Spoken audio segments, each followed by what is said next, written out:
Hello everyone. I'm very glad that you listened to my story. Please give me a follow and like the video if you enjoyed it. Feel free to comment and provide feedback so I can improve the sound quality. Yes, we invite you to listen to part 3 of the series. Chapter 100, My Turn to Attack.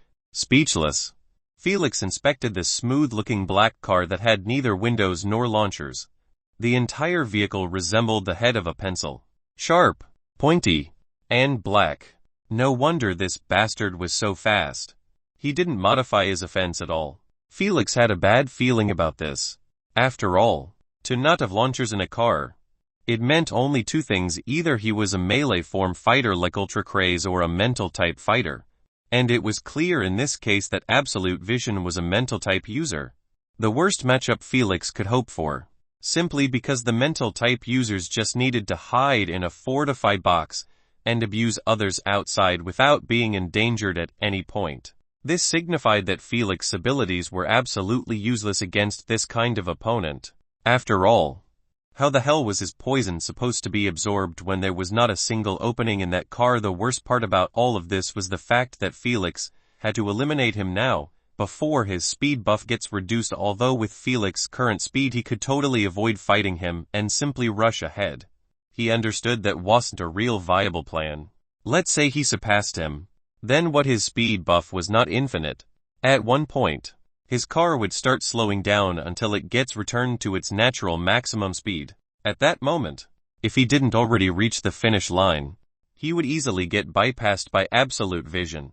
At the end of the day, who could contest in speed with that abnormal-looking car that was modified to mitigate as much wind resistance as possible? Thus, Felix had to fight and make sure Absolute Vision fight back. He only had a small window of time, and he must use it efficiently to get rid of Absolute Vision here and now. Before long, Felix and Absolute Vision only had 100 meters distance between them, and it kept decreasing quickly until it was merely 60 meters separating them.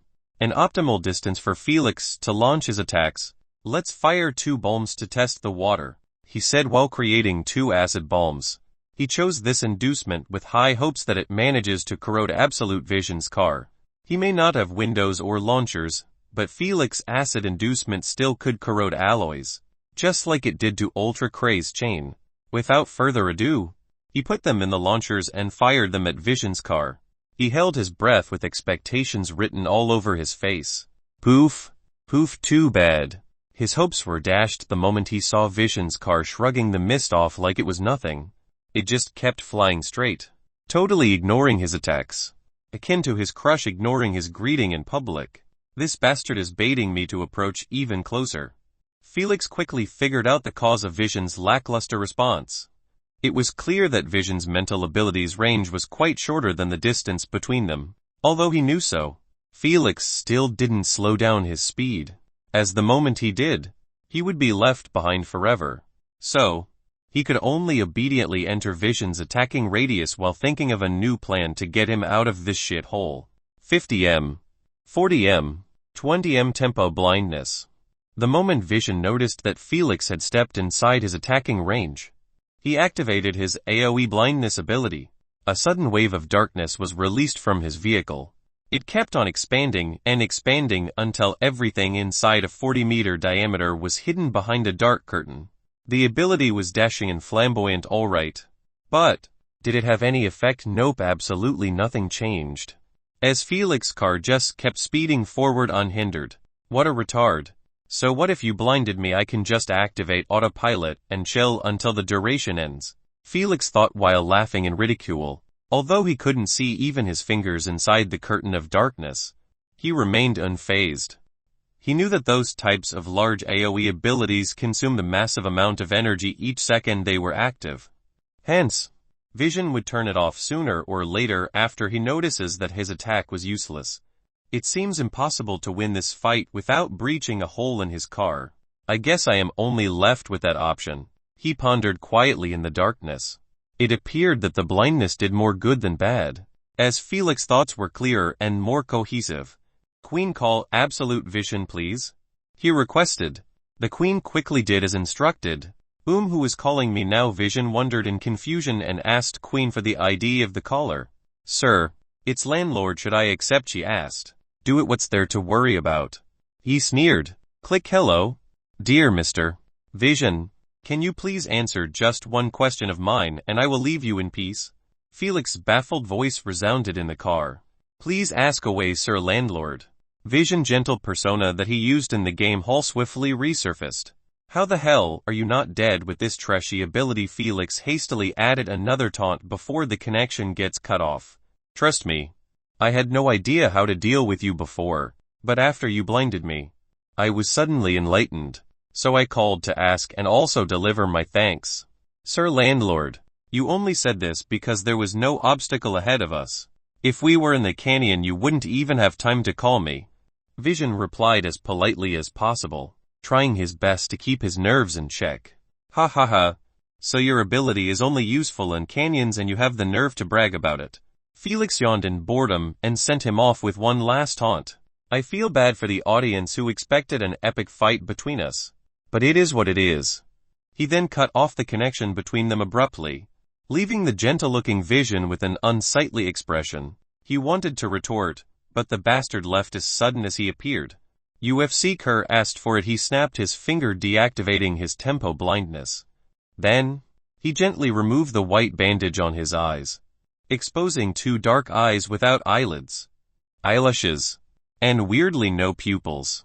They just showed pitch-black darkness, resembling a moonless night. The audience, who were laughing at Vision just a while ago, instantly gasped at his weird-looking eyes. Don't tell me that's a mutation from a bloodline. I believe that's a mutation from the epic Tier 1 Deep Abyss Bat. One of the few good mutations of that beast. As your vision might be blinded, but you instantly obtain an echolocation ability. So it is a trade between vision and enhanced hearing, a worthwhile trade honestly, since echolocation allows you to visualize everything in a 200-meter diameter. Indeed, though he quite looks ugly with those kinds of eyes. No wonder he bandaged them. Everyone got speechless after hearing a teenage girl say this. But they couldn't help but agree with her somehow. Fans had been always this shallow. Even Felix.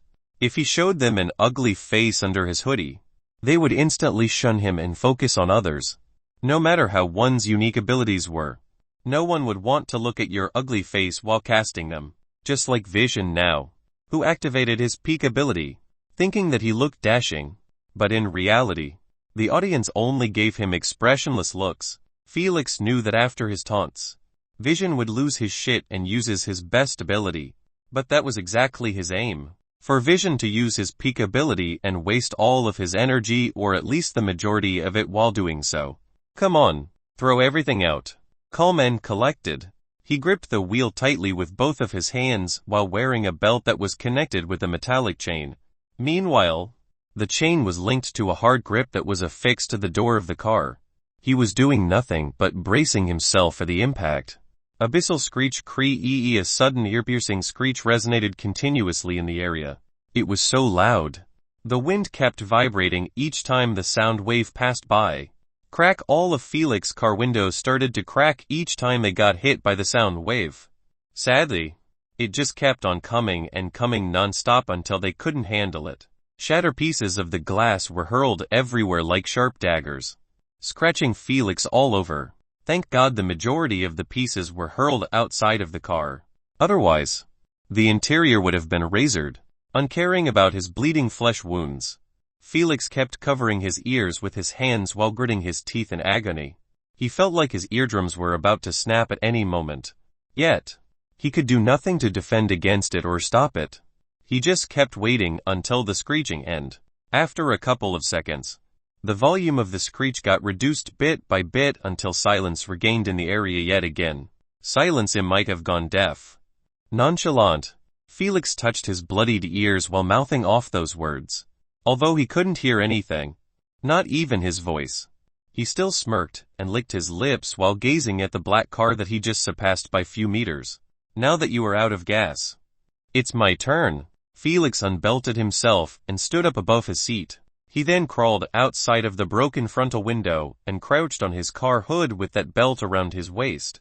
Whoosh! The wind kept assaulting him, trying to throw off, but Felix's fingers were deep on the car's hood, not letting him even budge. Dumbstruck, the spectators stared at this scene with mouth agape, not daring to believe what their eyes were feeding them. Landlord, an elemental range user, was also a melee fighter. They had no idea what they were watching anymore. But just the mere sight of Felix crouching like that with a confident smirk and ears dripping blood sent shivers of excitement in their spine over the upcoming epic fight. Chapter 101, Dropping from Above.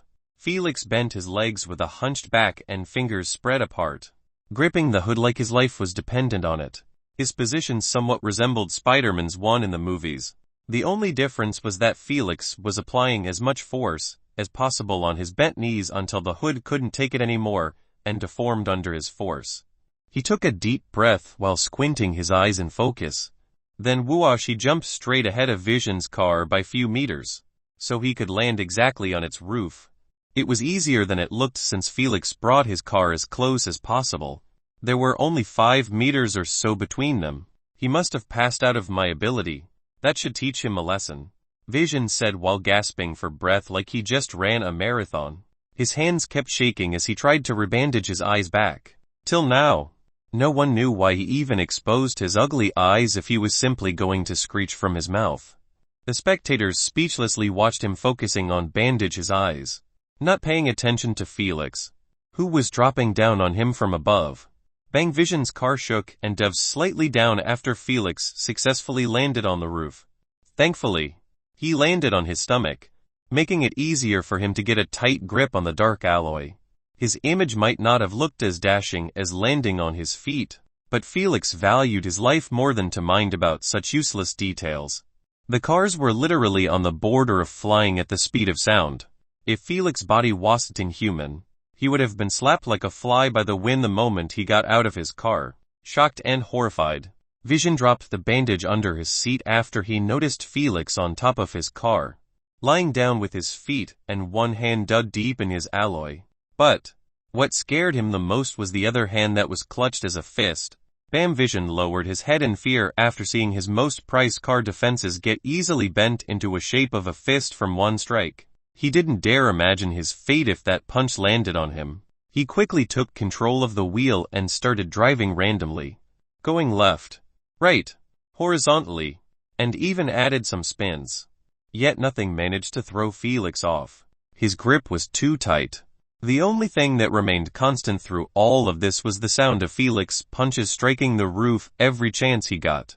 My only solution is to drive away from his car. Absolute Vision quickly decided to slow his car's speed and change direction. He wanted to get as far as possible from Felix's car, so the chain that was around his waist get tugged and pull him away. That's a good strategy by Vision.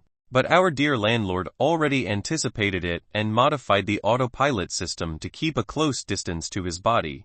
Marlian commentated over this scene with his head shaking slightly. He knew that Vision was FC-KED without any way to retaliate. This was the fate of every mental-type fighter, getting smashed to paste by a melee form fighter if they got close to them. After only 3 strikes at the same spot, Felix finally managed to punch open a hole on the roof.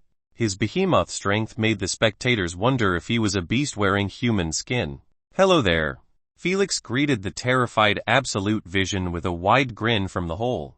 He then gripped the 2 sides of the small hole and spread it open to allow his arm to pass through. Please stop.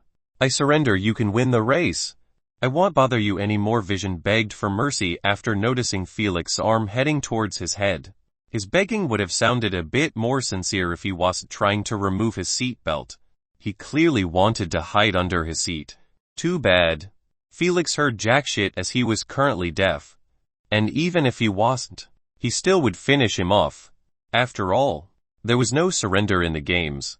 The moment it started there were only 3 options: win, die, or survive after heavy injury. So how could he trust his word? Felix knows for a fact that the moment he accepted Vision's surrender, he would instantly get bit in the ass by him later. It happened too many times in the games. It became the norm. Don't worry, I will make it quick. Felix smiled warmly while clasping Vision's head with one hand. Vision latched into Felix's hand, trying to remove his steel-like fingers. But his pity strength couldn't do much. Please don't kill me, please. He just carried on begging for mercy while wailing out loud, uncaring about his image. Unfortunately, Felix heard none of it as he tightened his grip, using all of his strength. Pop! Absolute Vision's head immediately exploded akin to a watermelon hit by a baseball bat. Blood, flesh, eyes, and even brain juices were projected everywhere, painting the car with red color. Some pieces even landed on Felix's face. Even then, he still had that warm smile on his face. Marlian and spectators went quiet for a second at this barbaric scene. Then, out of nowhere, the stadium rambled with booming noises, screams, cheers, and shouts over a perfect brutal climax that they wished for. The source of this content is Novelbub. Calm as expected from landlord, not a hint of hesitation as he brutally pops someone's brains out ecstatic. Marlian jumped on top of his commentary table with spits flying from his right mouth over the microphone. He pointed at the large screen and the scene of Vision's head popping kept on repeating over and over again. Pop, pop, pop. The sound of the skull being crushed resonated each second in the stadium, hyping it even further. He is the one. I will be the #1 fan for landlord. I will watch all of his games and document everything he does. A good-looking boy with glasses on decided out loud while clapping his hands zealously. I will create his fan club. A player of this caliber must not remain unknown, a beautiful mature woman said with adoration in her eyes. Invite me in. Me too. Don't forget me. I will leave my current fan club and swear eternal loyalty to landlord. A man with a bushy orange beard swore as he took hidden peeks at the mature woman. Big brother, you said that as well before you joined Shukami Club. A cute-looking girl said with an embarrassed expression while pulling his shirt. That was merely a passing remark. But now I mean it for real. But, you said that as well before, she murmured softly, not wanting to humiliate her brother anymore after seeing the weird looks others were giving them. However, soon the spectators ignored them and focused on Felix, who was being pulled by the chain into the door of the car.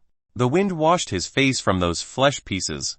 Felix removed the chain and jumped inside his car from the broken window. He then belted himself and took control of the wheel. Activate manual driving, he ordered. Instantly, the red light inside the car turned green for a split second before turning off. Felix gripped the wheel and accelerated as fast as possible towards the red desert. He couldn't let his guard down just because he was currently the first ranker. After all, they were driving in different directions after Vision tried to throw him away. This delayed him immensely. Not to mention his broken windows were going to reduce his speed by a large margin due to wind resistance. Forget about keeping his speed buff. Felix was worried that his car wouldn't even be able to reach its maximum natural speed. One should never forget that the player, or the players who eliminated Arctic Heart, were always behind his back. Felix might have put a significant distance between them by having 5 times their normal speed. But now, after his fight and car's current condition, they were catching up rapidly. After flying solo for 10 minutes, Felix sighed in relief after finally spotting the Crimson Desert at the shore of the lava sea. However, the moment he glanced at his back mirror, he noticed 4 tiny dark dots flying near each other. They kept getting larger and larger in his vision, entailing that their speed was way faster than his. This going to get ugly. Without sounding a single complaint, Felix snapped his finger, creating 2 white bombs. He put them in the back launcher's tubes and kept them in it for now. His focus was entirely on 2 things: reaching the finish line first and blocking the FC Kers from robbing him of his hard-earned victory. He kept glancing at his back mirror periodically to get a better feel for the distance separating them. Currently, he believed that at least 10 kilometers was between them. It might sound like a lot, but he knew that this distance could be traveled in 3 minutes or so. However, the good news was that the finish line wasn't far from the lava seashore. Felix believed if this chase carried on like this, by the time they get within 100 meters away from him, he would be either beyond the finish line or about to. The only variable to this was the blue boxes on the track that he kept ignoring. However, Felix was quite confident that those players would ignore them as well, simply because the moment one of them decided to greed for a box, the others would do their best to hinder him. Thus, their thin alliance would break in a heartbeat. After all, no one knows if the one who obtained the box gets an ability that allowed him to eliminate them. Instead of sprinting towards the finish line, They were positive that he would use it to kill them for free points instead of focusing on catching up with Felix. So to avoid all of this, they continued ignoring the boxes, while speeding as fast as possible. Shortly after, Felix entered the red desert and glimpsed at the finish line that was on the horizon. He looked behind him and saw his pursuers were getting closer and closer. 1000 m, 755 m, 541 m, 350 m. They got so close to him, he was able to see from the back mirror their clear desperation and yearning for the championship written all over their faces. Not today, boys. Felix smirked and clicked fire. Poof poof, the white bombs exploded in front of their cars, leaving a cloud of mist drifting in the air. Before they could even laugh at his idiotic attempt of blocking them, they saw 2 more bombs fired at them, then 2 more, and 2 more. They just kept coming and coming like they were being fired by a machine gun. Yet that wasn't all. As Felix snapped his finger, forcing a white mist out of his pores, the aura kept expanding until his car was hidden entirely. But what made those players flinch was the long poisonous white trail that was being left behind. This combination of abilities forced them to give up on staying behind Felix, as their vision was totally blocked, not allowing them to even aim properly their abilities. Poof poof, bombs with all kinds of colors were continuously hurled from inside the white cloud. All of the inducements that Felix showed so far were thrown behind his back recklessly. He didn't care one bit about his energy anymore. He saved it just for moments like those. FC King Hell. I can't see shit, a bald-headed player cursed while trying to clear the white mist from his front window. He thought before that getting hit by them was useless, as they don't deal any damage. However, he regretted the moment he was touched by one. He literally felt like he was driving a ship through a foggy sea. Nothing could be seen, not even his allies. Felix's long poisonous tail made it just worse. FCK it not able to take it anymore. He pointed a finger in the air and a sudden flame ignited on his fingertip. The flame grew from a candle-like flame into a golden pointy spear. He put it along platform to his right and clicked fire. The spear was launched from the center of the car bumper, specifically from a small hidden hole. Phew, bam, the sound of the familiar collision made the baldly feeling excited.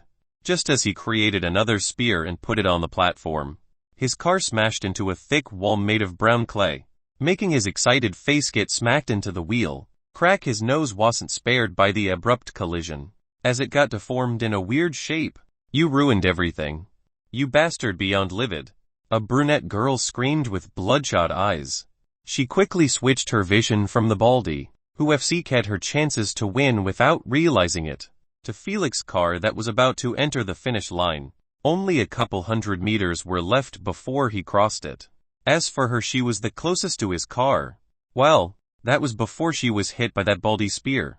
She could have reached Felix and even surpassed him, but the car spear unlucky hit her left thruster, damaging it. Her speed was getting slowed gradually until the last shimmer of hope in her eyes was dashed. Phew, phew, phew, phew, relieved. Felix pumped his fist in the air for a split second the moment he passed through the black and white strips. He was quickly followed by 2 other cars. Then finally the sulky brunette's car. 1 game in the bag. 3 more to go. He smiled while massaging his tired shoulders over everything that happened during this tough race. It truly deserved the name of Death Race. Chapter 102, Death Race Champion. Ladies and gentlemen, please give a round of applause to your champion. Marlian clutched the mic with both of his hands and brought it right between his mouths. He took a deep breath and shouted at the top of his voice. Lonlu wore he timed so well that the moment he screamed the name, Felix dashed right through the finish line. The spectators didn't wait for him to tell them to, as they were already cheering and clapping until their voices cracked and hands turned bright red. Yet, none of them paused for even a second to take a break. They were giving Felix the standing ovation he deserved after showing them a spectacular game that went beyond their expectations. He flew solo from the moment the game started until it ended. He fought and eliminated any player, partnership, and alliance that was blocking his path. In their eyes, he might be a newbie, but he gave them a performance that wasn't accessible by their ticket price. Heck, they paid merely 50 a C for normal seating.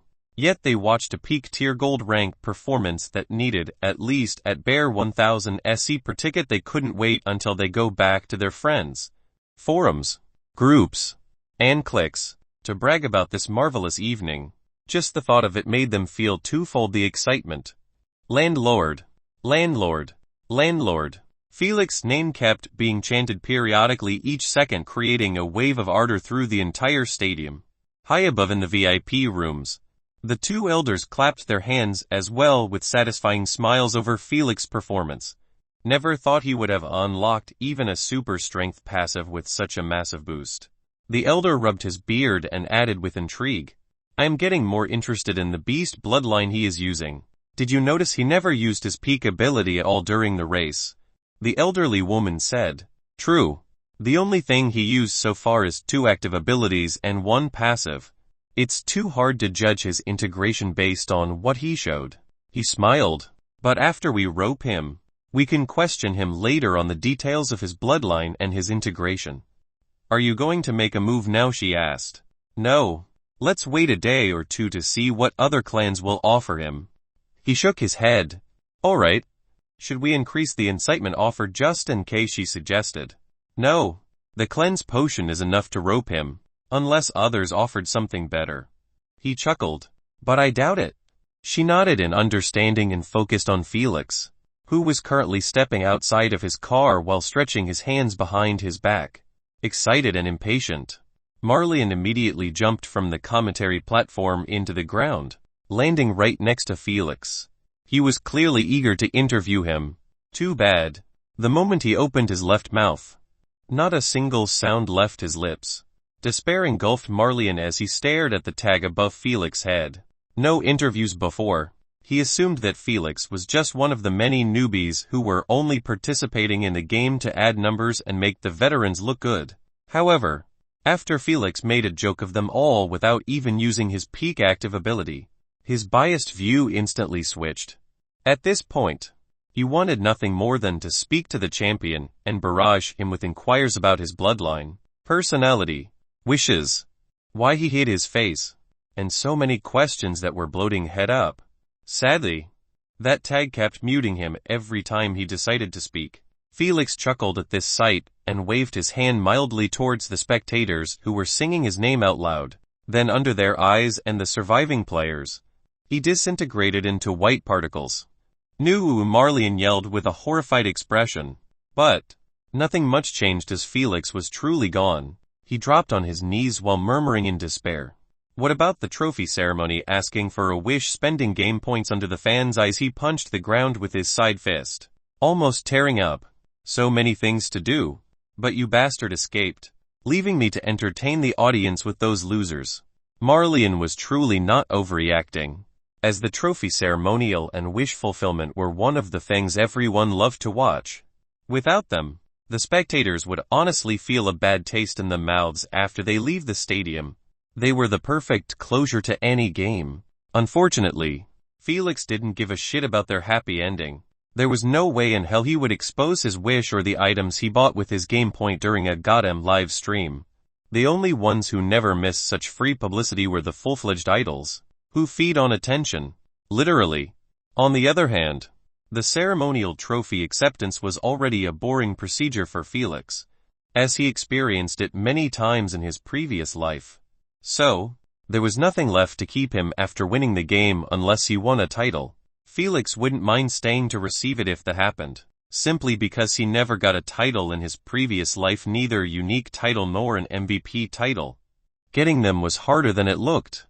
Just like in this game, Felix was struggling to just win the game. Yet to obtain the unique title, he had to massacre every player with him. What a joke, he barely killed 7 players. Don't even mention 4 to 5. Half an hour later, Felix stepped outside of the shower with a towel covering his nether region. Ah, what a bless. He sat on the living room couch in a relaxed manner. "Queen, show me the prize pool please." Shortly after, a long holographic list appeared in front of him. The list had more than 100 items on it, each with their own price. High-grade stone common, elementing common, elementary element 5 points, 10 points, 100 points. Peak grade stone common element uncommon element rare element 40 points 60 points 600 points. The Crimson Storm Bulls broken horn 500 points. 3 petals elemental flower 600 points. View-defying flower 780 points. Purity Fountain Drop 1200 point. Felix scrolled the entire list until he reached the last item, which was the Purity Fountain Drop. He glanced at his current points that were displayed at top of the list and saw that he collected 1,300 GP from the race. 1,200 GP was from directly eliminating 6 players, and the extra 100 GP was counted as an assist after he indirectly caused Warshock's death. Though, it was only because his poison managed to affect him. If it didn't happen, he wouldn't have gotten anything. Just like the case with Mighty Monka, his death had no relation to him, thus no points were rewarded. Without further ado, Felix pressed purchase on the Purity Drop, and the serial number of the item was registered in his bracelet. He was left with only 100 GP. Still, Felix felt like he obtained a bargain, as he knew that material like Purity Drop wasn't supposed to be included in a bronze game in the first place. Thus, he was quite pleased with his purchase. The most up-to-date novels are published on Light Novel World. Calm after dealing with his points, he closed the list and asked the Queen, "How many more drops would I obtain if I wished for them?" 5 drops, Sir Felix. That's the maximum amount you can ask for. Sigh. It's still far from 20 drops needed, but it's a good start. He requested, "Please fulfill my wish. I want the drops." "Are you certain the moment you agree you can't ask for a refund?" she informed him. Yes, instantly. The serial numbers of the 5 drops were added to his bracelet. 6 drops from 20 needed to make elemental potion at the first game. He smiled.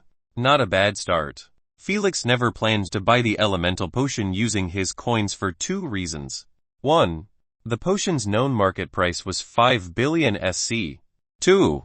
Even if he had the necessary capital, he wouldn't be able to find it either in public auctions, markets, or even in black markets. The potion was so rare that only a dozen arrive each year from the Forsythia Witch Empire, which belonged to the Sacred Witch race. To the Milky Way galaxy, the most up-to-date novels are published on Light Novel World. Calm, that's right, only a couple of potions for an entire Gotham galaxy, a galaxy that had 4 major empires and hundreds of kingdoms all fighting tooth and nail to get one single potion. Yet, Felix was supposed to contest with them for it, not in a lifetime with his tragic reputation. That was why Felix decided to collect the materials needed for it and make a deal with a witch to concoct it for him. This was the method used by the majority of bloodliners who seek unobtainable potions.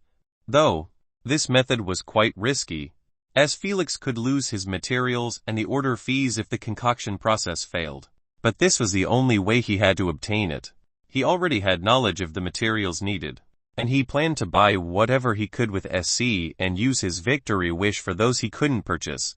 Just like the Purity Fountain Drop, Felix was hellbent on getting this potion no matter how the odds were stacked against him, as without it, he wouldn't be able to obtain another element to be enhanced by Asna. He already reached 100 poison affinity, leaving only his illusion element still stagnated at 12.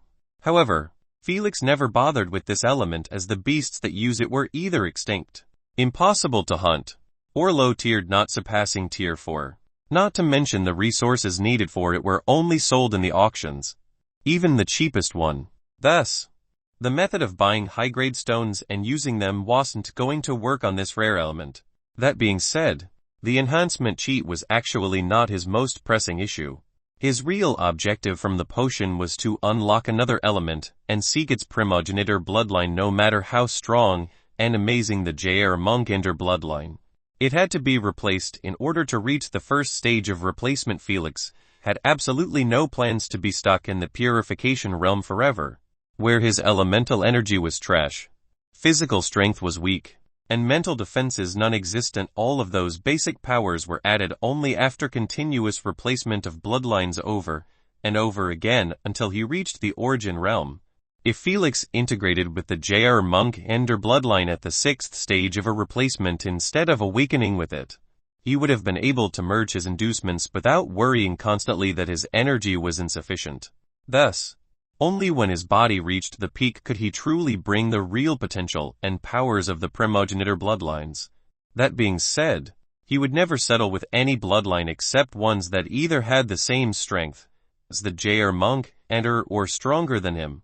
Nothing below it. His bloodline path was going to be created only by the best bloodlines in the universe. He did not care if he was going to throw tens billions of coins to concoct the elemental potions. If the process failed once, he would try again. If it failed twice, he would try again. He would keep trying and trying until it worked. Chapter 103. Fixing his relationship with Asna. 5 minutes later, Felix was sitting in the living room fully dressed. He wasn't doing anything besides stare at the ceiling with an absent-minded expression. He kept trying to access his consciousness and fix his relationship with Asna, but he had no idea where to start. Heck, he still could not figure out what truly upset her to such a degree. He knew that his taunts were a bit too much, but still, they were just taunts. Based on Asna's personality, she should have shrugged them off by now and started planning a way to get her revenge. That what he assumed would happen and what he actually prepared for. Not this. Sigh. It seems like my only option is to talk to her face to face. He gave a bitter smile and closed his eyes. Inside the consciousness, in the mist-made mansion, Felix sat on the bed next to Asna, who was still using the flame spirit form. 5 minutes had already passed by and Felix tried everything to make her speak again, from apologizing, complimenting to even tickling her. Yet she was still as unresponsive as a log. Alright, it's better if I just leave then. Felix sighed and stood up, planning to exit his consciousness. There was nothing much to do anyway. He already tried everything to no avail, so it was better to just head out than to remain next to her in total awkward silence. However, the moment he got up from the bed, he heard a soft whisper. A whisper inaudible if one didn't pay attention, but in this pin-drop silence, Felix heard it as loud as thunder.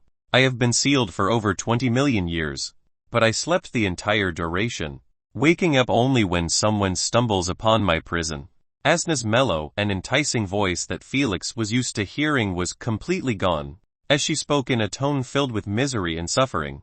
You have no idea what it feels like to be sealed from your childhood with old fogies until you grow old just like them, by only sleeping.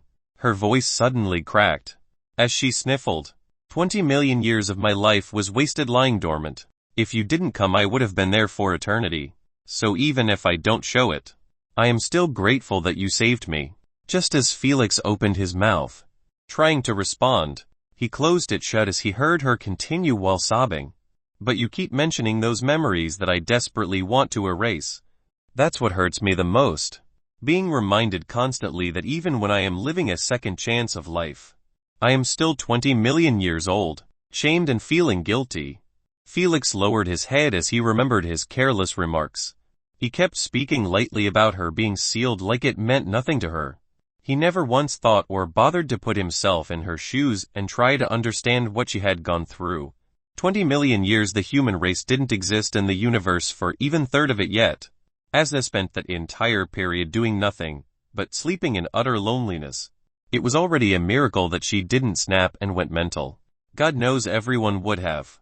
Now, after finally being freed from her shackles, she got sealed yet again in Felix's body. But she wasn't despairing as much as in her previous life, since now, she truly had a chance to start a brand new life, away from the bad experience she had gone through before. It might not be as good as she wanted and dreamed of, but at least it was something. It meant something. For her. You are right. This is our second chance of life. Not mine alone. And you deserve to live it as you wish.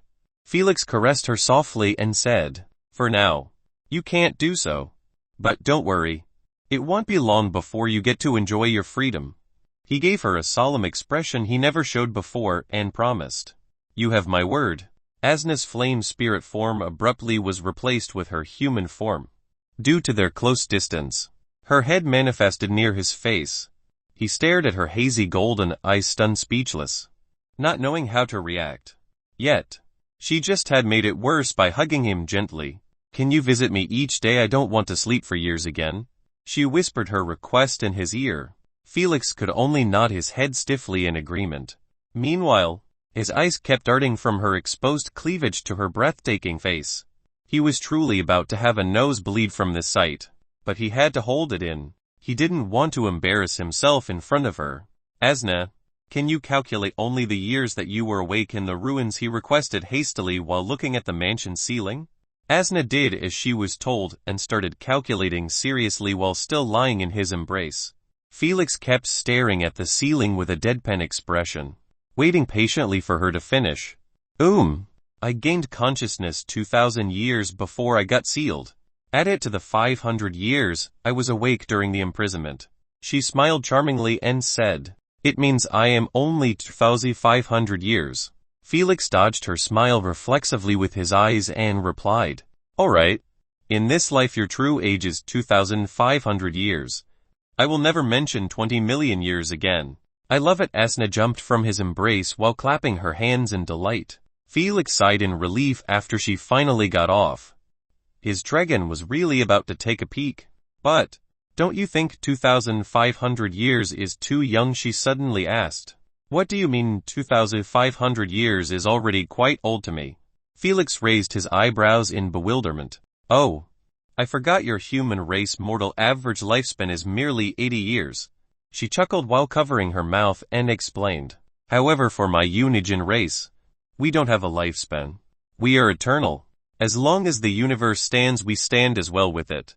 That's why we were sealed instead of being killed by the go. She suddenly coughed. So the oldest of us decided to asset life growth for newborns like me. From gaining consciousness to finally being able to do our duty as beings of laws. Baffled, Felix just kept listening to her without having a single clue what the FCK she was talking about. Laws Eternals gaining consciousness. Why the hell she blatantly hid the name of the individual or group responsible for sealing her. His mind was in a complete mess with those kinds of questions. Asna heard them as well. Yet she didn't address them at all. She simply continued her explanation about the age. The first 1,000 years is our childhood. You can say the first 10 years for humans. After so, we enter adolescence. Sadly, it ends only after 3,000 years. From then on, we become adults to eternity, and start fulfilling our birth duty. So 2,500 years is quite young for me, as it means I am not even an adult. She offered him a playful smile while advancing in his direction. Is this what you want, a teenage girl living in your consciousness, my dear Felix? She asked. Felix's eyelids twitched at her teasing and started backing away from her until he reached the end of the bed. Asna, you can add 500 years and make yourself an adult. I don't give a shit honestly. He replied. The most up-to-date novels are published on Light Novel World. Calm. Asna climbed on the bed and began approaching slowly on all four. Her sleeping gown was a bit messy, making her expose parts of her pale, unblemished skin to Felix, who was sitting stiffly at the end of the bed. Are you sure about that, my dear Felix? She asked while licking her lips in a seductive manner. Felix instantly made a tactical retreat after seeing the situation derail to his worst nightmare. She was about to reach him and see that his dragon was as stiff as a log. Felix would never give her the satisfaction of seeing him getting aroused by her. FCKU Asna, if you keep doing this shit, I swear I will either assault you or not bother visiting you ever again. Of course, he didn't forget to leave one last remark while running away. Unbothered about his threat, Asna fixed her clothes and humphed lightly. That's for belittling my beauty before. In the end, she was still butthurt about him disparaging her beauty by his remarks. She wouldn't be Asna if she didn't take her revenge. And don't you dare use my face as a mold for your stupid games. I don't want everyone to copy my face. She suddenly yelled. Fine, you cheapskate. Why do you need to be so bitchy about it? It's just a face. Felix replied in irritation after being denied even this. Asna ignored his tantrum and watched him close the face modification interface. The bastard immediately opened it after leaving his consciousness. Obviously, he was planning on taking advantage of her good mood and request her permission. Sadly, she told him off before he even opened his mouth. Sigh. I guess the hoodie will be my friend for a long time, he mumbled, amused and delighted. She giggled softly after seeing him try to customize the hoodie with a gloomy expression. Chapter 104 Landlord of Inducement's Club. Should I keep it? Black Felix had his hand under his chin while looking at the holographic black hoodie. Before, he didn't bother with it since he thought that it was only a temporary solution until Asna gives him her blessing. Sadly, he was brutally refused. So now, he could only work on the hoodie to make it look better. He would rather keep acting mysterious than show a random face to those shallow fans. After all, he earned 150 million SC just from the 3 streaming revenue he got after winning the game. As for eliminations, he only got a bonus of 5 million SE over each direct kill. Since he took out 6 players, he obtained 30 million SC. This revenue was only for a bronze game where tickets were as cheap as dirt and the live stream was free for all. In gold games and above, ticket prices were expensive and the live stream was based on a paid monthly subscription to the SG website. Imagine the massive amount he would be able to earn from the 3 revenue of winning a gold game, plus having a huge fan base supporting him and coming to watch all of his games. Felix wasn't rushing to reach gold rank for no reason. He knew that the difference between bronze rank and gold rank couldn't be measured in the slightest. Sigh. If only I was allowed to bet on myself, I would have earned a fortune already from abusing those newbies. He shook his head at the sudden thought that just crossed his mind. Damn, I can't even give Olivia or grandfather my coins to bet on me.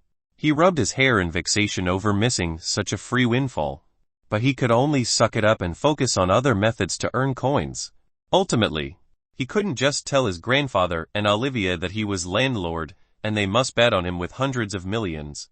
They were not foolish enough to not realize that Felix was hiding a deep secret. After all, how could someone who just reached lesser purity have 2 active abilities, not to mention earning that huge amount of coins in such a short amount of time? His bullshit excuse of winning them in bets or lotteries wouldn't work again. So, the best option was just to keep landlord's identity hidden and forget about betting on himself. Tisk. FC King bad abuser ruining everything for me. He clicked his tongue in criticism at the player, who caused betting on oneself to be against the rules. The bastard found a loophole in the betting system and took advantage of it, causing the betting den to lose at least 8 billion SC at once based on what Felix read in his TV documentary. That bastard was always hovering in peak tier gold rank. Sometimes he reached it and most of the time he dropped back to low tier gold, then start all over until he reached it again. However, one day he lost 5 games in a row while being at low tier. Any player who lost that amount gets dropped down to a lower rank immediately. In his case, he was put back in silver again. Instead of being furious about it as the majority of the players, he saw an opportunity. An opportunity that might change his life forever. His plan was simple. Loss as much as possible while staying alive until he gets dropped to low tier silver. Then heavily bet on himself to win the game. Additionally, he made all of his close friends and family members bet on him. As expected, he won the game he was placed in, managing to clutch the championship by some difficulty. Yet, the news of his strategy and total amount he earned didn't take even a day before getting leaked by a close friend of his. The moment the news was out, every player rushed to imitate his strategy before it got patched. Sadly, the Queen didn't give them even a day before patching it up by removing betting on oneself. In addition to making all the players who dropped in lower ranks to be put together in the same games. At that point, good luck betting on yourself against players with the same or an above strength than yours. The Queen's decisions and solutions were always efficient and straight to the point. Speaking of ranks, Felix swiped the holographic hoodie to the side and pressed on his profile interface, planning to read the new changes to his stats. Rank Meteor Bronze Rank Playbird more placement games to get your final rank games played 1 win 1 loss win streak 1 loss streak elimination 6 as expected. For each placement he won, he gets placed 2 tiers higher. Unlike getting only 1 tier higher after winning 1 normal game. This was the reason he must win those placement games, as it would take him a lot of effort to climb the 4 tiers of each rank low, mid, high, and peak to finally reach gold. Not to mention that Felix could also lose games and drop down in tiers. He was not arrogant to think that he could win all of his games just because of his unique bloodline.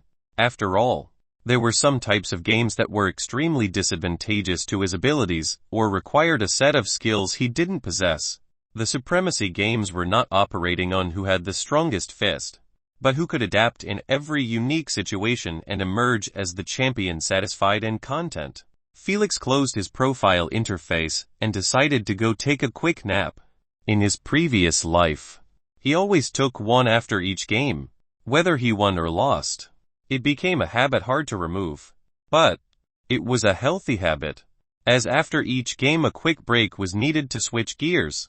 Without further ado, he went straight to his bedroom, totally forgetting about changing the color of his hoodie. Honestly, based on Felix's character, he would end up eventually leaving it with its default black color. At least, the black color goes well with his sweatpants and sneakers he planned on wearing during the games. 4 hours later. Let's see if I left a mark online or not. With a coffee mug in one hand, Felix typed his name in the search engine and pressed enter on the hologram. Wait a second. I already have a fan club. Startled, he gaped at the number 1 search result: how to enter Landlord of Inducement's fan club, and what the hell is that name? Speechless and vexed, he decided to check his fan club website. And so he clicked on the link and was instantly transferred to another holographic window that displayed a website colored with green and purple. Just like his car. At least they got the colors right. I give them that. He praised with a nod and continued to explore the website. Not bad at all. Everything is organized and well designed. His smile grew wider and wider as he watched pictures and videos of his plays and eliminations with the hundreds of comments under each video. He scrolled down and read some of those comments. Hahaha. So funny. Those morons didn't even realize that one of them was hallucinating. I should have watched this game live. I truly wasted my ticket on the trashy game I paid for. I feel you, bro. I paid 1,000 SC to spectate a tournament format game, and it was truly a disappointing performance. Are you talking about the fishing tournament? That's the one? FCK, just remembering how those morons didn't know how to fish makes my blood boil. Hahaha. True, but you got to admit it was fun laughing at them struggling to fish marine beasts. Hee. That was the only reason I didn't snap too hard, as at least they entertained me. After seeing the comments quickly derail from his game, Felix stopped reading and scrolled upward. He then clicked on his biography and read what was written about him. Mysterious identity, legendary bloodline owner, elemental ranger, and melee form fighter. He read with his eyes and murmured each time he read something that interested him. After a while, he closed the bio and was quite intrigued at who wrote such a detailed bio on him from just one game. It must be the founder of the club. He searched around the club and found her easily in the club management team. It's not even half a day, and they already have a management team. He smiled wryly at his fans' absurd speed while reading her profile. Interesting. So she is not the one who wrote it, but another lad in the management team. He scrolled down the management list and quickly found the kid due to his club title. Responsible over documentation. Felix gave a warm smile at the young image of his bio writer. He was still in his teens. Well, he didn't know if that was his real face or not.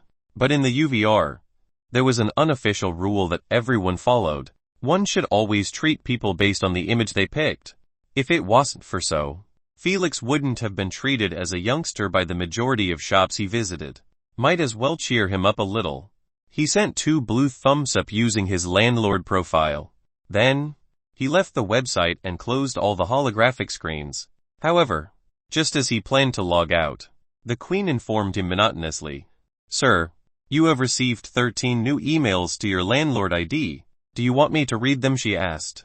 Surprised, Felix raised his eyebrows at those emails that were directed to his landlord profile and not his UVR ID. "Please do so," he requested and sat back on the couch. Chapter 105, Entering a Partnership with Luby. The first email is from the Dread Serpent clan. She said, "Dear Mr. Landlord, your performance during the death race has been truly a feast to our eyes. You have exceeded our requirement to join the trails of our clan. Thus we decided to invite you straightway as an inner circle member. Moreover, if you decided to accept our invitation, you shall be rewarded with a poisonous fang of the specter snake. We are waiting patiently to hear good news from you." Sincerely yours, the Dread Serpent Clan. The second email is from the Dark Miasma Clan. Dear Mr. Landlord, my name is Joseph, a scouting member of the Dark Miasma Clan, one of the top 3 clans in the Alexander Kingdom. I have watched your game live and was thrilled by every second of it. Of course, that was all due to your spectacular performance. Still, I have noticed that your potential was not fully dug out yet, and I am certain that by joining our clan, you will reach your full potential. We have all the necessary resources to help you achieve so. Needless to say, this is a direct invitation to be an Inner Circle member. In addition, during your first month in the clan, you will be able to attend a class on how to create techniques by our guest elder Mr. Sulfur free of charge.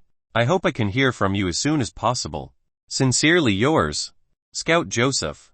Just as the Queen tried to continue reading the remaining emails, Felix stopped her by asking, "Are all of those emails invitations to clans?" "Yes, all right. No need to read them anymore. Just replay to all of them that I am currently not looking for a clan to join." He waved his hand dismissively and added, "And also, replay to any further clan invitation I receive with the same response." "As you wish, Sir Felix." Learn techniques. He shook his head as he chuckled.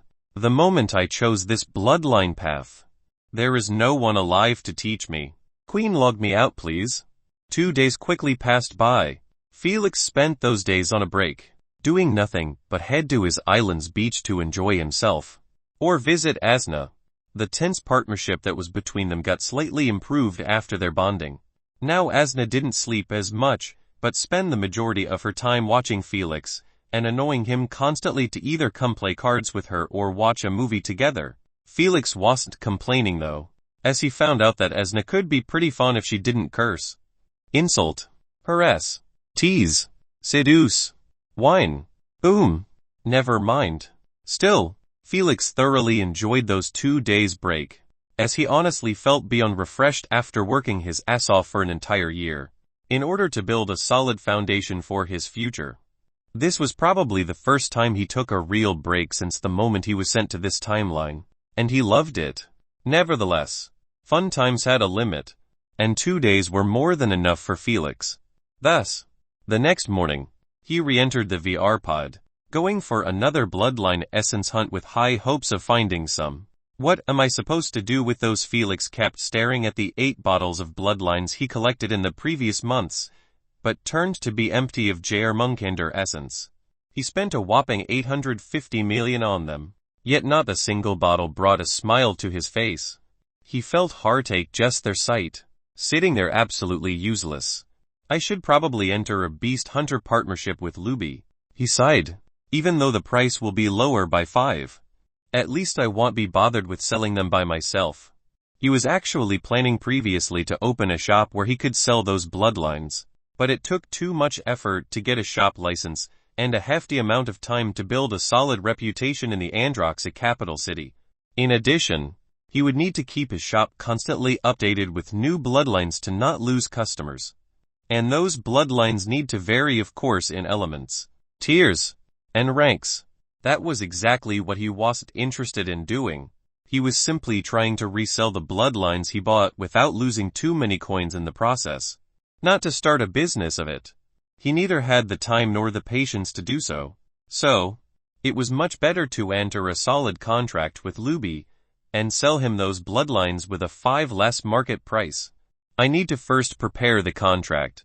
Felix quickly made his decision, and withdrew those bottles to his AP bracelet. Queen, give me the basic hunter contract please, he requested.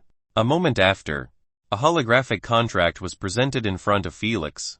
He read everything with his eyes and marked the terms that he needed to modify. After a couple of hours of grilling the contract, Felix finally was satisfied with the latest version. He reread it again to memorize everything, so he wouldn't be ambushed by that silly goblin during their negotiation. So far so good. That greedy dog won't hesitate to sign this freebie. Are you done yet? You promised you will take me to the movies.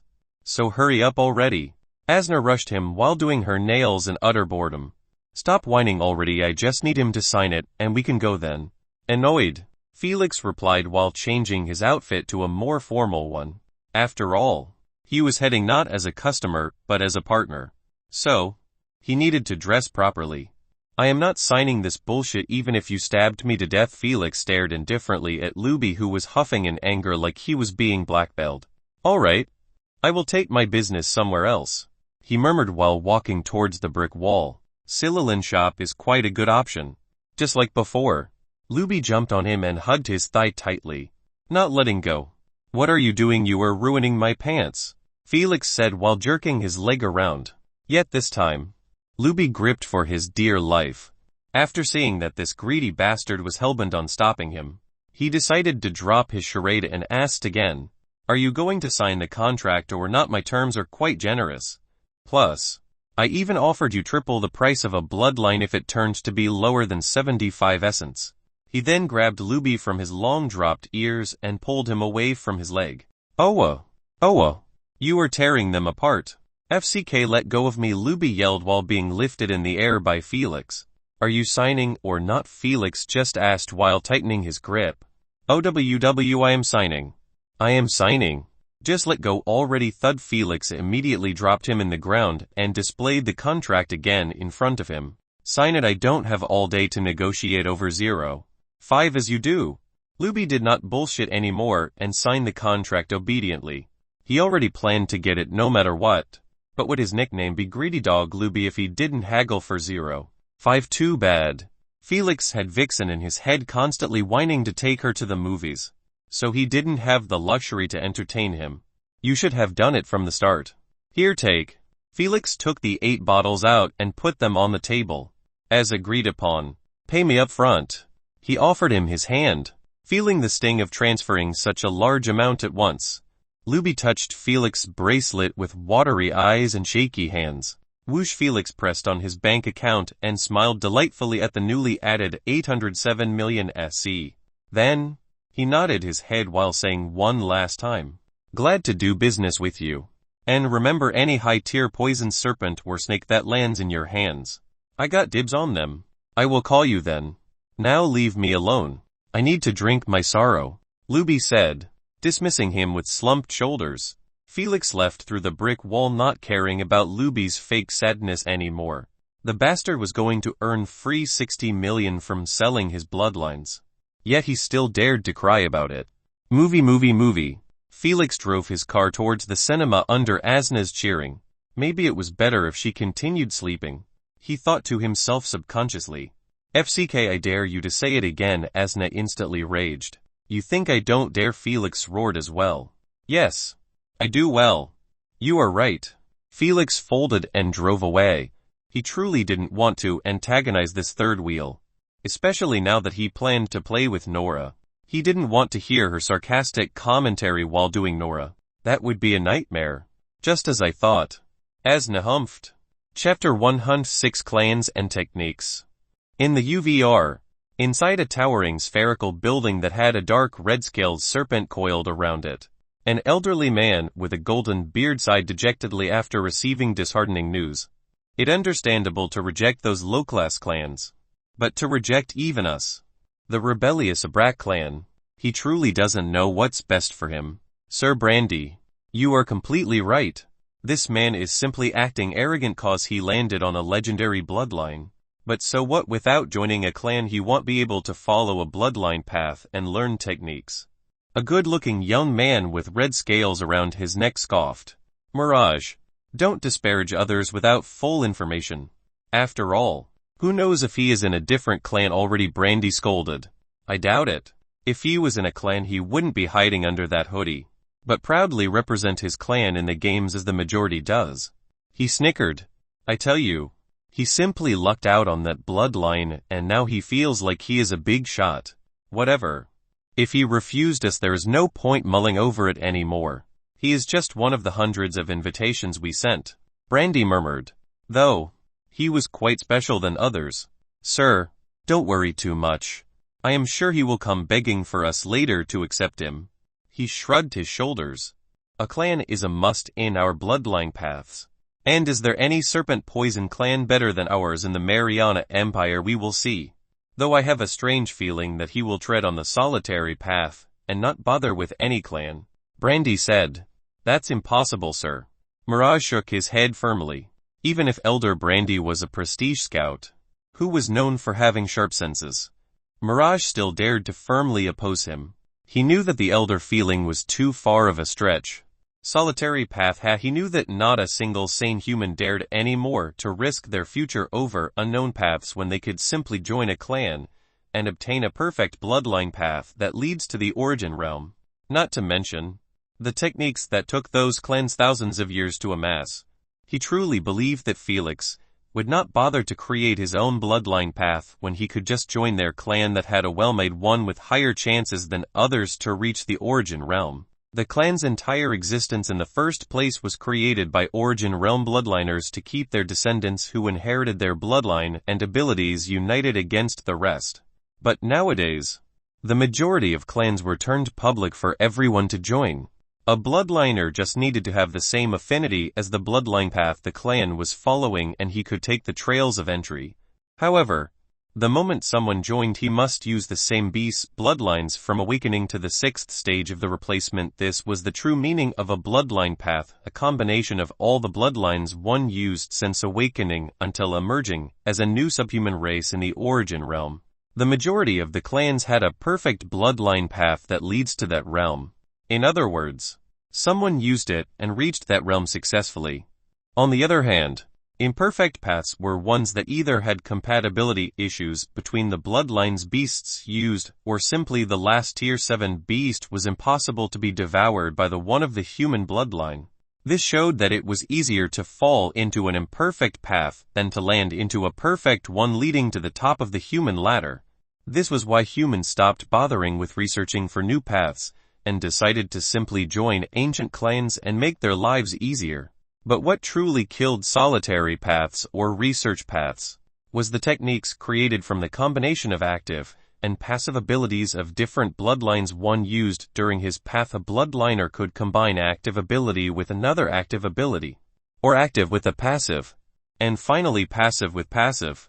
The minimum requirement needed for a technique to be created was for the abilities combined to be from different bloodlines. The tier or the rank didn't matter, as long as they were different.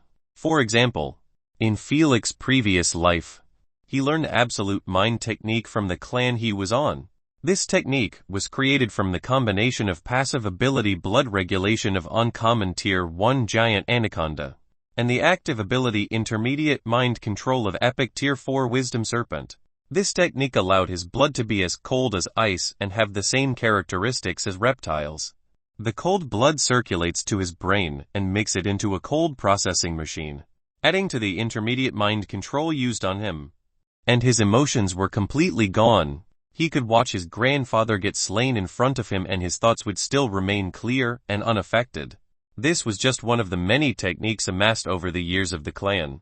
So, who would bother going on his own way to risk his life creating techniques, when he could simply just join a clan and have them all ready for picking the moment he reached first stage of replacement? All of this without dropping a single sweat.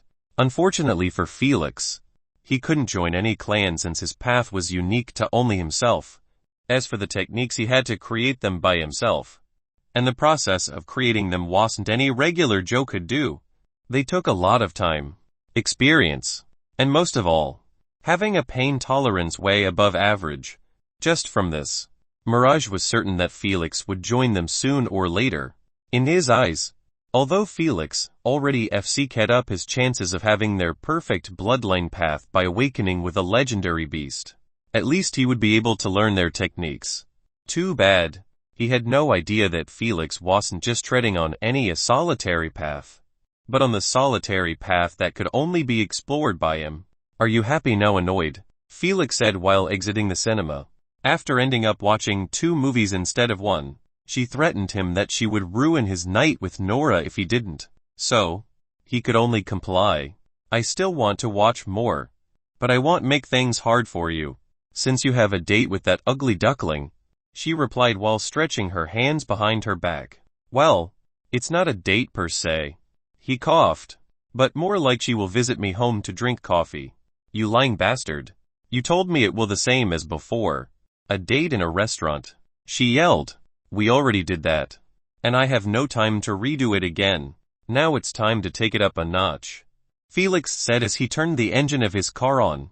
If you plan to do that, can I watch? She asked curiously. FCK no, leave me alone for tonight. You better keep your promise and cut the connection off. Otherwise, I won't visit you anymore. Felix denied her firmly. Watch him, what kind of crack she was on to request that Felix didn't want a spectator when he tries to tame Nora. Even with his thick skin, he would still feel ashamed a bit. Fine, I hope her brother finds out and breaks your balls. She cursed him and cut off the connection right away. Sign? What am I supposed to do with that gorilla? He smiled wryly after remembering Nora's overprotective brother. He honestly just wanna go for a fling with Nora. Doing it a couple of times until his lust gets soothed, then refocus on his important matters. But it seemed like Nora came with a large drama package on her shoulder. If he wanted her, he must go through her brother first.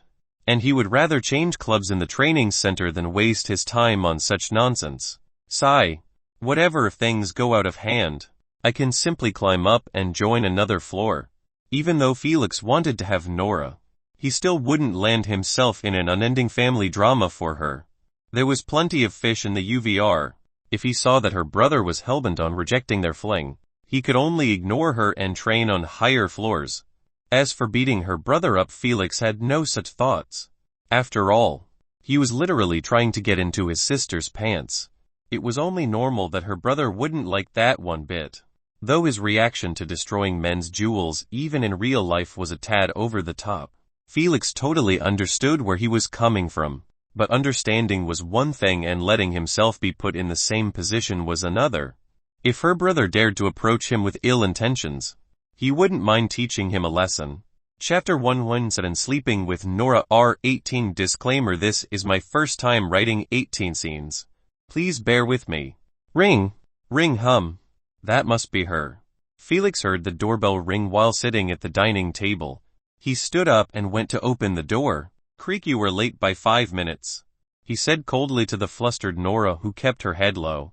Sorry, I was preparing myself, she explained with a soft tone. Close the door. And follow me, he ordered and walked away. Nora closed the door obediently and followed after him with light steps. Her heart couldn't stop pounding as she kept staring at his back. She didn't think that he would actually unblock her VR chat ID and invite her to his house this late. But she still came, and came well prepared. She wanted to change the horrible first impression she left on him during their first date in order to fix their relationship. Hopefully, it would be a long relationship. Sadly for her, one sentence from Felix ruined all of her plans and expectations. As he said, if you are looking for a full commitment relationship, the door is right behind you. He sat on the dining table chair and added, I'm not interested in relationships. Not now, and probably not for a long time. So, you can expect from me absolutely nothing. Expect a good time at night. He tapped on the table with his knuckles to break her out of her daze and informed her. Think carefully. I am not joking around. Beautiful or not, Felix was already certain of what he needs and what he didn't need. He wouldn't change his mind just because Nora was a gorgeous woman without any VR modification to her visage. He wanted a fling, and he honestly believed that deep down Nora also just wanted the same. He wasn't that delusional to believe that a few words and his cold gaze in their first date was enough to make Nora fall over heels for him. He understood that she definitely wasn't in love with him, but just with the feeling of being dominated by him. His cold treatment that she never experienced before was simply a fuse that lighted up her true self. That's why she came knocking at his door as fast as possible. Even though he simply gave her the address and a message that said come over, which honestly appeared more like an order than an invitation. But she still came, and that proved his point. She was an M, and he had no qualms playing with her. She knew her importance and position in his life. Now, he was simply staring at her, waiting to receive a response. So we won't do anything except sleeping together, she asked softly. Exactly. Once in a while, he gave her a straightforward answer. She flinched at his brutal honesty. But she still didn't sound a single complaint to him. She simply hung her head low silently. Felix waited for a couple of seconds, and she still didn't speak. He knew that she just gave him her silent agreement. As he expected, deep down she just wanted the same as him. As for feelings, real feelings, they take a long time to cultivate and not suddenly appear from a single word or look. Now that we got that out of the way, his smile turned cold instantly as he asked, "Tell me, which punishment do you deserve after keeping me waiting?" He truly wasted no time, as he got into character immediately. She wanted to be dominated, then he would gladly fulfill her wish. Nora stood frozen at his bone-chilling tone with parted lips and legs trembling slightly. She didn't let a single sound. "Are you trying to keep me waiting again?" he asked. Nora lowered her head with flushed cheeks and answered with a stutter. "No, Anne, no." "Good. Now tell me how I should punish you," he said. Nora opened her mouth and said, "I think I co." "Wrong answer." Felix cut her off suddenly. Then, he stood up and approached her with his hands behind his back and his dreadful slits thinner than a string. Of course, he used his real eyes to meet her up. Nora felt scared at this sight, but at the same time her heartbeat speed up in anticipation of her punishment. Ah, is he going to slap me, abuse me? I feel hot just thinking about it. Nora's mind was turned upside down with dirty thoughts, as she watched Felix's hand gently rub her cheek. However, Felix did none of what she wanted. After all, he planned to punish her, not to reward her. He was not a retard to not understand her type, so he just teased her like this, from touching her cheeks to slightly putting a finger inside her lips. Yet, before Nora gets to indulge on it, he took it out, leaving her breathing ruggedly with hazy eyes. Felix smiled at her begging eyes, yet he remained composed in his punishment. After a while of this torturing teasing for Nora, he found that she couldn't take it anymore, and so he stopped and went back to his seat, leaving her leaning on the table as support. "Listen well, and listen carefully," he informed. "Tonight, you have neither opinions nor ideas. Tonight you are my servant, my pet, and my slave. You do what I tell you, and only what I tell you. Understood?" Nora nodded her head softly in agreement. This was what she wanted in the first place, to be completely submissive to him. Her heart begs for it, and her mind couldn't stop thinking about it. "Good girl." Felix smiled. "Now stand near me, and undress slowly. I want to savor your body." Nora blushed at his order, but still moved as he willed. She stood 2 meters in front of him and began to slowly unveil her pale skin with her back facing him. Felix observed the elegant curve of her back beneath the draped fabric of her mini black dress. Yet, this alluring sight was further enhanced after she removed her dress from the top, exposing her shoulders first, then her red bra that was connected with multiple strings. Reaching further down, Nora paused and turned her head towards him with anticipation in her eyes. Felix understood what she wanted and praised her with a slight nod. Satisfied with his praise, Nora offered an enticing smile with her red lips and continued to pull her dress down while bending slightly in his direction. Felix's eyes brightened up a bit at the sight of her, exposing an irresistible peaky rear that had merely a thin red string between her butt cheeks, covering her sensitive parts. After undressing fully, she stood straight and faced him, embarrassed to make eye contact.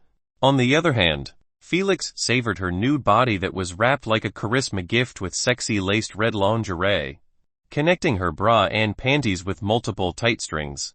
She was almost a different species with her narrow waist, her breasts round as grapefruit. Plus, with that enchanting lingerie she was wearing, her breathtaking visual increased significantly.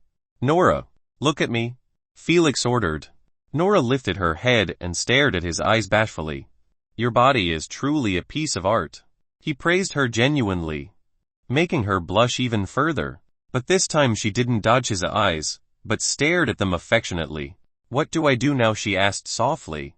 "Come sit on my lap. I want to take a closer look," he ordered her with a mild smile. Nora submissively sat on his lap with her legs closed tight and hands on her thighs. Felix felt the warmness of her peaky rear on his leg and couldn't help but grab it with his hand and squeeze it roughly. A moan escaped her lips at his rough grip, but she still let him continue kneading her rear as he wished without resisting. Soon, he let go of it, leaving it as red as her face.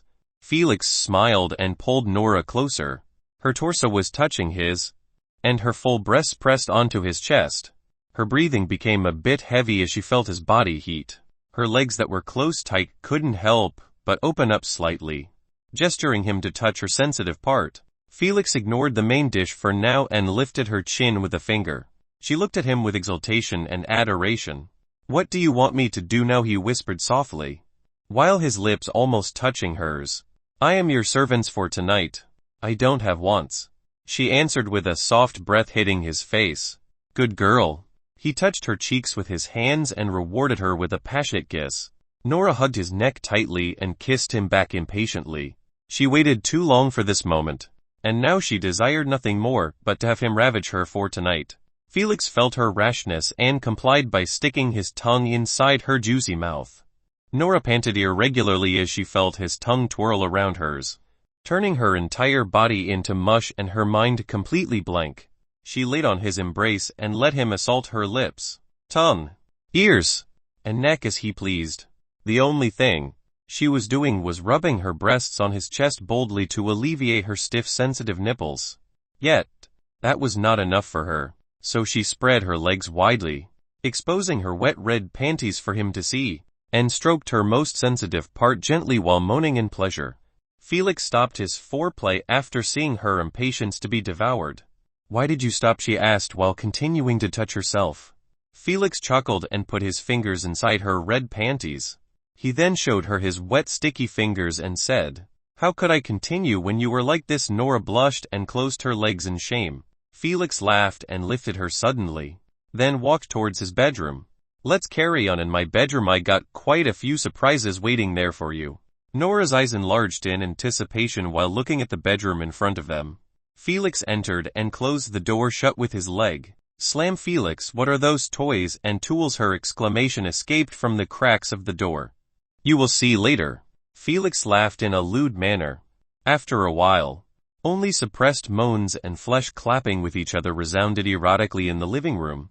A wild party was going inside that closed-shut door unbeknownst to Felix's neighbors. Chapter 108. Mariana, capital city. Next morning, 3 a.m. Felix yawned while rubbing his hair lazily after waking up. He cracked his neck lightly to the side and was met with an arousing image. Nora sleeping fully nude on her stomach, while her legs spread open exposing her pink sensitive parts, her long wavy pink hair covering only her back, leaving her butt standing upright like a mound. Smack. Felix slapped her right butt cheek, leaving a red mark on it. "Rise and shine, sleeping beauty. Don't you have a club to attend?" Felix chuckled at her, clutching her butt cheeks tightly after his slap. But she still didn't wake up and only murmured softly, "I won't go today. I can't feel my legs anymore." Felix sat on her peaky butt and played with it in enjoyment. "Stop whining and heal yourself. Today, you have to go to the club no matter what. Otherwise, your brother will find out about you sneaking to come here." "So what if he found out?" "He is not the boss of me," she murmured in her sleep. "All right, if you are certain that he won't come to annoy me later on, you can continue sleeping." He jumped off the bed and said, "But do know this. The moment he makes a move on me because of what happened here, I will not hesitate to bash his face. If he still kept coming at me during my training, I will change floors and stop meeting up with you. Now, are you going to wash up with me or not?" he asked as he walked towards the bathroom, kicking the toys that were laying on the floor on his way. The room truly resembled a battlefield. "Fine. I'm going to the club. Don't shower yet. Wait for me." Nora immediately healed herself and chased after him with her breasts and peaky butt jiggling. She entered the shower after him with anticipation for round 10 she couldn't remember anymore. They did it so many times she lost count. 1 hour later. "So, did you have fun, my dear Felix?" Asna asked teasingly after she opened up the connection between them. "Why are you asking me? Just read my memories and see for yourself." Felix indifferently answered her while driving towards the teleportation company. "Tisk. Why would I want to watch two monkeys doing it?" she huffed in annoyance. "Woman, can you not be so fickle? You just begged me yesterday to let you watch." Felix could only rub his eyebrows at her fickleness. "I didn't beg you, it was merely a momentary interest on how you humans do it. That's all," she explained. "Well, you can fulfill your interest from my memories. As for watching me live, forget about it." He laid out his ultimatum right now. so she wouldn't bother him anymore when Nora pays him a visit again. Asna understood what he meant and humphed lightly. Then, she stopped asking him about it and changed the subject. When are you to visit me today? I want to play cards, she asked while creating a misty card bundle in her hand. Later, I need to go check Mariana capital markets and auctions for Bloodline's essence. He sighed. Hopefully this time my luck showers me with some percentages. Oh, you reminded me. I still have the pieces and parts of J.R. Mungander memories that I collected. She asked, do you want to hear them now? No. Leave them until I reach 99. He shook his head and said, then piece what you could and give a solid history of the primogenitor. She gave him a sound of approval and stopped bothering him after seeing that he was about to teleport. A few seconds later, Felix stood near a fountain that had a humongous white statue of a breathtaking woman, holding in each hand a small version of a different beast. Those two beasts were famous throughout the entire Milky Way galaxy, as one of them was what Mariana used to awaken with, and the other was for the first stage replacement. As you could guess, this was Mariana Malfard, the goddess who created the 6 stages of replacement for humans single-handedly. She broke the bloodline chains of the purification realm that held the human race for over 1 million years. Her achievements were boundless and extraordinary. Even the empire was named after her. Although the current royal family had a different last name, Felix bowed slightly in respect and threw a hard coin in the fountain water. Then, he turned around and left. He was not the only one who was doing so. As the teleportation company of this city was standing face to face with this fountain, thus, anyone who teleported over must pay respect to Mariana by throwing a coin. This tradition was being upheld by the majority of humans. It was just basic courtesy to her overwhelming contribution. As Felix continued walking through the busy streets, his eyes kept observing the packed yet clean streets, and towering buildings piercing the clouds with different unique designs never seen before on Earth. However, what truly made him feel nostalgic were the hundreds upon hundreds of varying people going back and forth beside him. They were unique in the way they walk, speak, dress, and act. The only thing in common between them was the fact they were minding their business as they went on their way. This sight was only available in a few places in the Milky Way galaxy UVR. Mariana Capital was the best of them. It was even nicknamed the center of culture due to being the only empire in the galaxy to have hundreds of kingdoms all residing within its territory. Both in reality and in UVR, it might sound like a good thing to have such a huge amount of diversity, but in fact, the true residents of the empire only saw them as pests and leeches taking their fortunes and resources from them. Felix in his previous life was also counted as being a leech even though he obtained a permanent residency in the empire after he successfully passed the trails of the triple-headed Cobra clan. That was the same clan he was on when he entered the ruins in his previous life. He was especially bullied the most by clan members who were born and raised in the empire. And for Felix who came from the Alexander Kingdom territory, he wasn't really well liked in the clan, just like other members, who came from different kingdoms. Regardless of those bad memories, Felix still felt nostalgic the moment he stepped inside the city. After all, he spent the majority of his years in it. The reason he had to relocate his real-life residency to the main planet of the clan was to avoid paying the outrageous fees of space deliveries. At that time, it was quite easy to just carry his stuff and immigrate from Earth to another planet. Why wouldn't he? His parents died. His grandfather died of a heart attack, and Olivia bled to death during awakening. The only one left on Earth, who he had a good relationship with him, was his mother's best friend Aunt Mary. But now, he couldn't just do so anymore, especially before he earns a representative spot for his planet during the World Representative Battle. He couldn't miss such a juicy platform, where he could join the Supremacy games with his real face. Ultimately, his landlord persona would be kept hidden, and he wouldn't be able to take advantage of it in real life.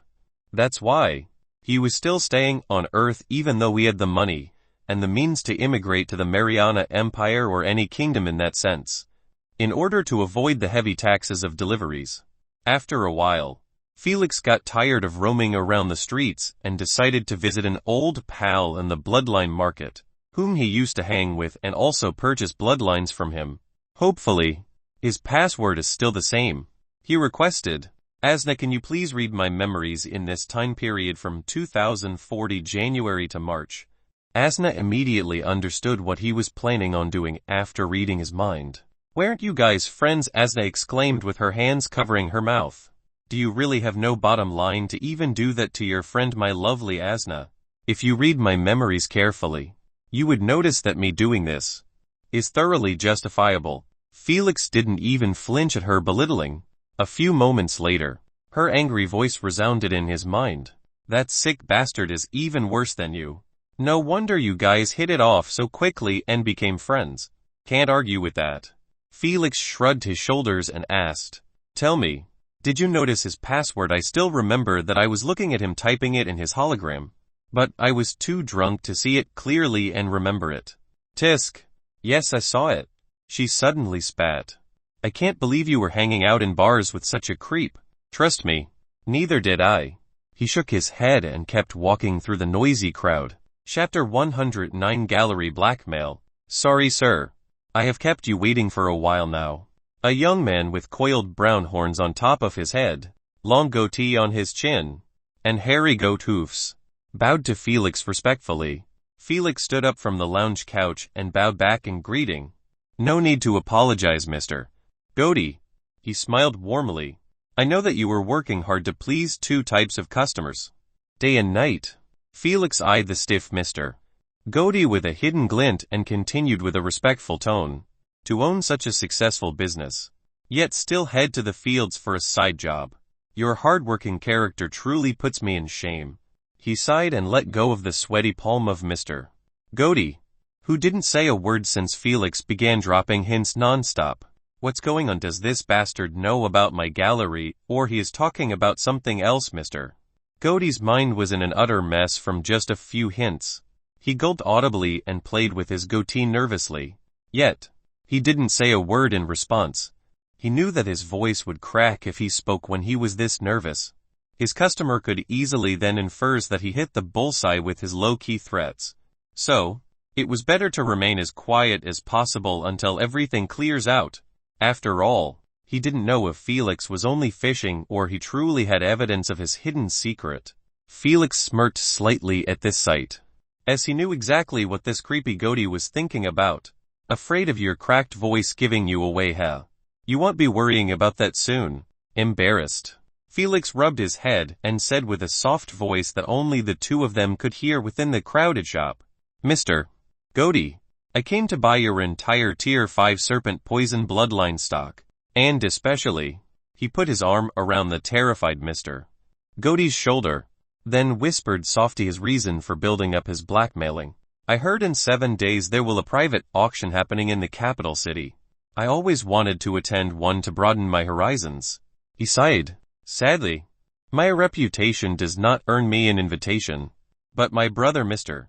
Goatee can give a recommendation letter. Right, it's not really hard for you to obtain it, based on the large network you built by relying on selling your gallery to powerful personals. Felix said, smiling warmly. Mr. Goatee, who was on the fence whether Felix was fishing or not, now truly knew that he was FC-cad big time.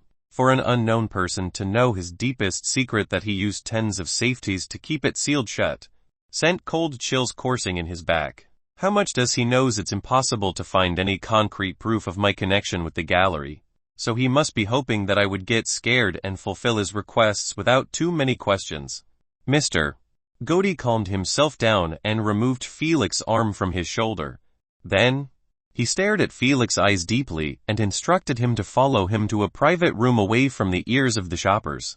If you don't have solid evidence backing you up, then you provoked the wrong guy. Mr. Goatee unlocked a small room at the side and closed the door after Felix entered. Immediately after turning around, he almost pissed himself in fear after seeing his gallery displayed in front of him on a large holographic screen.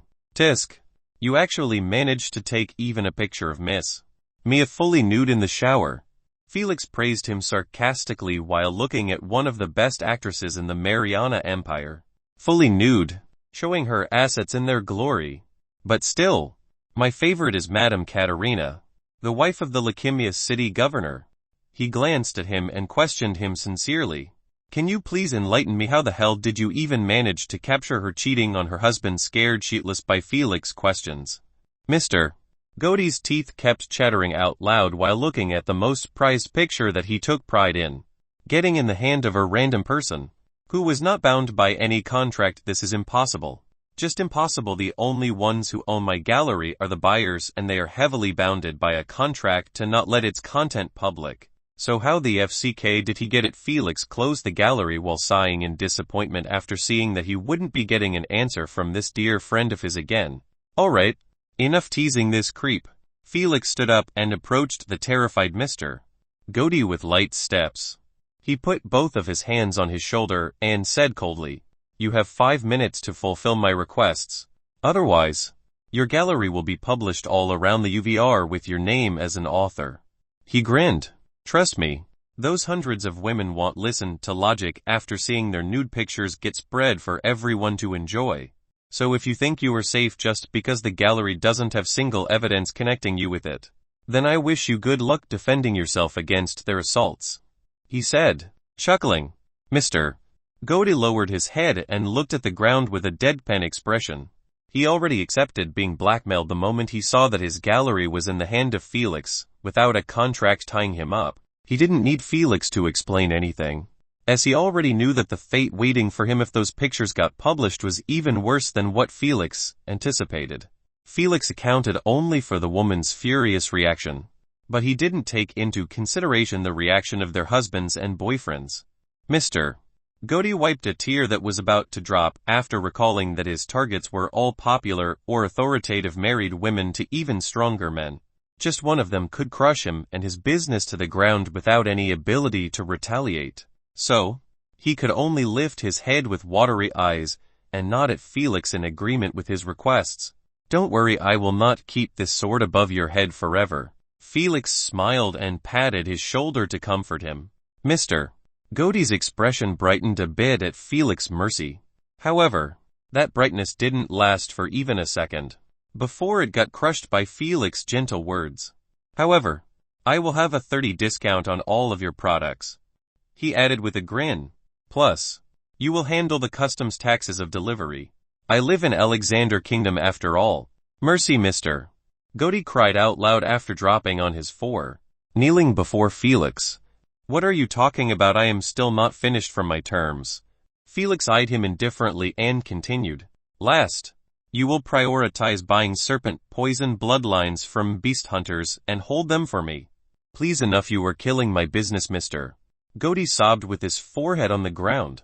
Felix didn't even flinch at this miserable sight. How could he show mercy to this bastard who photographed powerful women and sold them as a gallery for creeps in the UVR to enjoy, even though the buyers were bound by a contract to keep those pictures to themselves and not use them to blackmail the women? But still, the act itself was despicable. He only found out about this secret side of his friend when it slipped out of his mouth during a drinking contest between them. That was also when he saw Godey typing his password to access his data bank in front of him. He wanted to display the gallery to Felix to brag about his achievements. He was totally wasted.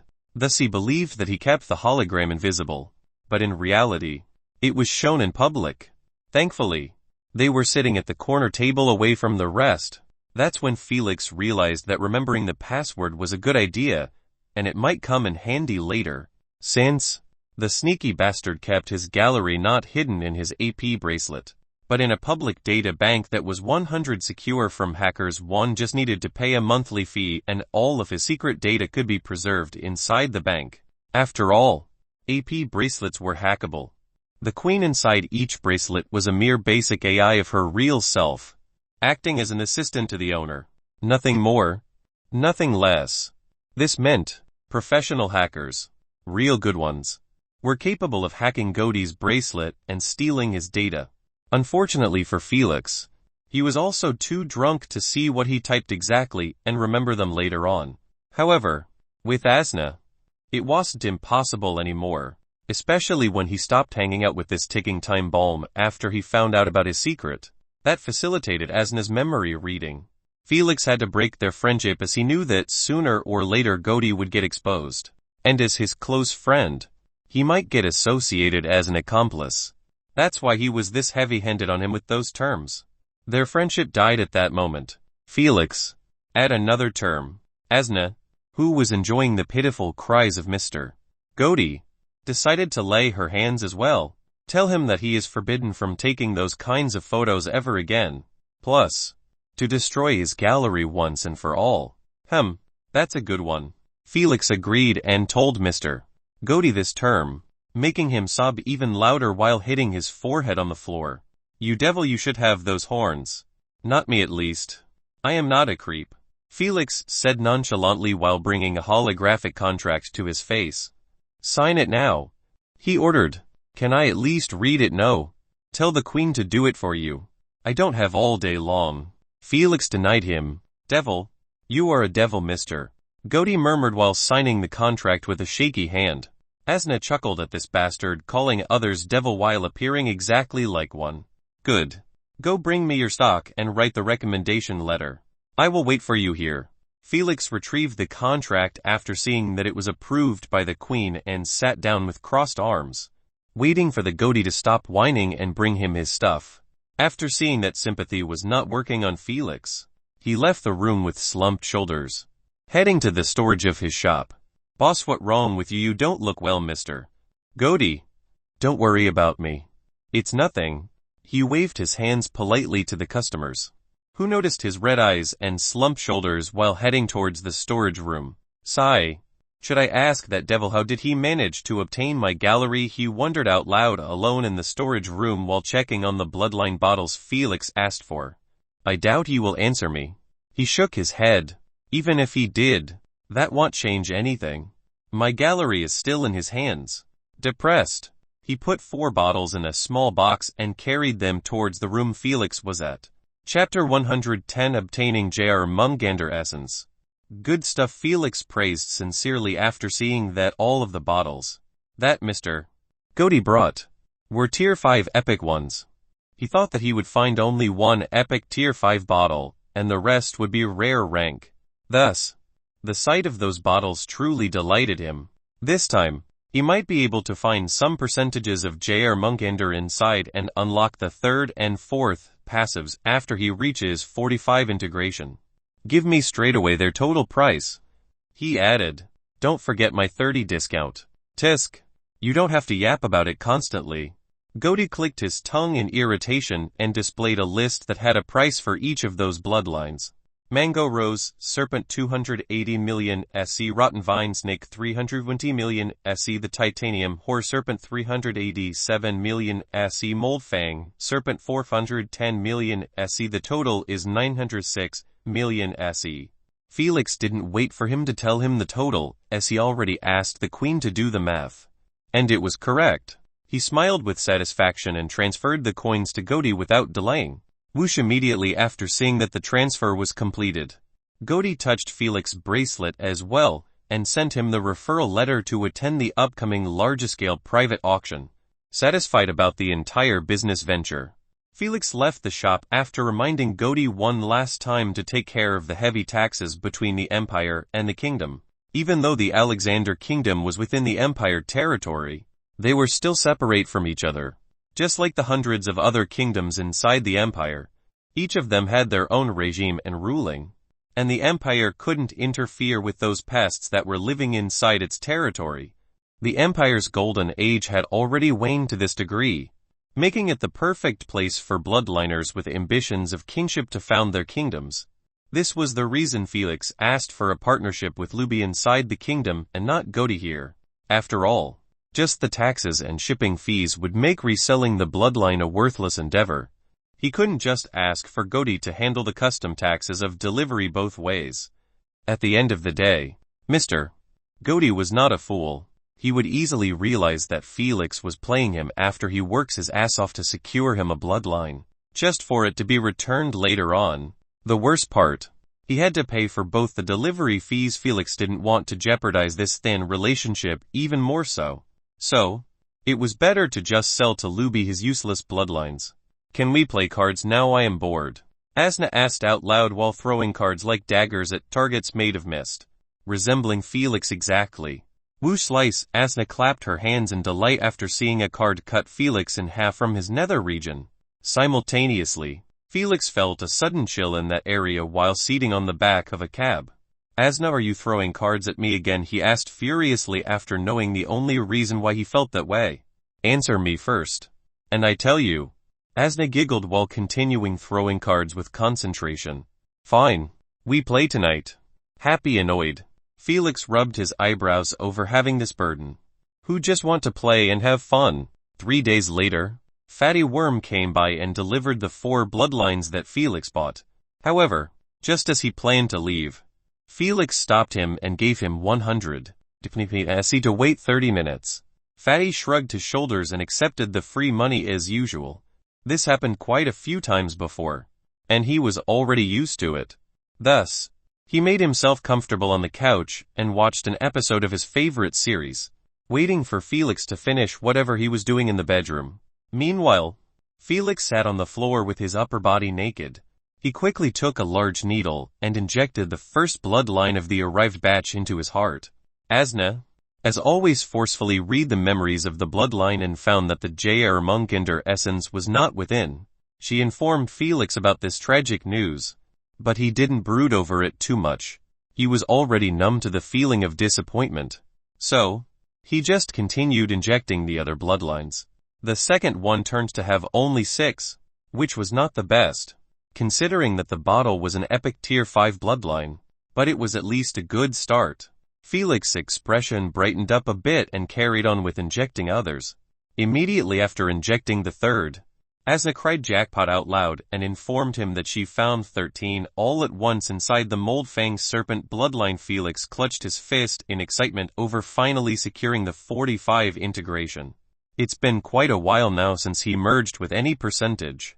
For someone like Felix, who had no cooldown at all, to not be able to integrate at least from 3 days to 3 days was truly a waste of his 100 affinity.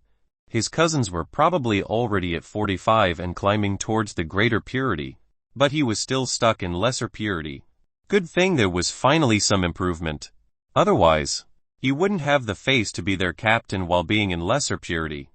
Felix calmed himself down and continued to filter bloodlines. He began using a new method of filtration that allowed Asna to split the bloodlines into 2 bottles. One, he filled it with the J.R. Mungander bloodline from all injections. And other, he just leaves it as it is, filled with the filtered bloodline. This way he could get this process over with all at once. Then, gives those filtered bloodlines to Fatty Worm to deliver them to Luby, or as before selling them to a random shop. Shortly after, he sighed dejectedly after hearing that the 4th bloodline was a bust as well. But getting 19 from buying only 4 bottles was good enough for him. 900 million SC was traded for 19. A quite large increase considering he spent before 850 million or so without getting a single percentage. Fatty, please take those 12 bottles to this address. Felix emailed Luby's address and lined up 12 bottles on the floor. Are you going to pay for shipments or the receiver? Fatty asked while swallowing all of those bottles inside his throat. He will pay for it. Don't include it in our free delivery agreement. Heh. You only have 8 more free deliveries. Fatty Worm snickered. 8 more, and I will finally stop seeing your ugly face. At least, I am not as fat as you. He shooed him away. Now scram. I need things to do. Fatty cursed him one last time and created a small wormhole in the middle of the room. He then jumped inside and closed it instantly. After sending him off, Felix called Luby and informed him of the upcoming extra 4 bloodlines. Luby didn't take it well, as he almost fainted after hearing Felix asking him to pay upfront 816 million XC. Felix didn't care about his sobbing and gave him an ultimatum of paying him in 6 days deadline. He needed that money for the upcoming auction. He didn't want to lose an opportunity to buy materials needed for elemental potion due to his lack of coins. This opportunity wasn't going to come again in the near future. After saying his piece, he hanged up on Luby, who didn't stop begging to increase the deadline by a day or 2. Luby truly began to regret this cooperation. If he knew that Felix had such good networks to obtain bloodlines, he wouldn't have accepted the term of paying upfront no matter what. Too bad. He didn't know that Felix was simply buying from other shops and selling him at loss. After all, who would do such retarded thing? Felix immediately turned around and entered his bedroom, preparing to start integration as fast as possible. He must finish this 19 that he obtained in a minimum period of 9 days. He planned to split it into 3 phases, each having 6. Except the last one would have 7. There was no need to torture himself daily and rush the process by harming his mind.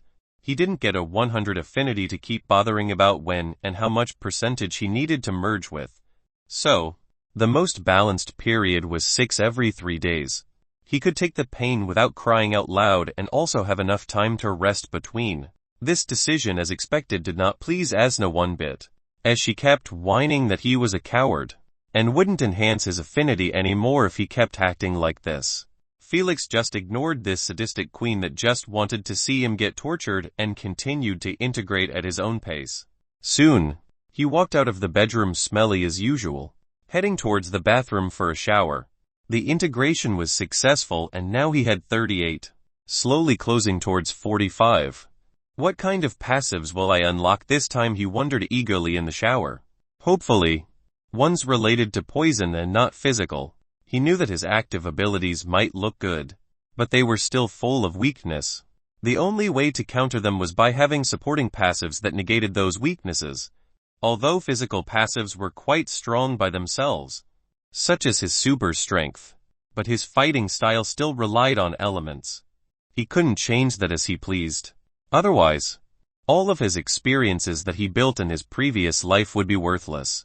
So he could only pray that his luck shines some light on him during unlocking. Chapter 111. The auction house hall in front of a humongous medieval castle that was completely built by white bricks. Felix stepped out of his car and walked toward the castle's metallic gate. He clicked on a key and the car immediately went to park itself automatically in the parking lot.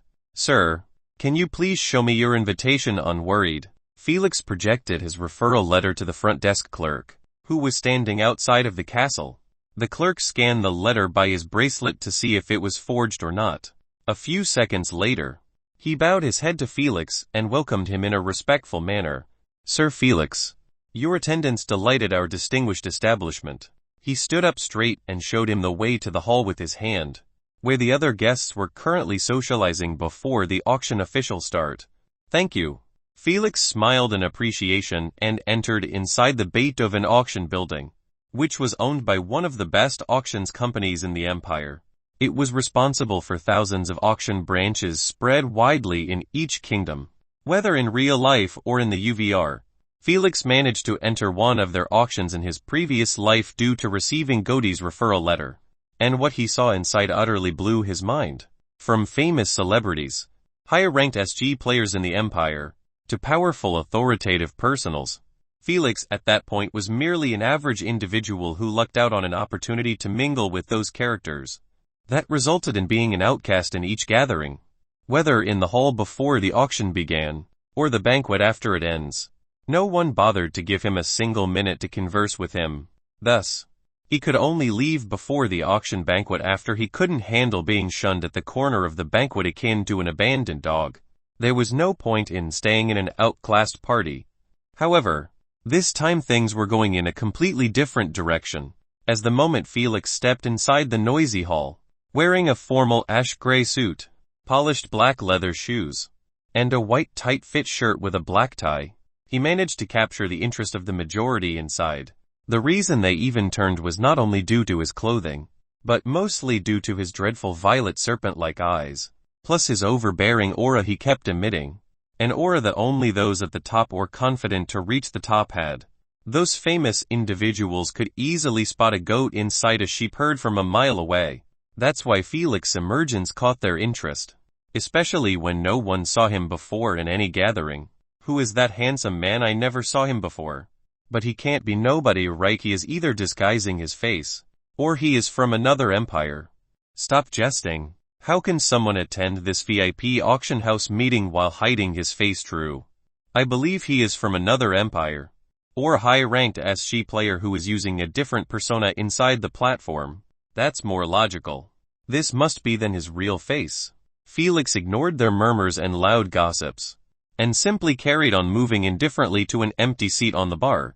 The reason he used some of his real features instead of the random disguise was to throw them off from realizing that he arrived here using a referral letter and not earned an invitation by himself. It was easily noticeable if someone was using a disguise or his real face, just from the way he carried himself. And Felix's overbearing aura screamed of confidence and pride. Unknown losers would never be able to have that confidence, especially if they entered this den that was full of famous and powerful individuals. Felix in his previous life got instantly recognized as a lucky individual who chanced upon a referral letter, just from his constant nervousness when he approached them. That led him to being shunned throughout the entire evening. Felix didn't want the same to happen. He knew that this was an opportunity to make some connections with those individuals. It didn't matter if he made friends with celebrities or even just higher-ranked players. Every one of them could benefit him one way or another, so he must elude them somehow to believe that he was as famous as them to facilitate their upcoming conversations. Since they assumed that he was a high-ranked player using his real face, then he must carry on the lie and get as many benefits as possible from it. I am quite intrigued by his SG persona. I might even have contested against him before, said a striking blue-haired man with snowy white eyebrows and beard while eyeing Felix ordering a drink at the bar. How about we go ask him together? Aaron, a croaky response came from a well-done man wearing a flamboyant red suit, who was sitting on the same table as the blue-haired man. No, I would rather not humiliate myself. I bet he will 100 reject us. So you go ahead. Aaron waved his hand dismissively. Forget it then. Better go try my chance with Miss Molly. Lion, you never give up. Do you? Aren't you afraid she will report you to enforcers for harassment? Aaron chuckled. I wish. At least then I will receive a response for her, Lion said in a joking manner. However, he wasn't joking about going to Miss Molly in the slightest, as he stood up from his seat while fixing his suit's sleeves. Then, he took a deep breath and advanced in direction of 3 drop-dead gorgeous ladies, each wearing a different glamorous dress that kept men stealing glances at them from time to time. Lion focused only on the lady in the middle that was laughing sweetly while having a curly purple lock of her exquisite hair coiled around her finger. However, her laugh suddenly paused after noticing Lion approaching her. She frowned her eyebrows in irritation over the upcoming harassment. Stella, Natalie, quickly find a way for me to get rid of this nuisance, she requested softly while pulling them away from Lion to buy time to think for a way out. The ladies turned around and figured out what she meant after seeing Lion as well. Stella immediately said coldly, "Why don't you just report him for harassment? The bastard doesn't want to take a cue by himself and leave you alone after your constant rejections." She continued talking out loud, so those near her and especially Lion to hear everything. So just report him. No one will blame you when he gets his account blocked. The ongoing chatter of those around them instantly quietened down after realizing that a juicy drama was about to unfold in front of them. Immediately after hearing what Stella said and seeing the people's sudden silence, Lion paused his footsteps, not having the guts to continue forward. He simply narrowed his eyes at Stella, who had her lips curled up in disgust. She didn't even try to hide it. Felix took a small sip from his drink while watching with amusement. Lucky. Getting free entertainment before the auction starts. Why doesn't this BTCH mind her business? Lion glanced hatefully at Stella, who was pulling a hair lock behind her ear using a middle finger pointing at him. He switched his vision to others, who were looking at him with clear anticipation in their eyes, waiting to see him getting humiliated in public. Tisk should not have made a move when those 2 BTCHs were with her. He changed his direction and headed left, ignoring the disappointed sighs of those around him. He was not a fool to make himself a joke before the auction starts. So, it was better to advance on Molly later when she was alone. He went towards a clerk and asked him out loud where the bathroom was. The clerk gave him the directions politely. Thank you.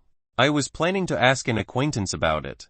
He smiled politely towards the clerk and added out loud while heading towards the bathroom. But it seems that her beauty got into her head, thinking that all men are here to hit on her.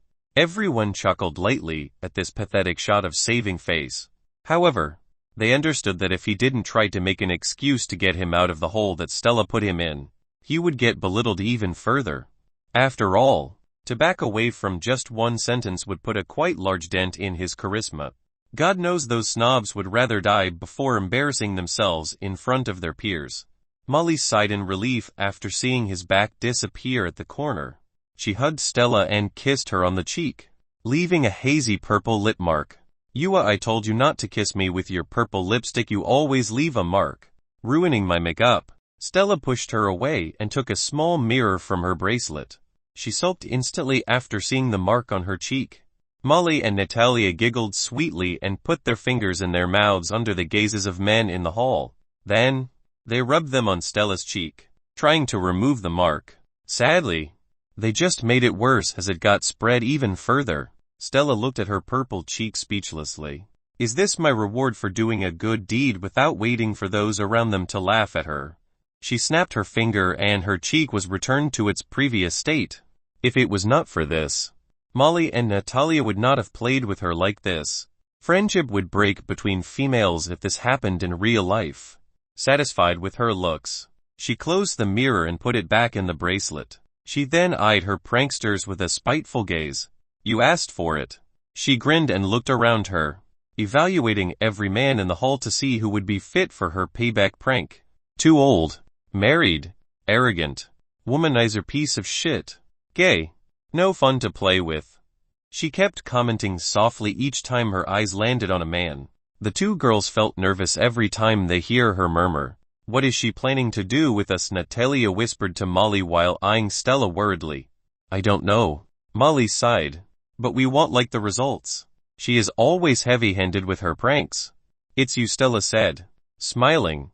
Their whispering stopped after seeing Stella walking towards an unknown man, sitting at the bar counter, drinking small sips of bluish drink while reading in concentration something on his holographic screen. Chapter 112. Warning. Molly, is she planning to hang with that man and ditch us as punishment? Natalia wondered while tilting her head slightly.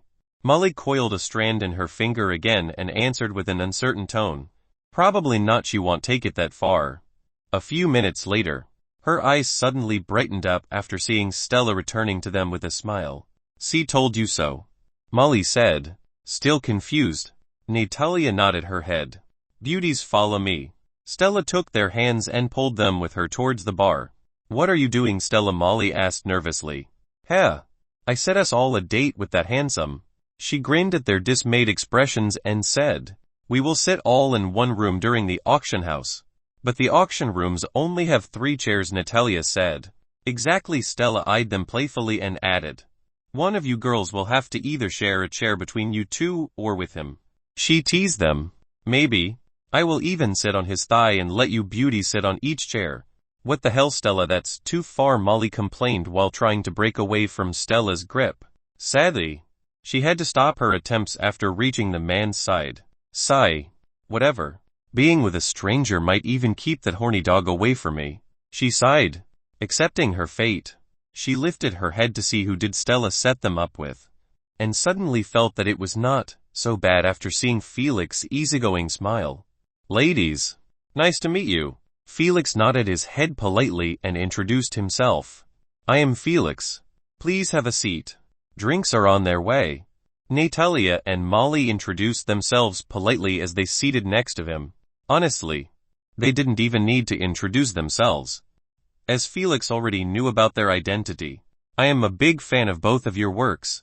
Felix complimented them sincerely. To actually drink with Miss Molly, the current queen of dramas, and Miss Natalia, lead singer of Tigers of Love idol band, is truly a lucky day for me. Hey, not fair. Stella jumped in front of him and pointed at herself. What about me? Don't you love watching my movies? Felix shook his head gently and said, Miss Stella, how can you say that I have repeatedly watched your movies? He approached her ear and whispered, especially Sinful Purity movie. You're bad. How can you say that to my face? She laughed and pushed him away. Felix didn't feel ashamed at all, bragging about watching repeatedly the only movie she had a nude scene in. Molly and Natalia tilted their heads in confusion at their flirting. What the hell? Isn't this too quick? They just met, Molly thought. Did Sister Stella brought us to watch them flirt with each other? Natalia thought. They shared eye contact for a quick second and nodded in understanding. Game on. Let's See who will watch who. Natalia abruptly hugged Felix's left arm and asked shyly with sparkling sapphire azure eyes. Brother Felix, which one of my songs do you love the most? A bit baffled, Felix gave a side glance at her weird behavior, but still, he answered her after contemplating for a while. It's quite hard to choose. However, my favorites are On Your Knees and Imaginary Road. He smiled and complimented her. Especially Imaginary Road video clip. Your beauty truly shone in it. Natalia didn't answer him back, as she lowered her head, avoiding eye contact with him. Her attempt to flirt backfired at her immediately. Molly laughed softly at her friend's reaction. She knew that Natalia gets awkward instantly after being praised by males. Hee, Sister Natalia, I always told you the same. But you never believed me. Stella smiled teasingly and said, now that you hear it from Felix, you didn't refuse. Tell why. So Natalia's ears turned red in embarrassment. She didn't think Stella would go that far and twist facts like this, trying to make it sound like she had a thing for Felix. Since you are playing dirty, let's see how you react when I do the same. Natalia ignored Stella's playful smile and courageously whispered in Felix's ear while covering it with her small hands. Stella nervously watched Felix's expression turn weird while looking at her body. FCK, don't tell me she told him about that. Stella flinched at his invasive sight. She felt that every inch of her body was naked in his eyes, especially when she wore nothing underneath her dress. Cough. Be right back. I need to head to the bathroom. She stood up hurriedly and walked faster away from them. Yet she felt her cheeks burn after feeling 3 piercing gazes at her rear. She gritted her teeth and increased her speed even faster until she disappeared in the corner. PFFFFFF, that what you get after dressing that way. Natalia and Molly laughed besides Felix, who was honestly quite uncomfortable about knowing such private information. He might have accepted having them in his auction room to not feel bored during the long duration of the bidding. But still, he didn't expect he would be hearing secrets from his stars that he loved to watch and listen to in his previous life. Oh well, might as well enjoy it, he thought to himself. His thick skin quickly helped him accept the situation. Felix warned her about her next garbage series. Asna's voice suddenly interjected in Felix's mind. No he. With pleasure. Felix's slits thinned dangerously for a split second, unnoticed by the ladies, before returning to their normal size. You are such a bastard. Asna cursed him after reading what he had in mind. Is it possible to know if your next drama is already in production? Felix turned his head to Molly, as he casually asked. Molly stopped laughing after hearing him talk business. If he asked about the release date of her drama, it meant he wanted to watch it. But if he asked about production, it signified that he planned on investing. Sir Felix, the production won't begin until next month, she answered seriously. Is he going to ask about investing in the series, or he is just curious? I see. He nodded lightly and asked an unexpected question to Molly. How did you find the plot? You can answer honestly about your real feeling. He smiled. No one is going to judge you. Even though Natalia didn't understand what he was implying, she still nodded her head in agreement. Molly stared at his genuine eyes and didn't know what to say. She wanted to express her real views about the script, but she was not a fool to do so in front of a man she just met, so she kept hesitating to speak. Not knowing what to do, Felix sighed at this sight and waved his hand dismissively. Forget it. I apologize for putting you in such a difficult position. He paused. However, just from your hesitation the answer is pretty clear. He lifted his glass of bluish wine and advised her with a solemn expression. Trust in your gut feeling towards the script. It's still not too late. After that, he ignored her completely and kept flirting with Natalia playfully, teasing her here and there, making her blush constantly. He didn't bother explaining what he meant to Molly. He already gave her a free future brownie, due to Asna telling him to warn her of that shithole she was about to fall in. If it was not for Asna, he wouldn't have bothered to say anything. He wanted to keep the timeline exactly the same as the last one for as long as possible. This action would cause quite an impact on the film industry if Molly listened to his advice, as the upcoming series she was about to cast in failed horribly due to another series grabbing the attention of every spectator. If it was not for it, the series would have performed as expected. average results, but stable income. However, because of this variable, Molly's series got bashed to the ground after it was being compared constantly between the two, especially when the episode's release was close to each other. The difference got even more apparent to the audience. This constant bashing resulted in the series being dropped by the producers. No one got hit harder than the actors, specifically Molly, who was a famous celebrity within the empire. Felix planned to invest in that series, that's why. Asna wanted him to enlighten Molly, as she didn't want the series he was about to invest in to crush Molly, who acted in 5 of her favorite drama series. However, Felix had something different in mind. "Why are you spacing out?" Stella immediately asked Molly after returning from the bathroom. She sat next to her and waited for her response. "Felix told me to follow my gut feeling when dealing with my upcoming series." Absent-minded, Molly coiled a curly strand on her finger as she replied, Did he now?" Surprised, Stella glanced at Felix, who was drinking with Natalia. She then patted her friend's shoulder and asked, "Well, what was your first thought after reading the script?" Molly looked at her tearfully and responded, "Trash." Stella didn't know whether to laugh or cry at her truthful response. Her company will skin her alive if they caught wind of what she said in public. "Well, then just don't do it, baby." Stella hugged her with a smile and advised, "You are Miss Molly. Do you think you will struggle to find another series to act in? I doubt it. So if you feel that you are not fit for this series." She poked Molly's nose with her finger and said, "Just ask your company to terminate your contract with it. But they will refuse to pay the termination fees." Molly slapped Stella's finger away and added, "Even more so based on a hunch of mine. If I paid the fees, would you sign a contract with me to act in an upcoming series I am planning to invest in?" Felix put his head between their hug while tempting Molly with a soft devilish voice. Chapter 113. The auction had begun. Both Molly and Stella yelped in surprise after getting interrupted abruptly by Felix's voice. Felix didn't wait for them to bash him for his gutsy move, as he quickly explained what he meant. "I am willing to pay your termination fees. However, you must take the female lead role in an upcoming series I plan to invest in." Vexed, Stella's eyelids kept twitching as she looked at Felix's serious expression, like his head was not between their chests. Felix saw her staring at him, so he offered her his famous easygoing smile. This bastard. At least show some reaction when being embraced by two beauties. Stella didn't let him get comfortable too much, as Molly seemed like she went absent-minded again after hearing his offer. So she grabbed his head that was lying comfortably between their chests and pulled him out. Tisk. Felix clicked his tongue and returned to his seat. It truly felt good lying in his favorite star's embrace.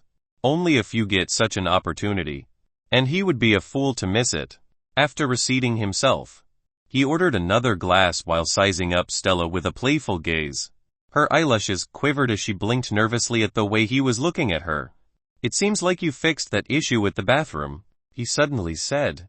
"PFFF, don't bully her brother, Felix. We still have a long evening together." Natalia giggled at Stella's embarrassed look. Stella only lowered her head without sounding a retort.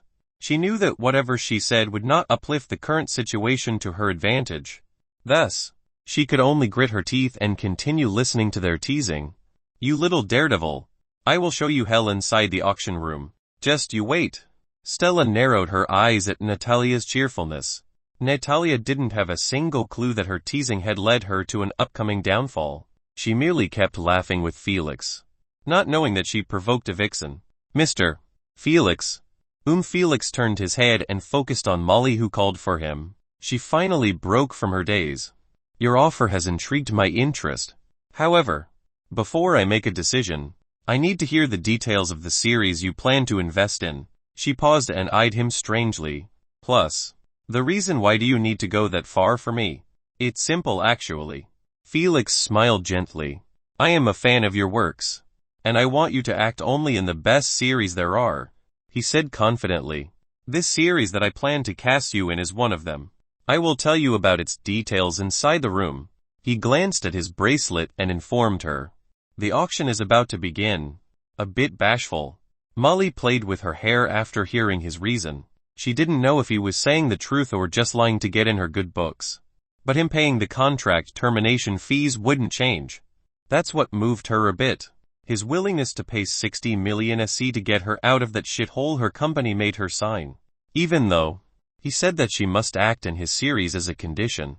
In her eyes, that was merely a term to not make her feel indebted to him. She believed that the series he chose would not perform as bad as the one she was currently cast in.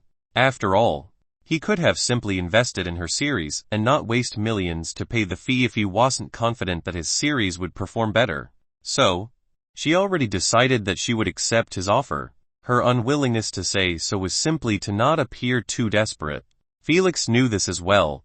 That's why he was relaxed about this cooperation, not pushing or forcing her to sign as fast as possible. Dear esteemed guests, a sudden sweet voice resounded in the hall, stopping everyone's chatter, including Felix. Those who were sitting stood up and fixed their attire. They knew what's about to be said already. Please click the room number on your bracelet, so you can get teleported inside. She paused for a second and continued speaking in a gentle manner. If you want other guests to enter your room, simply send an invitation to their UVR ID. Keep in mind there are only 3 seats in one room. In addition, only 5 guests can be invited. For further details about the auction rules, please ask the Queen AI. Thank you and good luck on your bidding. She ended the transmission as sudden as she activated it. The regular bidders didn't even wait for her to finish, as they teleported inside their rooms the moment she greeted them. This left the crowded hall empty with only a few guests here and there still conversing or waiting, such as Aaron, who was still waiting for Lion to return from the bathroom. Sigh. That bastard truly hid in there until everyone left. He rubbed his snow-white eyebrows in irritation while watching the bidders around him teleport one by one. Soon, his eyes landed on Felix and the ladies, who were about to depart as well. I wonder how he will react when he sees his love interest getting mushy with that unknown player, he said, chuckling. Speak of the devil. He turned his head to the left and saw Lion standing still, staring at the girls, who just humiliated him in front of others. Touch Felix's bracelet one by one. Lion knew that Felix had just received their personal UVR ID. He was chasing after Molly for over 2 months now, and he still didn't receive even a friendly smile. Don't even mention her UVR ID. Too bad. That wasn't even the deadliest blow to his self-esteem. But what followed next? Felix and the girls all disappearing at the same time. Impossible. Giving him their ID is one thing, but FC King getting in his room is another. He couldn't comprehend how and why did they even decide to enter his room. It didn't make sense at all. He tried everything to get Molly's ID number, but he never succeeded. But here he was seeing his love interest, who was always giving hard time, easily get inside another's man room after meeting for only a couple of minutes. Fucking SLT. I believe that you treated every guy as shitty as me, but it turns out it was only me. His expression twisted from rage and humiliation. He already foresaw Aaron roasting him throughout the entire evening about this. He took deep breaths through his nose, trying to regain his calm while approaching Aaron. However, that wasn't easy. As the closer he got, the easier he was able to see Aaron's mocking expression. At this point, Lion wanted nothing more but to ruin Aaron's pretty face. Alas, this was the UVR. FC King UVR rules. I can neither beat people nor pick up girls without being labeled as harassment. He huffed in anger and teleported immediately after reaching Aaron's side, not giving him a single chance to open his mouth. Stupid. Aren't we entering the same room? Aaron laughed and sent an invitation to Lion. Sorry, you have been blocked by this user for 24 hours. Speechless, Aaron stared at the notification that welcomed him after sending the invitation. He didn't think Lion would actually ditch him like this just to avoid getting roasted. Whoosh, a cold breeze caressed his face as he stood silently all alone in the empty hall, not knowing what to do anymore. After all, he only attended this auction to accompany Lion. Inside a cozy well-lighted room that had 3 red armchairs stationed near each other, light particles started to gather, forming 4 human bodies. A moment later, the process of teleportation finished. Felix and the ladies stood silently while eyeing the 3 chairs, facing a large screen that was showing the details of all the items that were going to be auctioned tonight. Obviously. Except the last remaining 3 items, which had 3 question marks on them. I am sitting in the middle one. Indifferent. Felix went and sat on that chair, leaving the other 2 for the beauties to contest for. He never had the idea of acting as a gentleman and giving them his seat while he remained standing. He came here to bid for items, not to please girls. He only accepted their offer of staying with him was simply to ease the boredom of bidding alone. However, if his comfort was going to be compromised, he wouldn't have accepted them at all. Stella already knew this, as Felix told her exactly so to her face when she approached him. So, she was not mad or disdainful about his manners. She just smiled with a playful glint and said, "Molly, you sit on his right. Me and Natalia are going to share one." Molly did as told, as she really didn't want to sit on anyone's lap under Felix's eyes. That's too embarrassing for her. On the other hand, Natalia pouted in irritation and sat on Stella's lap. She knew that by being the lightest of the 3, she wouldn't be able to escape the fate of sitting on someone's lap during the auction. "Are you feeling conformable, or do you prefer sitting on Felix's thighs?" Stella whispered softly in Natalia's ears, tickling her earlobes. She began her revenge plan immediately. Annoyed, Natalia rubbed her ear without answering. She was thoroughly ignoring her teasing. Stella smiled and said nothing more, as the auction had begun. Chapter 114 Dawn Tree Leaf. Ladies and gentlemen, I assume that all of you had read the auction rules before entering. Correct. The Queen's monotonous voice resounded in the massive auditorium that had neither stage nor open seats. The entire auditorium resembled a close-off cylinder that had on its walls large glass windows clustered near each other. There were hundreds of those windows on the walls, stretching to the sky. Each window represented a bidder's room. Felix was currently sitting in room number 44, right in the middle of the packed windows. I will not explain the rules as they will take too long. So, for the newcomers who didn't read them or ask me properly, it's better if you just watched the first bids and act the same. Surprisingly, Queen AI was the one going to auction the items. But at the same time, it wasn't really that surprising. After all, the Queen was the only entity who was trusted wholeheartedly by the masses. Heck, the majority trusted her more than they trust their own parents. And for a good reason. She was the only autonomous authoritative entity that bows to no one, not even her race. This meant she was unbiased in all of the judgments and ruling. In this kind of activity, she was always requested to lead and act as the host.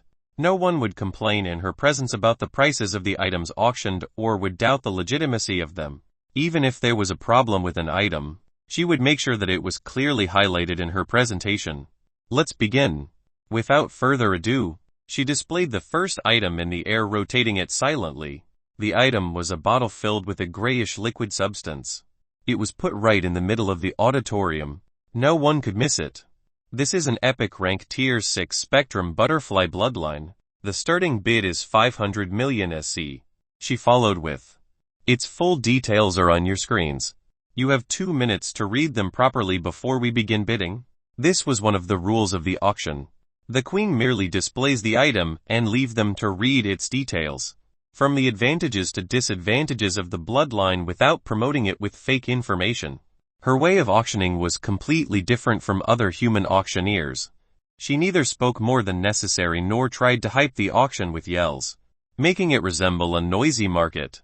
She simply played soothing music and left them to read the details of their bid in concentration.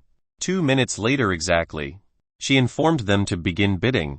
520 million SE from room 12, 530 million SC from room 37, 570 million SC from room 140. She kept calling the bids clearly, even though not a single person spoke or raised a number panel. 660 million SC from room 3, 660 million SC from room 3 going once, twice. Sold. BAM. The virtual gavel sound echoed in the auction auditorium. Immediately after, polite claps followed. Felix and the girls clapped politely as well. However, Natalia was having difficulty doing so, as her neck was being licked by Stella. "Stop it, Felix is going to notice," Natalia begged softly with red ears. But Stella didn't even pause. She kept kissing her back neck and licking it playfully. Sigh. I wish I could trade next right now. Envious. Felix kept peeking at Natalia, who was being eaten. She assumed that Felix didn't see them playing. But how could they escape his eyes? She was as red as a tomato. Even Molly noticed something weird going on between those two. However, she was too embarrassed to scold them. Oig! Suddenly, a soft moan escaped from Natalia's lips. She clasped her mouth tightly while looking at Felix and Molly, giving her awkward glances. Haha! Tears threatened to drop after seeing their looks. Stella removed her fingers from Natalia's chest while laughing in a delightful manner. Her revenge had been achieved. Natalia, come sit on my lap, Molly offered gently after not being able to handle seeing Natalia's watery eyes. Sniff. Sniff. Natalia went to her while sniffing softly. She sat on Molly's lap and buried her head on Molly's shoulder. Not daring to look at Felix anymore, Molly squinted her eyes at Stella, giving her a menacing look. Stella shrugged her shoulders carelessly and blew a kiss back at her. Tisk. Felix, you really invited a fox in your room this time. Esna clicked her tongue mockingly after seeing him sweat from his forehead at those beauties' interactions. They were truly testing his patience. Heh. Are you taking one of them home tonight or all? She teased him, knowing that he couldn't do so. FCK, leave me alone. You are the last thing I need right now. Felix shooed her away while wiping his sweat discreetly. Only now did he know that meeting his stars was not always a good thing. Their pure and angelic image instantly shattered after hearing Natalia's moan. Fortunately, they behaved properly after splitting them apart from Stella, leaving him to focus on the latest auction item that the Queen had just displayed. This is a leaf of a dawn tree. The starting bid is 280 million SE. A square-shaped milky white leaf was rotating slowly for everyone to see. Felix's eyes shone with delight after seeing it. Didn't think they would put it so soon. He quickly controlled the screen in front of him to show him the leaf details. He didn't have time to read the details of the items properly before. Soon, the milky white leaf was displayed with its details in front of him and the ladies. Name Dawn Tree Leaf. Starting bid 280 million SE. History. The Dawn Tree is one of the few remaining light elemental spirit trees in the universe after the spirit's mass extinction during the Dark Ages. It grows one leaf for each year until it reaches 100 leaves in a century. Afterward, it drops one leaf for each year until a century passes again. This cycle keeps repeating for eternity. Uses. Firstly, it can heal an individual of any illness, disease, curses, poison, condition, and more. Secondly, it can be used to resist incoming curses by having it in a 1-meter diameter around the owner. Thirdly, it can be used as material to create potions, substances, artifacts, talismans, weapons, and more, such as the elemental potion or curse resistance talisman. Drawbacks. Firstly, it must be kept in a cold environment 247. Otherwise, it will lose its properties gradually until it becomes null. Secondly, it can only survive for 1 year before it turns to ash. The beauties didn't bother Felix after seeing him concentrating on the leaf's details. They figured out that he was interested in obtaining it. So, they behaved themselves and let him focus on the upcoming bidding struggle. As always, the Queen informed them to begin bidding immediately after 2 minutes passed. Felix decided to test the water first and bid low. Queen, 290 million SC please. He didn't click anything. He merely called his bid softly. 290 million SC from room 44. Simultaneously, the Queen called his bid out loud for others. A few moments later, the bid increased by 30 million. 320 million SE from room 1. Tisk. Felix clicked his tongue and stopped bidding. For now, wanting to see how far the price would reach. 360 million. 390 million. 480 million. 485 million from room 1. The bids carried on until they surpassed 500 million. But they still didn't stop coming. Though, not as fast as earlier. Felix decided to act now as he increased the bid by 20 million at once, hoping that it might turn off room 1 owner's eagerness. Sadly, it backfired on Felix. As that person increased the price again by a whopping 50 million, he clearly was showing his desperation for the item, telling Felix he would not leave without it. This was the only way they could communicate their feelings inside the auction, as speaking or knowing the bidder's name inside a room was forbidden. Do you want to bid? Simply call it in your room and the queen will handle the rest. This rule was added to stop those who try to increase the bid simply to spite their enemies. In addition, to those who beg other bidders to not contest with them to save their face water. However, the true aim of this rule was to stop those bidders who threatened their competitors publicly to drop their bid or face the consequences of offending their backgrounds. This childish method of bidding was completely uprooted by the queen after it received multiple complaints from the abused bidders about it. Now, you either bid silently or go play in the corner and let those with coins do so peacefully. Those rules were accepted by all auctions, as they were quite beneficial to their business, even though hyping prices was not allowed anymore. Still, those who lower the prices further using their background were even more plentiful than them. Hence, the only ones who were butthurt about those new changes were the bullies. That's why Felix never cared about who was in room 1. He could be the governor of the empire capital city, and he still wouldn't give a shit about it. So, he kept counterbidding each time nonchalantly. The beauties with him held their breath at the staggering amount of the current bid. 510 million from room 1. 540 million from room 44. 545 million from room 1. 600 million from room 44. SSSSS awestruck. Natalia drew a deep breath after hearing Felix call 600 million indifferently, an amount she could never reach even if she combined all of her album sales since her debut. Molly and Stella didn't react as excessive as her, but their eyes still widened from such a large amount.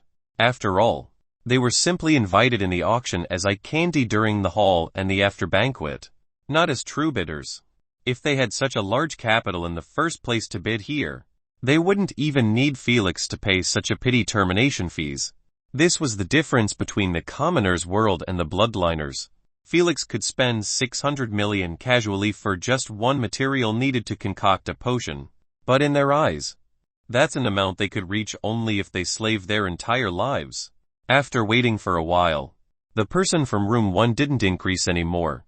600 million SE from room 44. Going once, twice. Sold. Bam! The queen struck the gavel faithfully without delaying for even a second to buy time for Felix contender to consider. The beauties clapped their hands cheerfully after Felix emerged victoriously. He accepted their claps with a harmless smile. Meanwhile, he was cursing the mother of the person in room 1 for being such a desperate FCK piece of shit. 200 million increase on one material. When did I offend you to treat me like this? Felix could only whine in his mind after losing 200 million, due to being unlucky and meeting a desperate soul like him. After all, the known market price of the Dawn Tree leaf was only 400 million. However, there was no supply at all to the public. Those resources were being traded between the upper echelons of the empire discreetly, and if some of those materials managed to bypass their clutches, they get sold in those kinds of auctions. Ones that Felix didn't even have the reputation necessary to join. So, he could only bite the bullet and spend that amount on the leaf, lest he regrets later and ends up not finding it. Coins could be earned back just as fast by using his memories. But those treasures could only be obtained from the high ranks SG prize pool or by joining the upper class of the empire. This meant, reaching a high rank in SG was a must in order to obtain the rest of the materials. However, to reach high ranks in the SG, Felix needed to have enough strength backing him up. The only way to increase it was by getting the elemental potion and making a breakthrough into the replacement realm. In other words, he needed to find a third option to get those materials as fast as possible. Felix already had in mind a way to do so. However, it depended on his luck in the second game. Chapter 115. I am sold. Where do I sign, Sir Felix? The serial code of the Dawn Tree leaf has been sent to you successfully. Instead of feeling excited at the news, Felix just sighed while glancing at his bank account that had only 700 million left after 600 million was deducted by the queen. Whatever. I can earn more during my investment. Speaking about that, Felix turned his head and asked Molly, I will not be bidding for the next couple of hours. Do you want to hear the details of this series now? Yes, please. She nodded her head with a charming smile and said, "I was planning to ask you after the auction to not bother you." Felix waved his hand casually and replied, "Don't worry about it, I already secured the item I needed." His lax expression turned serious and continued, "Before I share with you the summary of the drama plot, you need to sign an NDA contract. If that's alright with you, of course." "We don't mind." Molly spoke for them all and agreed to sign. Felix didn't waste time and sent them 3 holographic contracts. Even though Felix was doing all of this without even meeting the production company, he was not worried a bit that they would refuse his investment. Especially now that he had Molly, the drama queen, on his side. If before his chances to get a slice of that series cake was only 40, now with Molly he could confidently say it's 99. He knew that the production company would not refuse him when they see that he brought Molly to them. The perfect candidate for the lead role. The only reason they didn't manage to secure her in his previous life was because she already had signed with that garbage series. Thus, they could only use another actress. But now they wouldn't hesitate to replace her with Molly, even if they had to pay the contract termination fees. That's why Felix made them sign an NDA contract. He didn't want them to share information about the series with the public before he tells them so. Or else, he might end up shooting himself in the foot, gaining extra competitors instead of an actress. A few moments later, the girls signed the contract and eyed him with sparkling eyes, waiting to be dazzled by the plot. Felix's eyelids twitched at this sight. He realized that he raised their expectation bar a bit too high, but he was confident that the plot would please them. After all, it was a super hit series in his previous life. "I will only brief you on the plot summary and the 2 main characters." He coughed to clear his dry throat and entered his story mode telling. The plot didn't really have too much originality, as the story begins with a shy introvert university student who is invisible to everyone. He neither has friends nor a girlfriend. The only thing he does all day long was study, play games, and gaze from afar at his 5-years-long crush. He pointed at Molly. "That's you." He then carried on with the same pace. So far, the plot is average. Nothing unique. However, there is a twist. He smiled mysteriously. The male MC's alter ego that was shaped with every characteristic that the FMC wanted in a man, suddenly replaces the MC shy and introvert persona. When he fell in his apartment staircase and hit his head hard, Felix chuckled and continued. He never expected that the alter ego he was building since the moment he fell in love with his crush to replace him. But isn't that a good thing? He will finally have a chance with his crush, Natalia asked while tilting her head in confusion. Felix laughed even harder while shaking his head. "No, it's not. Because their memories are split, he doesn't know what his alter ego is doing, and never will unless his alter ego shares it with him." Molly gasped after seeing the crux of the plot. "Doesn't that mean he created his worst rival in love by himself?" "Bingo, but there is another twist." Felix grinned. The MC and his alter ego decided to split the day, as they got tired of their constant fight for control. So it was decided that 12 hours of daylight will be for the MC, while his alter ego will have 12 hours a night. In other words, each of them has absolutely no idea what they are doing when they get replaced, creating a 12 hours void each day. Felix rubbed his hands excitedly and carried on. This is where the plot thickens. The alter ego began working as a bartender to earn money as well as enjoy himself with single ladies. He didn't have the same feelings for the MC crush, as he was built in the MC's fantasies as a playboy. After all, he was simply fantasizing. A harmless thing to do. He laughed. But who would have thought that this harmless thing would get him into deep shit? Don't tell me. He met with the female MC and slept with her on the basis of a one-night stand. Stella exclaimed out loud, delighted by her guess. Felix clapped his hands while answering. Yes, the worst part, the FMC fell for him, not knowing that he was merely an alter ego to an introvert shy student in her university. Haha, I can already see the poor thing getting harassed by his crush, not knowing as well that his alter ego was causing it. Molly covered her mouth as she laughed. Indeed. But that didn't last for long, as the MC finally decided to come clean and explain to her about his alter ego. Haha, the girls couldn't help but laugh after imagining that weird scene. Felix eyed at them and continued, "That's not even the weirder part. What's weird was that the female MC begged the male MC to help her get into a relationship with his alter ego. And because the MC loves her so much, he couldn't refuse her request, thus creating a messy love triangle. The girls couldn't help but get excited as they imagined how that drama would look like on the screens. They knew that each episode would be filled with laughs, awkward moments, misunderstandings, and emotions. Things every drama fan loved to see. Felix grinned and said the plot ultimatum. The final twist is that the alter ego will try to assist the MC to get him in a relationship with his crush, making the already messy triangle even messier. Molly immediately stood up and said excitedly, "I am sold. Where do I sign?" Felix smiled wryly at her enthusiasm and sat back in his seat. Even though she was excited to sign, he couldn't provide her the contract now. At least, not until he speaks with the production company and convinces them to replace their actress with Molly. This process would take a while, as they would need to negotiate a new contract for him and one for Molly. Those procedures consume too much of his time.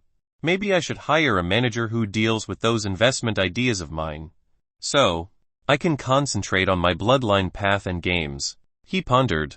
I will look through it later. He quickly dropped the matter and focused on Molly and Stella, who were quarreling about who would make a better female lead. I am better fit to lead in his series. I acted in multiple drama movies before as well, Stella argued elegantly, not raising her voice or using gestures. She simply said facts. I am called drama queen. Molly was even worse, as she only kept repeating this sentence to deny all of Stella's attempts at poaching a good series from her. They might be friends, but when it comes to their interests, they wouldn't hesitate to bite each other throats. So what? I earned Prestige Movie Award. I am called Drama Queen. I have no issue appearing nude in a scene if it's necessary, unlike you. I am called Drama Queen. If Felix chose me, he wouldn't need to pay your termination fees. I am called Drama Queen. Arg, stop saying that. We get it already, Stella yelled in irritation and sat back in her seat. She felt like she was arguing with a brick wall. I am called Drama Queen. Oh, are you done already? Molly, who was repeating the same sentence subconsciously, woke up from her absent-mindedness after hearing her yell. Stella, no need to argue any further. I am choosing only Molly, Felix quickly added after seeing her eyes get watery like she had been wronged. Don't worry, I have multiple movies I plan to invest in.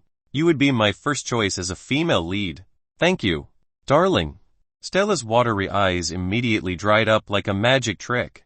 A smile bloomed on her lips as she gazed at him. Felix's eyelids twitched at this sight. He turned around to Molly, not wanting to deal with this vixen anymore. Chapter 116, Spinning the Game Wheel again. Molly, you need to contact your company and inform them about your choice. Then inform me about the termination fees when you do so.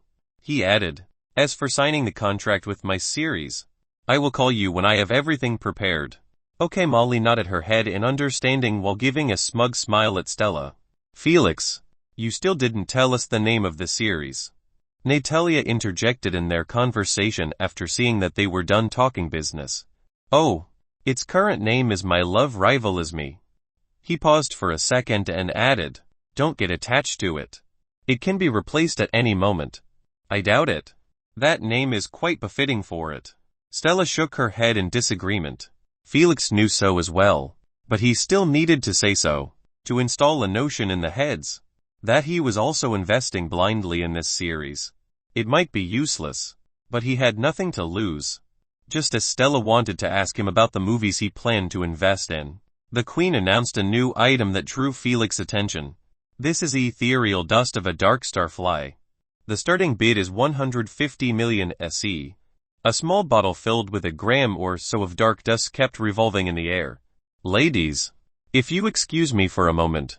Felix opened the details of the bottle on his screen and read them in concentration. The beauties didn't yap around and left him to read in peace.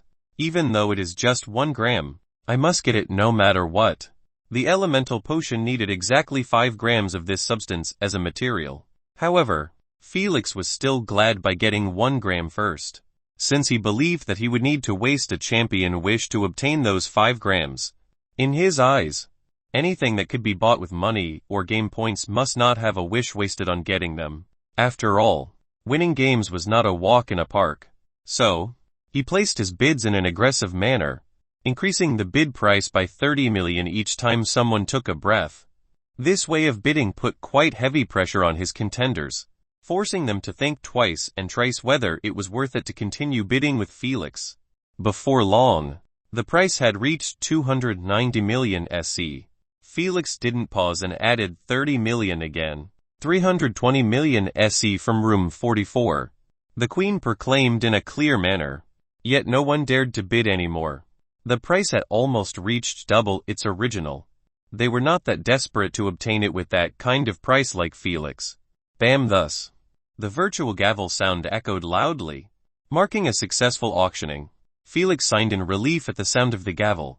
The price might appear too large for others, but for him, it was all worth it as long as he didn't leave the auction with an empty bank account. The beauties clapped their hands, congratulating him over his victory. Stella even took a step forward and stood up behind him, planning to massage his stiff shoulders. No need to bother yourself. I am fine. Felix refused her offer politely after seeing her pale hands kneading his shoulders gently. Let me do it please. Or else I won't feel at ease accepting your movie's offers. Stella requested with a sincere smile while adding more pressure to her massage. I am not ungrateful like someone in this room, who did not even say thank you after helping her. She scoffed and continued focusing on her massage, not giving a glance at Molly, who was fuming after having her integrity insulted like this. Felix closed his eyes and relaxed, not refusing her anymore. He only denied her the first time as a formality. He would be a fool to do so twice. As for what she said after, he didn't care one bit about their squabble. I was planning to invite Mr. Felix for a dinner to show my appreciation. Molly pushed Natalia away from her lap, wanting to stand up. She fixed her dress that was messed up by Natalia and went to Felix's right side. Under Stella's annoyed look, she started massaging Felix's right forearm gently. But a small reward like this is not a problem for me, she said, smiling. Natalia gaped at Stella and Molly massaging Felix. Not knowing what to do anymore, she looked at his other forearm. Should I join in as well? I don't want to be left alone. After a few seconds of contemplating, she decided to go for it. She went to Felix's left side and started massaging his other forearm. Anyone in Felix's situation would feel blessed to be treated like this by 3 celebrities.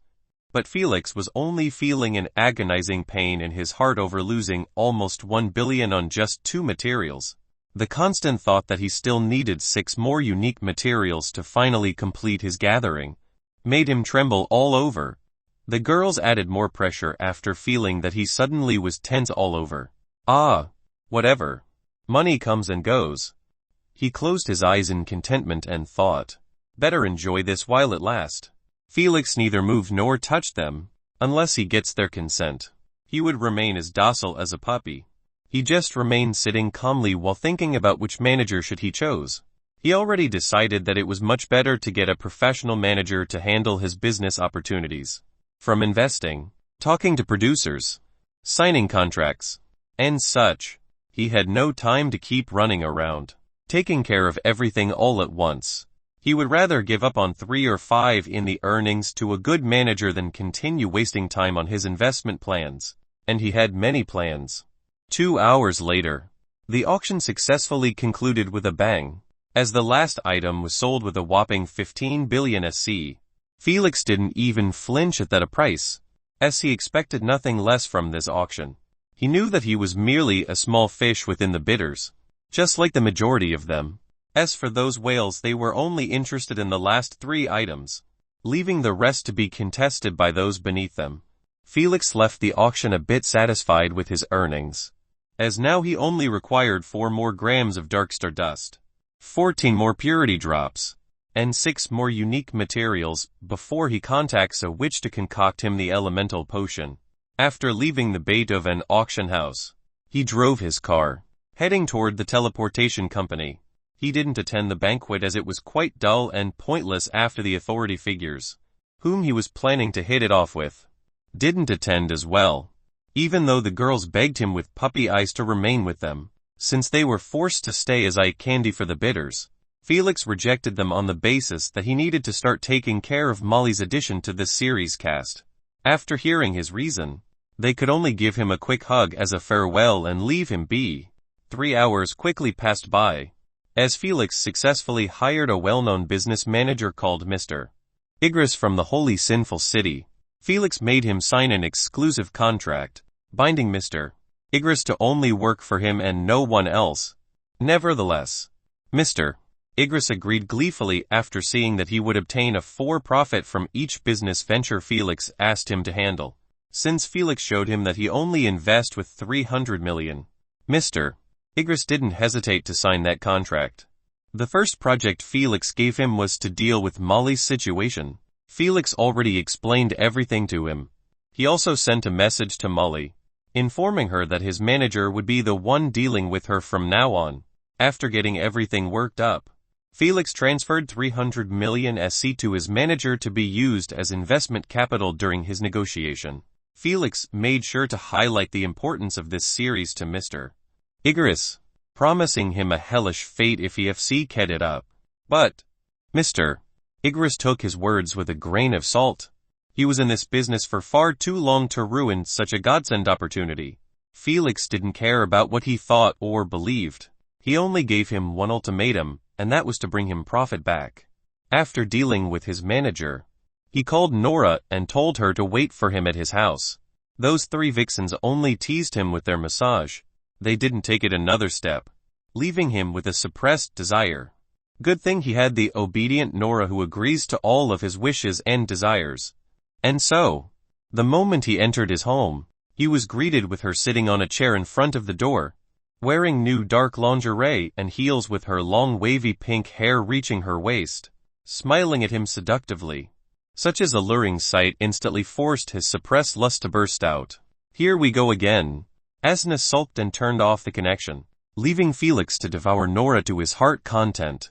Oh, what got you so excited? Nora yelped out loud after getting lifted abruptly. You don't want to know. Felix answered while running swiftly to the bedroom. Slam the door was closed shut, blocking anyone from hearing the wild party that was about to start. Days went by quickly, as the day of Felix's game reset was fast approaching. He spent the majority of the period that passed in his training room, practicing the newly unlocked passives to further enhance his battle prowess for the upcoming game. In addition, he was calling his manager from time to time to get updated on the series production. Mr. Igris kept true to his word and obtained a solid contact, turning Felix into one of the main shareholders of the series. This was extremely beneficial to Felix, as after the first season of the series gets released in the near future, he wouldn't need to worry about coins for a while. After all, this series would be released empire-wide and not just a kingdom-wide like the previous movie he invested in. The returns would be much higher than before, as Felix expected at least to earn 3 billion for each season released. Though, he must constantly pump funds if he wanted to continue earning that sum. However, in the present time, Felix was almost broke after investing that 300 million SE. His bank account only had 80 million left. I should probably roll the game's wheel now. Felix quickly decided to participate in a new game now. Even though there were still 4 days left before he could officially join one, he was doing so to take advantage of the 5 days of preparation that was always given. This strategy was used by hardcore players who were climbing the ranks in a rush, since it shaves at least 5 days from the 2 months cooldown duration. Not every player did so, as the majority of them were casual players, who participate in the games only when they feel prepared. Sometimes this takes at least years before they join another game. The SDA didn't condemn them for such an action, as they were struggling to balance the large influx of new players each day. The officials probably feel glad when those players take such a long break between games. Felix washed his hand with soap to add some luck points and sat down on the couch. He took a deep breath and opened his profile interface. Immediately after, he scrolled down and clicked on a new game. A moment later, he was transferred to a web page, where the green start button was at. His finger trembled while approaching the button. Click the moment he pressed the button. The same colorful wheel with tens of formats started to span rapidly before him. 3, 2, 1. Stop, he ordered with a bit of anticipation in his tone. The wheel slowed its speed down gradually. Ting, ting, ting. Needle sound continued to resonate in Felix's ears, as it kept passing one format by the other until it completely froze on a format. Felix's soul immediately escaped after seeing the most dreadful format in his case. Congratulations on picking puzzle format. Chapter 117 Shuffle Maze. Felix did nothing else but stare at the ceiling absent-mindedly after landing on the most hated format game for those who were confident in their strength to beat the shit out of their contenders. The many variables within its games nullified their absolute strength. In Felix's previous life, puzzles games were actually his favorite format. He didn't win them all, but he still had a good win rate while playing them in comparison to other formats. One single small mistake could even eliminate the first ranker player. One lucky opportunity could make the last ranker clinch the win. This kind of uncertainty was Felix's jam. His trash bloodlines weren't making it easier to compete in battles format games. But in puzzle ones, at least he had a shot. If the death race luck meterage decided who would have better opportunities to clinch the championship. In the case of puzzle games, luck decided whether one emerges as champion or not. However, without the necessary intelligence to take advantage of a lucky opportunity during the game, a player could only waste it. Intelligence was still the true deciding factor to perform the best of one's ability within puzzle games. Dejected, Felix rubbed his eyelids while sighing. He gave a spiteful glare to his hands, which kept causing him misfortune. I dare you to let me down again. He threatened them like a lunatic. I swear I will cut you down and heal you back up. He rubbed them nervously while eyeing the green button that was for spinning the next wheel, which had hundreds of puzzle games within it. FCK it. He swore and pressed the button forcefully, not worrying anymore about what happens. The wheel span rapidly again. However, this time Felix didn't leave it spin for even 2 seconds before he stopped it. The wheel gradually slowed its speed until it stopped completely. Felix glanced at the chosen game and had a bad feeling after seeing the word maze. He clicked on the game and its details were displayed in front of him. Game format puzzles. Maze edition. Game name Shuffle Maze. Participants number 95. Still increasing. Integration allowed from lesser purity to peak. Stage 1 of replacement. Ranks allowed silver and bronze. This is a silver game. Maze map. Surprise edition. No prizes. Pool. High grade stones. Peak grade stones. Instant recovery potion. Hateful miasma breath. Spiritual flat bone. Rules of the game. 1 players get dropped randomly in one giant maze. The distance between the exit and the drop spot is fixed for every player. 2 creating alliances is allowed. 3 the maze walls shuffle after every 30 minutes. 4 the duration of each shuffle is 10 seconds. 5 players can glimpse beyond the walls in each shuffle, but won't be able to move during it. 6 there are hidden compartments in the maze. Teleportation circles. Treasure chests. Traps. 7 treasures that are in the open areas are guarded by beasts. Beast strength increase based on the chest rank. 8 game points can be earned from eliminations, beast hunts, and treasure chests. 9 the player first to leave through the maze exit wins. 10 the game duration is 2.5 hours. 11 the player with the most points after the duration ends wins. For more information please open your SG profile interface. Good luck to all participants. Just like Felix feared, the game rules included hidden teleportation circles. A luck-based addition that could teleport a player near the exit, giving him a free win. But to balance the game, that would be quite unlikely. This meant the player would only be teleported in a large diameter around the exit, and that's only if he got lucky. In worst cases, he might be sent back to where he started. That being said, Felix strangely wasn't looking at the 6th rule, but actually had all of his attention attracted by the 8th rule. Can I do it regardless? Maybe it can work even in a puzzle game. He kept murmuring under his breath in a trance-like state. He felt that his luck turned upside down too quickly. Just now, he was feeling horrible over landing on a puzzle format. But after seeing the 8th rule, a plan formed in his head. A plan. If executed correctly, he would obtain a shit load of game points. The game added the 8th rule in order to help the less intelligent, or simply players who had abilities totally useless in locating the exit. They just needed to hunt for game points, and hope that no one manages to find the exit before the game duration ends. This game might be a puzzle type, but still, the SGA always left leeway for those with low IQ in some way or form. After all, no one wanted to watch a game that had 100 players. But only 3 were active within the field. Hopefully it works. After a couple of minutes of deep pondering, Felix finally woke up from his daze. He lifted his head and saw that the wheel was still in front of him.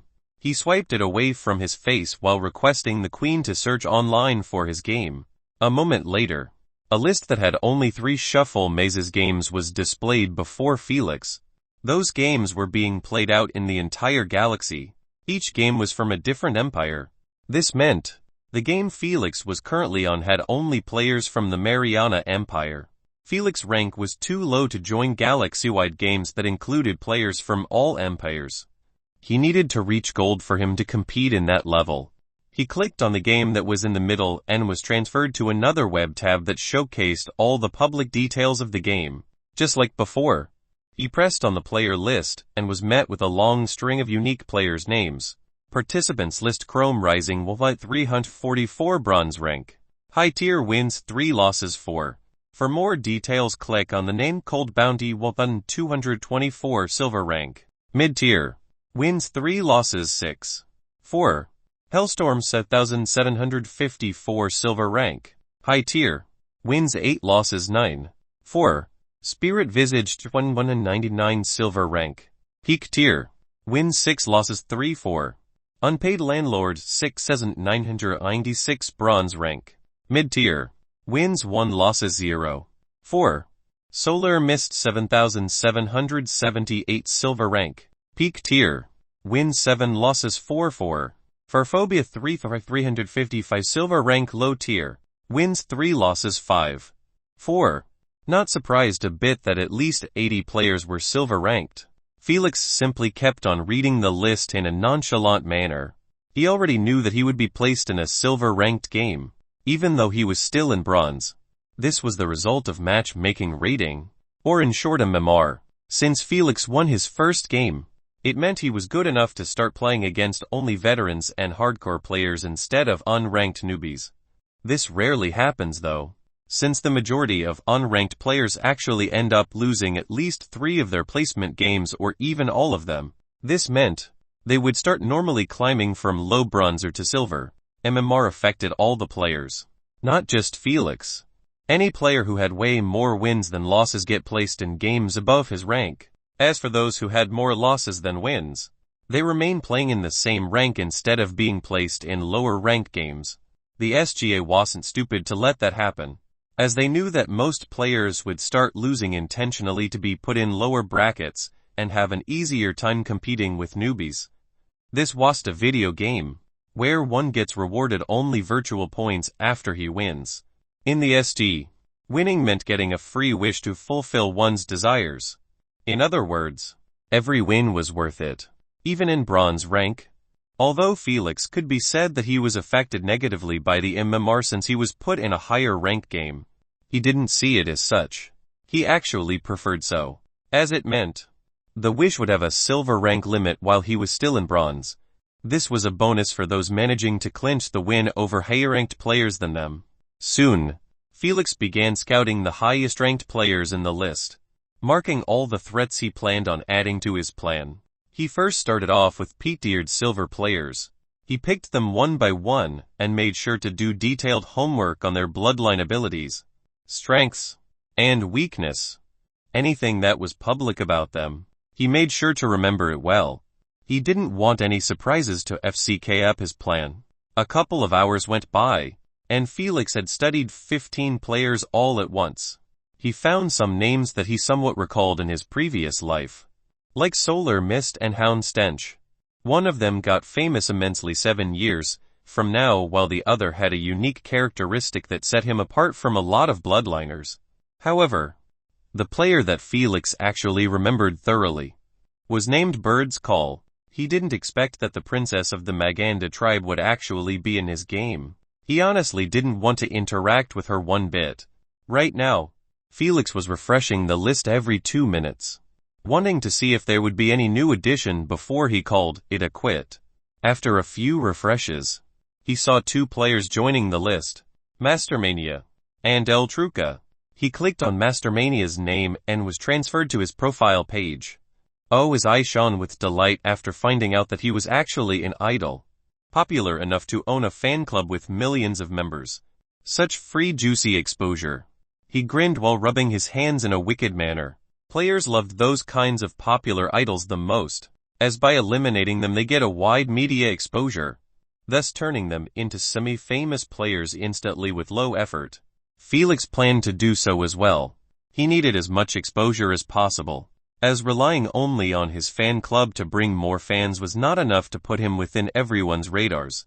The only ways to do so was by either winning games, and winning them magnificently, or eliminating popular players and idols. That's how famous players were born before. Fan clubs were only byproducts of that. Shortly after, Felix closed the list tab and changed his outfit to training one.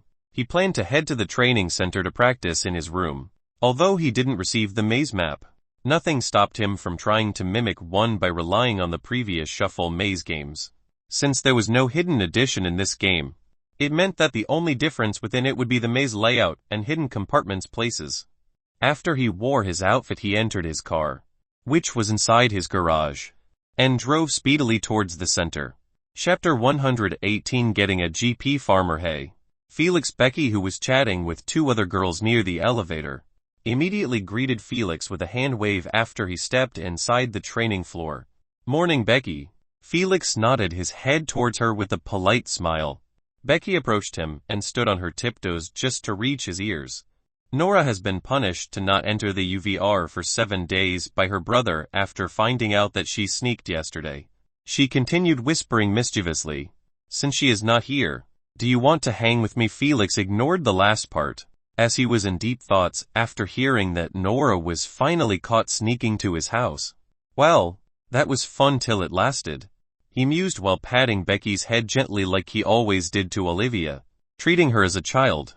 Afterward, he went to his room, not caring about the fuming Becky behind him. Nora with her dramatic brother was already too much for him to handle. He would be a fool to add Becky to the mix. If he did so, he would never be able to focus on his training each time he stepped inside the floor.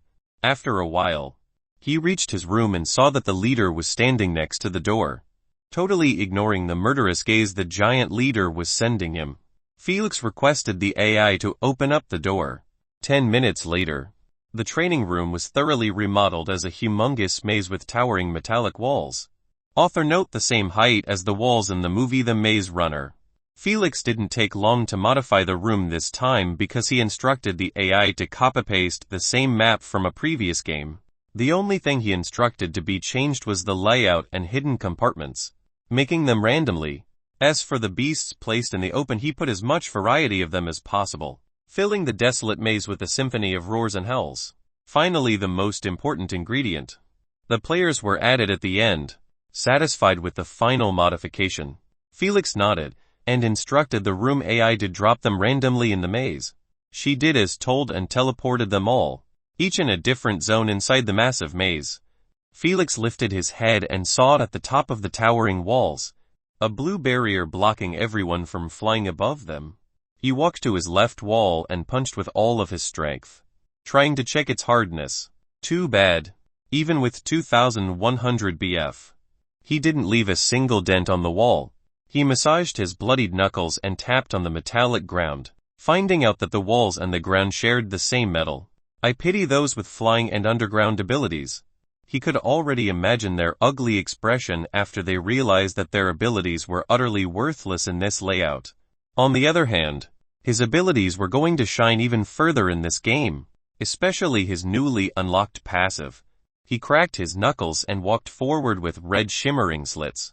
5 days later, Felix was sitting with crossed legs on Asna's bed, holding 3 cards in front of her with sweat covering his forehead. "My lovely Felix, why are you sweating? Aren't we just playing games?" Asna said playfully while wearing only a long shirt.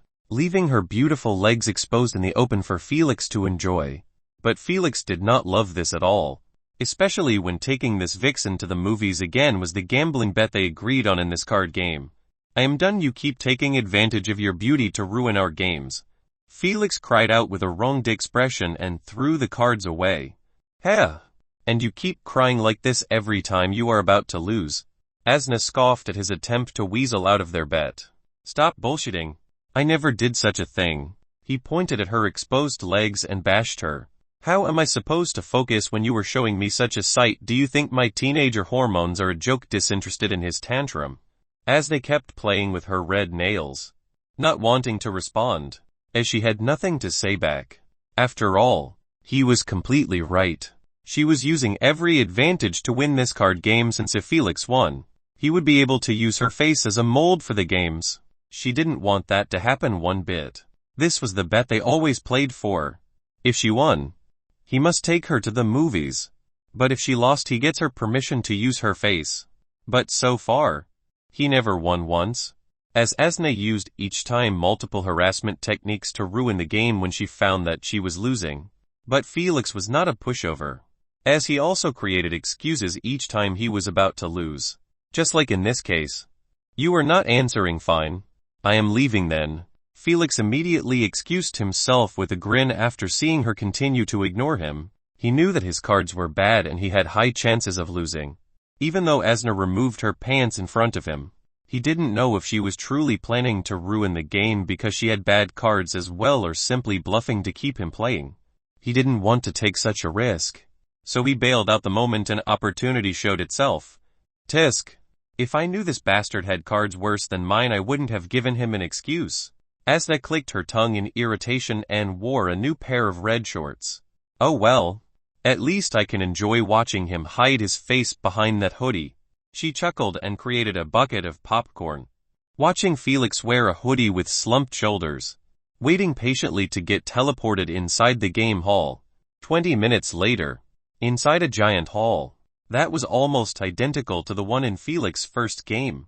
"Greeting, my lovely players." A ravishing tall beauty, wearing a spotless short white dress with a blue lily flower on its back, suddenly appeared above 100 or so of players underneath her. Immediately after the players heard her sweet greeting, an ecstatic expression replaced their dreadfulness over the upcoming game. "Lucky to actually have Madame Zoe as our judge. This game might not be that bad after all. I heard she is still a single to this date, even though she was subjected to multiple wooing attempts by higher-ranked players. PFF, as if those buffoons actually had a chance with her. Tisk.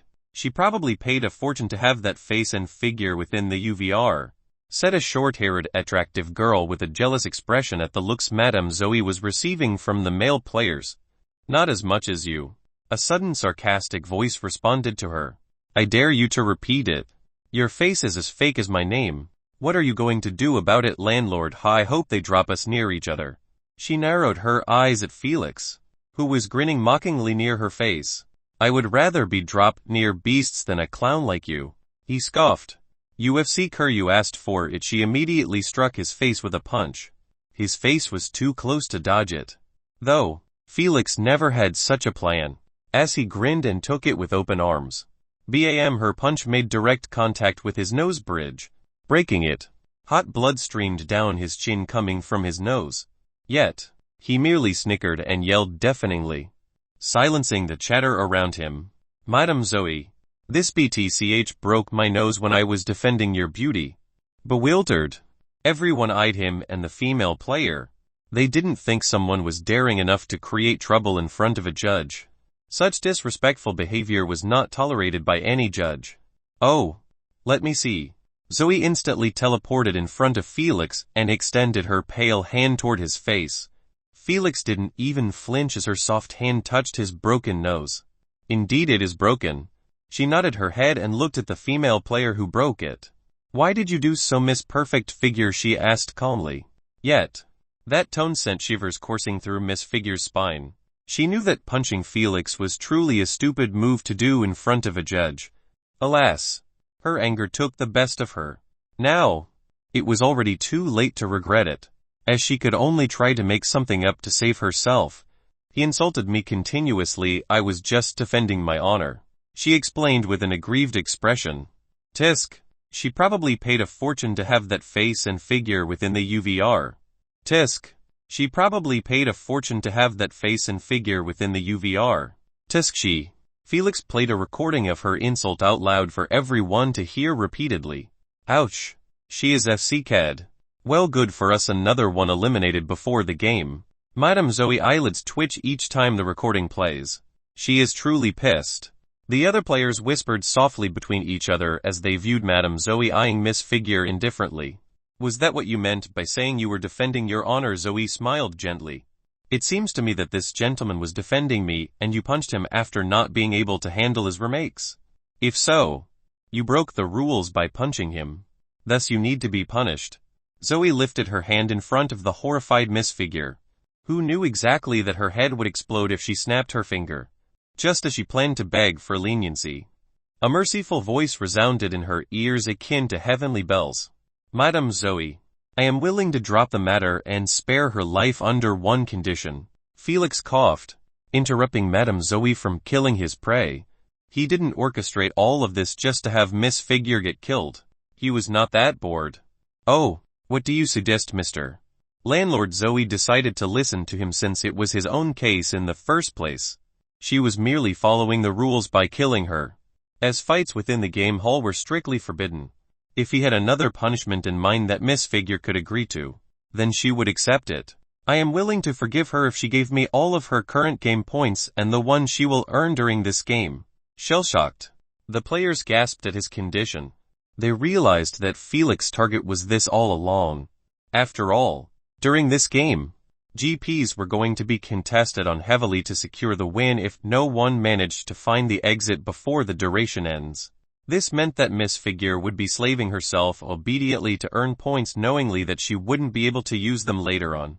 Otherwise, she would give up on farming points at all and put her faith in finding the maze exit. Such a vicious condition didn't have a single ounce of mercy. You bastard, what have I done to you? Why did you even approach me? Miss Figure was on the verge of sobbing as she pointed her trembling finger at him. Are you stupid? Felix questioned her intelligence with a sincere smile and added, why do I need enmity against you to make a move? We are literally going to kill each other an hour from now. I am merely looking out for my benefits. He shrugged his shoulders. No hard feelings, miss. Felix honestly didn't think this trick would work, as the majority of players knew how to keep their emotions in check inside the game hall.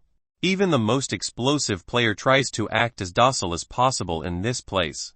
Any mistake or bad remark could be used against you by the judge. The worst fate was getting your head popped by her. Such a strict and brutal treatment was enforced by all MCs based on the orders of the SGA. No mercy to the offenders, so everyone would know their place. They were players. And as players, they had only one job. That was entertaining the spectators. Madame Zoe chuckled and approached Miss Figure, who was sobbing miserably. She truly was unlucky to be marked as prey by Felix. So are you going to accept his condition? Or should I pop your head? She asked indifferently. Yet she couldn't hide her gloating eyes at all. A judge or not, female's reverse scale was always beauty. I accept his damned term, Miss Figure agreed while sniffing softly. Any commoner would sympathize with her if they saw her condition. Too bad. She was surrounded by bloodliners, as the only looks she was receiving were gloats at her misfortune, and envy at Felix for getting such free extra points. Farmer, they kinda were regretting not doing it first. Alas, it was too late to repeat his feat now. Alright, all of your current points and future points earned during this game will be all sent to landlord's account after the game ends. Madame Zoe looked at Felix and asked, are you okay with my arrangement, Mr. Landlord? Yes. Whatever the judge said goes. Felix bowed his head respectfully and backed away to sit in a corner alone. Having Miss Figure as GP Farmer might not give him a lot of GP, but at least he would be getting some without dropping a sweat. Yet, the best part about all of this was the fact other players wouldn't try to annoy him for partnerships after seeing that he shouldn't be messed with. Chapter 119, Explaining the Rules and QA. Let's jump straight to rules explaining.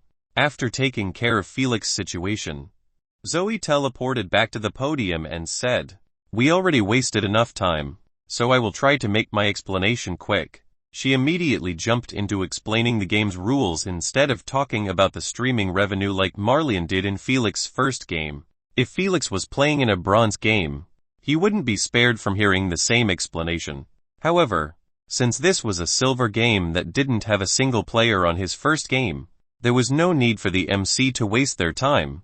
Those are the rules of the game that you were given before.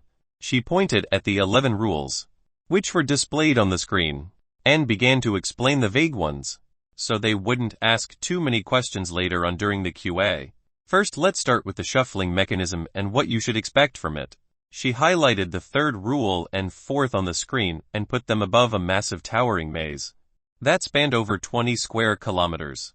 Just like the imitation that Felix used to practice with, this maze was made out of a smooth silver alloy that had multiple complex formations, words, and pictures drawn upon them. Some were colorful while some were just straight-out written sentences in black. They were clustered on every wall and ground, creating a mysterious, breathtaking atmosphere.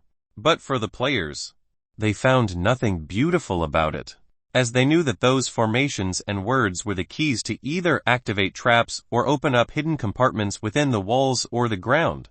Just the sight of their numerous numbers sent a chill coursing through their back. They understood that one wrong step might lead to their downfall. Felix was not despairing as much as the others, as he still had a trump card that helped him successfully avoid those traps in his training room.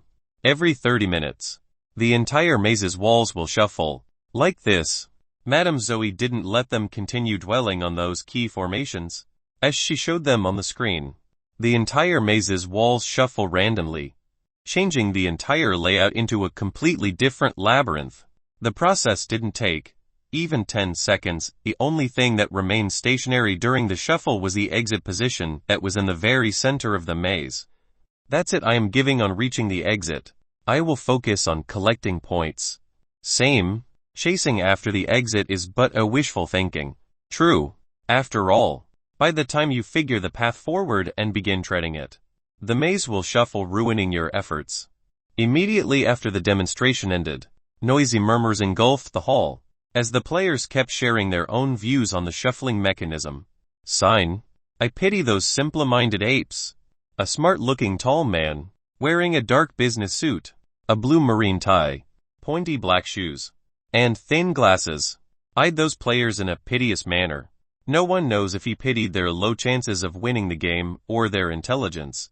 Can you please be quiet? Madame Zoe requested gently, not raising her voice or scolding them as Marlian did on Felix's first game. However, the results were the same, as everyone stopped their chatter and refocused on Zoe with enchanted expressions. Tisk, if those are the men I am fighting with, I doubt I would lose this game. A charming brunette woman, wearing only a thin black veil to cover her assets, mused while sizing up the male players. Please don't interrupt me again with your chatter. I still have a long list to cover. Zoe requested and continued at the same pace. You will be immobilized for 10 seconds each shuffle. The only thing you would be able to move is your eyes. She paused. Before the shuffle happens, there will be a 10 seconds alarm to warn you about it. Understood. The players only nodded their heads. Not a single one raised his hand, as they knew that questions should be asked only in the QA segment. After Zoe mentioned all the important details about the shuffling mechanism, she removed those 2 rules from the screen and highlighted the next 6th, 7th and 8th rule. Moving on to hidden compartments, treasure chest, and beasts. Without waiting for them to interrupt her again with their chatter, she began clarifying those rules as much as possible. Firstly, the treasure chests. She extended 2 fingers and said, there are 2 types of chests in the maze. Ones are in the open and others hidden. The difference between them is their content. She paused. The chests in the open rewards you with only game points, and the amount found inside is represented by the rank of the chest. She showed them 4 chests with different colors and sizes on the screen, starting off from uncommon, rare, epic to finally legendary. She opened them, showcasing a varied amount of points in each one. The uncommon chest had green color and 150 GP inside. The rare chest was blue and had 400 GP inside. As for epic and legendary, both of them had 3 question marks. Those treasures are guarded by beasts. And the lower the rank of the chest, the weaker its guardian. And vice versa. Killing those beasts also rewards you with game points. After seeing that they understood what she meant, she changed the content of the chests from game points to items, abilities, and scrolls.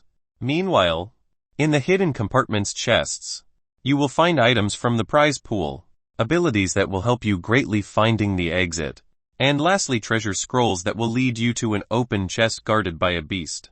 She smiled and added, and of course the higher the chest rank is, the better the rewards. Although the players were quite excited about it, they still didn't get fully baited to commit to a treasure hunt. They were not fools to not figure out that those hidden compartments would contain tons of traps just to obtain those treasures. The worst part was the fact they might actually end up finding an uncommon chest inside after surviving the traps, salvo. So it was much better if they focused on the chests guarded by the beasts than the ones hidden. At least, the only thing they would worry about was defeating its guardians. I know that you were thinking that those hidden compartments are not worth the effort. She shook her extender fingers slightly and said, you should not forget about the teleportation circles you might find inside. She enticed. Those circles can teleport you 1 km near the exit, helping you clinch an unexpected win. What's the catch? A random player yelled, abashed. Zoe played with the lock of her silky smooth caramel brown hair while informing them with a mellow voice. There is only 1 in 100 chances that using the teleportation will take you near the exit. Tisk thought so. Instantly, everyone lost their interest in relying on them. This vixen wanted them to use those teleportation circles so she could mock them with the audience after they fail miserably. She only cared about doing her job as the MC, and that was entertaining the spectators. As for the fate of those poor players, she didn't give a crap if they get eaten by a beast or nailed to the wall by a trap. Hell, she might even prefer seeing that. That's why she was overselling those hidden compartments. But the players were not fools to be led by her. Bunch of cowards. She cursed them in her mind while still having that gentle smile. That's all there is to know about the rules. After seeing their disinterested expression on hearing more about the hidden compartments, she quickly wrapped up the rules explanation and told them to begin the QA session. Madame Zoe, I want to know if the 10-second stun during the walls shuffle is just for us, or the beasts will be stunned as well. The man from earlier, who was wearing a business suit and glasses, was the first to lay down his question. The beasts are free to move during the entire duration of the maze. So don't start a fight when the maze is about to shuffle, she advised. What can we expect in terms of abilities inside the chests? Another one asked. See for yourself. Next she shooed him away with a hand wave. Is the game going to be concluded the moment one exits the maze, or only after the duration ends the moment a champion emerges? The game will be concluded. Are you expecting the champion to wait for you until you finish farming points? She glared at him for asking such a retarded question. Ha ha ha, cough. Forget what I said. The player squirmed inside the crowd and hid under the mocking jeers of those around him. Are we going to get teleported randomly? Or dropped from midair? During the start of the game you will be dropped from midair for 10 seconds. Use it wisely and try to memorize the path towards the exit, she advised them in a solemn manner. Are we allowed to pass through walls? A player asked with a hint of worry in his eyes. You can use whatever abilities you have to win. If you can run in a straight line towards the exit, do so. No one's stopping you. Next she shrugged her shoulders and pointed her finger at another player. What's the name of this game's unique title? And what are we required to do to obtain it? A well-built big man, holding 2 sharp axes above his shoulders, fired off 2 questions with a cocky smirk on his face. This game title is... She paused for a few seconds to build some tension. Yet everyone was still eyeing her expressionlessly. She sighed a bit downcast and said that the title name was going to be the wealthiest of them all. To obtain it you just need to collect 10. She gave a harmless smile. Like the number she just mentioned wasn't a big deal. Might as well keep it. The players murmured under their breaths and stopped thinking about the title. Oh, speaking of titles. If you want to obtain my MVP title and recommendation letter to join the Hall of Fame, she tucked a hair strand behind her ear and said, you just need to hunt down 70 of the beasts inside the maze solo. If the unique title still had a tiny chance to obtain it, then this one was definitely out of question.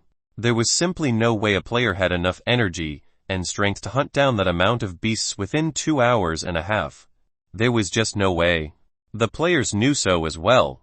Thus they acted like she never mentioned it in the first place. During the game of Wally, he received an MVP title and recommendation letter from the MC Titus. However, it wasn't because he fulfilled Titus' objective like the one Zoe just gave them, but because he won using an unorthodox method that no one dared on using. Thus, he deserved to get the title. That concludes the QA session. She glanced at her bracelet and said, "You have 1 hour to socialize. Good luck." Just as she planned to teleport to the stadium, a clear, polite voice stopped her. "Madam Zoe, please just 1 moment of your time." Chapter 120 Open Wager. Felix, who spoke, moved away from the corner he was sitting on before and advanced slowly through the crowd of players until he reached the stage she was on. She looked at him curiously and gave him 2 minutes to speak his mind. He nodded his head respectfully to her and faced the players, who were eyeing him each with a different expression: curiosity, puzzlement, but mostly indifference. "I just want to spice things up a bit for my fans by making this game a little bit more challenging for me." Before the players could bash him for his arrogant claim, he followed up with a smile. "So I suggest an open wager for all to join." Immediately after hearing that term, Zoe's face brightened up in an instant. Meanwhile, the nonchalant players all broke their composure by gasping out loud in shock. Never did they expect that someone would open a wager in a silver-ranked game. This mechanism was used mostly on gold or above. After seeing that he grabbed their attention successfully, Felix started informing them about the terms of the wager. "First, everyone is allowed to join." He coughed. "Except Miss Figure. She is my GP farmer." "FCKU." A loud feminine curse echoed in the hall. Felix merely ignored it and continued where he left. "The wager terms are simple.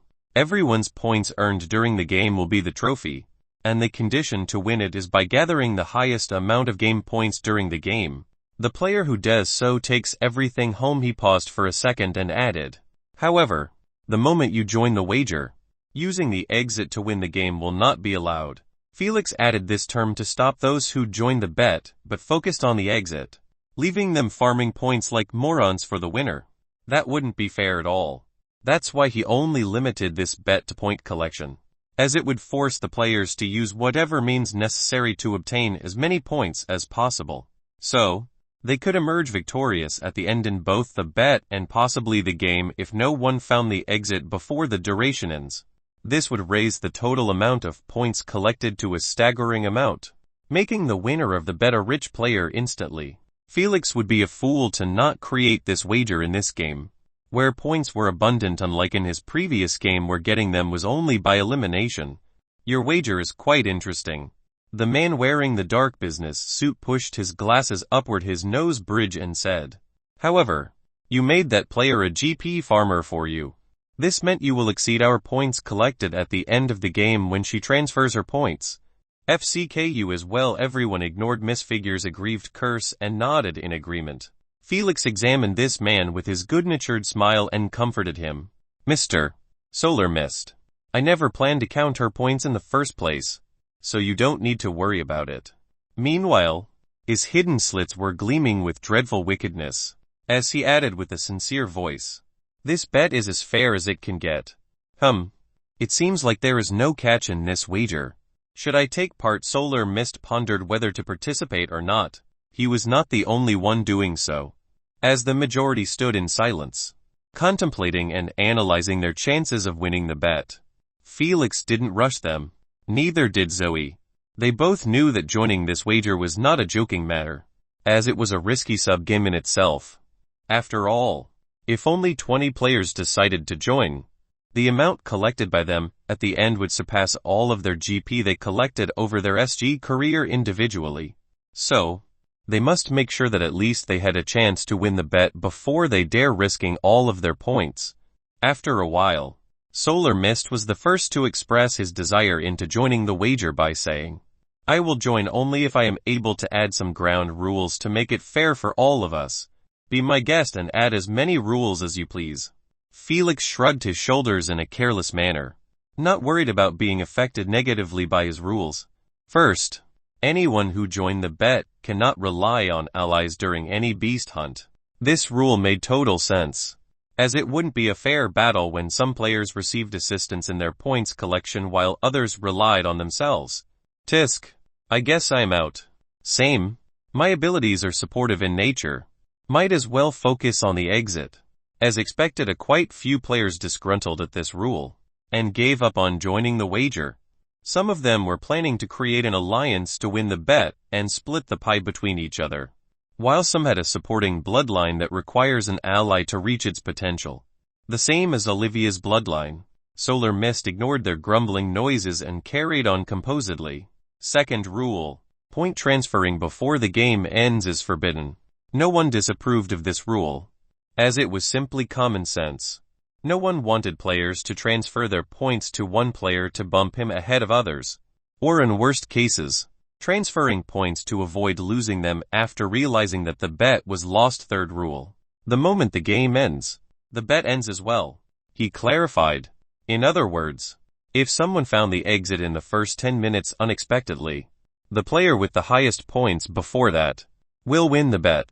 This was exactly what Felix feared would happen. He wanted to win the bet, but at the same time win the game. However, he wouldn't be able to focus on finding the exit while hunting any beast he saw and opening any chest he found to collect points. Meanwhile, those who did not participate with them in the bet would have their eyes locked only on finding the exit and emerging as the champion. That being said, Felix was only worried about some players finding the exit by chance. As for those smart players who truly could do so by relying on their abilities, he was not concerned about them one bit. Simply because they were going to join the bet with him, he was confident that not a single hardcore player within the hall would miss such a juicy opportunity to earn a massive amount of points at once. Hell, they could even give up on the championship and focus on the bet wholeheartedly. After all, the wish had limits. Meanwhile, that staggering amount of points could buy them items and products from the prize pool far exceeding what the wish could provide. Not in the quality, of course, but in quantity. Felix knew exactly how to spend those game points if he managed to win the bet. He already had the perfect use for them, and it didn't have any relation with spending them in the prizes pool. That's all I have to add. Calm and collected, Solar Mist fixed his black tie while standing as straight as a light pole, not speaking anymore. Felix nodded his head and thanked him for improving the wager even further. All right. I believe you had enough time to think about it. Zoe looked at them and requested, if you plan to join the bet, ascend the stage please. Can I pass through please? A delicate short girl with long yellow bangs covering her eyes and wearing only a homemade dress made out of green leaves passed through the crowd of players while requesting shyly.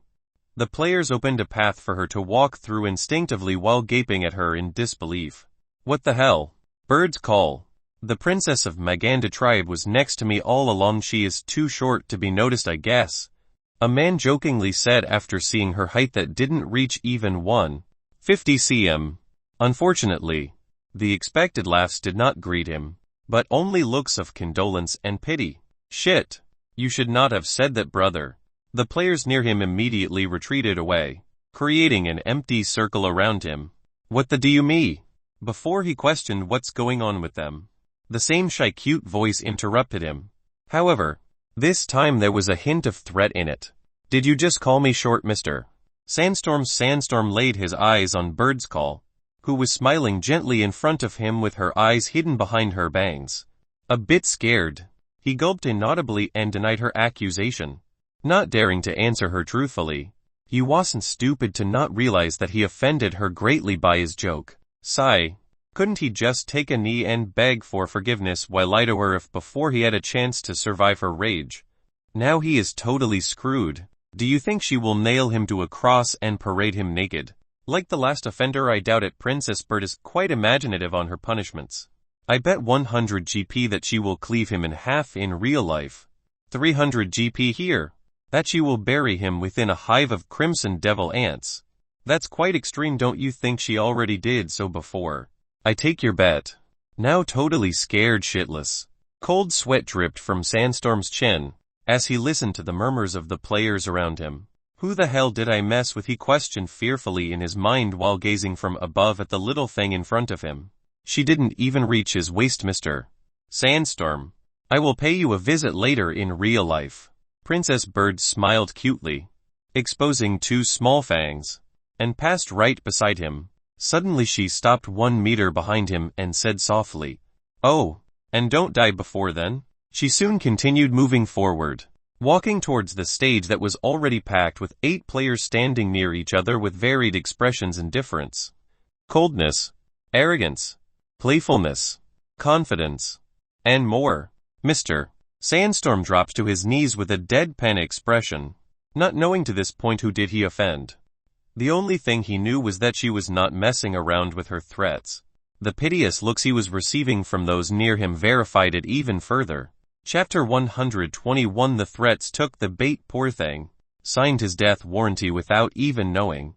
Might as well tell him who he messed with. A red-bearded player approached Sandstorm, who was still on his knees with his head lowered. The player patted Sandstorm's shoulder and eyed the back of Princess Bird with a hint of respect and fear. Her SG name is Bird's Call, but everyone calls her respectfully Princess Bird. She is always as gentle as spring, not bullying anyone with her high status. He sighed. However, the only thing she never tolerates is people making fun of her height. Another one chimed in. I heard it's because her father, the chief of the tribe, keeps treating her like a child even though she is an adult. I disagree. My sources told me that she is being bullied by her princess sisters constantly due to her height. I heard the same. I think it is due to her low self-esteem. After all, her sisters are beautiful and tall ladies in comparison to her. I still believe it is because of her father overprotectiveness. If not so, why would she join the SG True? A person of her social status does not need to tussle with us for those wishes, when she can get them with a snap of a finger. She must have participated to spite her father and sisters. Sigh. The woes of the poor will never be understood by the rich. Indeed, we are risking our lives to obtain resources. While she is doing so as a tantrum, FCK, stop speaking already. You keep demotivating me. Why is Sandstorm lying on the ground with foam in his mouth? Tesk. He must have fainted after hearing her background, but we still didn't even mention it. The players didn't know whether to laugh or cry at Sandstorm, who fainted only after hearing some rumors about Princess Bird. They wondered whether he would flat out die after hearing her horrifying background, and the strength of her father. Well, he will find out about later when she visits him. Afterward, they all gave him a moment of silence in condolence and ignored him completely, focusing on the unique 10 players standing on the stage. No one else is going to join? Zoe asked the remaining players while looking at her bracelet. You have 30 seconds to decide. After so, you won't be able to take part anymore. Although she gave them a deadline to decide, no one dared to take a step forward and join the rank of those monsters. Each one of them was a hardcore player, who ranked at the high ends of silver rank, with a good win rate. Except for Felix, of course, whose identity was still not famous to be within their radars. After all, he only played a single game. Thank God Houndstench decided to join their bet and not seek the exit with us. True, his bloodline is one of the best ones in this type of game. 2 players conversed softly while pointing at a bald-headed man, wearing a long brown coat that was covering his entire body, leaving only his head exposed in the open. They already knew what he was hiding behind that coat, and they were glad that he wasn't going to use it to find the exit. Damn. Even Spirit Visage gave up on the exit and took part in the bet. I have no idea what's going on in his mind. Is Ethria? Before he completed his sentence, he was shushed by Zoe's proclaim. The open wager has been officially closed. She smiled happily, imagining the reaction of the spectators after they hear about it. This game might even be the last push I need to get promoted to a middle-low MC. All of this was thanks to Felix, who proposed the wager. She gave him a tender look while thinking, I will give him extra minutes during the interview segment. One could only wonder how her face would be like when she sees that he blocked all interviews. Felix noticed her weird look and tilted his head in confusion. What's wrong with her? Maybe she had fallen for you. Asna answered him seriously while chewing a mouthful of popcorn. Stop speaking out of your ass. Felix ignored her ridiculous claim and focused on the players standing near him. He scrutinized each one with a hand resting under his chin. As expected, the little devil princess bird, houndstench, spirit visage, pure muscle, charming sky, solar mist, and even Mastermania all took the bait and joined my bet. He gazed at them wickedly behind the darkness of his hoodie after his plan worked like a charm. He was confident that he had better chances of winning the game by finding the exit.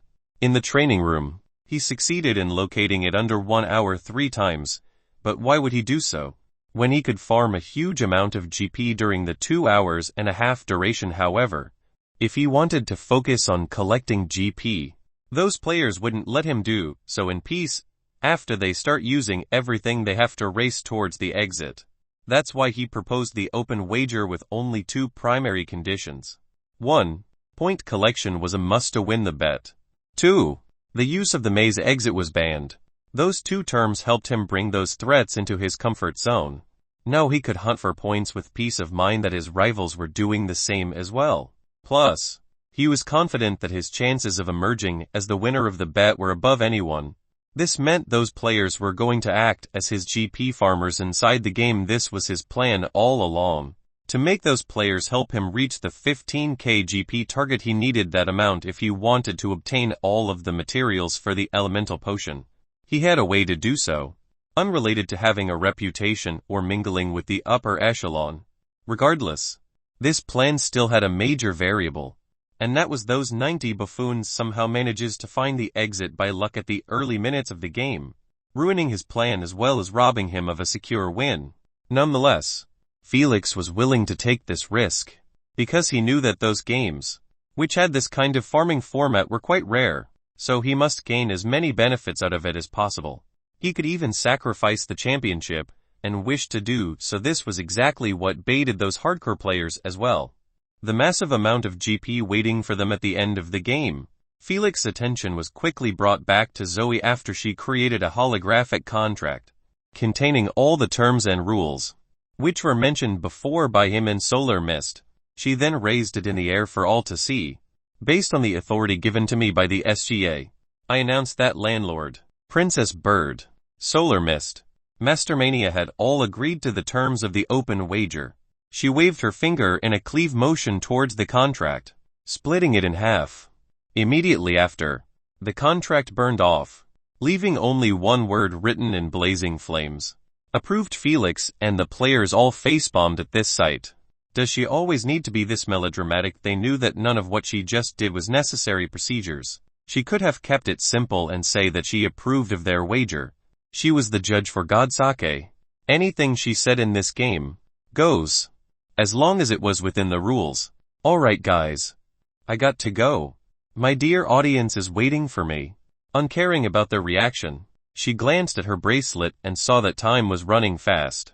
You have only 30 minutes to socialize and make friends. We wasted enough time on the wager bet. She waved her hand at them and teleported away, leaving them alone in awkward silence.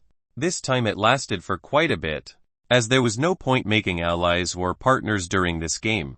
After all, everyone was going to be dropped randomly around the maze. It wouldn't make sense to create a partnership here, just to end up not meeting inside the game. However, the silence did not last for long, as one of the players on the stage made his move.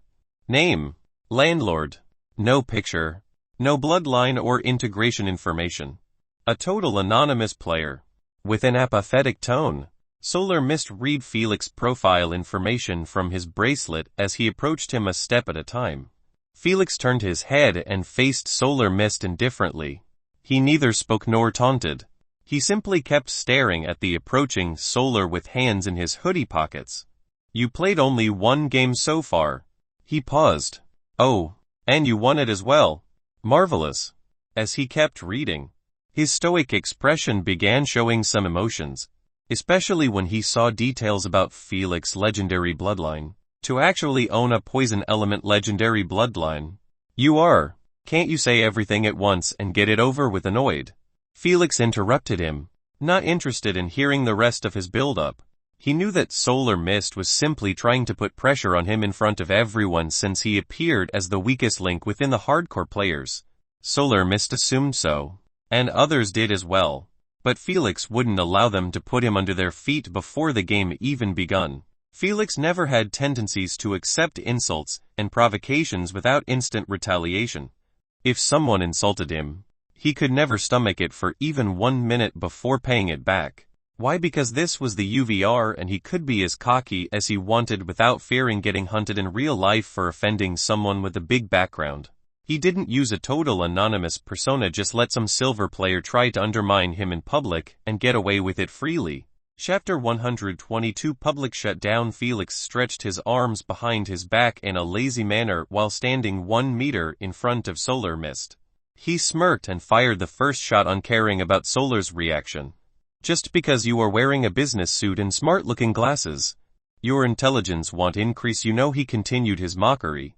We all know that your photographic memory that you take pride in was merely a result of a potion gifted to you by your wife and not a talent gained during birth. So stop acting all smart and composed.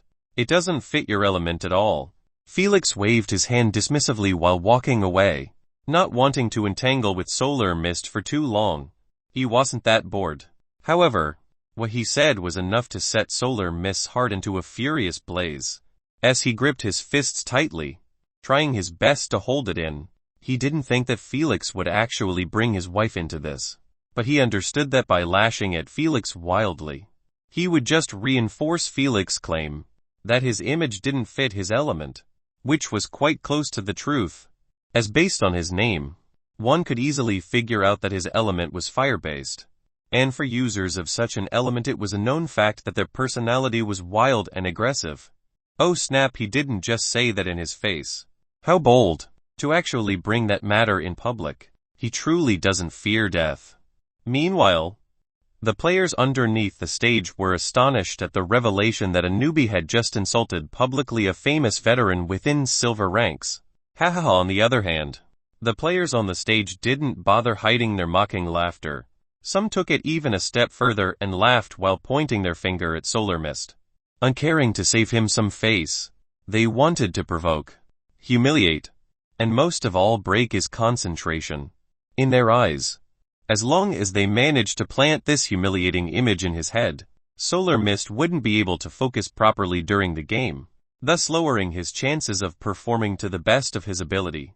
This was exactly what Solar Mist tried to do to Felix by relying on the excuse that Felix was merely a newbie, yet he was standing arrogantly with them, hardcore veterans. However, Felix didn't even let him finish his build-up before he shut him down in front of all.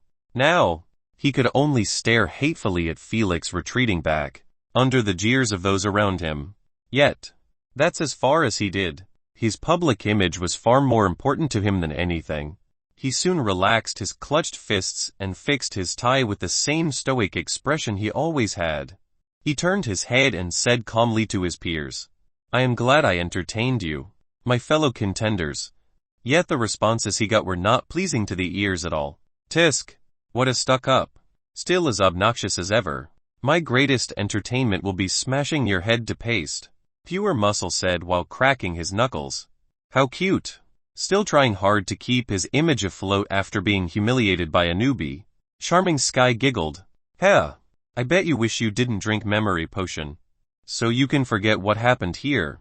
Solar didn't even flinch at those incoming insults. He simply kept standing uprightly with a hidden glint as he eyed Felix, who was sitting on the podium, facing him with pitch-black darkness under his hoodie. He wished he had the same hoodie. At least he would be able to express his rage without being noticed. Even though I cut him short, the bastard still exposed the knowledge of me having legendary bloodline. Felix smiled bitterly as he noticed the weary looks those threats he marked were giving him. If before they assumed he was a newbie who got cocky after winning his first game, now they believed that he got what it took to stand with them. Legendary bloodlines were not a joking matter. Anyone who had one gets automatically labeled as a dangerous individual in every game. Those individuals receive full investigation of their abilities and fighting style. Therefore, any player who did not watch Felix's first game immediately began searching for his highlights to prepare themselves against him. What the fuck is this bloodline? How can he use so many inducements? Is this a joke? How can we fight against this? He literally can play us to death. It seems the majority of his inducements need to be absorbed. Haha. I just need to hold my breath, and his abilities will not affect me at all. How are you supposed to fight like that, especially against this monster who also can fight melee form true one punch, and you will absorb his poison obediently?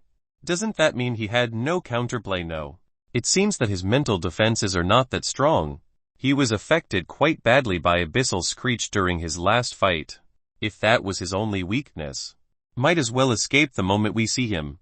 The players kept exclaiming and arguing each time they noticed Felix using a different inducement or ability. Holograms displaying his highlights covered the entire hall. Even Felix with his thick face still felt a bit embarrassed seeing himself being publicly showered with attention. Honestly, he would rather remain low-key and be underestimated during the game than receive this kind of unnecessary attention. But now everything changed after that bastard Solar exposed his bloodline. He could see it in their eyes.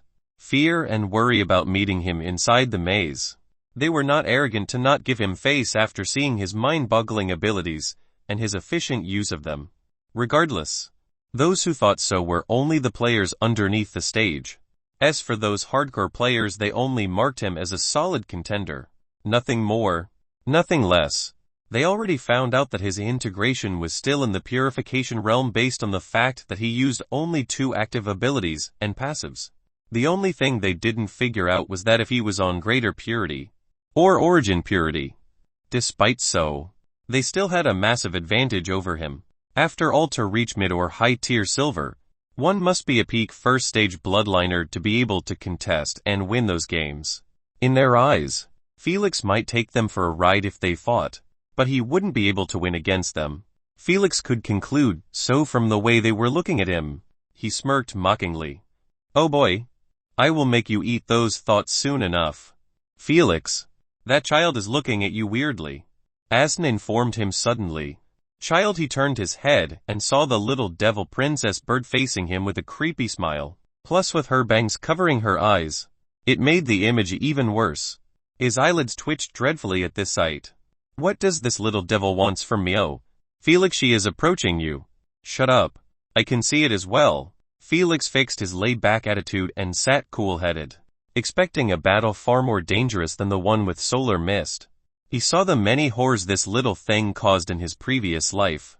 What she was doing before in this timeline, parading men nailed to a cross or putting them on a leash like pets, was merely a child play compared to her future self. The only one he didn't want to have any interaction with during this game was her.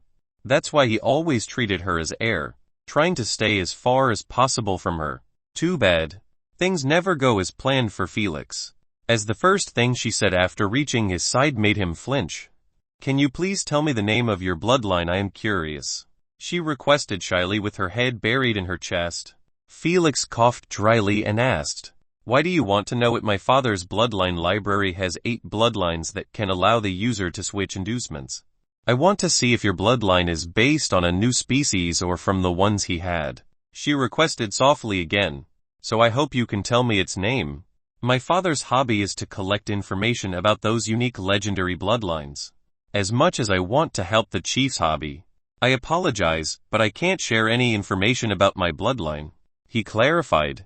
I am bound by a contract to not share even its name. Oh, that's a shame. She sighed dejectedly. Was that all he asked? Yes. Sorry for bothering you. And good luck on the game. She gave him a polite smile and returned to her place. After seeing that she left, Felix sighed in relief. Although he didn't give a shit about her or the chief, he still needed to give her an answer. There was no need to go out of his way and offend her by telling her to FCK off. Her father's strength was enough to bring the entire Elenxiator kingdom to its knees. And for Felix, who wasn't even in greater purity, it was better to avoid messing with the daughters of such an entity, so he could only suck it up and please her request to not approach him again. He wasn't worried about his real-life location getting found by her, but the fact she would do her very best into trying to do so. This meant he would be always on edge in the UVR in what he does or say. He didn't want to have that paranoid feeling like he was always being watched. Meanwhile, the players near them tried their best to eavesdrop on their conversation, but Felix and Princess Bird expected such behavior to happen. Thus they were keeping their conversation as quiet as possible before Chapter 123 Unexpected Reaction. The players near them tried their best to eavesdrop on their conversation, but Felix and Princess Bird expected such behavior to happen. Thus they kept their conversation as quiet as possible. What do you think they were talking about, miss? Charming Sky, a 2-meter shredded giant, stood with a naked upper body, exposing his hairy chest and abs. Asked the same alluring woman, who was wearing only a dark thin veil to cover her body. Why don't you go ask them yourself, muscle boy? She smiled teasingly, not caring about his fuming expression. Forget it, it was my fault to ask a BTCH like you. Pure Muscle turned around and left her alone. But I do wonder what that cutie wanted from landlord. Intrigued, she licked her lips seductively while giving them one last glance. The others as well focused on different things after they lost interest in Felix. Just because he was the one to propose the open wager, it didn't make him the main lead of it. In their eyes, their true rivals who would make them struggle to emerge as the winner were those around them, players they either played with before or they heard about online. As for Felix, he still got a long way before he reached their levels. That's what they believed, and that's what Felix was going to break during this game. The belief that a newbie would always be under the mercy of veterans in the games, due to the unbalanced ranks and integrations in each game. Just like in this case, Felix integration still didn't even reach greater purity, while those hardcore players already on the peak of one stage of rep. This wide gap in strength resulted in the newbies to get bullied constantly by the veterans during the first games. The veterans themselves went through the same hell during their starting days. Only those who survived the early first games could be called veterans. Felix as well went through this newbie baptism in his previous life. He lost all of his placement games plus a few more following after, but he never complained about it. He was simply glad that he did not die in them. However, things were going to be different in this life. As of now, Felix was the one who was going to bully those silver veterans and break this eternal circle. Before long, the 30 minutes passed by in a heartbeat. The players didn't chat as much as before, to concentrate and calm their minds. My lovely players, you will be teleported in the stadium in 10 seconds. Prepare yourselves and good luck. Everyone stopped whatever they were doing the moment they heard Zoe's announcement. Felix jumped down from the podium and stretched his restless limbs. The other players near him each did their own ritual before they get teleported. Some kissed a necklace. Some created a bucket of water and splashed their faces with it, and some prayed for good fortune. Each had their own superstition ritual they used before every game for good luck and most importantly to survive at the end. Losing a game was never the problem, as they could always queue up and try again. But dying uneventful death was what scared the shit of every player in the SG. 3, 2, 1. Immediately after Zoe finished her countdown, the bodies of the players disintegrated into light particles until no one was left inside the massive hall. Mastermania, I love you, Mastermania. The first thing Felix heard after his body reconstructed inside the stadium was the crazed cheering of Mastermania's fans. He smirked as he sized up the target of this unconditioned love. A tall, handsome man that had the kind of face that stopped everyone on their tracks to feast on it. He had tousled dark brown hair, which was thick and lustrous, and his eyes were a mesmerizing deep ocean blue. He smiled politely and waved his hand towards his fans, showing appreciation for their continuous support. Oh my God. He waved at me. He is so handsome. I am going to faint. His smile almost gave me a nosebleed. His female fans all had red cheeks, burning from excitement and rush at seeing their idol caring for them. However, those chants did not last for long, before they got engulfed by much louder chants and drumming noises, deafening the ears of those poor women. Landlord of Inducement's Club, tell me what we seek. The same man with a bushy orange beard, who swore his loyalty to Felix during his previous game, roared loudly through a cheering gadget to make his voice heard even further. To see veterans get played to death, to see unique inducements, to see his face scrap the last one and chant his name. He smacked the back head of the fan who chanted the third one and ordered the club ardently. Landlord. Every player and spectator stood awestruck, hearing and seeing a newbie fan club dominating the famous fan club of Mastermania. Even Felix himself had no idea that his popularity had reached this point from just one game. He assumed that he needed at least 3 games before his club gained a solid footing. After all, his club needed materials to brag about him in order to seduce new members into joining. But what the hell was he seeing now? A club created from a single game, dominating a deep-rooted club without any way to retaliate. How could those ladies contest in shouting with those barbaric hairy men who were charmed to support and cheer Felix?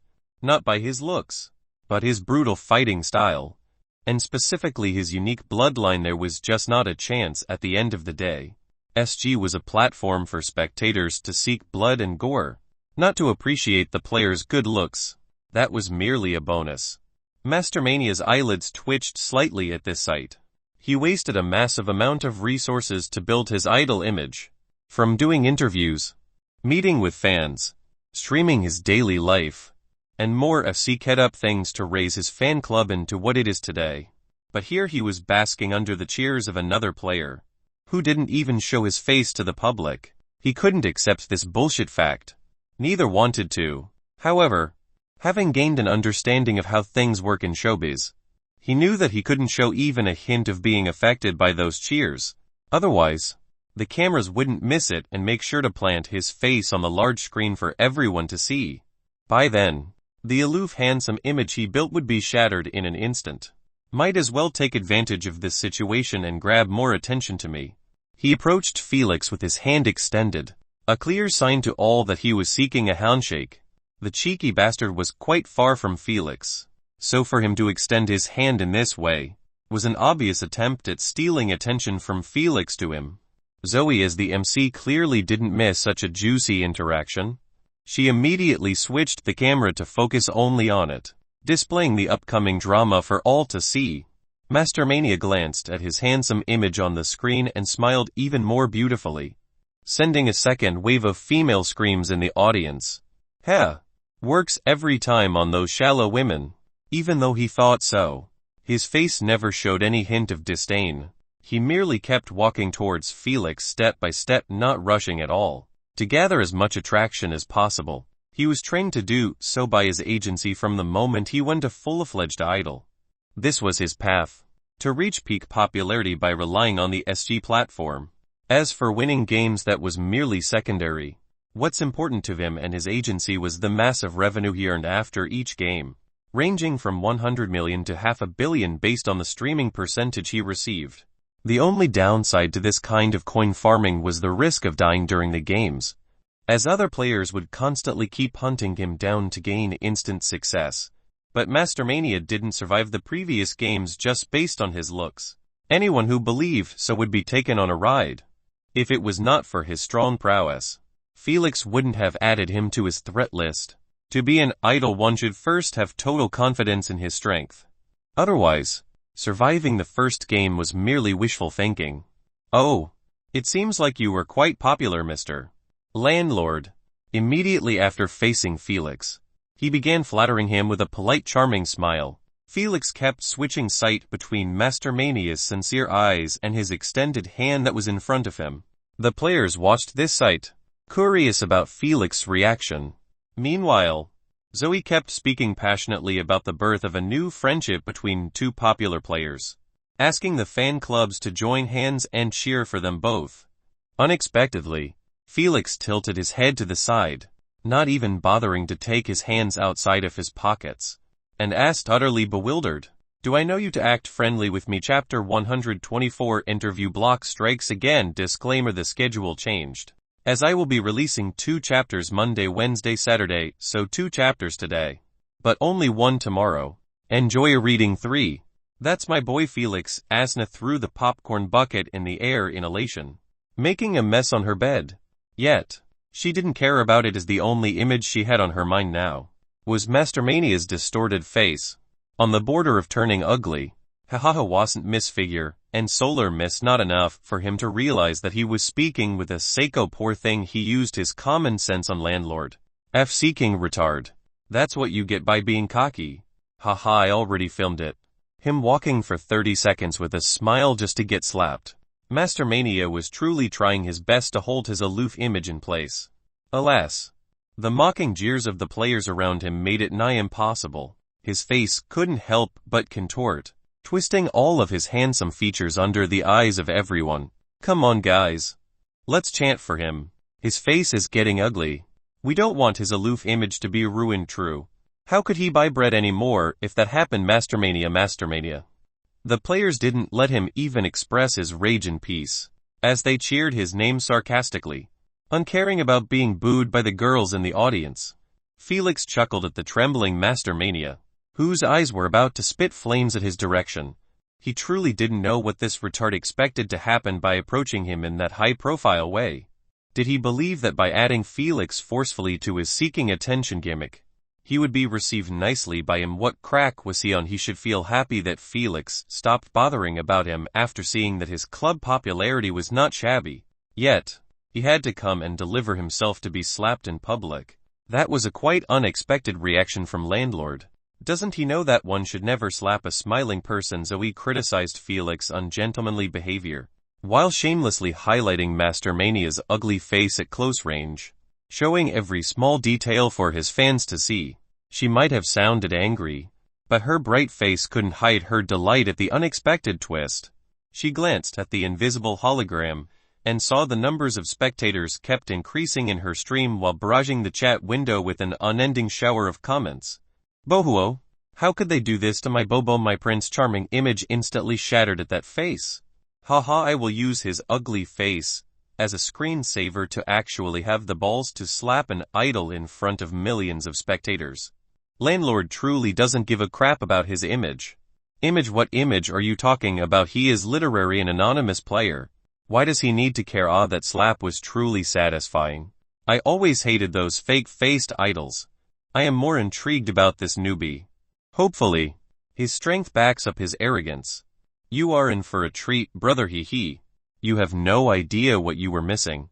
You are about to see why they call him Landlord of Inducements. Can't wait to see some new inducements. Same 4112. Felix Club took over the stream chat, bragging about him and sharing links to his previous highlights to the rest of the spectators, who knew nothing about this newbie who popped out of nowhere. Zoe smiled gleefully as she read some of those comments and closed the chat, refocusing on the players, specifically on Felix, who stood in a lazy manner, wearing a black hoodie with a yellow smirking emoji on it, comfortable black sweatpants, and white sport sneakers. I was planning to interview Mastermania first, then Princess Bird, but it seems the main character of this game is Landlord. She smiled while snapping her finger, manifesting large white feathered wings from her back. She flapped them once and jumped from the commentary platform that she was standing on. The audience watched her fly towards Felix gracefully with a spellbound expression. Meanwhile, the players underneath could only sigh helplessly at this drama queen, but they were already numb to those acts. Zoe was not the only female MC who loved doing such a thing, but every female MC in the SG hell. There was even a website made specifically to collect those dramatic entrances and rate them down with proper reviews. The existence of this website made things even worse, as it gave birth to a hidden competition between those female MCs, on whom was doing it better. Meanwhile, the male MCs didn't give a crap about all of that, and simply dropped as fast as possible, uncaring about how they appeared in the process. The players preferred having a male MC because of that, while the audience preferred having a female MC to watch those breathtaking dramatic entrances. Felix smiled wryly as he watched Zoe approaching him while flapping her angelic wings periodically, giving a sense of harmony. She must have really practiced before to reach such a state. From the look on her face, she was clearly pleased with the outcome. She closed his eyes as her wings raised a cloud of dust after she landed next to him. Cough. Cough. Both Mastermania and Felix coughed after she flapped her wings one last time before they burst into light particles glamorously. Loud cheers immediately followed after, basking Zoe over her delightful performance. Hee, let me see how you topple over this Bella, she thought to herself. Satisfied and content, she faced Mastermania and Felix, who had their clothes all dirtied because of her.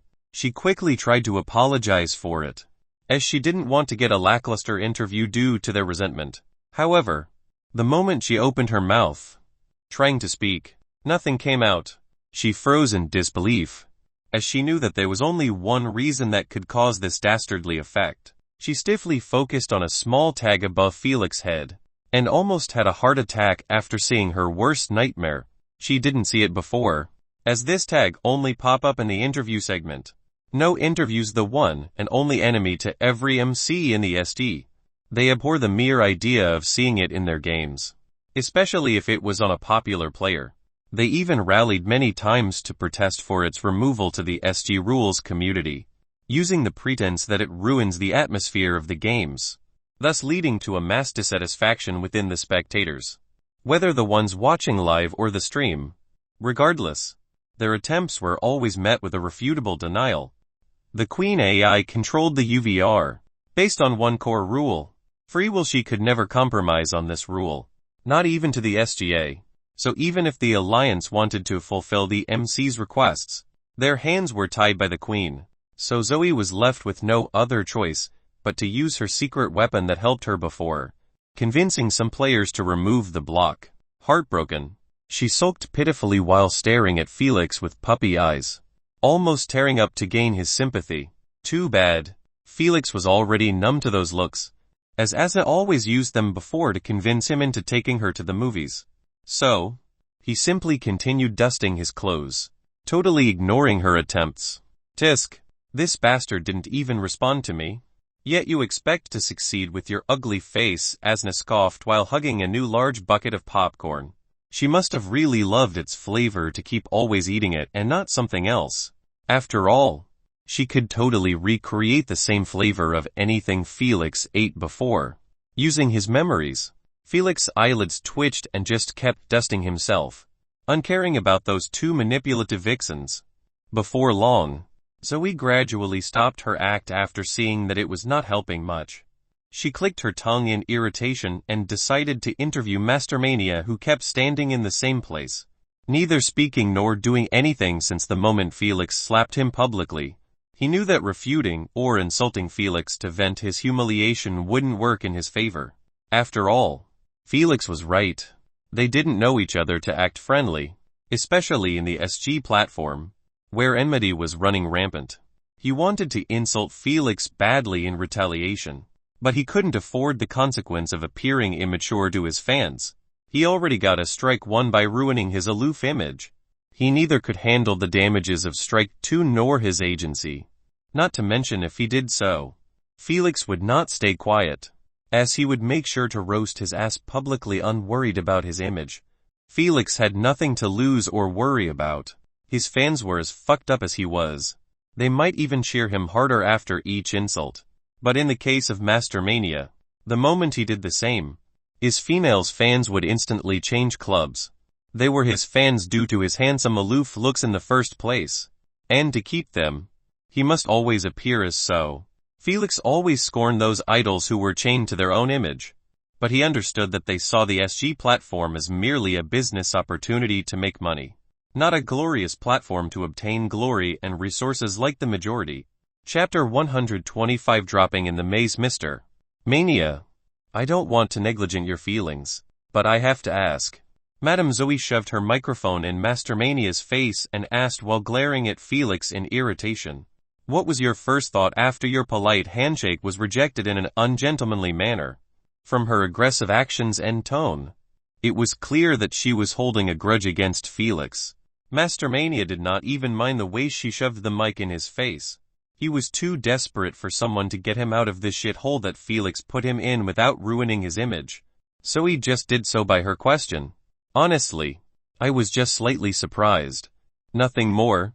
He smiled warmly as he clutched the mic like his dear life was relying on it and continued. Mr. Landlord is entitled to reject my handshake. I don't think that my face is big enough to gain everyone's respect. He bowed his head slightly at Felix's direction and did the unexpected. I apologize for putting you in such a difficult position, Mr. Landlord. Oh, my.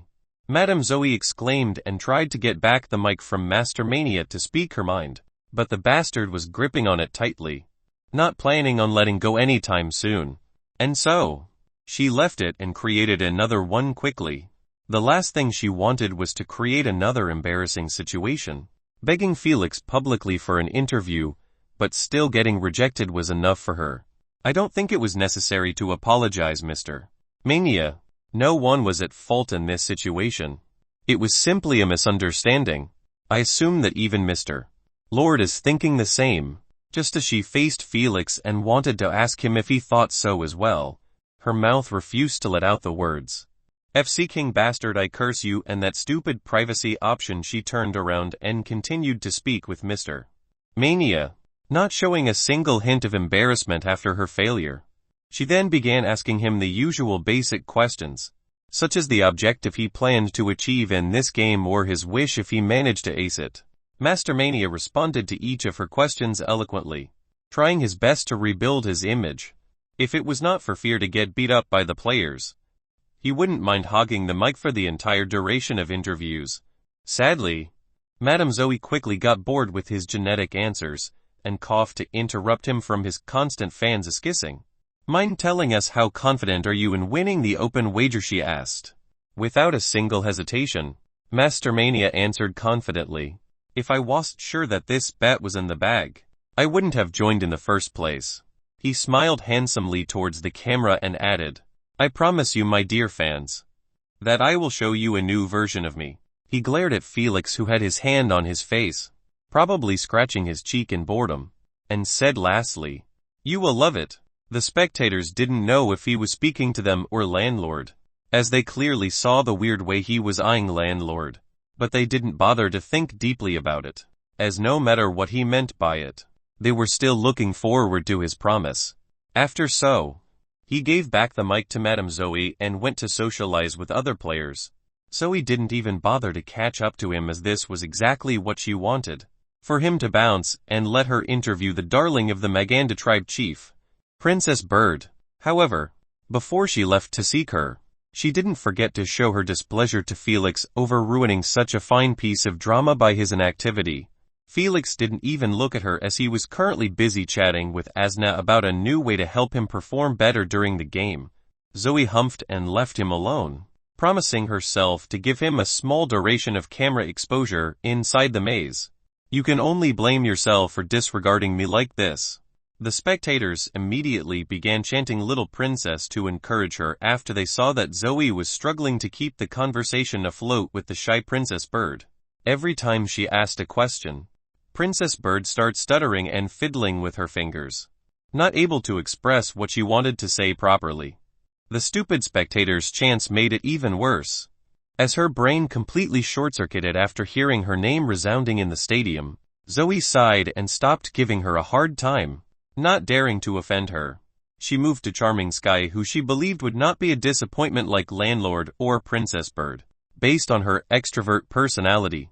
Unfortunately, Charming Sky turned to be an extreme extrovert, as she instantly turned the conversation into an erotic one, sending wolves' howls and ear-piercing whistles in the stadium. Depressed and crestfallen, Zoe decided to end the interviews and announce the beginning of the game. She truly ended up with the short stick after choosing those four as her main targets to interview. One rejected her interview even after using her secret weapon. The second stole her mic and tried his best to hijack the conversation. The third couldn't even speak one sentence in public without stuttering 100 times. The last turned into a complete perv, who was natural in her sex life unlike her. I hope you at least show me a good performance inside the maze, she wished silently while watching the players randomly teleport above the foggy maze that was hidden to block everyone from seeing its paths and content. Begin the countdown, she announced loudly the moment she saw that the players were standing in their position. Felix and the rest of the players hovered 500 meters above the maze, each in a different position. Felix squinted in focus, preparing for the moment Zoe removes the fog. They only had 10 seconds of free fall to examine the paths and positions of the open chests. A quite difficult task to achieve, as only a selected few would be able to memorize the complex paths of the maze leading to the exit using only 10 seconds. But Felix was not worried about this at all. He already had a way to overcome this issue. Clear the fog and drop by the time the audience countdown hit 0. Zoe ordered with her hand raised above her head. Immediately after, the fog withdrew rapidly towards the middle of the maze, resembling a tub sink, sucking all the water inside in a swirling manner. The process took merely a few seconds before the maze magnificence was displayed in front of the players and spectators, who had yet to see it. Even though the players were exposed to it inside the game hall, this and that were totally different things. Seeing its towering smooth metallic walls, forming thousands of different paths, gave the players a sense of beauty. Plus, the complex formations, colorful images, and calligraphic words made it even appear even better. However, that sense of beauty was soon replaced with dread after they noticed that at least 99 of the paths were leading to dead ends, leaving only a few selected ways to reach the exit, just as they wanted to trace a path from the exit to their assumed random drop spot. Zoe sent them down rapidly, not caring about breaking their focus. She already told them that they had 10 seconds during the drop, not before it. Felix's slit shimmered with red light as he scanned the entire area he was about to land in. He merely gave a glance at the exit, and ignored it, as that was never his target, but the beasts and the open chests around him. 1, 2, 3, 4. He counted each beast he noticed, marking its position mentally and moving on to the next target. He spent the entire duration of the drop doing nothing but this. Whoosh! Boom! He smashed into the metallic floor, sending an explosive wave of wind around him. Although the collision sounded pretty serious, Felix neither got hurt nor the floor got damaged. One had invulnerability during the drop, and the other was too solid to be harmed by anyone participating in this game. That was intense. Felix jumped a few times to check if his body was affected in one way or another from that landing. After a couple of attempts, he stopped and stretched his limbs while sizing up the towering walls surrounding him with a numb expression. He was already familiar with them to the point he dreamed about them during the past few days in his training. It was quite normal behavior after he spent a minimum of 14 hours each day practicing between those walls. He was already numb to their terrifying size that could leave anyone in a state of shock. Asna used my memories and construct 2 paths, one leading to the exit and the other leading to the strongest beast I found in this area. Felix laid down his instructions while squinting at one spot on the wall, focusing deeply on it, like he was trying to penetrate its thickness and see what's on the other side. All right, leave it to me. Excited and eager, Asna began reading his memories. She was extremely happy that she could join him and play as well. That's why the moment Felix requested her assistance before, she didn't hesitate to accept. She was already bored of watching him have all the fun, so she couldn't miss this chance of using her expertise to take a part in. This was one of Felix's hidden cards, Asna's memory reading. For Felix, who forgets what he ate in lunch constantly, Asna's assistance was heaven sent, as now he could focus on hunting the treasure chests and hidden compartments near him while leaving Asna to lead him in direction of the exit. Although he was not planning on using it to win the game, he didn't want to hunt beasts in the opposite direction of it.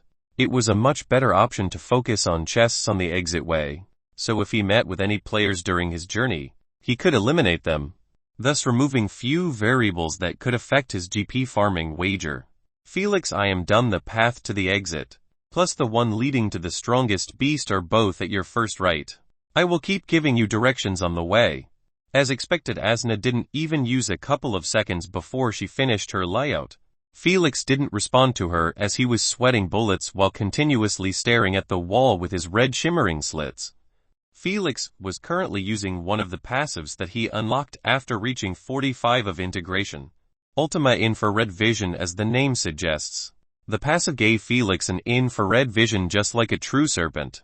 However, since Felix was using the bloodline of the primogenitor, the infrared vision he unlocked was too strong for his eyes and brain to handle.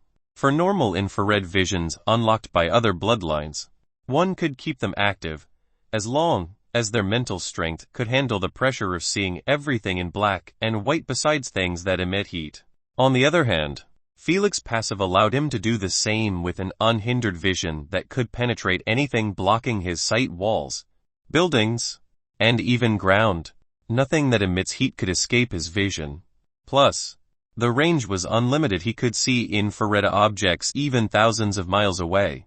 Unfortunately, that wasn't happening anytime soon, or probably never will, as Felix's trushy mental energy wasn't enough to sustain such a heavy load.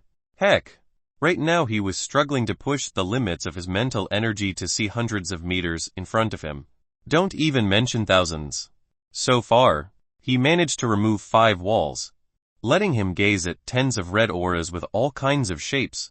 Some belonged to beasts, while some belonged to humans. Just as he tried to push into the 6th wall and see beyond it, his head got assaulted by a nasty headache, warning him that his feeble mental strength was about to give in. Huff. Huff. Felix closed his bloodshot eyes immediately after he began feeling his head aching. He breathed ruggedly as he took deep breaths in exhaustion. However, a satisfied smile was affixed on his face, clearly pleased with the results of his test. Though he did the same test in the training room, Felix had nothing to lose to repeat it in the real game. Chapter 126, Treating Traps Like Air. After ending the limit test, Felix planned on staying put for a minute until the aching goes away. He would rather waste a minute than walk forward, stepping on those lines and words that could be a trap keys waiting for a prey to step on. Asna didn't give him directions as she was waiting until he reactivates his infrared vision. It sounded quite weird that passive abilities could be activated as well. However, there was a quite big difference between active abilities and passives on the way they activate, as active abilities require only elemental energy for it to work. Simple as that. Meanwhile, passives were split into 2 types. 1. Passives that provide an instant buff to the host without needing anything in return, such as Felix poison immunity and super strength. 2. Passives that need mental energy or brain power to handle their continuous activation load, like infrared vision, night vision, cloud surfing X. Those passives shone only on stronger bloodliners who reached higher stages of replacement, as their mental strength got stronger to the point it could handle the continuous activation of those passives without repercussions, turning them into the first type of passives. Unfortunately, Felix was still far from that stage. He could keep his infrared vision on for 1 hour or 2 at best, and that's only if he focused on nearby areas. If he decided to push its potential to the limit, his head would start aching again. Alright, show the way. It's time to hunt. Felix inspected the ground ahead of him in black and white, not seeing any other color but the 2. He turned his head to the left and noticed an array of shimmering red rifles pointing at a spot a few meters ahead of him. He looked to his right side as well and found nothing to worry about, although Felix could only see the hidden traps, but not the mechanism needed to activate them. He was not worried at all. The ability to see danger beforehand was enough for him to not get touched by a single trap. Traps were deadly only because they were hidden, but if they were exposed like this, at least 90 of their power gets taken away. Asna did not dilly-dally as she told him enthusiastically to head right first then left and keep going straight ahead until he meets 3 paths cross. Immediately after getting a clear direction, Felix bolted forward while keeping close attention to the trap at his right, preparing at any given moment to dodge. Few as expected. The trap activated the moment he stepped on a beautiful image of a flower, lighting it up as well as the rifles pointing at him. With a bit of difficulty, Felix narrowly dodged the bullets by rolling forward 3 times until he got outside of the danger area. Though he saw them beforehand, dodging bullets wasn't an evade that any average Joe could pull off. His fans and Madame Zoe, who was paying attention to him while commentating on other players, were left in disbelief at his inhuman reflexes. His fans were just arguing with each other if Felix would activate the trap or not, and if he did would he be able to survive it unscathed. Yet, they didn't think that his reflexes were honed to such a degree that allowed him to pass through the danger zone unharmed. They bought omnipotent vision that allowed them to see all the traps and hidden compartments, so they wouldn't miss any player downfall by traps. Based on what they saw so far, at least 15 players got heavily wounded or died by those traps. Not a single one of them managed to leave in one piece like Felix. Before long, the shock turned into amazement and finally to numbness as they continued to watch Felix evade trap by trap while sprinting towards the 3-path cross that Asna mentioned. Not a single one managed to touch Felix's clothes. From bullets, arrows, spears to elemental attacks such as fire snakes and lightning bolts. What's even funnier was the smirking yellow emoji on Felix's dark hoodie that kept that expression no matter how many dangers Felix went through to reach his destination. The spectators and Zoe felt like they were being looked down upon by that emoji over their lack of understanding of how Felix managed to pull that off. Do you think he was using X-ray vision passive to spot traps beforehand? Well, either that or he had future predicting ability. I would rather believe that he could see the future than accept that he had that kind of busted reflexes. You guys are just hating. Why didn't you say anything when other hardcore players dodged those traps? As well, are you really comparing the way they dodged with Landlord's? Some of them almost FC King died doing so, while Landlord passed through them with his hands in his pockets. Open your dog eyes and look at the replay on the screen. Why is the MC not showing it? The spectator froze as he noticed that another player was being displayed on the large screen, and not Felix highlight that was worth the exposure. He pointed his finger at the screen and yelled, "What the hell? Why are you showing us a player getting devoured by a beast? FCK. We want to see Landlord outplay." Incensed and enraged, the other spectators near him booed as well, with their thumbs down at Zoe's incompetence to not notice such a fine play. They assumed so. But the truth was that Zoe already saw what Felix did, but still refused to highlight it. She was truly holding a grudge at his earlier disregard. Too bad. She didn't think that the booing would get louder and louder, as news spread quickly between the spectators that they missed an amazing play. But the MC refused to show it to them. Boo! The spectators kept booing, using either gadgets or their hands on their mouths. The majority did so just because the rest were doing it. They didn't even care to see Felix play. As long as they were following the herd, they were okay with anything. However, those sheep were the ones who brought the biggest trouble to Zoe. She knew that Felix Club would not love the way she was treating him, but she didn't expect others who had their own clubs to join in the fun. After seeing that things were going off the rail, she quickly highlighted Felix's previous play to appease them. She didn't want to fight against the wishes of the crowd for simply a tantrum she was throwing. Otherwise, she could forget about obtaining the promotion she was anticipating after this game. Please excuse me, my dears, for not noticing Landlord's highlight. She pouted cutely while bowing slightly as an apology, showing her cleavage on the screen. The enraged spectators gradually contained their voices like a spell was cast on them. How could they not, after seeing such a ravishing beauty acting this way to appease them? The female spectators all had jealous expressions clouding their faces after seeing the skillful ways Zoe tamed those men. But they understood that the only reason why the men were so easily controllable by her was because she was using her real face and assets, unlike them in the SG. Every female MC was required to be a stunning beauty in real life to be able to join the job interview. However, because of this term, the skill requirements were lowered in comparison to male MCs. This was the main reason why high-ranked players were constantly trying to woo her. It was already hard enough to find a real beauty that did not modify her face in the UVR. Don't even mention Zoe, who had a glorious career plus the looks. Sigh. I should stop messing around in this game. I can't ruin my ticket to promotion over that bastard. After making her decision, she started commentating on Felix's previous highlight animatedly, not caring anymore about her grudge. However, that's the only thing she did, as the moment she finished, she quickly replaced Felix's highlight with Mastermania ones, like she was shooing away a curse. But the spectators didn't complain much about it, since Mastermania was about to fight a three-headed alligator-like beast made out of cracked clay skin and dripping mud from its mouths. Can Mastermania overcome rare Tier 2 Soil Wraith to obtain the blue chest behind it? Zoe shouted. The audience held their breaths in excitement as they watched Mastermania confronting the beast. Mastermania kept pondering on ways to defeat the monstrosity that was glaring at him fiercely. He already spent 3 minutes now evading its attacks and analyzing its strengths and weaknesses. So far, he gained a clear understanding that this beast was one of the immortal types that could not be killed nor physically harmed.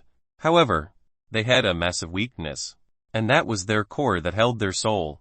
As long as he destroys it, the beast would crumble on itself. Mastermania knew so as well, but he couldn't do much about it, as the core kept coursing through the body of the beast, stopping only when it was about to attack. I need to time my counterattack perfectly with its attack to be able to kill it.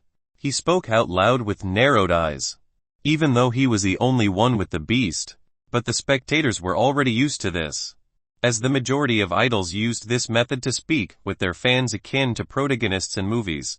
The fans were actually the ones who proposed this idea to their idols way before, and since the idols were slaves to their fans' wishes, they agreed numbly. They went through much worse requests than this before. However, it turned out that the idols who spoke out loud their attacks or couple of dramatic sentences were the ones who toppled up the popularity idol polls from that moment on.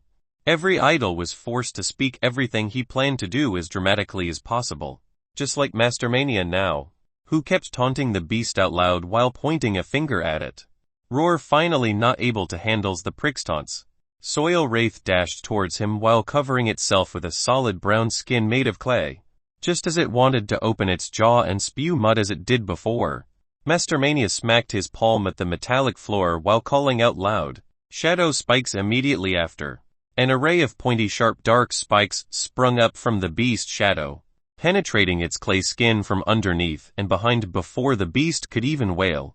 Mastermania slapped his other palm and yelled the same attack again. He knew that the moment he stopped his pressure, the beast would begin his rejuvenation. So, he must keep attacking until a spike luckily lands on the core. Crack. Fortunately for him, that didn't take long.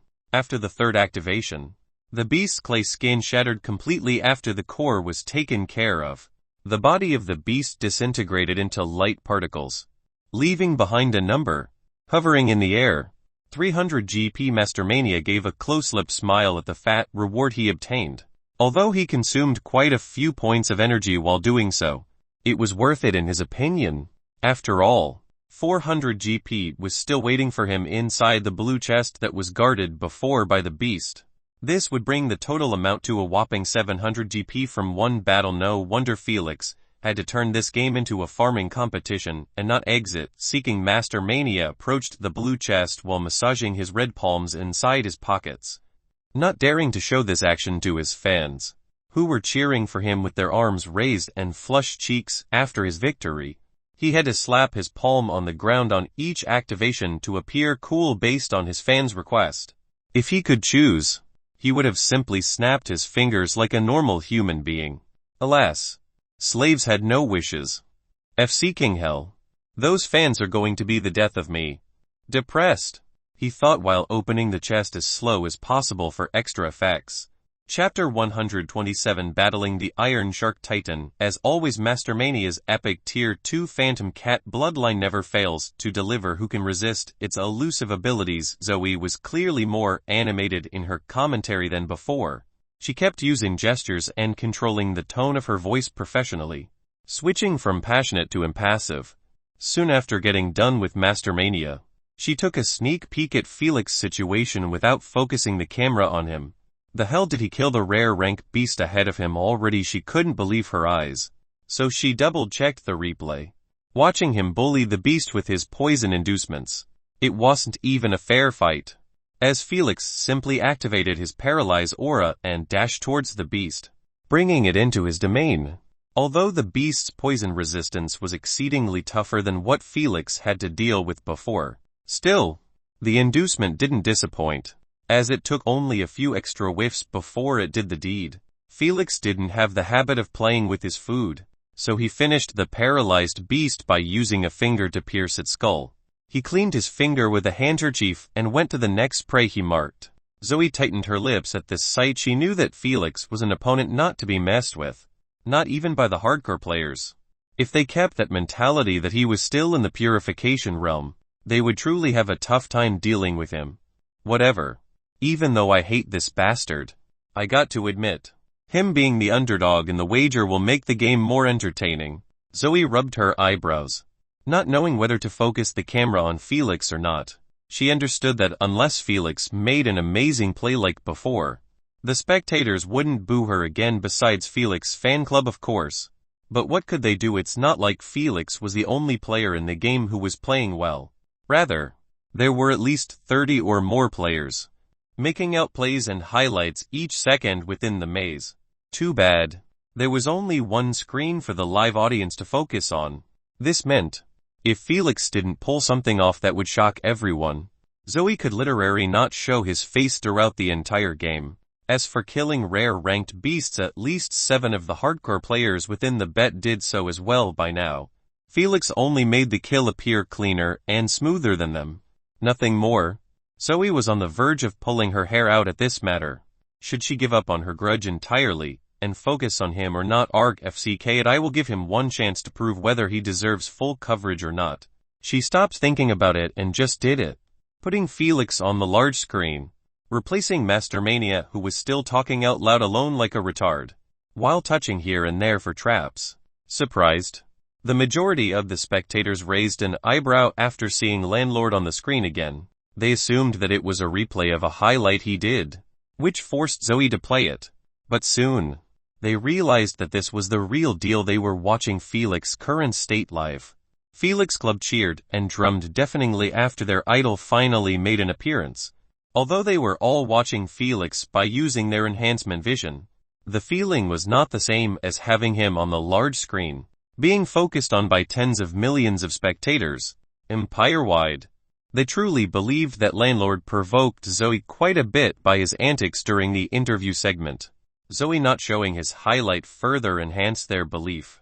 So they thought that Landlord wasn't going to have good exposure in this game. Who knew that Zoe would let bygones be bygones and surprise them like this? Sorry for calling you BTCH before Madame Zoe Tesk. That's nothing, I cursed her mother to the grave. Both of you guys are a disappointment to this club.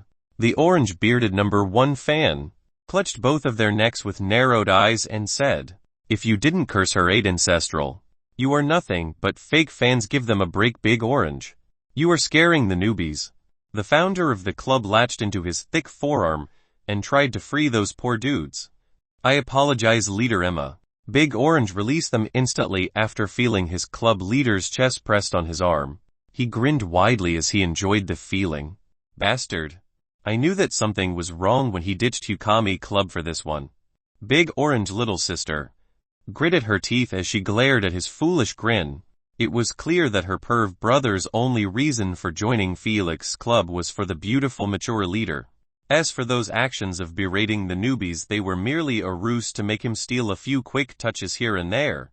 For Felix to have his proclaimed #1 fan to be a perv who only cheered for him due to Leader Emma was truly an injustice to his primogenitor bloodline. Be quiet, guys. Landlord is about to confront an epic rank beast, the boy with glasses, who wrote Felix's biography on the website, shushed them so he could focus on the upcoming battle.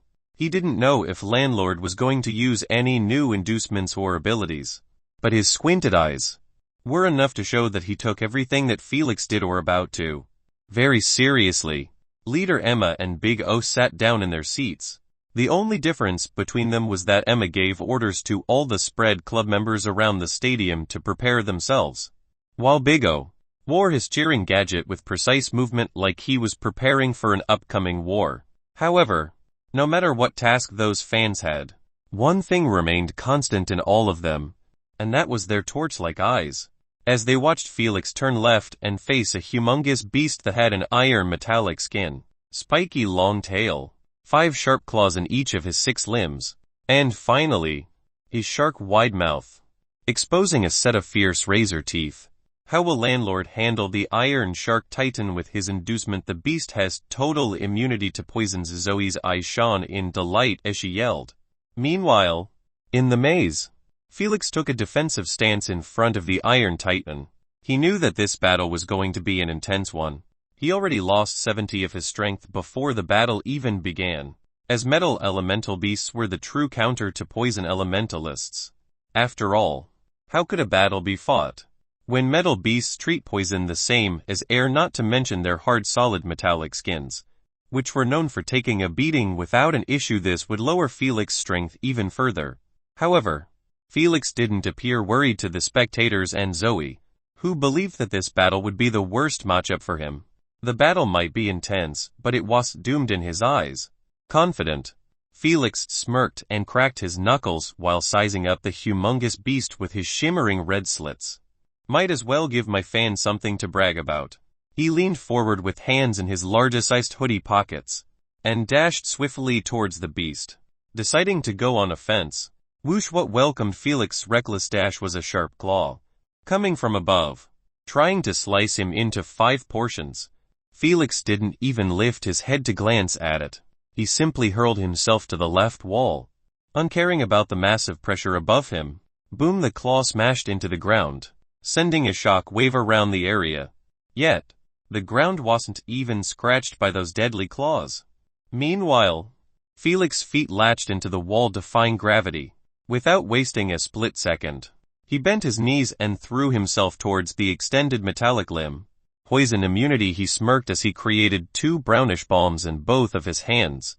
Still midair, the spectators and the beast had no idea about them as Felix's hands were still in his pockets. However, they soon found out after Felix threw them swiftly towards the beast's eyes. Right before he hugged its scaled metallic elbow, poof poof, the bombs somehow affected the beast, as its eyes became red, with a hint of brownish rust on its eyelids. Before Zoe could even commentate about what had just happened, Felix gave an enigmatic smile and called softly, "Oxidation aura." Without warning, a brownish mist emerged from all of his body pores until it engulfed him and the beast within. Ow! A delayed pitiful cry echoed between the maze walls. The Iron Titan, who everyone assumed had a terrifying defense and immunity to poison, was threshing around, as its humongous body began showing clear marks of brownish rust. Especially on its joints. Felix gripped its elbow tightly, so he wouldn't be thrown away. He knew that this was the perfect opportunity to eliminate the beast without losing a considerable amount of energy. If the Titan escaped, he would be wary of Felix, not daring to enter the poisonous aura's diameter anymore. Felix understood that his bombs were quite inefficient in this battle, as the beast's humongous size counters them effectively. To actually finish the job using only poison bombs, his energy consumption would take a toll on his tank. Thus, his only option was to stick to the beast, akin to chewing gum, unmoving even if he was being smacked around. Ha ha ha. Felix, are you enjoying your time? Asna held her stomach as she laughed at Felix's pathetic sight. How could she not, when Felix was being smashed from one wall to another until he began to get dizzy? However, the frenzied Titan actions soon began to get clunky, as each time it tried to move its limbs, the joints made creaking noises. Felix sighed in relief after he heard those sounds. He raised his head and noticed that the elbow he was glued to was showing signs of decay. He smirked and suddenly punched the rustiest area. Bam! His punch easily shattered the metallic bone into small pieces, raising a cloud of rusty dust in the process. He coughed, but he didn't stop his barrage. He kept shattering bone after bone, until the Titan's elbow was snapped into half, leaving its arm dangling by a strand of metallic skin. Felix didn't wait to see the result of his strikes, as he climbed the humongous body, heading towards the head. Yet, the Titan didn't sit still and wait for him to reach. It was already in agony after its limb got ripped apart.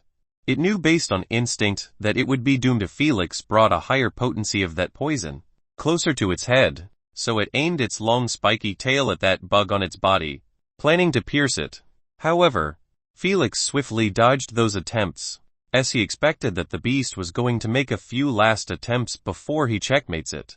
Whoosh whoosh, the tail kept missing its target each time. As Felix was too elusive to be hit, he jumped from one body part to another like a monkey on a tree, uncaring about his image in each jump. Jump monkey jump. Asna was having the best time of her life as she kept laughing at his silly appearance. But Felix ignored her jeers entirely. He was already performing better than expected in his eyes. This melee fighting style was totally a new field for him. In his previous life, he always kept his distance from his enemies and used his ranged elemental abilities. However, now he was getting dirty and close with a beast 20 times his size, a notion he never thought was possible before. So, no matter how much the hater laughed at his unsightly dodging techniques, he didn't take it to heart. Before long, the beast's speedy tail gradually slowed down, as the rust began to eat its joint as well. Earlier, it was the healthiest part of the Titan, as it was outside of Felix's oxidation aura. But after those constant piercing attempts, it was exposed to it continuously.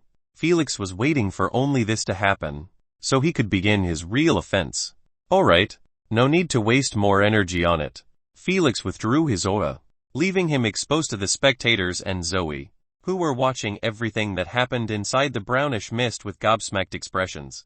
The knowledgeable VIP viewers were shocked about the fact that Felix was able to use 6 inducements, surpassing the known limit of having only 5. While the regular spectators were dumbfounded about the inducement effect itself. Oxidation poison, you must be pulling my leg with such a sick joke, they thought to themselves. Chapter 128. The game is forcing me to brag. The fact he was using 6 inducements wasn't as shocking as seeing with their own eyes. A poison elementalist uses oxidation reaction as an inducement.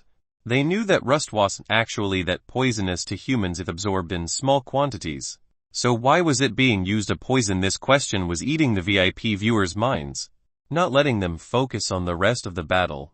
What they may not know was that Felix's primogenitor bloodline allowed him to use poisons that affected every being and race in the universe, not just the human race. This meant Felix could use some inducements that were totally beneficial to humans, meanwhile deadly as an acid to other races. The Iron Titan's current situation just further proved so, as it kept lying on the ground, having difficulty standing up after its limbs joints turned rusty.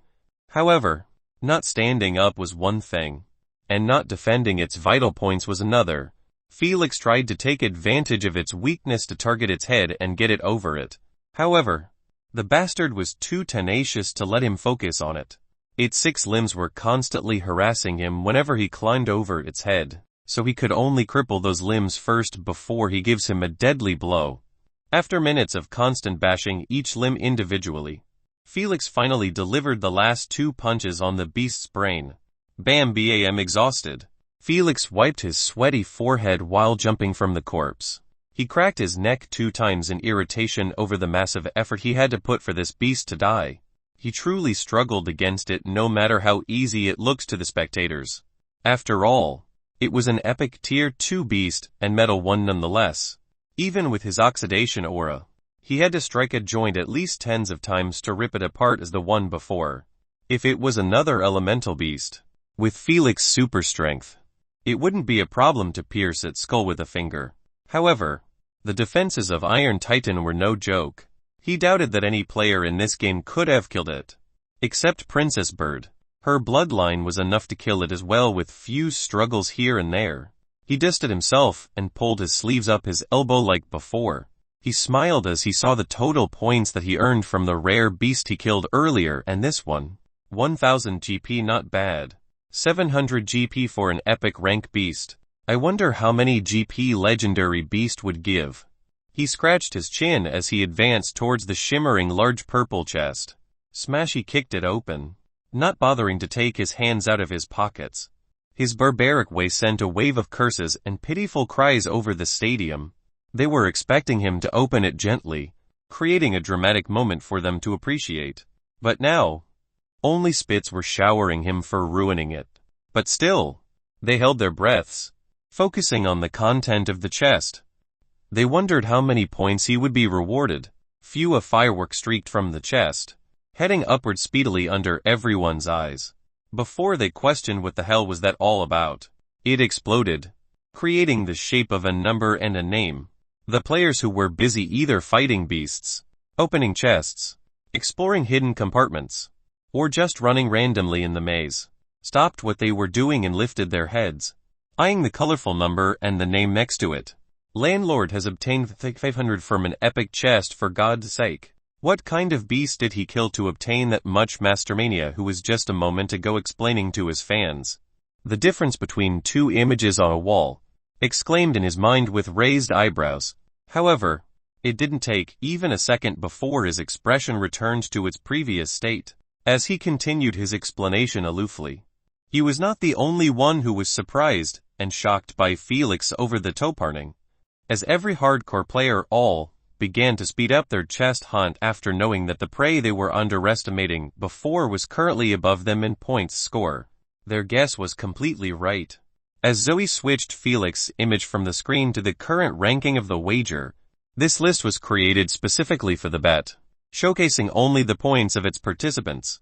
Rank 1 Landlord, GP 2500. Rank 2 Bird's Call, GP 1300. Rank 3 Sprite Visage, GP 1200. Rank 4 Charming Sky, GP 1150 rank 5 solar mist. GP 1000 rank 6 houndstench. GP 950 rank 7 mastermania. GP 950 rank 9 feeling better. GP 450 rank 10 blades hail.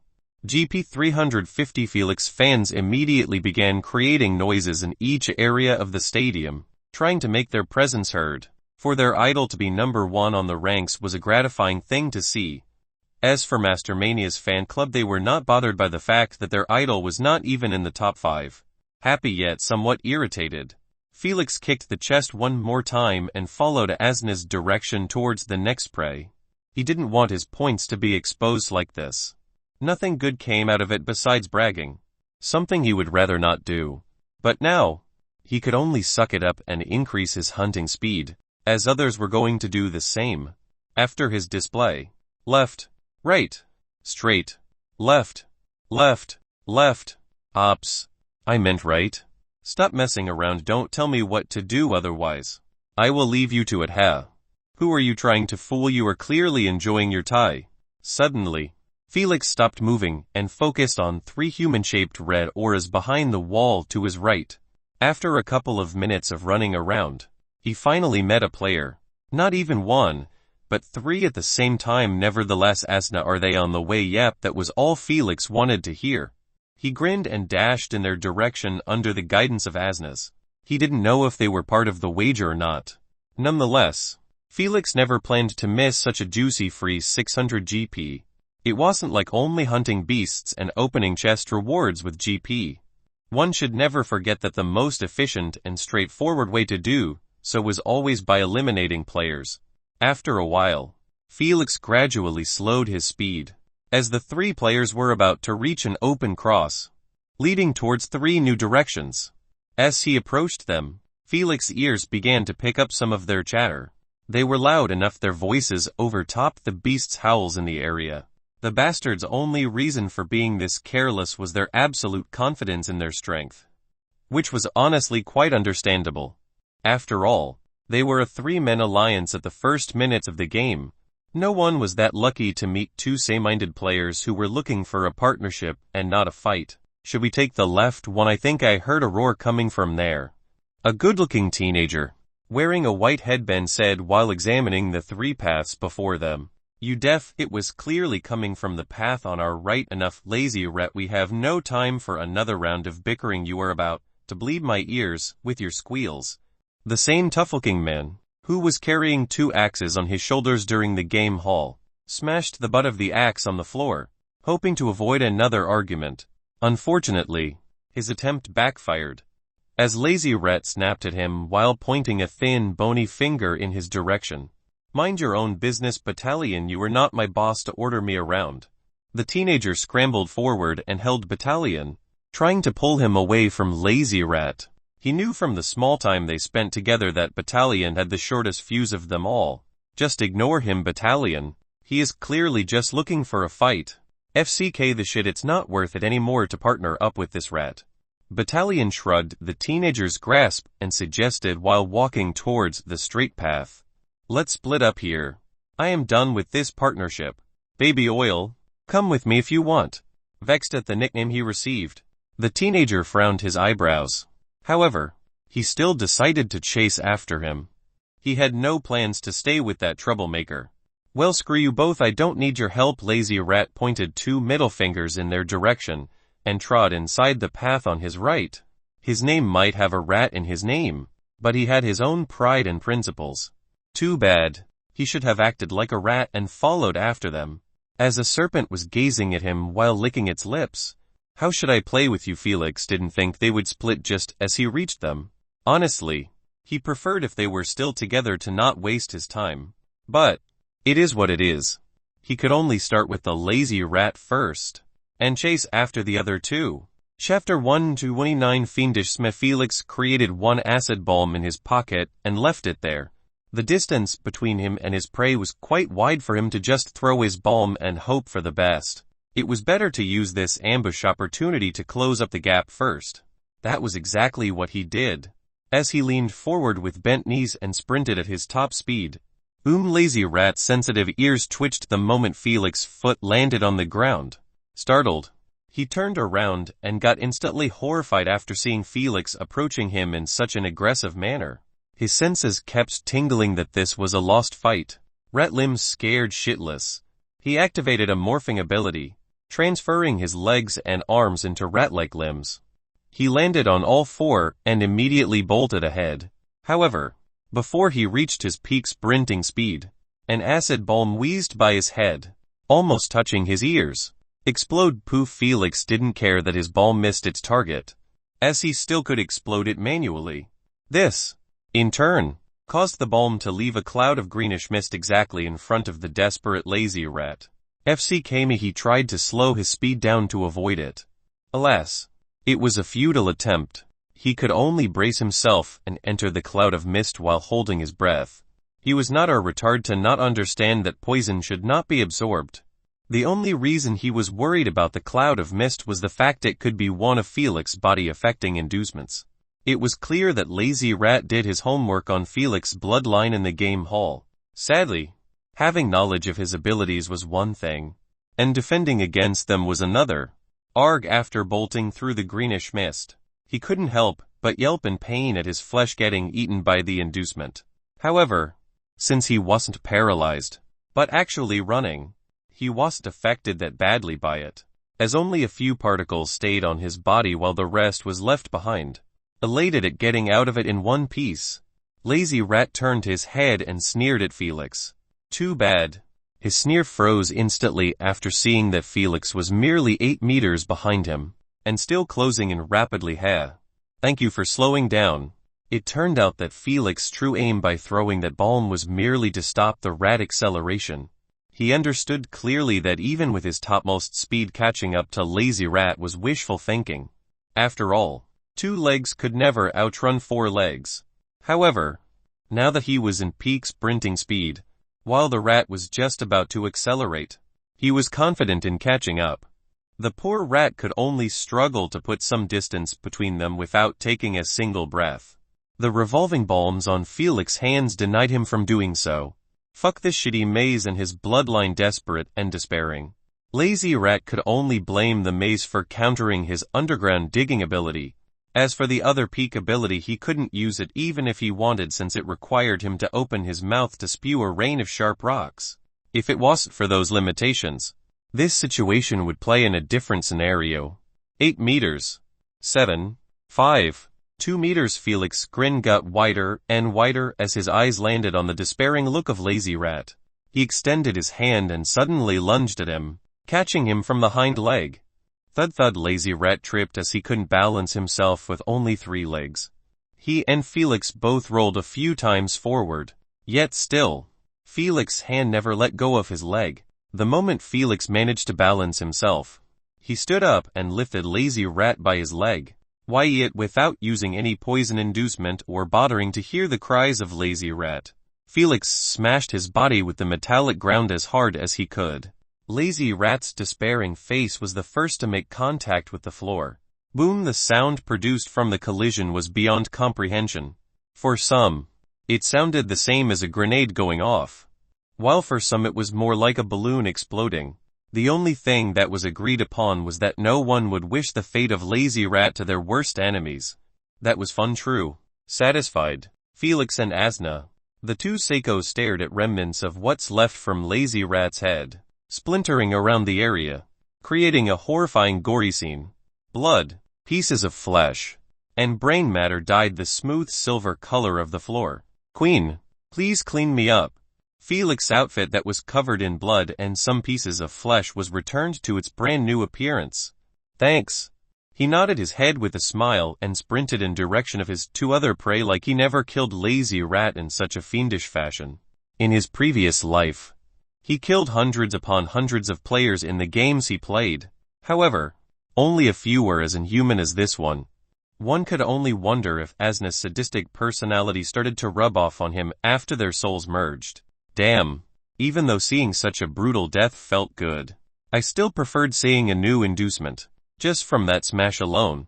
I turned into an avid fan for landlord add me to the club. Zoe closed the chat section after seeing that the spectators' interest was still on Felix, and no one was annoying her to switch the camera focus to another player. The audience was satisfied as well with having Felix on the big screen. This problem was always a pain in the ass to her and probably every MC in the SG. There were at least tens of millions of spectators in each game, no matter its rank or elo. Some were avid fans of players and some were just trying to enjoy their time. Yet, there was only one screen, displaying one player at a time. The MCs were always having difficulty trying to balance the interest of everyone without getting booed, just like what happened before to Zoe. Some may think that it was easy to solve this problem. One just had to increase the number of screens. Right, wrong, this was already been tested before and it ended horribly. The sheer deafening noises those screens added were beyond expectation. After all, there were millions of fans live, and if just 1 million cheered for one player while 1 million booed for one player and continuously so, the never-ending noise would ruin the atmosphere of the stadium. Usually, the MCs would rather have a noisy stadium for hype, but if it was going to be a constant symphony of random cheers, boos, yells, and weeps all happening at the same time, they would rather have a silent stadium to focus on, so the SG Rule Committee had to scrap that plan and go back to using only one screen, projecting one player for the audience to focus on, whether they like it or not. At least by then, the noise would be coherent. Landlord is about to reach battalion and disgraced face. How is going to deal with them? Zoe said. What's up with them? Confused. Felix propped his chin on his hand, as he observed his prey staying frozen in front of a wall. It seems they found something inside a wall, he figured so easily, as there was no other reason than this. Besides hidden compartments, only traps were within the walls as well. Well, there is only one way to find out. He leaned closer to the wall until only 2 inches were separating them. He then squinted hard, causing the red shimmering light in his eyes to brighten up. Hee. Lucky bastards. To actually find a teleportation circle plus a chest. Not bad. Not bad at all. At this point, Zoe and the spectators were already convinced that Felix had an X-ray vision or ability as such. They could excuse the way he dodged traps, found beasts, and even the way he met with the Alliance. But to stand still exactly in direction of battalion and disgraced behind a wall that had 10 meters width, they could not excuse it anymore.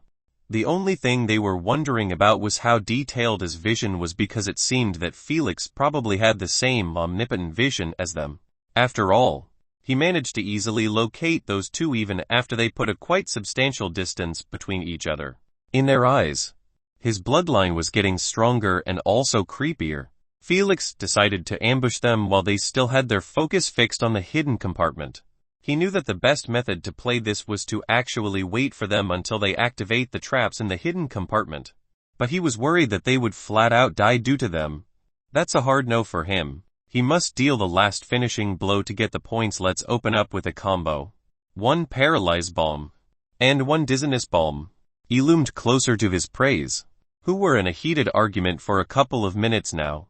The closer he was getting, the easier he was able to pick up what they were saying. It's the yellow vase, trust me on this one.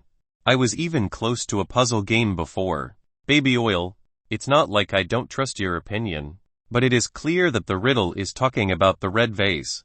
We already went through this for 100 times. We are just wasting time by now. If you listen to me, we wouldn't be still here for FCK sake. Let's each handle a vase and get it over with. Fine idiots.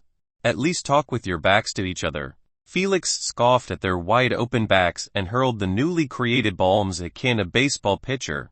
Whoosh! Alerted by the projectile sound, they reflexively turned around with their hands raised in front of their heads.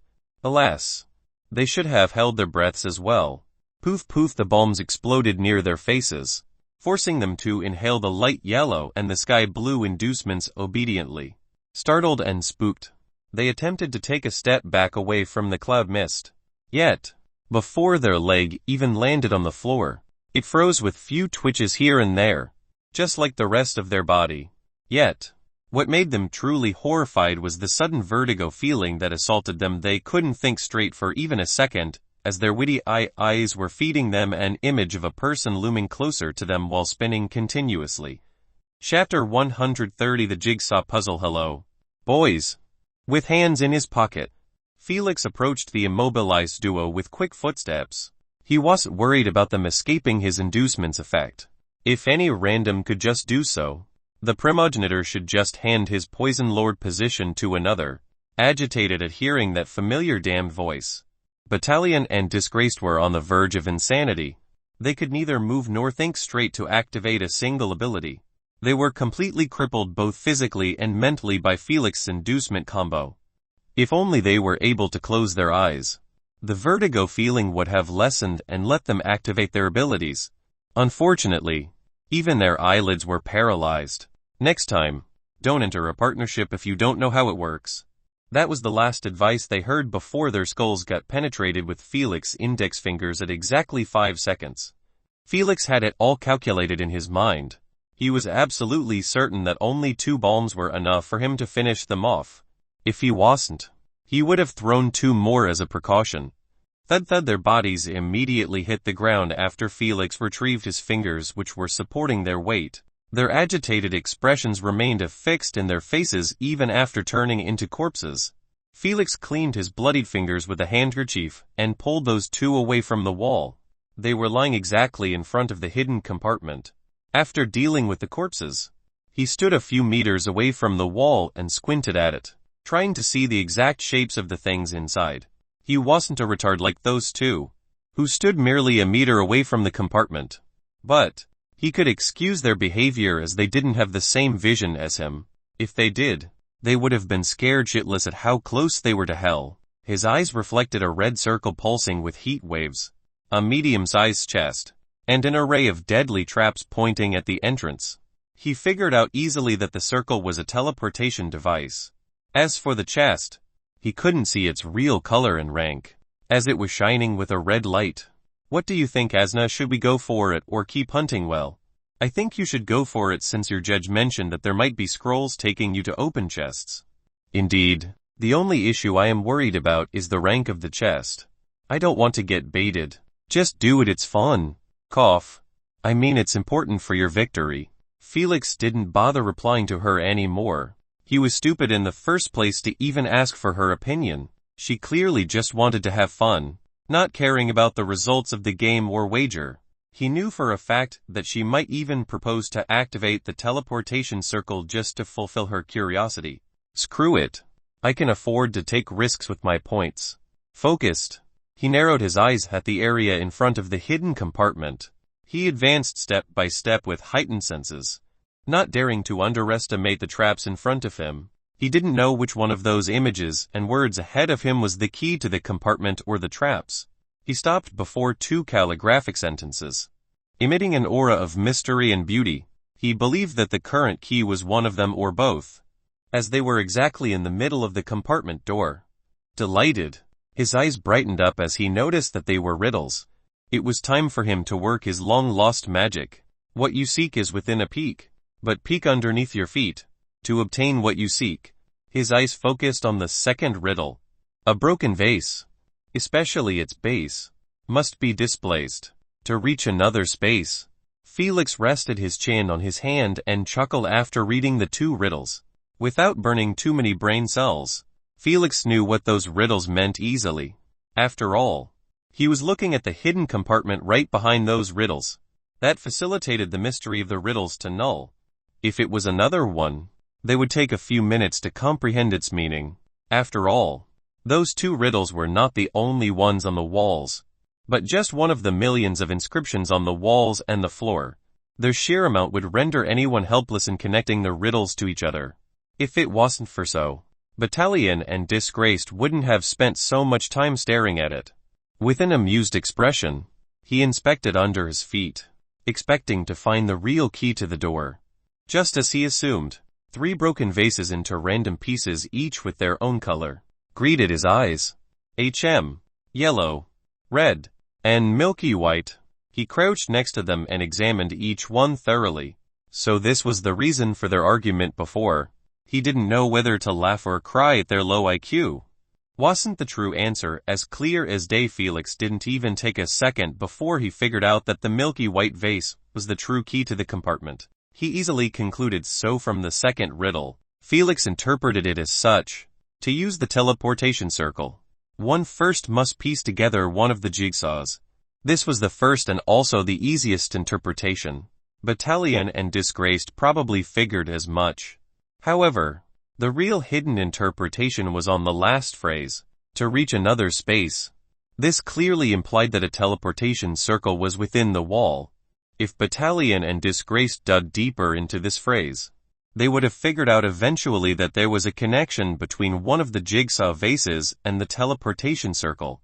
The color the teleportation circle was famously known for having a milky white color, just like the only vase that had this color. Yet, those buffoons kept arguing about the other two, totally ignoring the real key. Yes, jigsaw puzzle, let me solve it for you. Eager, Asna stood up on her bed, not caring about her exposed enchanting body. She squinted in focus at the jigsaw and memorized each piece's position. She then closed her eyes and sat back in the bed. She wanted to solve it in her mind first, before retelling it to Felix. She wasn't worried about her memory failing her. A being with high status in the universe like her enjoyed a lot of perks, and absolute memory was just one of them. Few minutes passed in utter silence, as Felix kept switching positions of pieces with his fingers. Some were big and easily noticeable, while some had the size of a coin. Plus, with the milky white color of the vase, the puzzle wasn't getting any easier, regardless of its difficulty. Felix always had a nostalgic smile on his face as he kept trying to solve it. He heard what Asna had said, and understood that he could just chill and let her do it for him. But why would he do so? He wasn't brain-dead not to try his best to solve it solo. In this life, he might hate puzzle-type games due to their many variables affecting his victory, but it wasn't like he hated the puzzles themselves. In fact, he loved them dearly. No one could understand his relationship with puzzles and riddles. In his previous life, puzzles and external additions in games were his two favorites, as even him, a trash player with a garbage bloodline, could topple over veterans and clinch the championship if he played his cards right. That's what he feared would happen in this life now, for total trash to secure the win under his nose. It was fun when he did it, but it was not cute anymore when the affected was him. Done 6 minutes. It seems like I got rusty. Satisfied yet somewhat unhappy, he pieced the last one inside a tight-fit part of the vase's base. Immediately after it got attached, the vase shone with a milky white light and suddenly projected a beam of it on the two riddles. Lightened them up. Felix took 5 steps back and raised his guard up, expecting traps inside the wall to propel everything into his previous spot. This was the second hurdle. If one believed that by solving the jigsaw, the door would open to riches, then he could only get turned into a porcupine by the salvo of arrows, bullets, spears. Ka-thump. Felix heightened his senses even further after seeing the traps heating up, preparing to strike behind the wide open entrance. Praise me, Felix, or else I won't tell you how to sew. LV. Asna's smugness died down gradually as her eyes widened at the barrage of traps landing on the jigsaw. Yet, what shocked her was not that, but the fact that it was shining with a white luster, displaying its beauty in a complete one piece. Oh, you are still on that. Good job, Asna. You did well. Nonchalant, Felix advanced forward, unworried anymore about the traps. The heat they were emitting before died down. In other words, their energy core had run out of juice. Asna didn't respond to his praise. She simply laid on her bed with a deadpan expression and covered herself with bedsheets from top to bottom. His praise kept repeating in her mind, and each time it sounded more sarcastic and jeering. She couldn't understand how Felix outed her in a puzzle. He never showed before a single interest in puzzles or riddles. In fact, the only time he spoke about them was when he found out he lucked out on this game. Her mind began to get confused and messy about this messed up situation. I can't take it anymore. I need to find out. She disconnected their connection and dove deep within his memories, trying to see what caused this abnormality. Not here. Not this year. Yuwa, how can he touch himself like that? Disgusted, she bypassed those teenager days and jumped straight into his childhood years. As she stopped and submerged herself into those memories, she heard a stern voice scolding young Felix. "You little shit, you will be the death of me. I told you to pee on Benjamin's shoes, not his mouth during his nap FCK. Now he ratted on me in the pub. How could I face everyone in it? But I wanted to try my best and please you." Young Felix sulked while giving Robert puppy eyes. "Stop giving that angelic face, you want escape from punishment. No matter what." Sniffle sniffle sigh. "All right, stop crying. It was my fault in the first place. I am not punished anymore, ha. Nice try." Robert ruffled his hair and ordered, "You are grounded for 15 days in your room. Go." Just as young Felix tried to cry again, Robert shooed him away. He knew his heart would turn soft if he saw it again. Tisk. It's getting harder and harder to appease Grandpa. Annoyed, young Felix wiped his fake tears and went to his room, locking himself inside. All alone, he trod towards a door that had a sign written on it, "Games Room. At least I still have my babies to accompany me." Gratified, he opened the room with a smile, exposing the content to Asna. "What the hell am I seeing?" Asna instantly gaped at its interior, not knowing how to express her disbelief. Chapter 131. Hidden compartment chest. A mountain of jigsaw boxes, crossword puzzles, toys, colorful cubes and more of such games, all piled up in the corner of the room. Some were brand new, while the majority had tear marks on them. "Let's see if I can break my record." She switched her vision from that mountain to Felix, who was sitting in front of 2 cartoonist jigsaw boxes. He put a timer next to him and unlocked the boxes at the same time. He then did the unexpected, as he emptied them all in one spot and mixed their pieces together. "Let's begin. I need to finish before lunch." He let out a childlike laugh and began piecing the 2 puzzles, each in one space. Asna didn't stay to watch the rest, as she already saw enough to understand Felix's abnormal familiarity with puzzles. If she stayed another second, she might begin reevaluating his stupid image in her mind to an intelligent one. She would rather die before that happened. So, she could only exit the memory and reconnect her connection with Felix. "Asna, it's weird that you were not begging me to use the teleportation circle." Befuddled, Felix crouched near the circle while scratching his cheek. He expected that Asna would squeal at him for using it, but she went silent for a while now. "No need, you won't listen to me anyway." "True, bastard." She gritted her teeth and stopped bickering with him.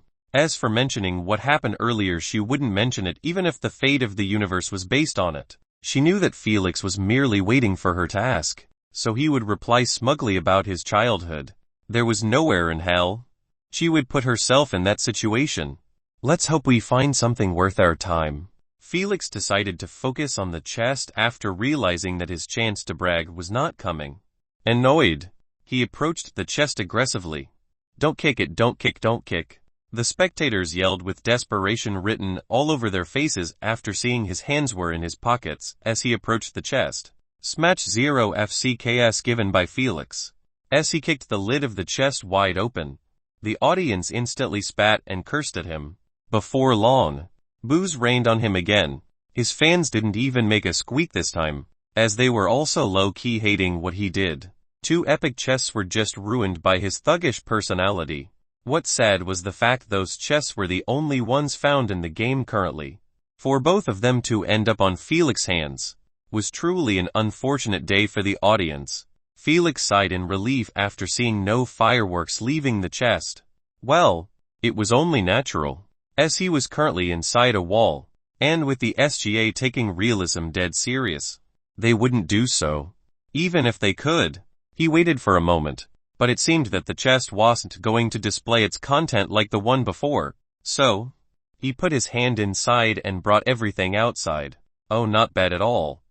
Delighted, his eyes gleamed as he evaluated the 3 items in his hands. The first one appeared the same as a chicken leg. If it wasn't for its lustrous azure color, everyone would mistake it as such. Hee. Malon chicken fish leg. This one is going to net a good sum. How could it not? This leg was one of the few possible ways for non-marine races to be able to breathe underwater freely without side effects. Though for a limited time. Never mind, I should probably use it.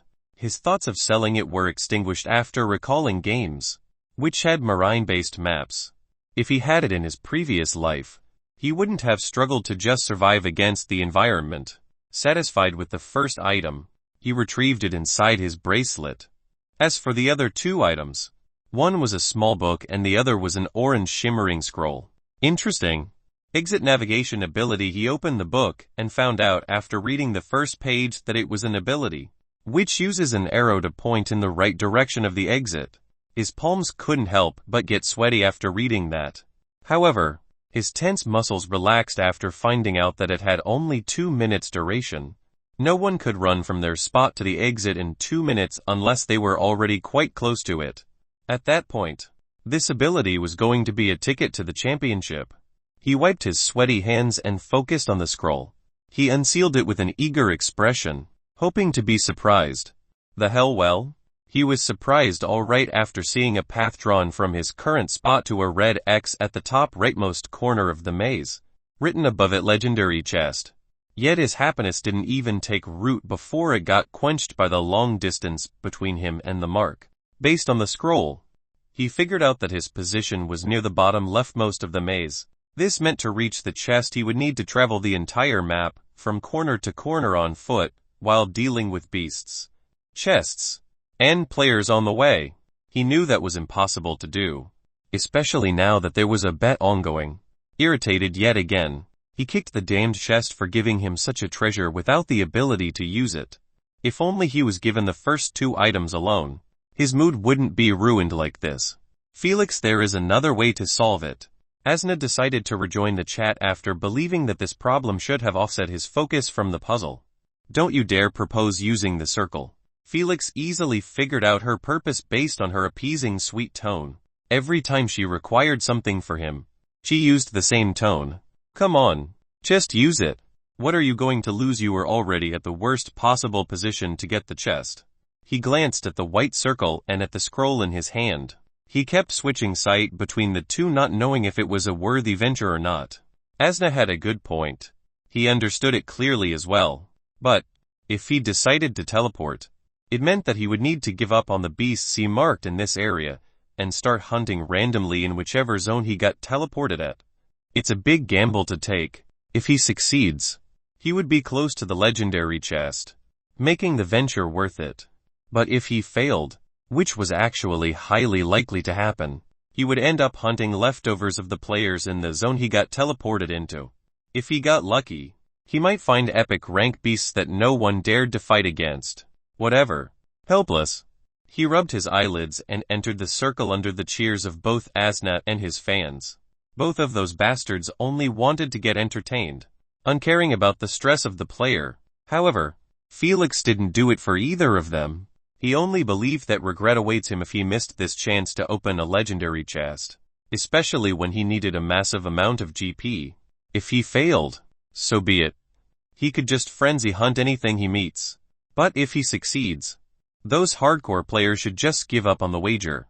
If epic chest gave 500 GP, how many more a legendary chest would give Felix? 30 seconds later, Felix's body reassembled from light particles into becoming whole again. A moment after, he opened his eyes and raised his vigilance to the peak. He began surveying the area with his infrared vision activated to its full potential. Wall after a wall was being removed from his sight, exposing a 100-meter diameter around him without a single hindrance. Immediately after, 2 red lights were laid bare in his predatory eyes. One was at the very tip of his vision, showcasing a weak shape of a quadruped beast, while the other was 70 meters away to his right, displaying a shape of a human. Not bad. A beast and a human. Satisfied, he smiled and lowered the intensity of his vision to the minimum again. The walls began to reappear until he was sandwiched between two, creating a path that led to a 90-degree two-ways cross. Felix pulled his right sleeve up and clicked on his bracelet, planning to bring out the scroll to check on his position. Hopeful, he unrolled the scroll wholly, showcasing a new drawn path between him and the chest. The path was the only thing shown on the map. As for the rest of the maze, it appeared foggy, blocking his vision from seeing the paths around his position. See, you should always listen to my advice. Felix didn't even get the chance to feel elated about the new path before Asna's proud voice ruined it for him. It's just alright. I will still need 1.5 hours at least to reach the chest. Annoyed, he snorted and closed the scroll, not wanting to give her the satisfaction of being right. Although he didn't enter the circle due to her advice, Asna would still see it as such and take the credits, and she was the first to propose it. Hee. I can taste your salt from this misty popcorn. Felix clicked his tongue and stopped bickering with her. There were more pressing issues to take care of now. Which one of those two are on the way to the treasure, he asked. He didn't want to move until he got a clear objective of what he should do. As for the chest, that was for later. Felix never planned to just run to it straight, ignoring all the praise in his path. He was not stupid to miss free guarantee GP. After all, he had no idea which beast was guarding that chest. Hell, it could be a mental-type legendary beast. And Felix understood clearly that if it was, the only option he had was to give up on it. This meant that he would have wasted 1.5 hours running for nothing. His contenders on the bet were definitely going to surpass him. Forget about Princess Bird. Master Mania, who wasn't even in the top 5, could reach him thus. Any prey he met on the way must be killed no matter what. Chapter 132 Charm Elementalist. Asna closed her eyes as she examined the map of the scroll in her mind. If it wasn't for this cheat, Felix wouldn't have closed the scroll so quickly. It seems like the human is the closest one to the path. The beast is way off, she answered. Alright, the human it is. Felix cracked his knuckles while bending his knees forward. The spectators knew that he was going to sprint through the paths again. Something only he was doing so far. The rest of the players walked on the ground like they were stepping on eggshells, boring them to death, especially when they had an omnipotent vision. No one could understand their vexation of knowing that the path was free of traps, yet they had to watch a player, calculating each step he takes. This was one of the reasons why Felix was still the preferred main target of the camera, even though he gave no heed to their wishes. However, that was only if there was nothing interesting going on with the rest of the players. Zoe wasn't unprofessional to focus the camera on Felix, who was doing nothing but sprinting while ignoring other juicy dramatic fights. Just like in this case, who would have known that Charming Sky was the first to find an epic beast after landlord Zoe dragged her finger on the small screen belonging to Charming Sky and put it on the large screen. As an MC on the verge of promotion to middle low, Zoe's eyes were of course top-notch, not missing a thing on those 100 invisible small screens. After seeing Charming Sky on the screen, the men cheered and whistled, creating a symphony of catcalls. It was about time for beauty to grace the stage. In the very center of a witty open cross where 5 paths met, sat a serpent-like beast while coiled around itself, displaying its bestial beauty to all. It had golden sandy scales gleaming under the sunlight, 3 white slitless eyes, and a long purple tongue, making hissing sounds each time it came out of its fangless mouth. Although the beast was coiled, Charming Sky was not fooled by its 2 meters length. She discerned that its real length was probably 6 meters or more. She was quite close, as the beast statics which was shown on the screen clearly mentioned that its length was 7.5 meters sharp. My little bunnies, I have a mission for you. She smiled alluringly with her eyes shimmering a pinkish color and said to the 6 men surrounding her, I need you to slay that beast for me. It's blocking my path. Irritated, Charming Sky saw that the small pink hearts on their eyes dimmed a bit at her request. She knew that her ability was giving in to their struggles. FC King scumbags, why do you force me to waste more energy? Although her thoughts were toxic, her entire visage was a completely different story. She folded her arms under her chest, lifting her breast slightly upward, exposing a deep, creamy white cleavage. She then bent her head slightly with a cute pout on her glossy lips. This alluring combination of cuteness and sexiness caused the small pink hearts on those men's eyes to brighten up again, as they ogled her chest with a lustful expression. No one but her was able to see pink particles getting absorbed from her body into those men's eyes. Bastards. You better kill it. I lost 40 energy all at once. Her pink shimmering eyes dimmed a bit in the process. It was like the small pink hearts were batteries, and she must constantly recharge them with energy if she wanted her requests to be fulfilled. As expected from Feathertail Fox bloodline, Zoe brought the mic closer to her lips and explained it to those who never heard of it. This is one of the few remaining Tier 2 charm elemental beasts, plus it is an epic rank sadly. The only known method to obtain it is to join the six-tailed Dream Fox clan. She covered her mouth and giggled. Sorry boys. They only accept females. Charming Sky had her hands resting on her hips as she kept watching her six admirers approach the serpent. Their tensed shoulders and sweaty foreheads were an obvious sign of being terrified by the golden serpent. Charming Sky neither joined them nor ordered them on how to fight. She simply kept her distance, preparing to bolt the moment shit hit the fan. She understood clearly that her active ability Unrefusable Request didn't allow her to control men like puppets, but merely turn them into her admirers, who would fulfill her requests. As for how they planned to do so, she had absolutely no clue. The ability itself just installed a notion in their minds that Charming Sky's requests were the same as heaven decrees, irrefutable and unquestionable. However, such a busted ability of course came with a massive price. That was the energy needed to fulfill a request was a proponent to its danger if she asked for their death. The price would sap all of her energy, leaving her drained. Even then, the energy wouldn't be enough to force just one into committing suicide. That's it. Surrounded it like that. Good job. Her eyes shone with delight at their smart strategy. She wanted to clap her hands to cheer them on, but she was afraid about attracting the serpent's attention. Based on its slitless white eyes, she easily figured out that it was blind, and those blind beasts were the hardest to deal with, as their other senses were enhanced over the top.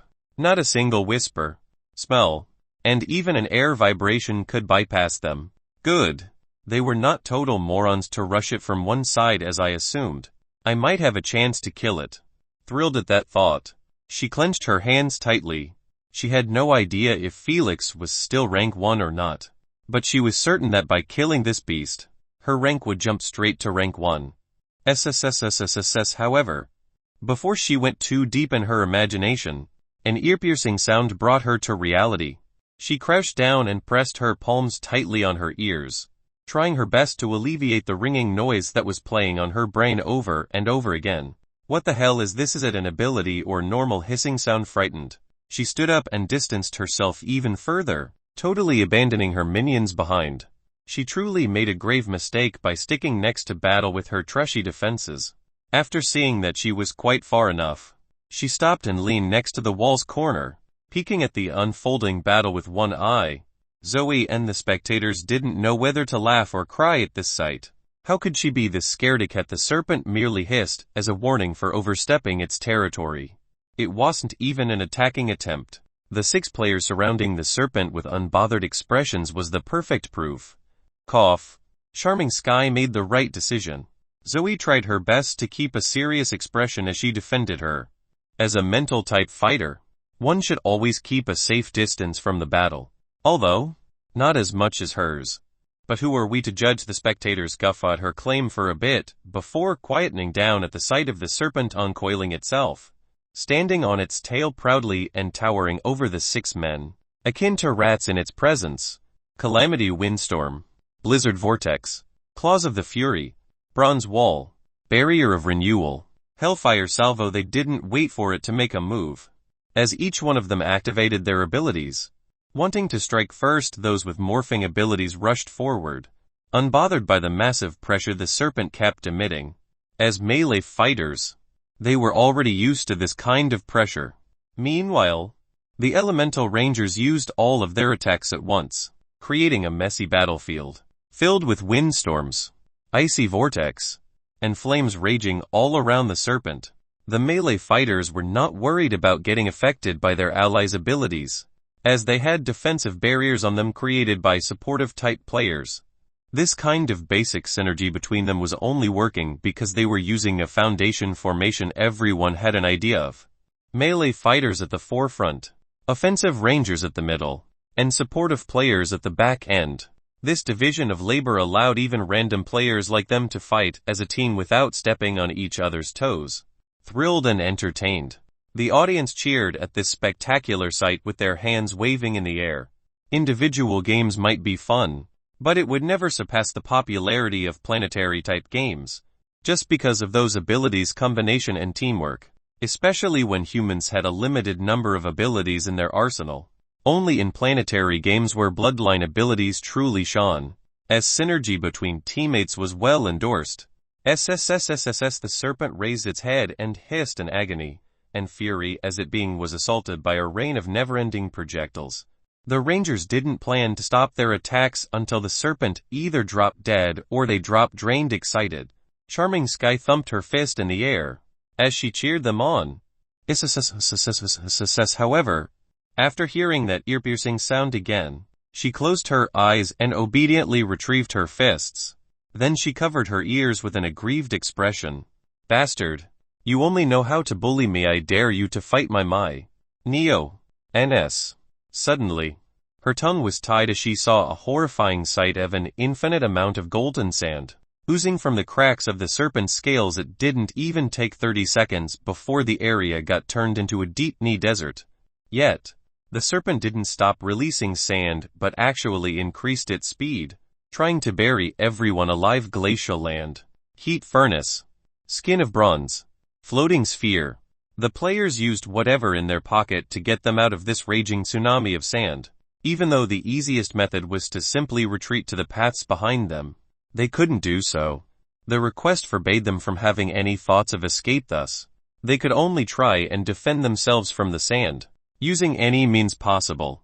One of them floated in a see-through sphere while another hardened his skin as bronze. Each to their own. The blind terror serpent is finally making its move. Stirred. Zoe slammed her palm on the commentary table as she watched the serpent dive deep within the self-created desert. Hiding out of sight, she knew that an upcoming massacre was about to occur. The first attack of the serpent was merely the beginning of those players' nightmare. It was time for the predator to make everyone realize why epic beasts should not be messed with by any average Joe. Chapter 133 Raging Sandstorm. Scared shitless, the players stood above the sand with heartbeats racing and tense limbs. Their eyes kept shifting from a sand dune to another, trying to catch a glimpse at the predator underneath them. Unfortunately, only rolling waves of sand covered their vision. There was absolutely no sign of the serpent's whereabouts. This feeling of knowing that they were being watched without the ability to discern from where caused their already tense limbs to stiffen even further. They would rather have the beast towering over them as before than hide underneath their feet like this. Seconds went by and the only thing that was still making its presence heard was the sound of the desert getting larger and spreading wider. The serpent was acting the same as a chef, preparing the ingredients meticulously before cooking them off. However, its way of doing things was putting a dent in those players' mentality. Their gut feeling screamed at them to leave this death trap. Yet, their bodies were as unresponsive as a log. Zoe and the spectators all went quiet as well. No one made a single sound, as their eyes were fixated on the serpent that was swimming within the sand, unhindered like a fish in the ocean. Few whispers were thrown here and there about who was the lucky player to get picked up first. Suddenly, their eyes brightened up as they noticed the serpent slithering towards a player that had a frozen area of sand around him. The player was putting his entire focus on freezing the sand underneath him, so the serpent wouldn't pop out straight under his feet. Too bad. His proactive defensive attempt made the serpent put its focus on him first. It sensed that it shouldn't let him continue building his defenses around him. Otherwise, it would affect its final attack. Thus, the poor lad just shot himself in the foot, as the serpent used its long golden tail like a whip, sending it towards his feet. Boom!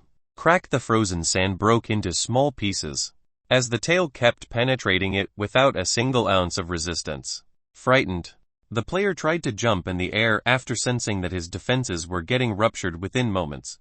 However, before he reached even 1 meter midair, the tail latched into his waist and dragged him down, burying him out of sight in an instant.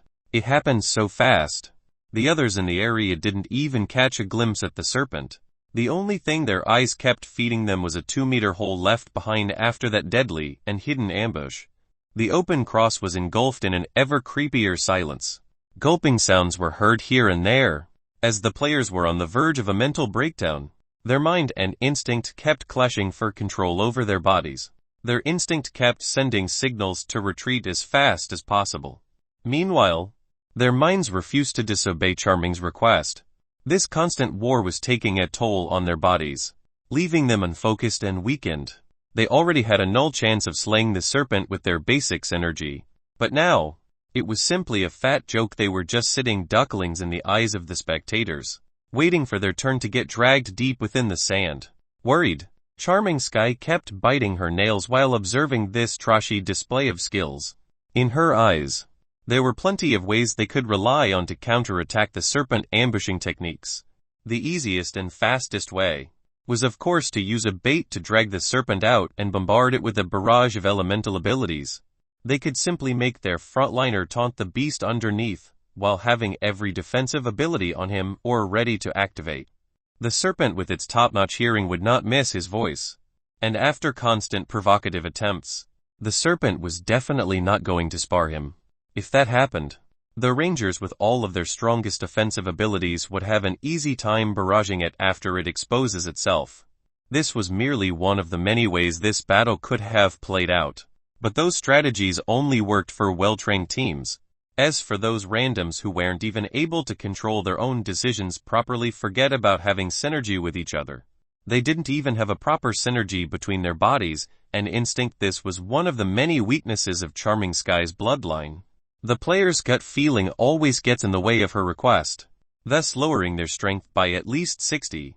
This issue only crops up during those kinds of difficult battles. Charming Sky knew so as well, but didn't want to admit it. She would rather blame the stupidity of her minions than to accept that her bloodline was flawed.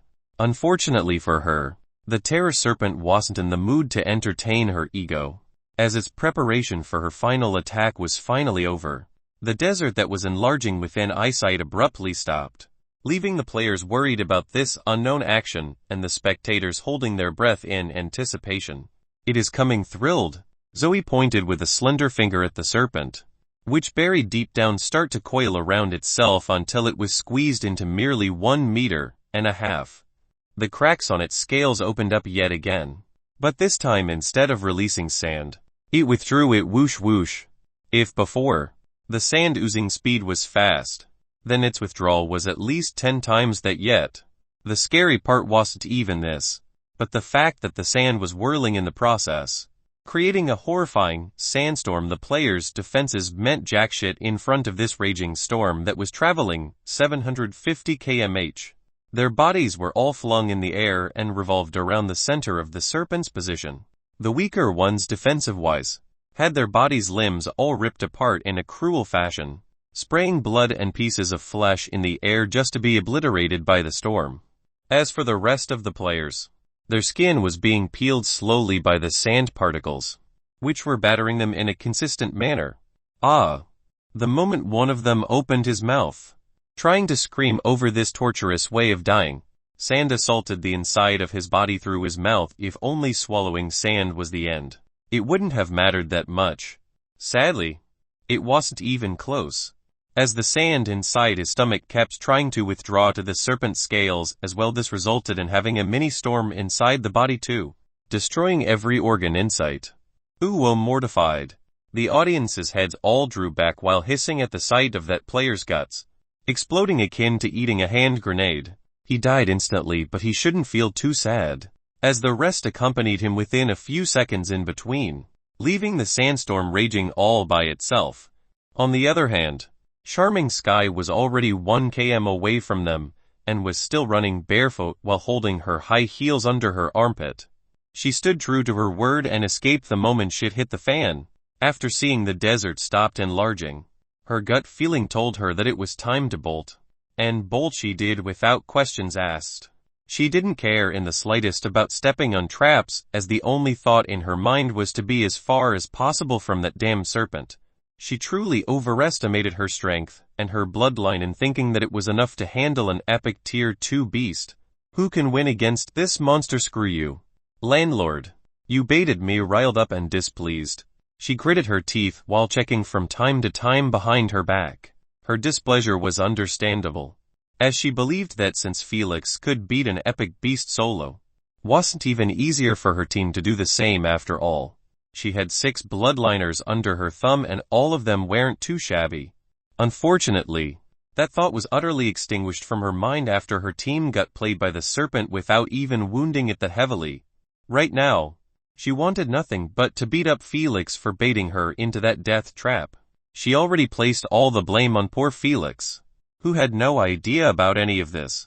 Charming Sky's personality was still as irresponsible and egoist as ever.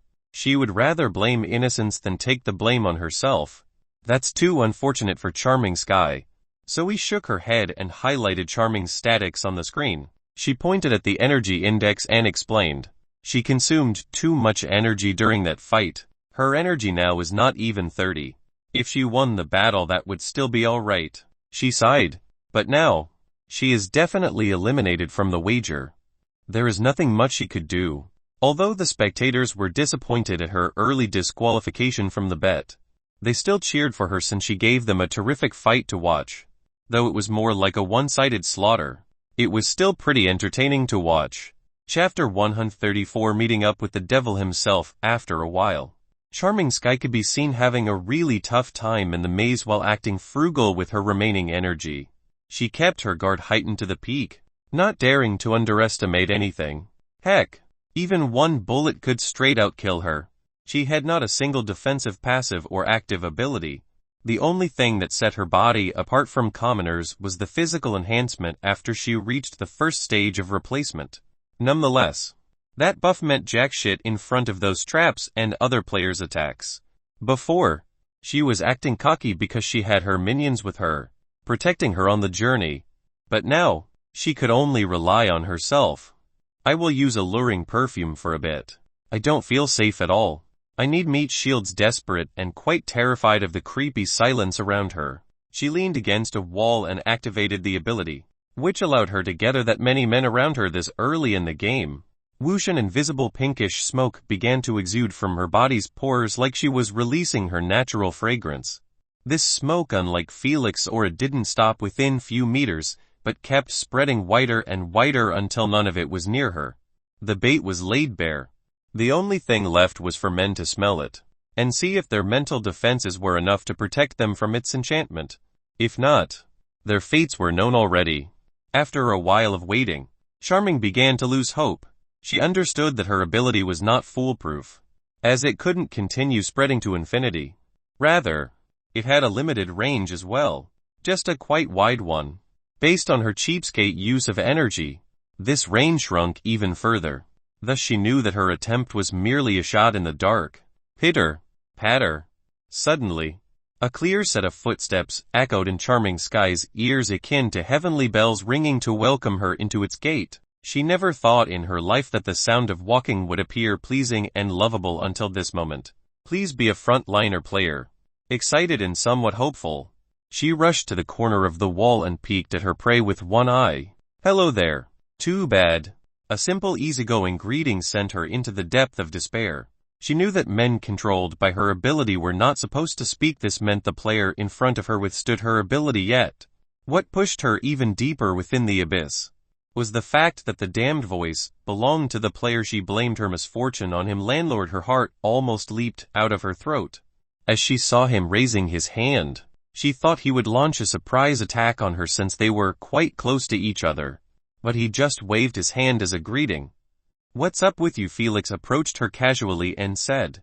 I thought you would have a bunch of men around you. Charming Sky wasn't fooled by his nonchalant attitude. She sensed that her life would immediately be snuffed out if he reached her side. So, she stepped back while having the most beautiful smile she could muster. Stop jesting, Mr. Lord. I am not that kind of woman. She giggled with one hand covering her mouth, and the other Loki removing her high heels. She had to wear a provocative outfit in order for her abilities to take effect much faster without wasting too much of her energy.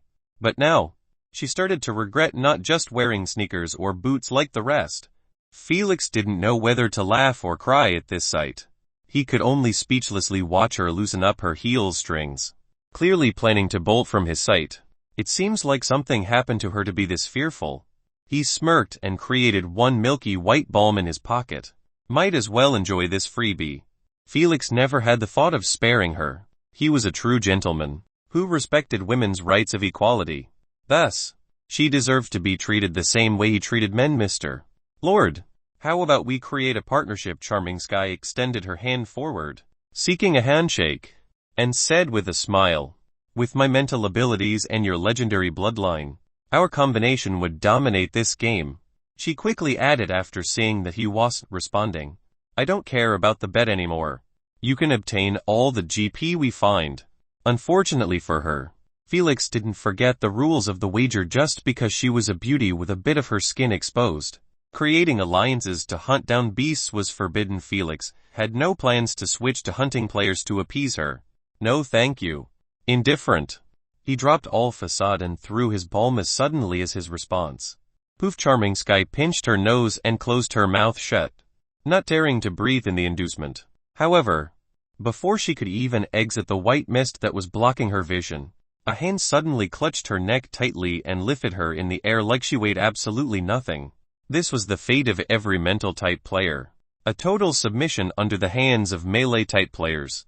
Just as Felix wanted to snap her neck, he saw her mouth the word soundlessly as she was being chalked. A bit interested in what she said, he hurled her towards the wall, smashing her body against it. Thud! A pained groan escaped from her lips, as she leaned against the wall with a drop of blood streaking down her chin, coming from her mouth. Felix crouched next to her with one acid bomb hovering near her face and asked, "What do you mean by epic?" That was the word she mouthed earlier.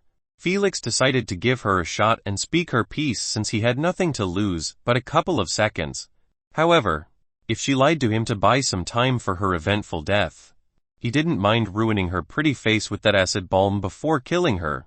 Frightened out of her wits by his thuggishness, Charming Sky didn't even wipe the blood from her mouth as she began explaining with a bit of difficulty. You were right. I had 6 men with me before, but they all died after they failed to slay an epic serpent. She increased her pace after seeing the bomb etching closer to her face. Please let me go, I can lead you to it. Sob, sob. Finally not being able to handle the pressure, her tears started flooding down while sobbing out loud like she was being mistreated. Slap just as she wanted to wail to enhance her pitfall appearance. A sudden slap silenced her immediately. My patience is thin.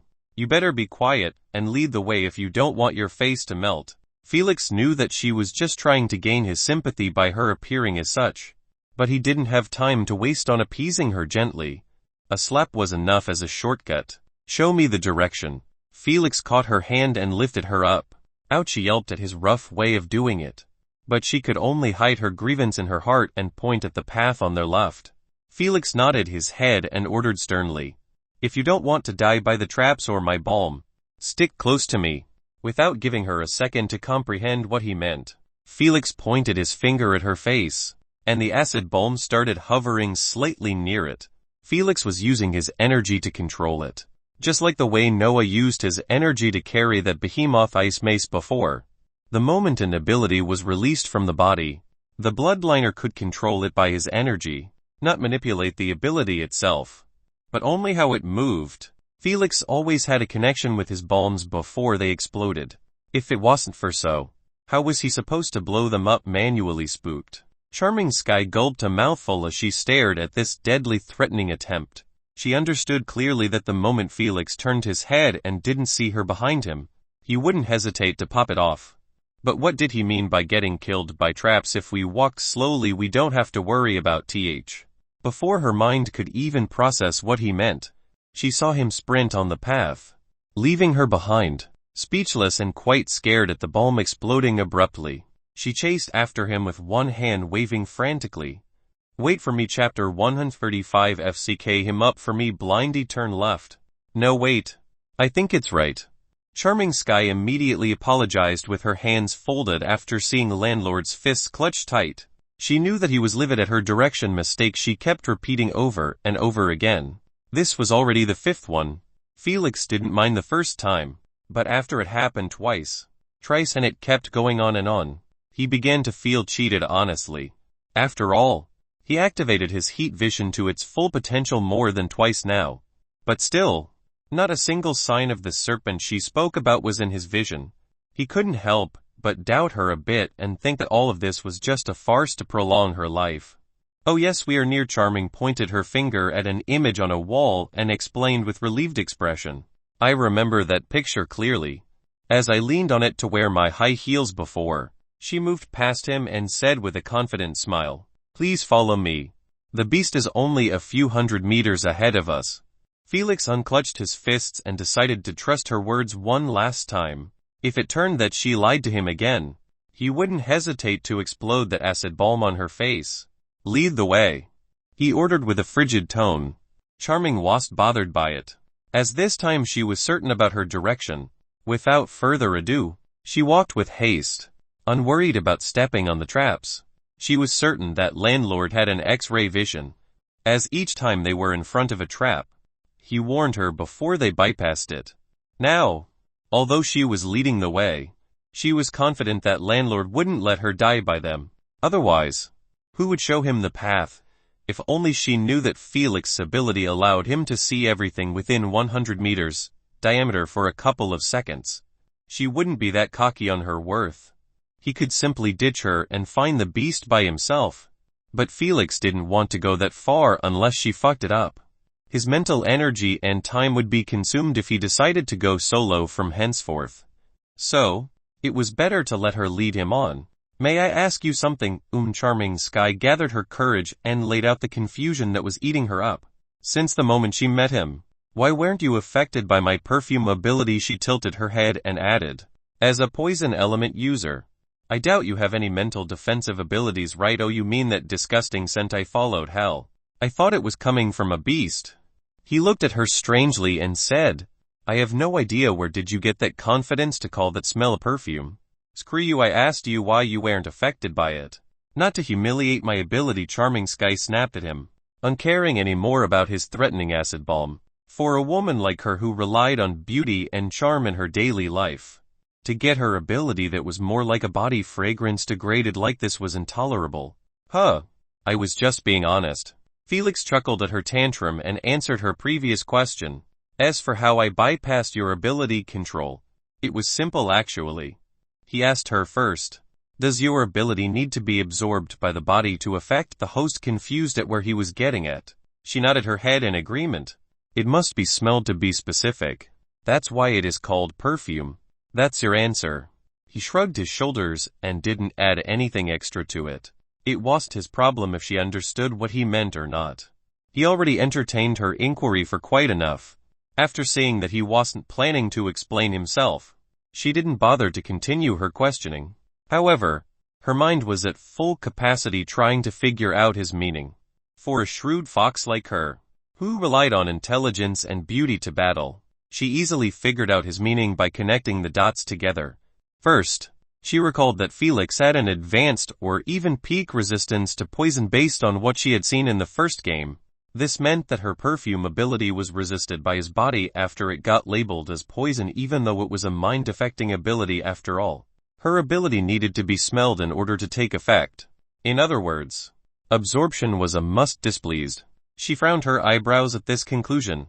She knew that her bloodline was full of limitations since it was a low-tiered for such a good element. The beast she merged with might appear strong and unique in the eyes of commoners, but only she knew that wasn't even true. The high-tiered bloodline she saw in her clan had mental abilities stronger than hers by far. Lucky bastard. If I had epic rank tier 3 bloodline, my controlling abilities would straight out target your brain without this absorption bullshit. Irritated, she increased her speed, wanting to get rid of his smug face as fast as possible. In her mind, that was how she pictured his face. Indifferent, Felix chased after her, disinterested in finding out the reason for her weird behavior. After a couple of minutes, the same massive intersection, which was connected to multiple paths, appeared in their point of view. Oh, surprised by the looks of the serpent, Felix raised an eyebrow. It turned out, he fought this beast before in his previous life, though he was more like a spectator while his clanmates were the ones fighting it. Am I allowed to leave now? Charming Sky asked with a hushed tone while hiding behind a wall a couple of meters away from him. The serpent truly scared her shitless to act like this, even though they were quite distant away from it. Felix didn't even turn his head and glance at the scaredy-cat. He just waved his hand dismissively, shooing her away. However, she didn't move an inch. Cough. Can you remove the balm, please? Oh, I forgot. My bad. Felix chuckled at her displeased expression and snapped his finger. His sudden action made her heart skip a beat. She reflexively closed her eyes with her hands raised in front of her face, expecting the balm to explode. Yet, the only sound she heard was Felix's footsteps as he approached the serpent with his hands in his pockets. She opened her eyes to this sight and stood stunned in her place. She thought before that he would ask her about how the battle went, and decide whether to fight the serpent or not after hearing her minion's tragic fates. But it turned out he wasn't even interested in gaining an understanding of the serpent. "Cocky moron," she sneered. "Just because you have a legendary bloodline.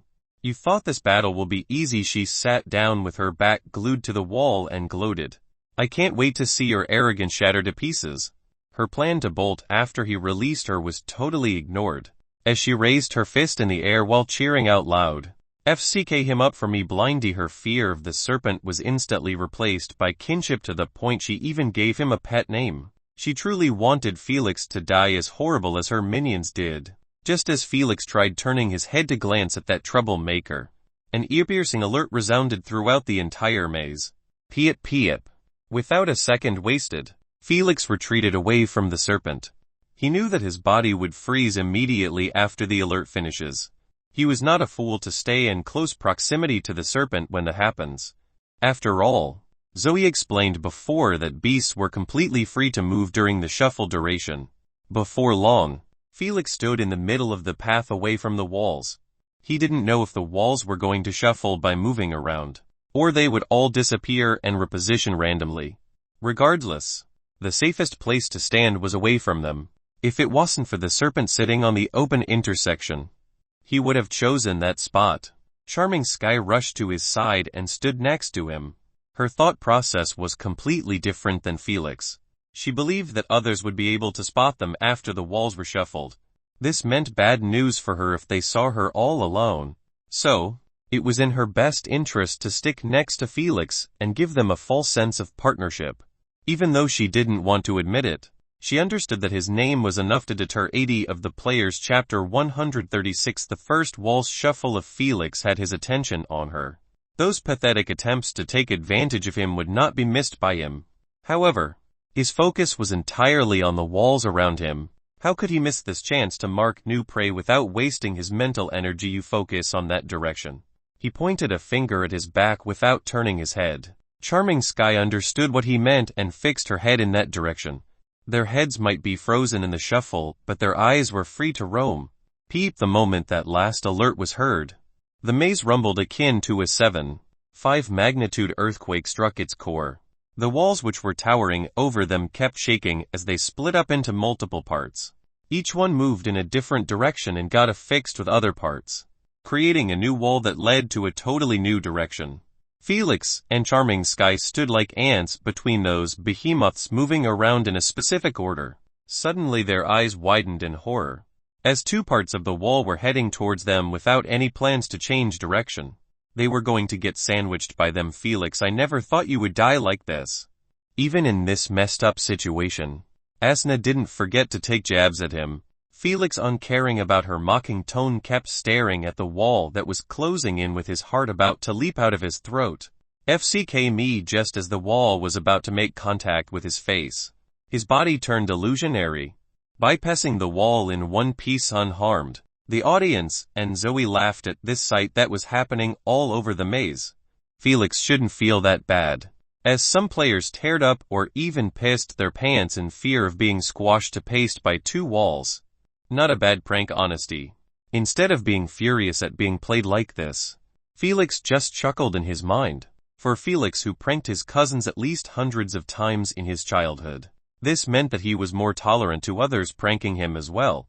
He wasn't a crybaby to throw a tantrum over such a harmless prank, especially when he did the same to others. That being said, Felix's reaction was an exception, as those players who were publicly humiliated did not see Zoe's prank in a favorable manner. Each one of them had their own way of getting their revenge. The first and most straightforward method was to deny her interview after the game ends. Zoe had no idea that her prank had just resulted in creating mass enmity. She didn't inform them about their bodies turning illusionary, so she could display this sign to the spectators. In her mind, it was simply a harmless prank to bring some laughs. Too bad. She underestimated the reaction of the players. It was beyond her wildest dreams that some players would actually piss themselves due to horror. But who could blame them to see yourself getting turned into a paste without the ability to move or the luxury to scream was a fate far worse than falling off a cliff. Haha, Felix. You should have seen that man in front of us. He was really crying his eyes out. Asna guffawed as she rolled on the bed. Being reminded of so, Felix turned off his infrared vision to be able to see the faces of players within his line of sight. After all, his passive showed him only black and white colors. It wasn't optimal in this scenario. 12 players, 3 partnerships, and 2 alliances. He swiftly figured out the composition of those 12 players in front of him. Every 2 players marked a partnership and 3 players or above marked an alliance. Not a single one of them was going solo. At this point in the game, meeting up with at least one player was normal. Since this game supported alliances, there was no reason not to group up and kill beasts together. As long as the exit was not found, the partnerships were as solid as a rock. Just like Felix sizing them up, they were also doing the same. The only difference was that Felix had absolutely no clue about their names. While they had instantly recognized him, his hoodie with that smirky emoji gave him away. Regardless of being close to him, no one had the thought of meeting up or challenging him. They would be glad if he treated their existence like dirt and ignored them. They just wanted to hunt rare beasts peacefully. But one of them had a totally different approach. As she fixated her delighted eyes on Felix. Hee. Let's see if you were going to reject me again, Master Mania. A beautiful lady with shoulder-length silky smooth black hair and wearing a tight purple leather outfit smirked in her mind. She tried to look behind her back to gaze at Master Mania, who stood with focused eyes at those in front of him. It turned out, he was this near to Felix, yet he didn't even know about it, as Felix was in the direction his partner was responsible for. Felix also had no idea that Master Mania was in front of him due to the same reason. But honestly, even if he knew, he was completely disinterested in fighting it out with that phony. His ears were too precious for him to expose them to that cringy drama queen. If before, he planned to kill him to bump up his popularity, now it wasn't even worth the effort of listening to him reciting rehearsed catchphrases for his fans' enjoyment. Fighting with idols was always a pain in the ass. Not to just Felix, but to every player. But some sacrifices were required to obtain that fast popularity bump. After 10 seconds exactly, the entire maze's walls were all pieced up together, reshuffling everything. Paths, puzzles, riddles, traps positions, beasts positions, and more. It was like they just dropped in it without any idea where to go and where to step. Felix massaged his neck after gaining mobility again. He turned around and saw that Charming was stretching her sexy exposed legs in front of him with a playful smile. Yet, Felix's indifferent expression didn't change a bit, as Esna's legs were by far the sexiest and prettiest legs he saw in his life. In comparison to Asna's ones, Charming's legs truly appeared like wooden sticks. She must step up her game if she wanted to tempt him. Remove your sticks from my face and tell me how many players you saw. Stoic, he ordered her while tapping on his bracelet, trying to create his own alarm on the shuffle's alarm. Dumbfounded, Charming Sky froze in her position, not knowing how to react to him resembling her most prized asset to sticks. Sticks. It kept repeating in her mind, and each time it sounded more humiliating than before. Abruptly, a finger snap near her face brought her back to reality. She looked at Felix standing before her with a balm in his hand. Don't make me repeat myself. Tell me the number, and get out of my sight. His frigid voice made her realize that he was not joking around. Irked at his rough way of speaking to her, she threw her hair behind arrogantly and told him the number while walking away from him. I saw 6 players grouped up in front of a rare beast and 2 others with wounds on them. The moment she put a significant distance between them, she gave him the middle finger and bolted away, not planning to stay near to see his reaction. That girl is truly a piece of art. Asna sneered sarcastically. Whatever. Let's go search for that serpent. Unbothered, Felix reactivated his infrared vision and pushed it to the limit to survey 100 meters around him. Although the maze shuffle hid the serpent's whereabouts, Felix was confident in finding it again faster than before. After all, no matter how large the displacement was, it would never go beyond 100 meters. As he assumed, the serpent was lying in the same position, coiled around itself 70 meters away from him. If his infrared vision didn't belong to a primogenitor, a supreme being, Felix would have found it difficult to spot the serpent as it had cold blood instead of hot one like the rest. The waves of energy the serpent kept releasing were more than enough to give itself away. He licked his lips in anticipation and sprinted towards his prey. It was time to make the terror serpent realize that Felix was the alpha serpent in this maze. A couple of 100 meters away from Felix. "Guess who I just saw?" Curious, Mastermania turned his head and glanced at his partner, who she moved around him with her hands folded behind her back. But she didn't say anything. She simply kept smiling mischievously, trying to get him more curious. Too bad. Her attempt backfired as Mastermania turned his head away and continued walking forward with a disinterested expression. He already had his fans on his back to entertain, and he wasn't in the mood to entertain another one. So, his curiosity dies as fast as it appeared. "Come on, don't be like this." The girl chased after him and said with a smug smile, "Hee hee, I saw landlord." She lifted her chin, waiting to get praised over her effort. But the only thing she received was a frigid look she never expected would appear on Mastermania's handsome face. Chapter 137 Princess Bird vs. the Glacial Bane Tree. Shaken, she gulped and narrated everything she saw without having him say anything. He was standing with a girl, probably his partner. I didn't see her face as she was looking in another direction. Distance. He approached her with an ever-growing chilling aura. Meanwhile, his face was as aloof as ever, not showing a single hint of emotion. Even that frigid look was a slip that he quickly hid. Now, his face appeared the same as always, yet she found that his entire demeanor was completely different. He resembled a suppressed volcano that was about to erupt at any moment. She backed away from him and leaned against the wall. She avoided eye contact and answered with an uncertain voice. "I think between 200 meters to 300 meters." Slightly irked at this distance, he tightened his fists for a second, then released them with a long exhale from his nose. He understood that to reach Felix, the distance would widen from what she said to 600 meters or even a km. The twisted and complex paths were no joke, as they need through multiple ones to reach the position she saw him at before. However, would Felix stay in his place and wait for them? Not a fat chance. This meant the task of finding him would only get harder and more troublesome, since Felix could be at this point anywhere in a 1 km radius in front of them. "My dear fans, I think it's time to pay a visit to landlord." He moved away from his partner and put his hand on his shadow. "He still owns me a handshake after all." He smiled and called out loud, "Emerge and hunt down my enemy shadowlings." 20 cm human-shaped shadows started to arise from Mastermania's shadow, creating ripples each time one of them appeared. The sight resembled baby turtles coming out of a shallow pond. Mastermania's fans cheered at this sight with flushed cheeks in excitement. They recognized this ability, as he used it before to locate the beasts around him. Although before, the number of shadowlings he created was few in comparison to this army that he kept creating non-stop. They knew if he released them all, Felix's position should be found effortlessly, simply because those little things could sense shadows and travel through them unhindered. If Mastermania released only tens of them, the entire area around him would be under his surveillance. Don't even mention the hundreds that he just created. "I think this should be enough." Mastermania lifted his hand from his shadow and eyed with a hint of elation at the little things bouncing and colliding with each other.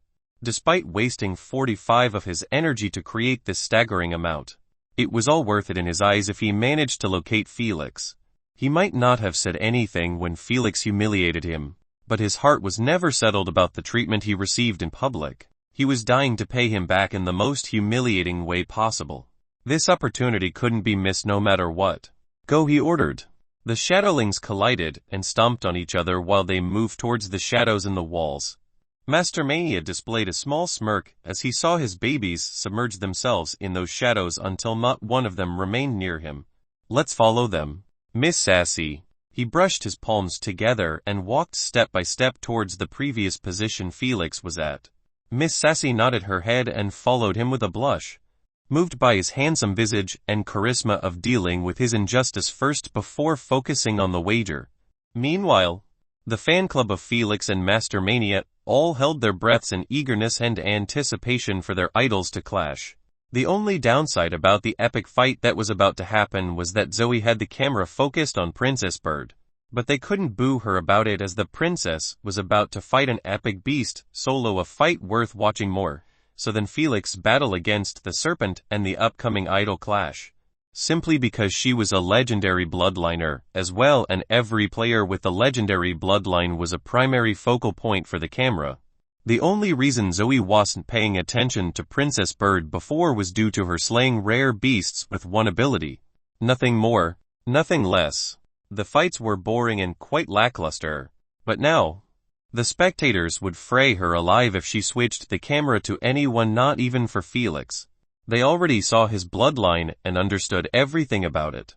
The only things that were still piquing their interest were his last ability and new inducements. However, they would rather watch the infamous Princess Bird in action than to watch him terrorize the blind serpent. They did not doubt that Felix would bully the serpent, even though they saw how strong it was. After all, the Iron Titan was by far the strongest epic beast in the maze. Yet he still demolished it solo. Their memory was still fresh on how it went. 10 meters left and Princess will come face to face with the glacial bane tree. Zoe brought the camera closer to the beast to highlight its strange features for all to see. The beast had a body completely made of crystal see-through ice.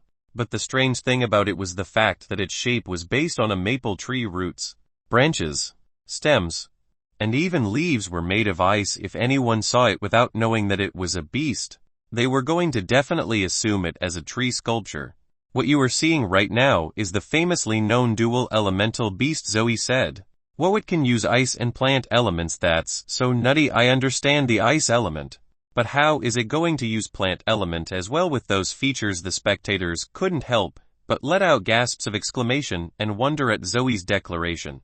It was clear to them that the beast was an ice elementalist. However, they just couldn't figure out how the plant element was going to be used by it. After all, there was not a hint of greenish color on its body. Everything was ice-based. Even its interior. They gaped with bulging eyes at the interior of the beast that was in full display, trying to see if he had any organs. Nonetheless, they couldn't see a single one, not even its heart. I wanted to explain why the glacial tree had no organs. But Princess Bird is about to make a move. Zoe brought the camera to Princess and said, "Everything will be clear after this fight. You just need to pay attention. And don't forget to cheer." The spectators stopped bothering about the tree and laid their eyes on Princess Bird, waiting and hoping to be amazed. Princess Bird didn't disappoint their expectation. By the time she made eye contact with the tree, she called softly, "Wings of the apex eagle, grace me with your presence." Sapphire apex wings, her exposed back, suddenly began to morph and warp, as flesh was torn and blood streamed down. Whoosh! Sapphire feather-like wings protruded from her back, extending for at least 1 meter on each side. If it wasn't for the blood staining its breathtaking outlook, the sight would appear more pleasing to the spectators. The spectators quickly focused on her facial expression, trying to see if she was in pain from the process of morphing. Yet, her lips and nose, which were in the open, didn't even quiver. She simply flapped her wings once and all the blood on it was hurled in every direction.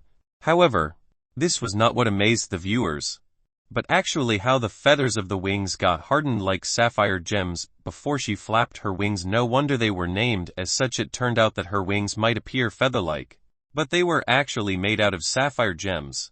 And what's even more shocking was her free control over its transformation from feather to gems, and vice versa.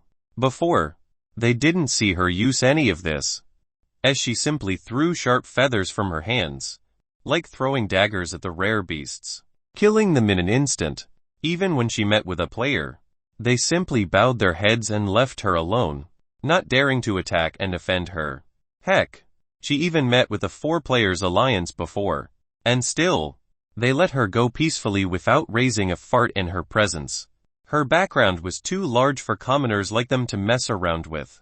It was better to treat her as air in this game and play with each other. Their understandable cowardly behavior made it harder for Princess to show anything else besides feather spray. Thankfully, she finally met with a beast on her league, forcing her to pop out one of her hidden cards at the start. How is this fair? The spectators shouted at the sight of Princess Bird, soaring 80 meters above the tree. If it wasn't for the blue barrier blocking the sky, she could have gone further up. Regardless, just 80 meters was enough to brutalize the stationary tree without any way of retaliation. Princess could literally just keep hovering like this, and spray her feathers at the tree until it dies. Damn it, if the fight is going to be like this, I should have focused on Landlord. Regrets began to wash over Zoe, as she saw Princess Bird began to flap her wings in direction of the tree, sending a shower of hardened sapphire feathers at each flap. Phew phew, just as she assumed. The tree did nothing but defend by creating an ice wall in front of it. Yet, the wall cracked after 2 volleys, and the third did the finishing blow, leaving the tree exposed to Princess. Sigh. Whatever. It's better if she wrapped this out fast so we can catch Landlord and Mastermania battle at La. Just as she tried to switch her vision to Felix, so she could check up on his ongoing battle with the Terror Serpent. Her mouth parted at the horrifying sight of the tree's icy leaves all pointing at Princess Bird akin to sharp daggers going for the kill. The tree revolved its body twice, from the base of its stem until it couldn't add any more pressure. The tightness of its action caused cracks to appear on its crystal-like body. Yet, the tree didn't seem to mind, as its focus was clearly on the princess. The pointy leaves were the perfect proof. Whoosh, then out of nowhere, it relaxed its body, causing the branches to spin once, releasing hundreds to thousands of leaves in every direction. Left, right, ground, and especially the air. The leaves blackened the entire area with their numerous numbers. Few. Princess Bird didn't even attempt to dodge, as it was simply an impossible endeavor. Thus, she hardened her feathers and hugged herself, not exposing a single inch of her petite body. Her defensive maneuver helped her resist the barrage of the leaves easily, as they didn't manage to leave even a scratch on the wings. However, she was still affected negatively by them in another form. The spectators watched her body nose dive towards the ground under the rain of leaves. After all, it was only common sense for her to drop immediately after she stopped flapping her wings. Smash her wings took most of the fall damage, leaving her unscathed. But nothing saved her from feeling dizzy after this hard collision. Ouch, my head is about to split. Pain from the sudden headache. She hugged her head with her eyes closed shut. She wasn't worried about the tree making a move on her, as she was confident in her wings' defenses. Too bad. The hundreds of sharp branches extending towards her said otherwise. Chapter 138, Princess Bird slaying the glacial bane tree. 2-in-1. Princess Bird kept massaging her temples, unbeknownst to the great danger fast approaching her. Zoe and the spectators kept shouting for her to be careful. Knowingly, their voices weren't going to make a difference. I will make you pay for messing up my bangs. Displeased, Princess Bird touched her long bangs that were now completely in disarray, a vast difference from their previous silkiness. One could only wonder if it was her confidence in her defenses that let her have this laid-back attitude, or simply her arrogance and stupidity. Regardless of both reasons, the branches already reached her and entangled the wings by rolling around it continuously until it was under a secure grip before Princess Bird could even comprehend what happened. The glacial tree recalled its branches rapidly, bringing her with them akin to a spider pulling a cocooned prey to its grasps. Princess Bird could only let out a delayed yelp after the deed was already done. Zoe and the spectators were honestly quite embarrassed for her father. After all, for him to get her a legendary bloodline and all the resources needed for her integration. Yet, the result was this trashy performance. They didn't know whether she lacked experience in death and life battles, or she simply was that careless to underestimate an epic dual elementalist beast. If she thought that her father would save her from its clutches if things went horribly wrong, then she was truly in for a treat. The SG rules were absolute. No one could interfere from the outside and save her if she was about to die, even if her background was terrifying. In front of the Queen and the entity of the SGA, Every background could only bow their heads in submissiveness if they wanted to continue their legacy. Princess Bird is truly in a pinch. Zoe wasn't exaggerating, even a bit, as the glacial tree kept creating new icy branches and used them to tighten its grip even further.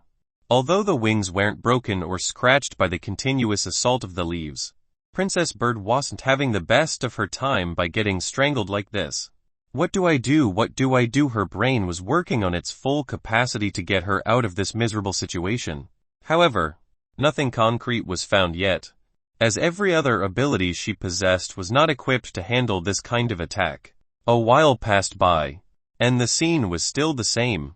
Princess Bird getting absolutely owned by the glacial tree without any way to retaliate. If it wasn't for the wing's overpowered defenses, she would have turned into a corpse by now. Nonetheless, that wasn't far off. As Princess Bird began to have difficulty breathing, the tightness of the branches, plus her hardened wings, didn't allow a single oxygen molecule to bypass their heavy lockdown. The spectators couldn't help but worry about her well-being at this point. Never in their wildest dreams would they have thought that a legendary bloodliner could be dominated like this. As far as they saw in the majority of the games, a legendary bloodliner either dominate his opponent or retreat to safety when shit gets worse. Just like Felix's battle against the Titan, it was clean and neat. Thus, their confusion and worry were understandable. They honestly didn't know anymore whether to believe that her Sapphire Apex Eagle bloodline was terrible or her lackluster battle experience was the cause of this situation. Whatever it was, Princess Bird must think of a solution swiftly if she doesn't want to die in such a humiliating way. Damn it, Papa and sisters must be watching the stream now. I can't let them see such a disgraceful battle. Otherwise, I want to escape getting extra practice drills added. Princess Bird felt a shiver on her back as she recalled those drills. She shook her head firmly. I would rather feel the pain of morphing twice than practice those drills. She took a deep breath and said softly, "Retract wings." Suddenly, under the eyes of everyone, the wings which were being entrapped by the branches disappeared into light particles, leaving the branches in a fixed position. If they were made of rubber, they might have instantly snapped on Princess Bird after the wings' disappearance. Alas, ice couldn't stretch or retract. Thus, Princess Bird immediately fell downwards, escaping the damned tree clutches. However, the glacial tree proved that it was worthy of being an epic beast, as it reflexively sent the rest of its free branches at her prey that was nosediving. Sapphire Apex Wings. Princess Bird called out loud without even turning her head to check on the fast-approaching branches. This time she winced in pain, as the wings came out of the same wounded spot on her back. Blood and flesh were hurled everywhere yet again. No wonder she didn't want to use this strategy until she was at end of the rope. Who would want to torture himself twice by this messed-up ability? However, desperate times called for desperate measures. Princess Bird should feel blessed that her ability allowed her to remove the morphing. If those wings were based on mutation, then her fate could be far worse than wincing. The glacial tree didn't stop its attempts of trying to recapture Princess Bird, as it kept sending branch after branch. However, Princess Bird wasn't a fool to put herself in the same position. Her wings kept flapping rapidly, like a graceful butterfly moving from one place to another unpredictably. Not a single branch managed to touch her clothes in the process. The spectators had to admit that her dodging techniques and style were by far one of the best they saw. A total opposite of Landlord's Monka-like dodging techniques he showed before. She is finally out of the tree attacking zone. Zoe was the first to celebrate with her arms raised in the air at the sight of Princess Bird whizzing away from the range of the branches.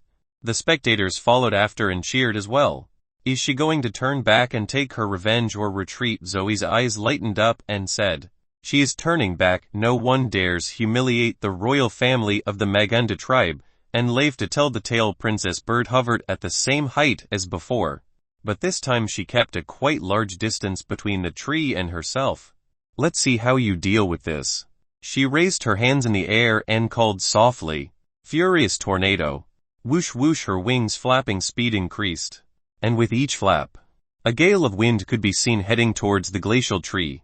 The gales kept adding up on each other and whirling around the tree, creating a furious tornado and closing it in the center. Even so, Princess Bird didn't stop adding gales at the already behemoth tornado. She wanted to make sure that every branch, root, and leaf snaps into pieces. So, she could have an easy time dealing with the stem. Cracks, the noise of ice cracking and shattering kept resounding in the ears of the spectators. Yet, they didn't cheer at all, as the sight that greeted them was more shocking than Princess summoning a towering tornado. The glacial tree was rejuvenating every broken part of its body. At the speed of light, the glacial tree's broken body parts kept healing at plain sight. Shattered leaves were renewed, broken branches recovered into becoming a whole, and the cracks on the stem withdrew rapidly, leaving a smooth-looking surface. The spectators drew a deep breath at such a busted rejuvenation speed. They knew this battle was going to be a long one unless Princess Bird found out the weakness of the glacial tree. Although the tree seemed like it was part of the immortal-type beasts, the spectators couldn't help but doubt its truthfulness.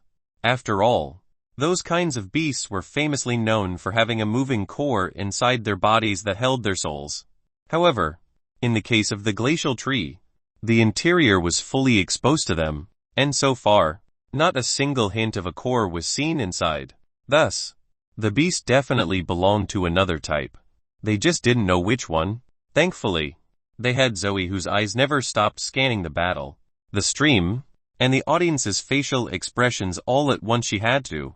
Otherwise, she might miss the best opportunity to sound her explanation without appearing out of the picture. This is the reason why the beast had no organs. She paused for a bit to heighten their curiosity, and said, smiling, because it belongs to the parasite-type beasts. The spectators immediately recoiled from their seats at her mentioning that damned type of beasts. Some of them were even about to spew fire from their eyes. Who could blame them, though? The parasite-type beasts were infamous for causing the biggest and most impactful damages during the historical humans' war against beasts. It was common knowledge in the human race. Like 112 billions of lives lost single-handedly due to those parasites that could enter the brain of humans and consume their memories, obtaining full control over their personality, bloodline abilities, and even their element, fully disguising as the real thing without a single flaw. One could only imagine the fate of the human army when one of those parasites took control over a high-ranking personal. This was the reason they were hated to the core by everyone. Because just one of those parasites had caused a mass genocide of 100 million at once. Such a dreadful history should not be visited again. Irked and livid, the audience began booing out loud with bloodshot eyes at surprisingly the glacial tree, although they knew that it was simply a digital version of the real thing. Their suppressed rage was uncaring about it. They just wanted to vent. And vent they did. The stadium rumbled and shook under their harmonious booing. Meanwhile, the spectators in the chat kept spamming only one word: kill, pleased. Zoe sat in her chair with one leg above the other with a slight smirk. She had predicted this outcome, but she was glad about it happening. In her eyes, as long as those were not boos directed at her, she would gladly listen to them all day long. After all, the MCs were getting paid commissions based on how hype and active the spectators were. She would be a fool to miss such a juicy commission. However, Princess Bird's fight was still a priority. Thus she stood up and lifted the mic close to her lips. I understand your rage and fury, but instead of booing for a digital being, she suggested with a smile, why not cheer for Princess Bird? Who knows, your cheers might actually be the fuse that allows her to win the fight. The spectators, just like puppeteers, did exactly as she said without second thoughts. The boos were replaced by cheers and chants, rocking the stadium even further than before. Hee. Another bonus, I might actually get paid double than my previous game. Zoe's smile widened until it became a satisfied grin. She then stopped bothering about them and refocused on the ongoing fight. It seems like our princess still didn't realize that she is battling a parasite-type beast. Zoe shook her head at the sight of Princess Bird's continuous spamming of furious tornadoes and feather sprays. She understood that as long as the parasite wasn't killed, the tree would keep healing itself back up without effort. The parasite's ability to steal its host element and abilities was not a joke. It was clear that the tree was a plant elemental-based beast, and the parasite was an ice elemental beast. Thus, after it consumed everything about the tree, It became a dual elementalist with that kind of shape. Princess Bird soon began huffing with drops of sweat dripping down her chin. Her reckless use of energy began to take a toll on her body. It appeared like she consumed more than 70 all at once for her to sweat and huff like that.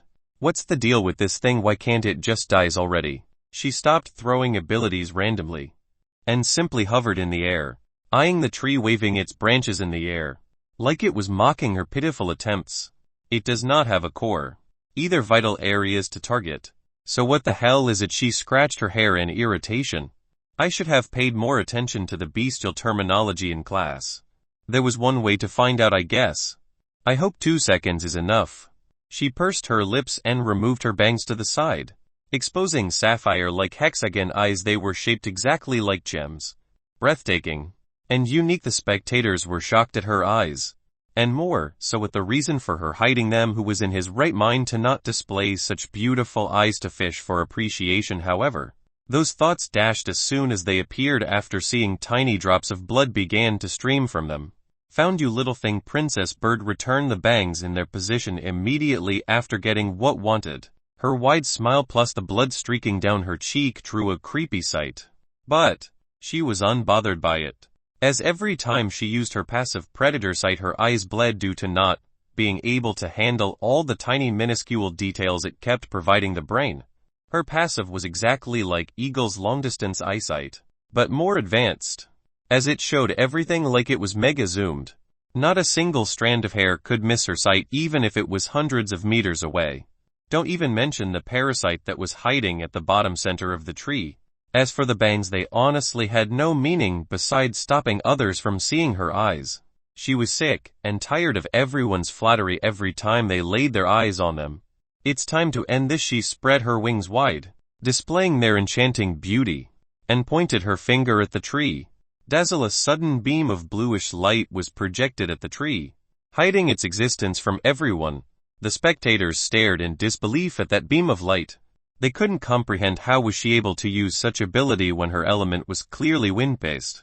After all, she kept spamming tornadoes. However, before they could even break out of their shock, they heard Princess Bird proclaim out loud, "Sapphire tornado technique." The beam of light was replaced with gales of wind, followed by sapphire sharp feathers. Their combination created a towering blue tornado that had hundreds of feathers revolving around its center.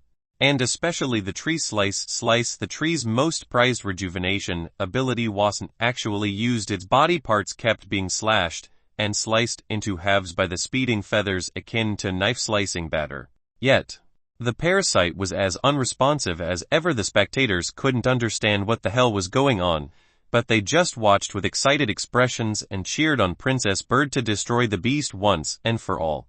The blue tornado answered their wishes, as it ripped the glacial tree from its roots, bringing it along in its whirling journey. The parasite that was hiding at the very bottom of the tree within thousands of icy roots was exposed in the open to the horrifying array of feathers. It kept squirming like a worm trying to activate its rejuvenation ability, but to no avail.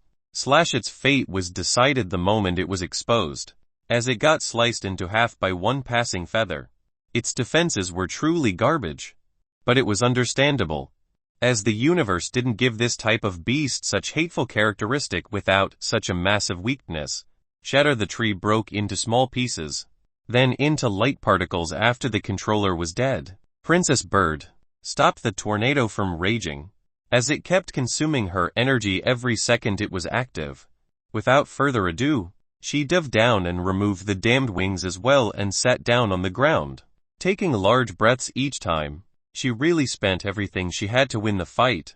Not to mention she used all of her abilities, plus even her technique. Chapter 139. Another fireworks. My papa is definitely going to punish me. Saddened, she sulked while wiping the bloodstains from her cheeks. She knew that her performance was beyond trash, and there was nothing much she could say to explain herself.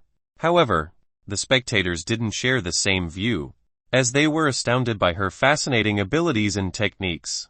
To this point, they still had no idea what was her true element. They assumed it was wind-based because she used tornadoes. But that beam of light raised some doubts. Zoe didn't keep them wondering for long, as she took a deep breath and explained what exactly happened during that battle.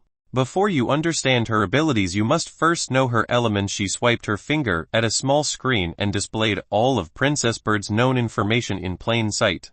There was no reason to hold back anymore. She then pointed at the two logos of elements. One had the shape of a wind gale, and the other had a hexagon shape. She is a dual elementalist, a user of wind and gems. The spectators either had shocked expressions or knowing smiles at her revelation.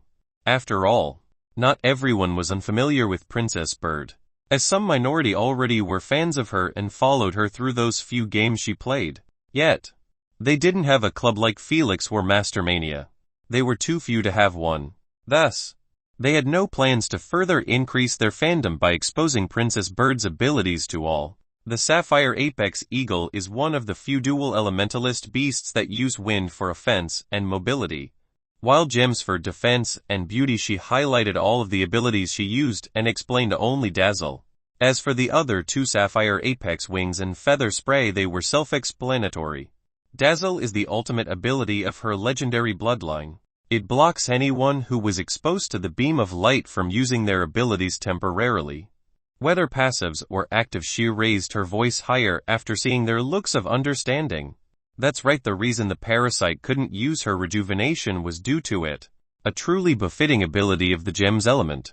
After all, gems like diamonds, ruby, and sapphires were known for two things: dazzling beauty and hardness. This further explained why her wings had such overpowered defenses. The spectators figured as much from her clarification, and actually even more so, as they managed to understand that Furious Tornado was actually her permanent ability that she etched in her one after breaking through the first stage of replacement. Plus it must be an ability from a legendary bloodline as well. It was pretty clear after she combined Furious Tornado and Feather Spray, creating Sapphire Feathers Tornado technique. It was common knowledge that the only way to create techniques was to combine two different abilities from different bloodlines.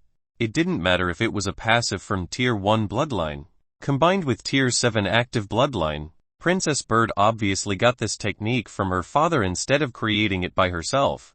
The process of creating techniques was far more deadly than one could understand. If it wasn't so, bloodliners wouldn't bother competing to join strong clans. But that was another matter entirely. After a couple of minutes of sitting, Princess Bird finally stood up with hands on her knees as support. She was truly too tired to make any large movement. However, the epic chest was still in front of her, gleaming with a purplish light. Princess or not, nothing beats the feeling of obtaining a reward by one's own effort. Thus, she was pretty excited to open the chest, not to mention the fact that she was probably going to be the first ranker after obtaining the points inside. Surpassing Felix, she smiled cutely and walked towards it under the cheers of the audience. This was it. The moment they were waiting for. An actual normal opening for an epic chest. The way Felix kept opening them traumatized them greatly. At this point, they just wanted for Princess Bird to open it normally without any dramatic additions. Am I going to be rewarded with 1,500 GP or more? Princess Bird extended her hand with the anticipation clearly written on her face. Boom! However, a sudden explosion in the sky made her pause her action and glance at it. It wasn't only her who had their attention stolen by the explosion, but every player was affected by it and lifted their heads as well. Landlord has obtained 400 GP from an epic chest. The moment their eyes landed on those streaking bright words, breath refused to come out of their parted lips. They didn't believe their eyes. Neither dared to. The implication was too horrifying for them, especially the hardcore players who were in the wager with Felix. 1,400 GP. Their minds did a quick calculation and realized that he had a whopping 2,900 GP. This was just from those highlighted ones. God knows how many he actually had. What a monster. Thank God I left his side. Charming Sky's eyelids closed, trying to hide the hint of dread in her eyes. She knew that he must have slain the terror serpent to get that many points. She just didn't think it would be this fast. Heck, it wasn't even 20 minutes before she left him alone to actually murder the serpent that brutalized her minions in that small window of time. She honestly had no idea what to think of him anymore. It seems that the wager ended pretty early. Tisk. It wasn't even a competition, but just one-sided bullying. Her thought was exactly what coursed through everyone's minds. The players who didn't participate in the wager with that monster rejoiced and laughed out loud at the misfortune of those stuck-up hardcore players. They truly wanted to see their facial expressions right now. They were certain that it must be a screensaver-worthy picture. They were definitely correct in their guess, as the majority of the wager participants either crouched down with their heads lowered, or screamed and punched anything in plain sight. Their faces were clouded with despair at the thought of losing all the points they worked hard to obtain. It turned out, Miss Figure wasn't the only one who was acting as a GP farmer for Felix. But even them. Ha serves you right. Miss Figure wiped her tears of joy at the miserable fate of those bastards who laughed at her before. The rest of her party didn't interrupt her good mood and left her to laugh to her heart content. After a while, she left a few chuckles and kept on moving forward, avoiding any beast she met like they were plagues. She wasn't a retard to fight them just to end up giving everything to Felix. In fact, she never touched a single beast or chest since the moment she dropped in the maze. That was the real reason why her party was pleased with her. She never contended with GP for them. The only thing she asked for was the right for a single item from the chests of the hidden compartment, which was honestly pretty unlikely to happen. Hidden compartments weren't like cabbages in a market after all. Heh. GP farmer in your dreams. She smirked. Meanwhile, Princess Bird kept standing in front of the chest with her head lowered, hiding her expression from everyone. Her clutched fists were the only indication that she was extremely displeased. Honestly, it was quite understandable. After all, she struggled and used everything to slay the beast. In the end, the joy of bragging to the rest of the players was robbed from her by Felix. Now, even if she opened the chest, it wouldn't have the same flavor and effect. The players were already shocked by the fireworks twice. It wouldn't matter much if she added the third one. Landlord, you hateful prick. She lifted her head and eyed the chest in front of her with her small fangs purring slightly. The spectators felt a sudden chill after seeing that look. Their gut feeling screamed at them that the next view wasn't going to please them. Too bad. Their instinct wasn't gaslighting them. As Princess Bird lifted her petite leg and struck the chest wide open in such a forceful manner, the lid bounced 2 times before getting fixed. No, kill me already. Is it too much to ask for a normal opening? Landlord, you demon. I curse you. The spectators were truly about to lose their shit at Landlord's constant meddling in their entertainment. Although Princess Bird was the one who kicked the chest open, they didn't blame her nor get mad at her. They understood that she wanted to vent her rage of being robbed, and the poor chest was simply the only target that was on her sight. What truly caused this farce was Felix's long-distance meddling. The bastard didn't let them enjoy their time even though the camera was on him. He was truly like a ghost haunting them down. Boom Bird's call has obtained 1,450 GP from Epic Chess just as the players regained their wits and wanted to continue their journey. A second explosion in the air stopped their footsteps. They gulped and raised their heads with stiff expressions, scared that Felix did it again. But after seeing the owner of the third fireworks, their tense shoulders eased up a bit. They knew that Princess Bird had a legendary bloodline just like Landlord. Thus if there was anyone in the maze who was capable of repeating his feat, it got to be her. As Princess Bird expected, their reaction was quite lackluster, as they soon ignored the bright lights and continued moving forward, hoping to luck out on the exit. At that point, none of this bullshit points competition would matter anymore, as the championship was always the best reward in every game. That concluded Princess Bird's camera time. Zoe smiled and suggested, how about we watch Landlord's replay on his fight with the serpent? Felix fans screamed their lung out in approval, while the rest murmured and mumbled like a bunch of tsundere, indifferent to their opinions. Zoe tapped on Felix's small screen and dragged her finger left. A few seconds later, she paused the replay and sent it to a large screen with her finger. The audience chatter immediately shushed down after landing their eyes on Felix sprinting with a clear destination on his mind. They couldn't help but be amazed again at his all-knowing eyesight. They clearly noticed that the serpent was 70 meters away from him in a straight line, but with the complex path added, the distance should be doubled or even tripled. Yet, he still managed to easily figure out the correct path. They wondered that if the bet wasn't holding him back, Would the game end in 30 minutes if he used this busted ability to spot the exit soon? They removed those meaningless thoughts and focused on the upcoming battle. Felix and the serpent had only a wall separating them. Chapter 140, replaying Landlord's battle vs the Terror Serpent. However, they waited and waited.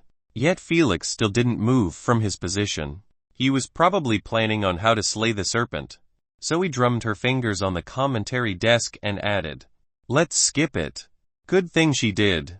As Felix moved from his position exactly 4 minutes later, holding sky blue bombs in his hands, delighted and excited, the spectators began their guessing game on what kind of inducement was the blue one. The majority believed that it was a dehydration inducement due to its color, but the rest argued that it didn't make sense, as the serpent was a desert-based beast, thus its body was equipped with dehydration countermeasures. If not, surviving in the desert was wishful thinking. Soon, they stopped bothering with guessing and just focused on Felix, who was approaching the serpent on his tiptoes, trying his best to make his presence hidden. A smart move. But would it actually work? Zoe smirked and explained. The terror serpent ears can spot the tiniest vibration in the air. This meant the moment he entered its range he would be noticed. She chuckled. Unless he stopped breathing, he could forget about ambushing the terror serpent. Her words proved to be right. By the time Felix's foot landed on the territory of the serpent, it turned its head instantly and gazed at his direction with its creepy whitish eyes. He truly got spotted red-handed, akin to a thief. But Felix just shrugged his shoulders and threw one blue bomb first. Phew, it whizzed in the air, like an unstoppable bullet. However, that was just in the eyes of the audience. As for the serpent, it simply waved its long tail from left to right, creating a screen of sand in the process. The bomb landed on it and never made a sound again. Felix snapped his finger, trying to manually explode it, but still, no reaction was shown inside the sand screen. Indifferent to his attack getting blocked easily, Felix kept creating bombs and throwing them periodically. He didn't care about wasting energy, as he had to make sure that the serpent stayed in a defensive position, so it wouldn't create a desert and burrow underneath his feet. At that point, the fight's difficulty would truly increase by tenfolds. Therefore, he had to be on offense all the time while making sure to try his best and enter the 8-meter diameter as quickly as possible, as poisonous aura and super strength were the keys to winning the battle. It seemed that Landlord was pulling all stops to approach the serpent. Zoe zoomed the camera on the serpent's scales that were opening up one by one and smiled wickedly. But life isn't that easy. Felix's bombs did create some trouble for the serpent, as it had to constantly create sand screens to protect itself from them. Its senses kept sending warnings to avoid the bombs at all costs. Nevertheless, it still could open its scales one by one and create a desert again. It might not be as fast as before, but at least the environment would be on its side. Beasts that relied on elements as their source of power were at their strongest inside the same elemental environment. Felix knew so as well. Thus he had to end this battle before the desert fills up the open intersection again. Landlord was truly struggling to get closer. He knew that his inducement aura was the only way to inflict damages to the serpent. The spectators thought so as well. They were not blind to not see that Felix's bombs were absolutely useless against the serpent's tight defenses. No matter how fast he threw his bombs or how random and unpredictable his throw was, the serpent easily spotted and blocked them with sand screens. The loud air vibration those bombs were making as they coursed through the air was deafening in the serpent's ears. What made the situation even worse for Felix was the continuously increasing sand under his feet, akin to a ticking time bomb. He knew that time wasn't on his side, as the more he delayed the battle, the further his chances got reduced to land a deadly blow on the serpent. However, the serpent's never-ending slithering wasn't making it any easier for him. As the harder Felix tried to approach the serpent, the faster the serpent slithered away.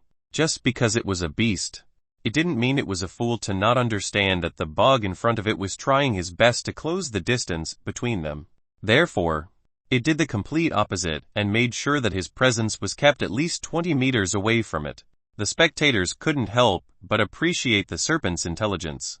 It might not be the same as higher-tiered beasts that had intelligence comparable to humans or even surpassing it, but still, It was enough to put Felix at his wits' end, not knowing how to continue this battle forward. It was as clear as daylight that his fighting style was completely countered by it.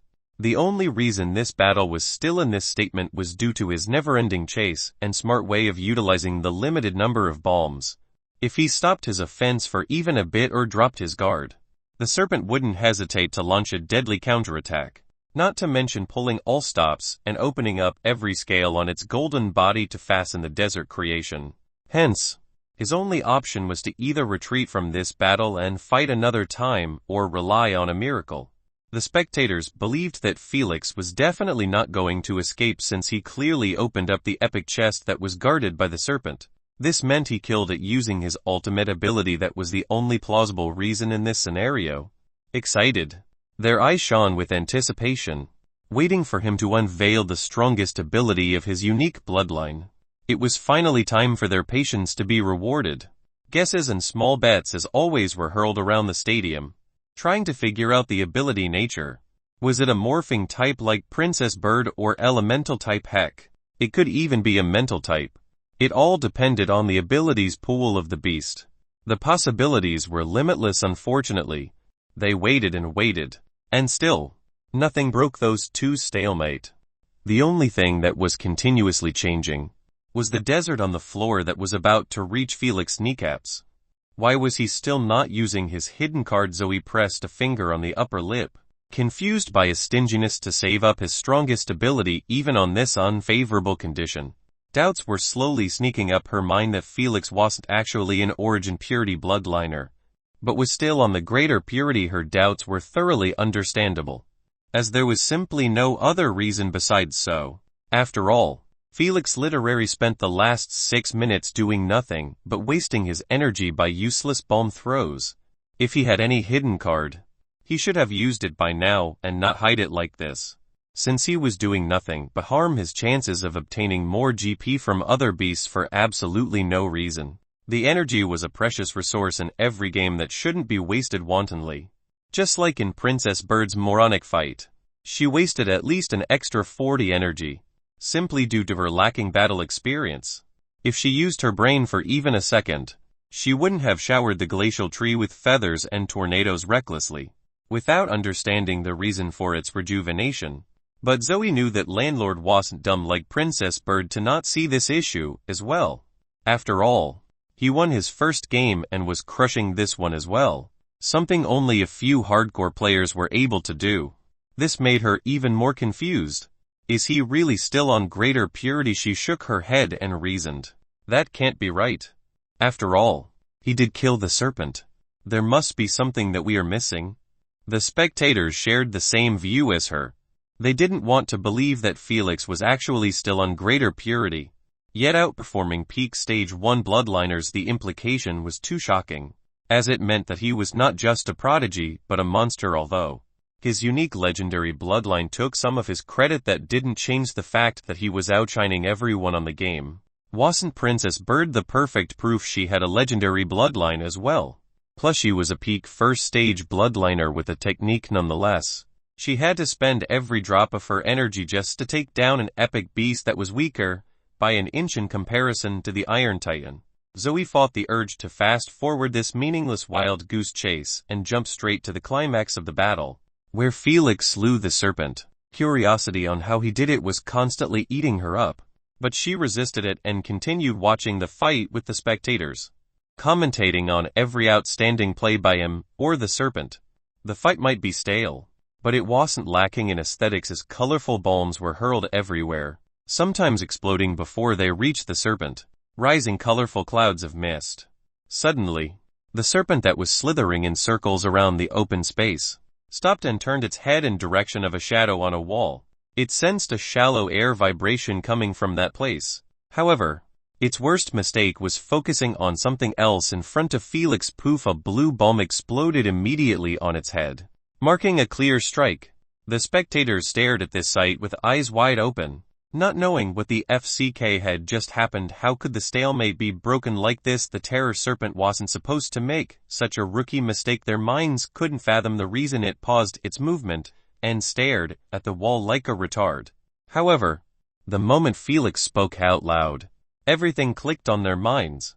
A chill couldn't help but course through their backs at the thought of Felix's cunning scheme and bold foresight. Took you long enough to make a move, Mr.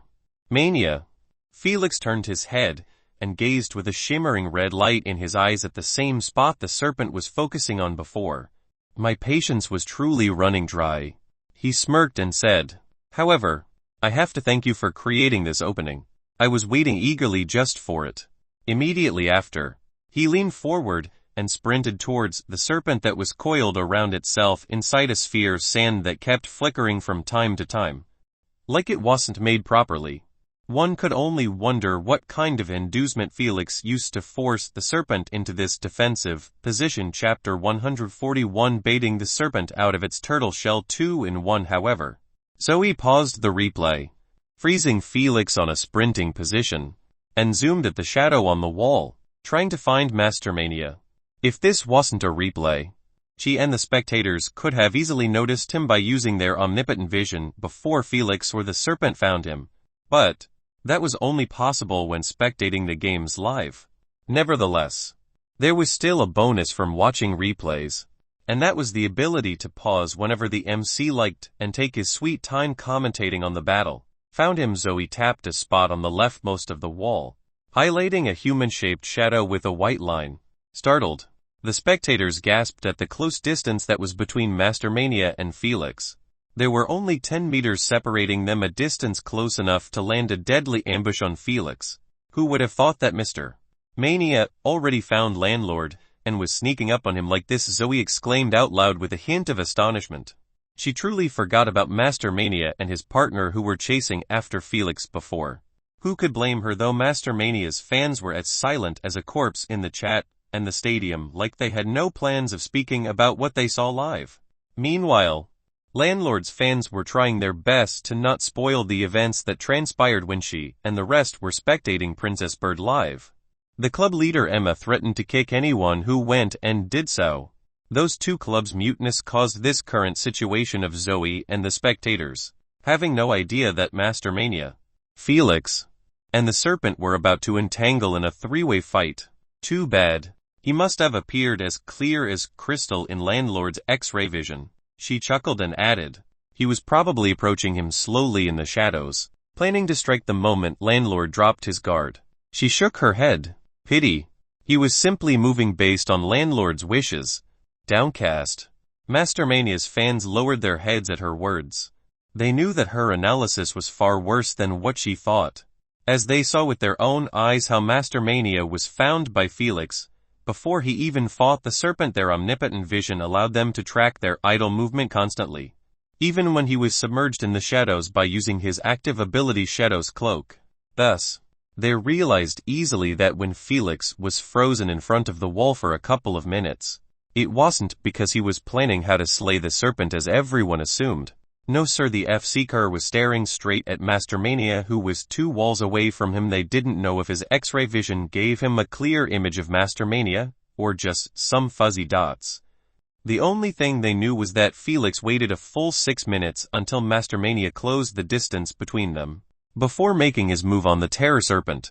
Even a fool would realize that Felix planned beforehand for Mastermania to help him create that slight opening. That thought scared the shit out of them, as they couldn't believe that Felix recognized that his abilities were going to struggle against the serpent, but still went for it, trusting in his guts that Mastermania was going to try and ambush him during his battle. There was no other alternative reason than this.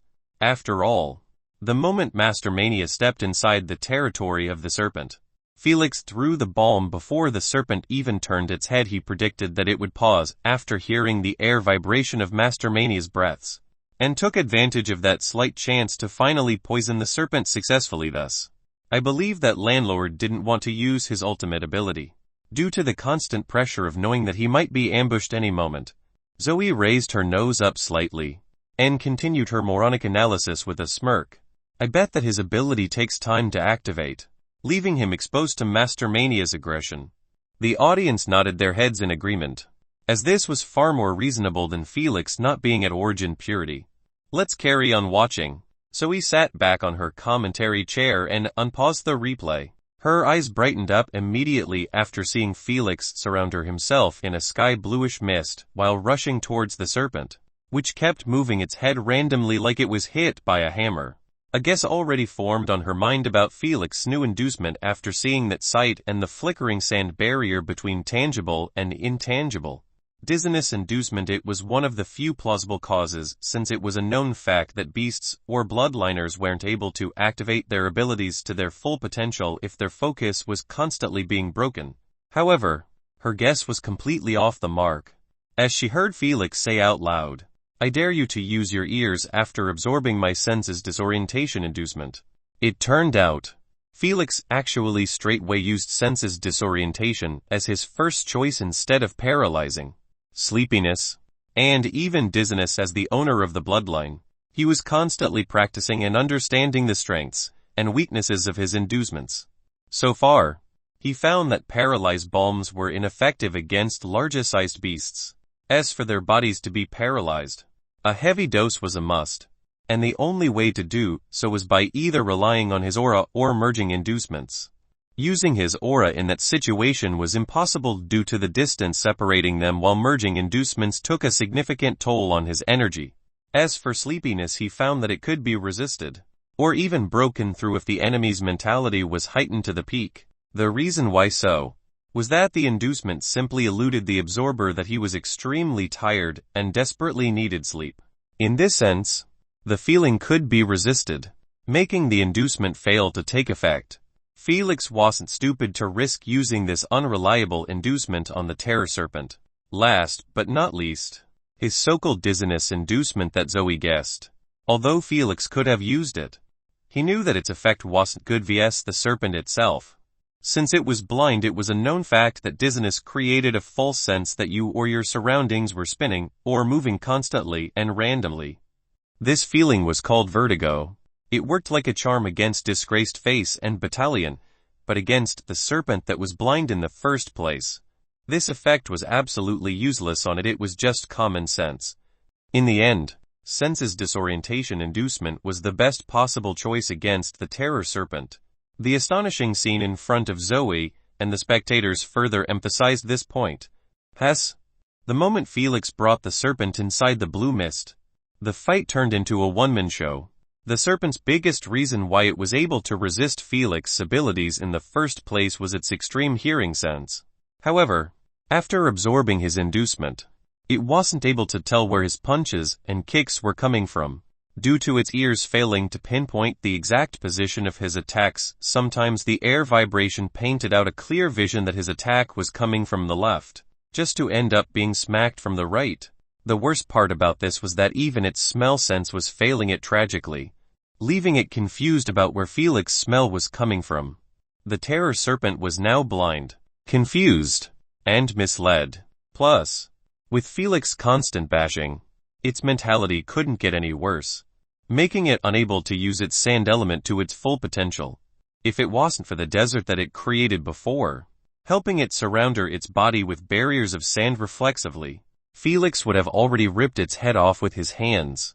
This inducement was truly the terror serpent's worst bane. Despite so, the serpent didn't give up on the fight yet, as it kept whipping its tail aimlessly, hoping to land a lucky strike on Felix.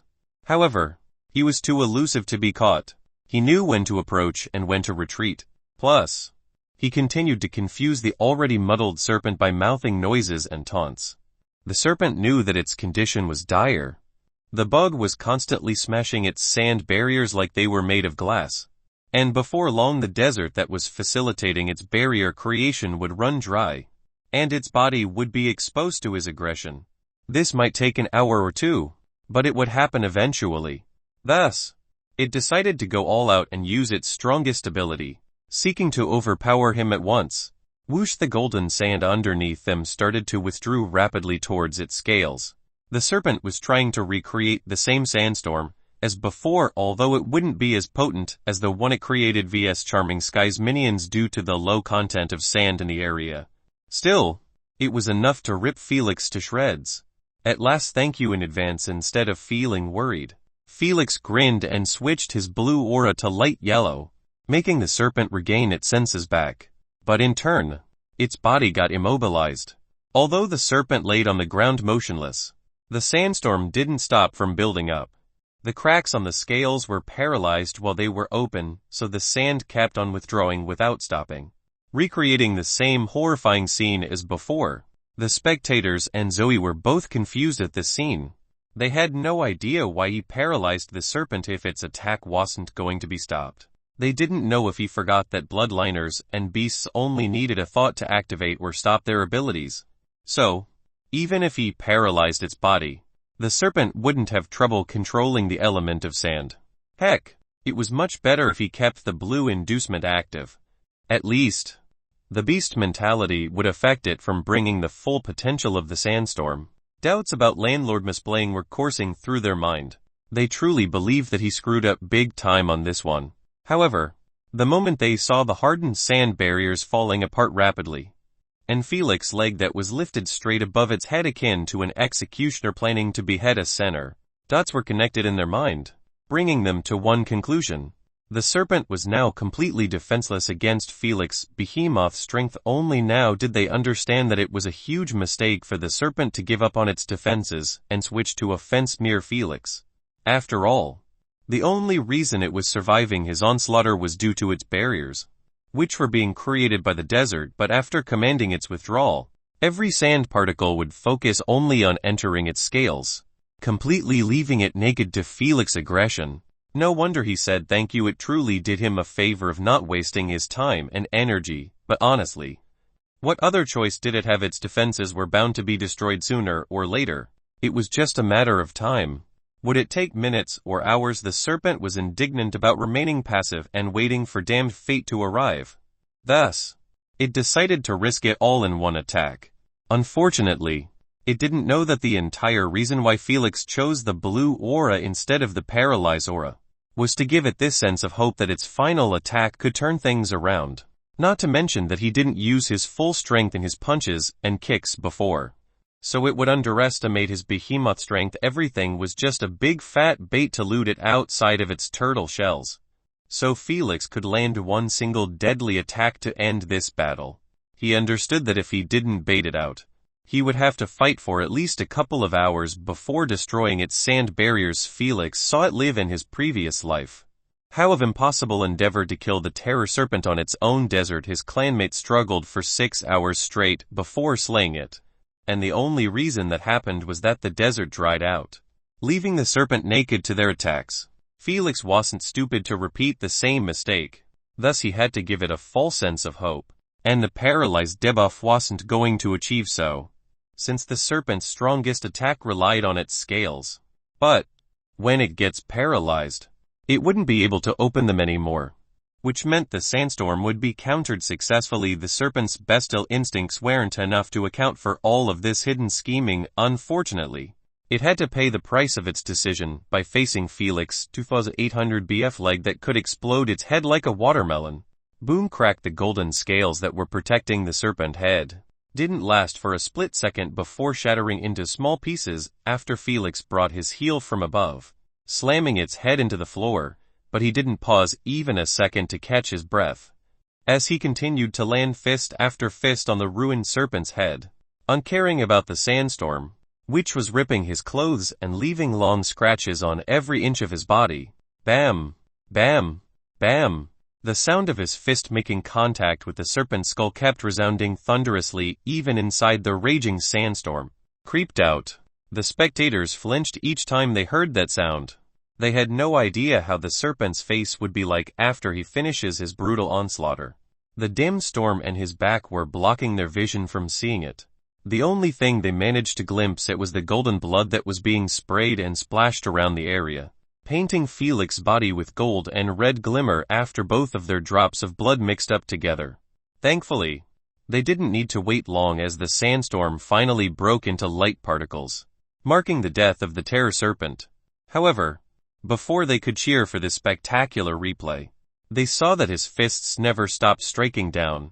Even though the serpent's body already disintegrated, it seemed that landlord was in frenzy trance. Zoe could only suggest that after seeing his strange behavior, she was quite positive about her guess, as she had seen it happen many times before. players entering a trance after losing the majority of their energy, both mental and elemental. So Felix's actions were excusable in her eyes. He should break out of it after a couple of minutes. Zoe pressed on the small screen, planning to skip it. However, her finger froze in a sweeping animation after her top-notch eyes glimpsed at the forgotten shadow on the wall squirm slightly, sending unnoticeable ripples. No one else besides Zoe saw those tiny ripples. The spectators were busy arguing whether the terror serpent was stronger than the Iron Titan based on what they just witnessed. Excited and thrilled, she retracted her finger, not wanting to skip the replay anymore. It was finally time for the idols' battle to begin. Although, based on Felix's appearance, Zoe believed that it wouldn't be called a battle, but just a single ambush, turning Felix into a porcupine after shadow spikes land on him. You were a good sport, landlord, but it's time for you to grace down the stage. Her eyes had a hint of sympathy, as she stared at Felix, who was still punching the floor with bloodied knuckles like a madman, uncaring about his surrounding. Chapter 142. Was he faking it or not? Thank you for the chest, Mr. Landlord, bewildered. The spectators, who were in a heated argument, suddenly lifted their heads and gazed at the screen after hearing that sarcastic comment. The only ones who didn't bother lifting their heads were Mastermania's fan club. Heck, their eyes were roaming everywhere except landing on the screen to watch their idol. One could only wonder what the hell happened before, for them to react like this. Meanwhile, Felix fans were guffawing and chortling at the sight of Mastermania exiting from the shadows with arms behind his back in an aloof manner. The others near them kept giving them weird glances, not knowing if they were really Landlord's fans. After all, it was clear for everyone that Mastermania wasn't coming in peace. So, why the hell weren't they worried? Sigh. Mastermania truly struck at the worst possible timing for Landlord. Zoe zoomed the replay on Mastermania's facial features, showcasing a few throbbing veins on his forehead. No matter how much he tried to act aloof and remain calm, his body was giving him away. However, this time it appeared like he didn't plan to control his emotions anymore. He was going for the kill, and he wanted to make sure that it was streamed and captured properly, so no other moron dared to humiliate him in public again. Nothing personal, he said. It would have sounded more believable if he wasn't smirking slightly as he approached Felix, who was still on a frenzy trance, bashing the floor with blood dripping from every inch of his body. The sound of his punches was loud enough it was heard on the other side of the wall. Spooked out from this horrifying sight, Mastermania stopped advancing after putting 10 meters between them. The image of Felix soloing the terror serpent was still playing on his mind vividly. Thus, he wasn't planning to underestimate him. Although it was clear that Felix was a free target to his shadow spikes, he still planned to think this out before committing. After all, his ability maximum range was 5 meters. This meant he had to enter Felix's aura zone if he wanted to attack. I should use Shadowling's cloak as an escape route. As an idol, survival was everything to him. So, before he made a move, he always had to leave a way out, and the Shadowling's cloak was the best technique he bought from his clan for this scenario. Without delay, he created 50 small Shadowlings and ordered them to hold hands, forming a long chain connected with the shadow in the wall and his shadow. No wonder it was named as such. It turned out, the basic idea of the technique was to keep the user always connected with a shadow away from him. So, when things get ugly, he could just submerge in his shadow and reach the wall within a blink of an eye. This technique was clearly a combination of his passive ability Shadow Cloak and active ability Shadowlings. Despite its sophistication, the spectators who never saw this technique before didn't know whether to laugh or cry, as the chain somewhat resembled a safety rope in their eyes. What made the sight even funnier was the fact that Mastermania was taking such an extreme measurement against a mindless player. He is finally making a move. He must be quick. Landlord would wake up from his trance in just a few more seconds. Zoe wasn't kidding around, as Felix was truly showing signs of regaining consciousness. His punching speed slowing down made it quite obvious. Mastermania also didn't miss those signs and decided to stop worrying and just go for it. He narrowed his eyes and held his breath as a precaution. Then he suddenly dashed forward with his palm extended towards Felix. He reached 5 meters instantly. However, Before he could activate his shadow spikes, he saw Felix pause his madness in a calm manner and snap his finger. Whoosh, an acid-colored aura erupted out of Felix's pores and engulfed both of them in a split second. Master Mania's face couldn't help but twist, as he screamed out loud from having his entire skin being melted. Too bad. He shouldn't have opened his mouth. As Felix threw a light yellow balm next to his face, forcing him to breathe in the inducement. His face froze in an even uglier look than the time he got humiliated by Felix during the interviews. This time, his mouth was wide open with his facial skin melting down, resembling the mask worn in the movie Scream. Dumbstruck, Zoe and the spectators' eyes widened at how fast things derailed from their expectations.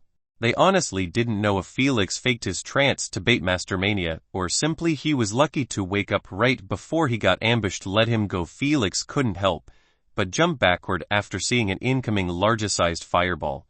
His forceful dodge helped Master Mania leave the range of his acidic aura, as he was merely 3 meters away from its limits.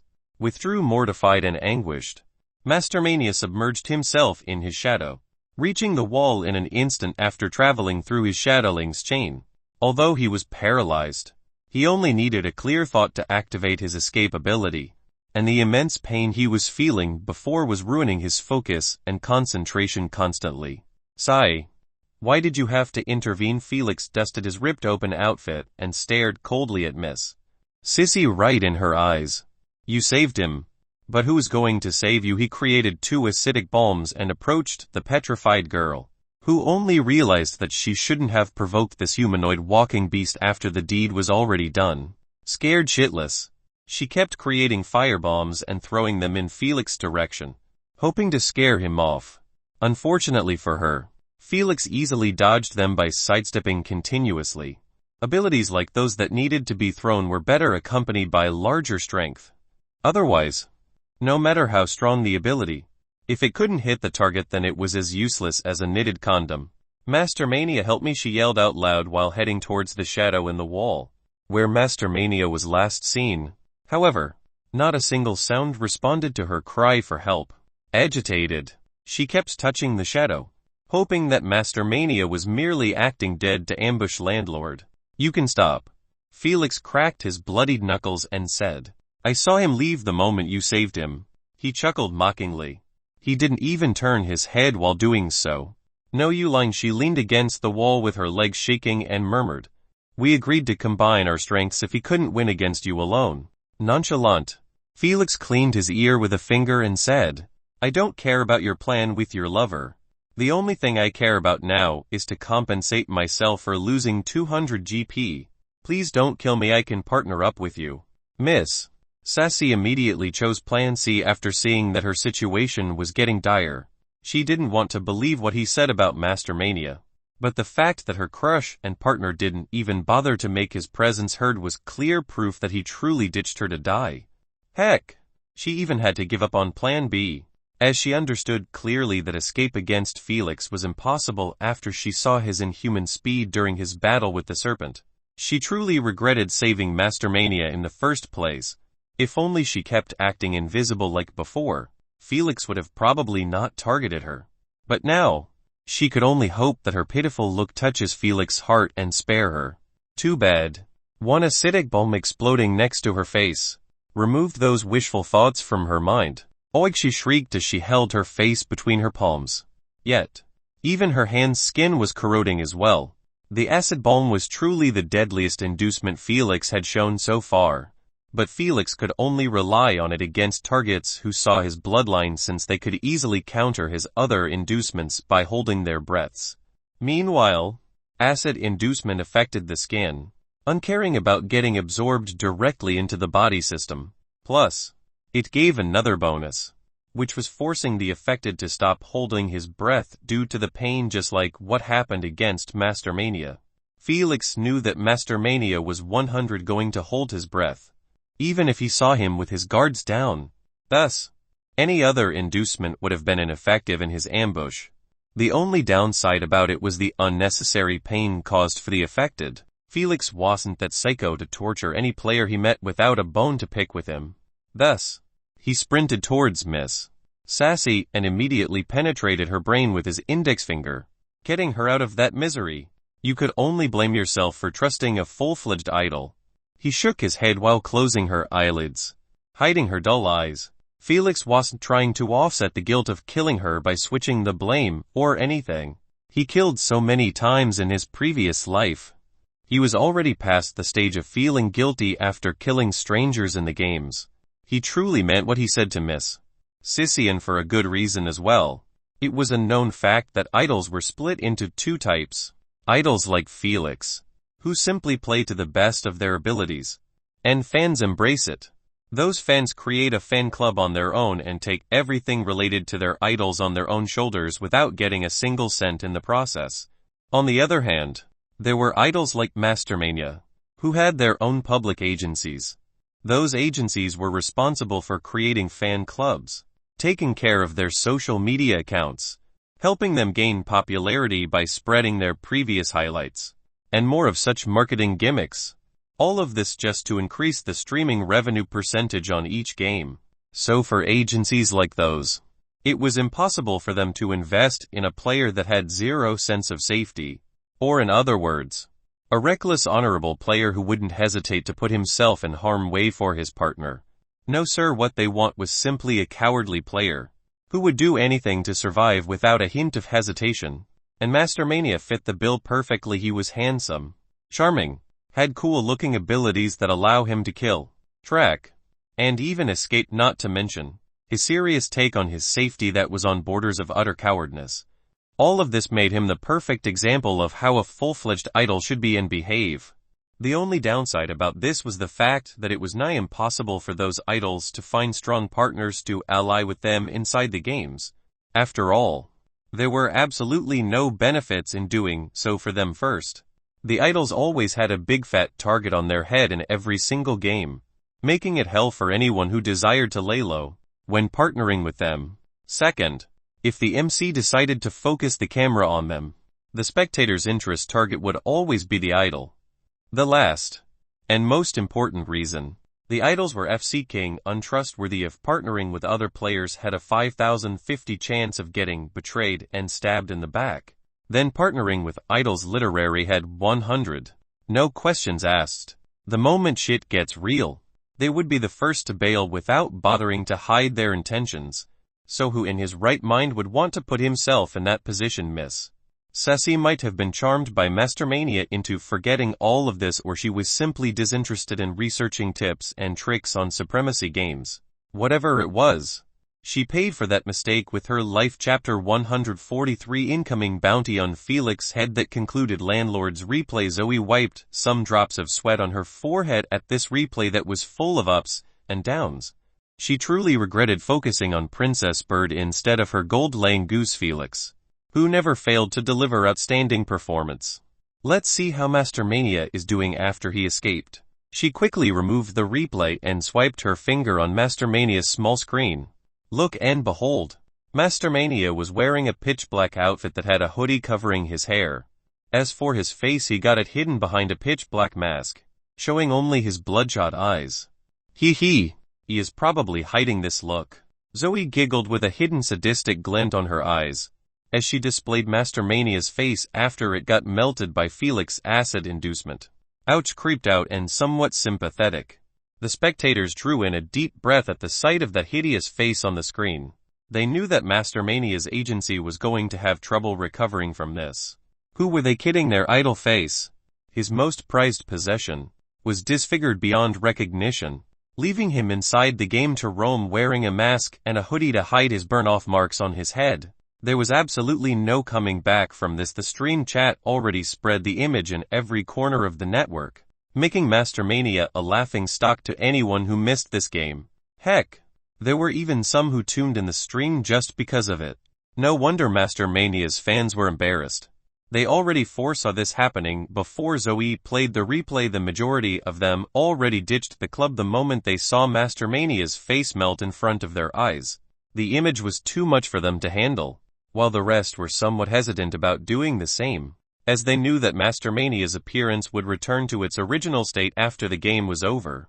However, after seeing the great fanfare his hideous face caused on the network, Their hesitation drifted in the air, as they immediately ditched the club as well. Their decision was completely understandable, as, by the time the game ends, Mastermania's face would be planted on every media platform, and there was no way in hell they would stay to associate themselves with him.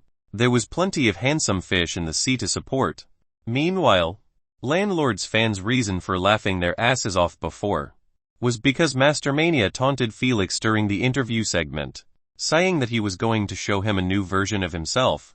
The spectators might have forgotten, but for them it was always on their mind, waiting to see what he meant by a new version. In the end, the only thing they saw was his face getting melted like that, showcasing a truly new version. It might not be what he meant, but he stayed true to his promise. And that's what mattered. Landlord didn't kill him, but he made sure to destroy everything about him. Zoe sighed and said, I doubt that his agency would keep him around after this clusterfuck. She coughed. Excuse my language. Her prediction was completely right, as, at this moment, the agent responsible for Mastermania's management was sitting in a half-destroyed VIP room with veins throbbing on his neck and forehead constantly. UFC King retard, why did you even have to go out of your way and fight that monster? He covered his eyes with his hands, not wanting to see Mastermania's hideous face on the screen anymore. Although he was Mastermania's manager, he wasn't biased towards his own people. After all, they only shared a business relationship between them, and he was definitely not going to get emotionally invested in something that was business-related. The only reason he raged in the first place was because of Mastermania's foolishness of not sticking with the protocol, which clearly stated that he had to avoid fighting with strong players like Felix at all costs. The protocol helped him survive through the games in one piece every time, but he had to act on his own this time and ruin everything they'd built within an instant. I should probably apply for a newbie player this time, he sighed. At least they would be easier to control. Somewhat calm, he stood up and began fixing his messed up tie in front of a holographic mirror, displaying his entire body in peak quality. A few moments later, he teleported outside of the stadium. There was nothing much to see anymore for him. The one who he was here for was being showered by mocking laughs and sympathetic sighs. I will make you regret the day you were born. Just wait, you bastard. Mastermania lowered his hoodie even further, hiding his narrowed bloodshot eyes, and thought, you might have ruined my future, but my agency will make sure to put a bounty on your head if I said so. Although, Mastermania knew that his future was doomed inside the agency, and probably even as an idol after what happened to him. But he was still pretty confident that his agency would put a bounty on Felix's head based on his request. It wasn't because he had a high standing in the agency or to help him out of their goodwill. They would do so because Mastermania planned to leave them no choice if Felix defeated Mastermania and left him be, or even killed him. The agency wouldn't give a crap about it at all. They had hundreds of idols and upcoming ones desperate to replace the older generation. Mastermania was merely one of them. However, when Felix ruined his face, or in other words, his future as an idol without killing him, he created a massive headache for them. As of now, Mastermania's market value was absolute garbage without any way to salvage it. Yet, they still needed to waste resources on marketing and helping him get more exposure just like before, simply because they were bound by a contract that could be terminated only if he died or broke its terms. Mastermania, neither was he dead nor did he break his end of the contract. This meant he was within his rights to benefit fully from their assistance without care if he brought them more percentage revenue during the games or none. He was literally the real meaning of a freeloader, getting all benefits without doing anything. Yet Mastermania planned to give up on all of this only if his agency put a heavy bounty on Felix's head. He was confident about them agreeing, as it was much better to lose a couple of $100 million on a bounty than to waste almost $1 billion or more on his marketing. After all, with his cockroach playstyle, he was probably going to survive even the deadliest games. Let's see how you are going to deal with tens of players aiming at your head in every game you join. He smiled diabolically with half of his mouth exposing his black teeth inside. Good thing the mask hid it pretty well. Otherwise even the sympathetic sighs he was receiving would turn into disgusting spits. But honestly, If those spectators knew that he was planning to put a bounty on Felix's head, forget about spitting on him. They would throw their shoes, uncaring if they hit him or the ones sitting in front of them. The term bounty was forbidden in the SG platform, and for a good reason as well.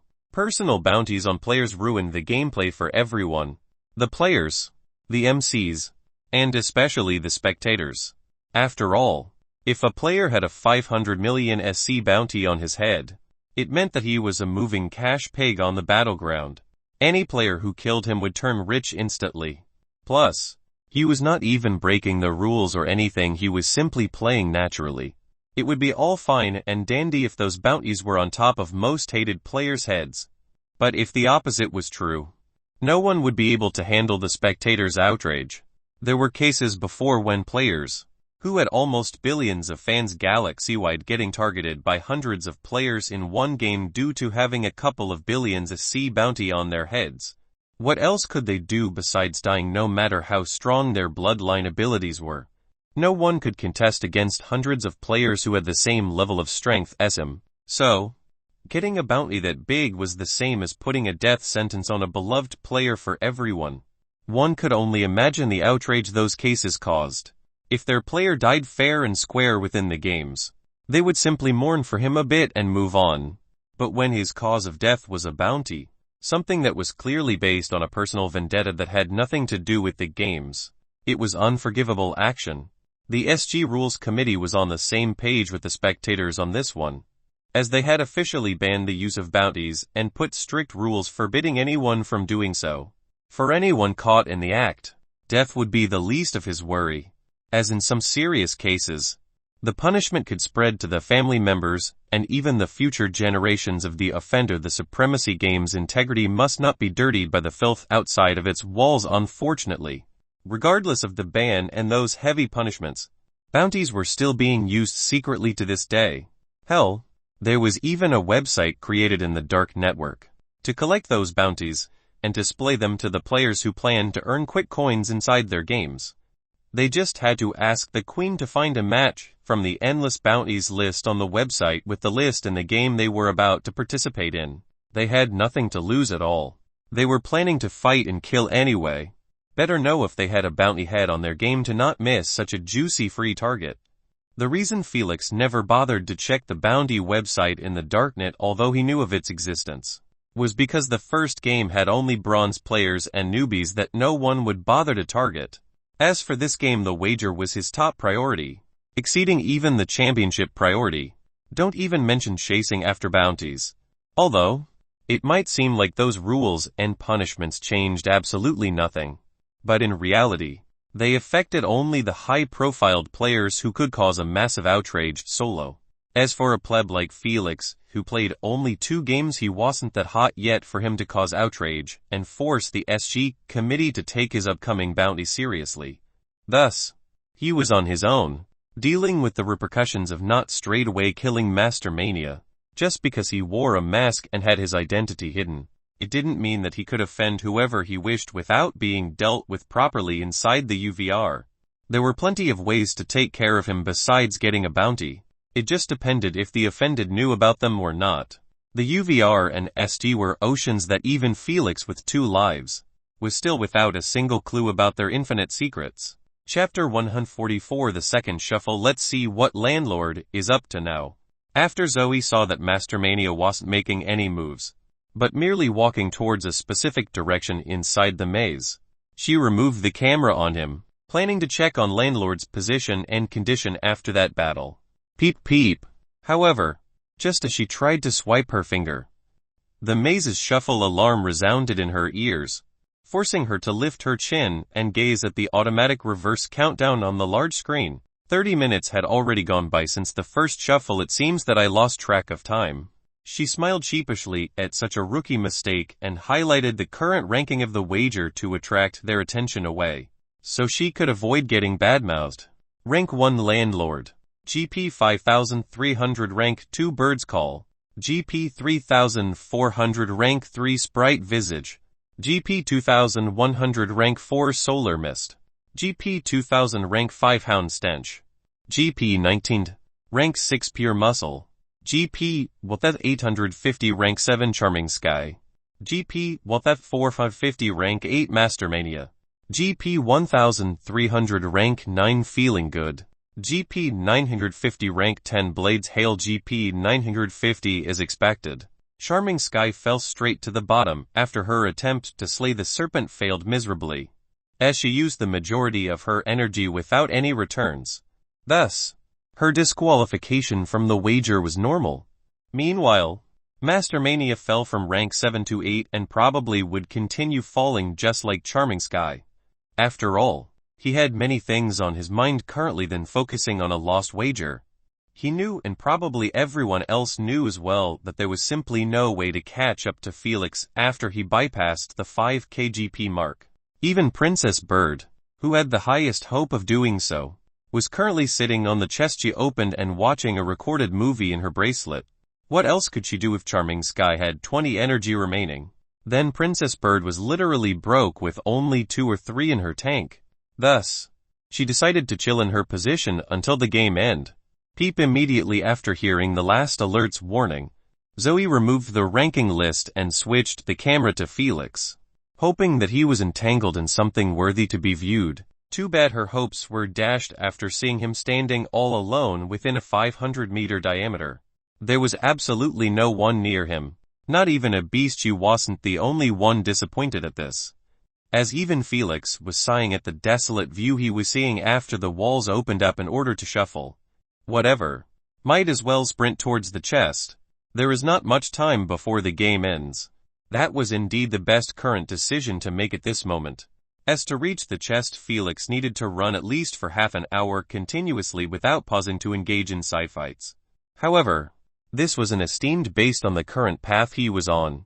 After the wall reshuffle again, the path might get longer or shorter. It depends on his luck. Plus, his energy was probably not going to support him having side fights anyway after he wasted 40 just to deal with that troublemaker serpent.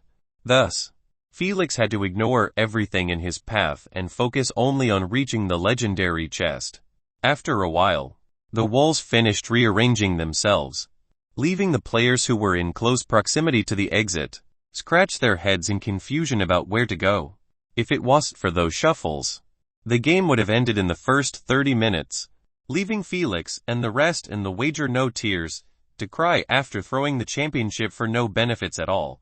Thankfully, after this shuffle, the game should last for a while, but only if a player didn't luck out on an ability is Felix found inside the hidden compartment, or teleport near the exit. Who knows?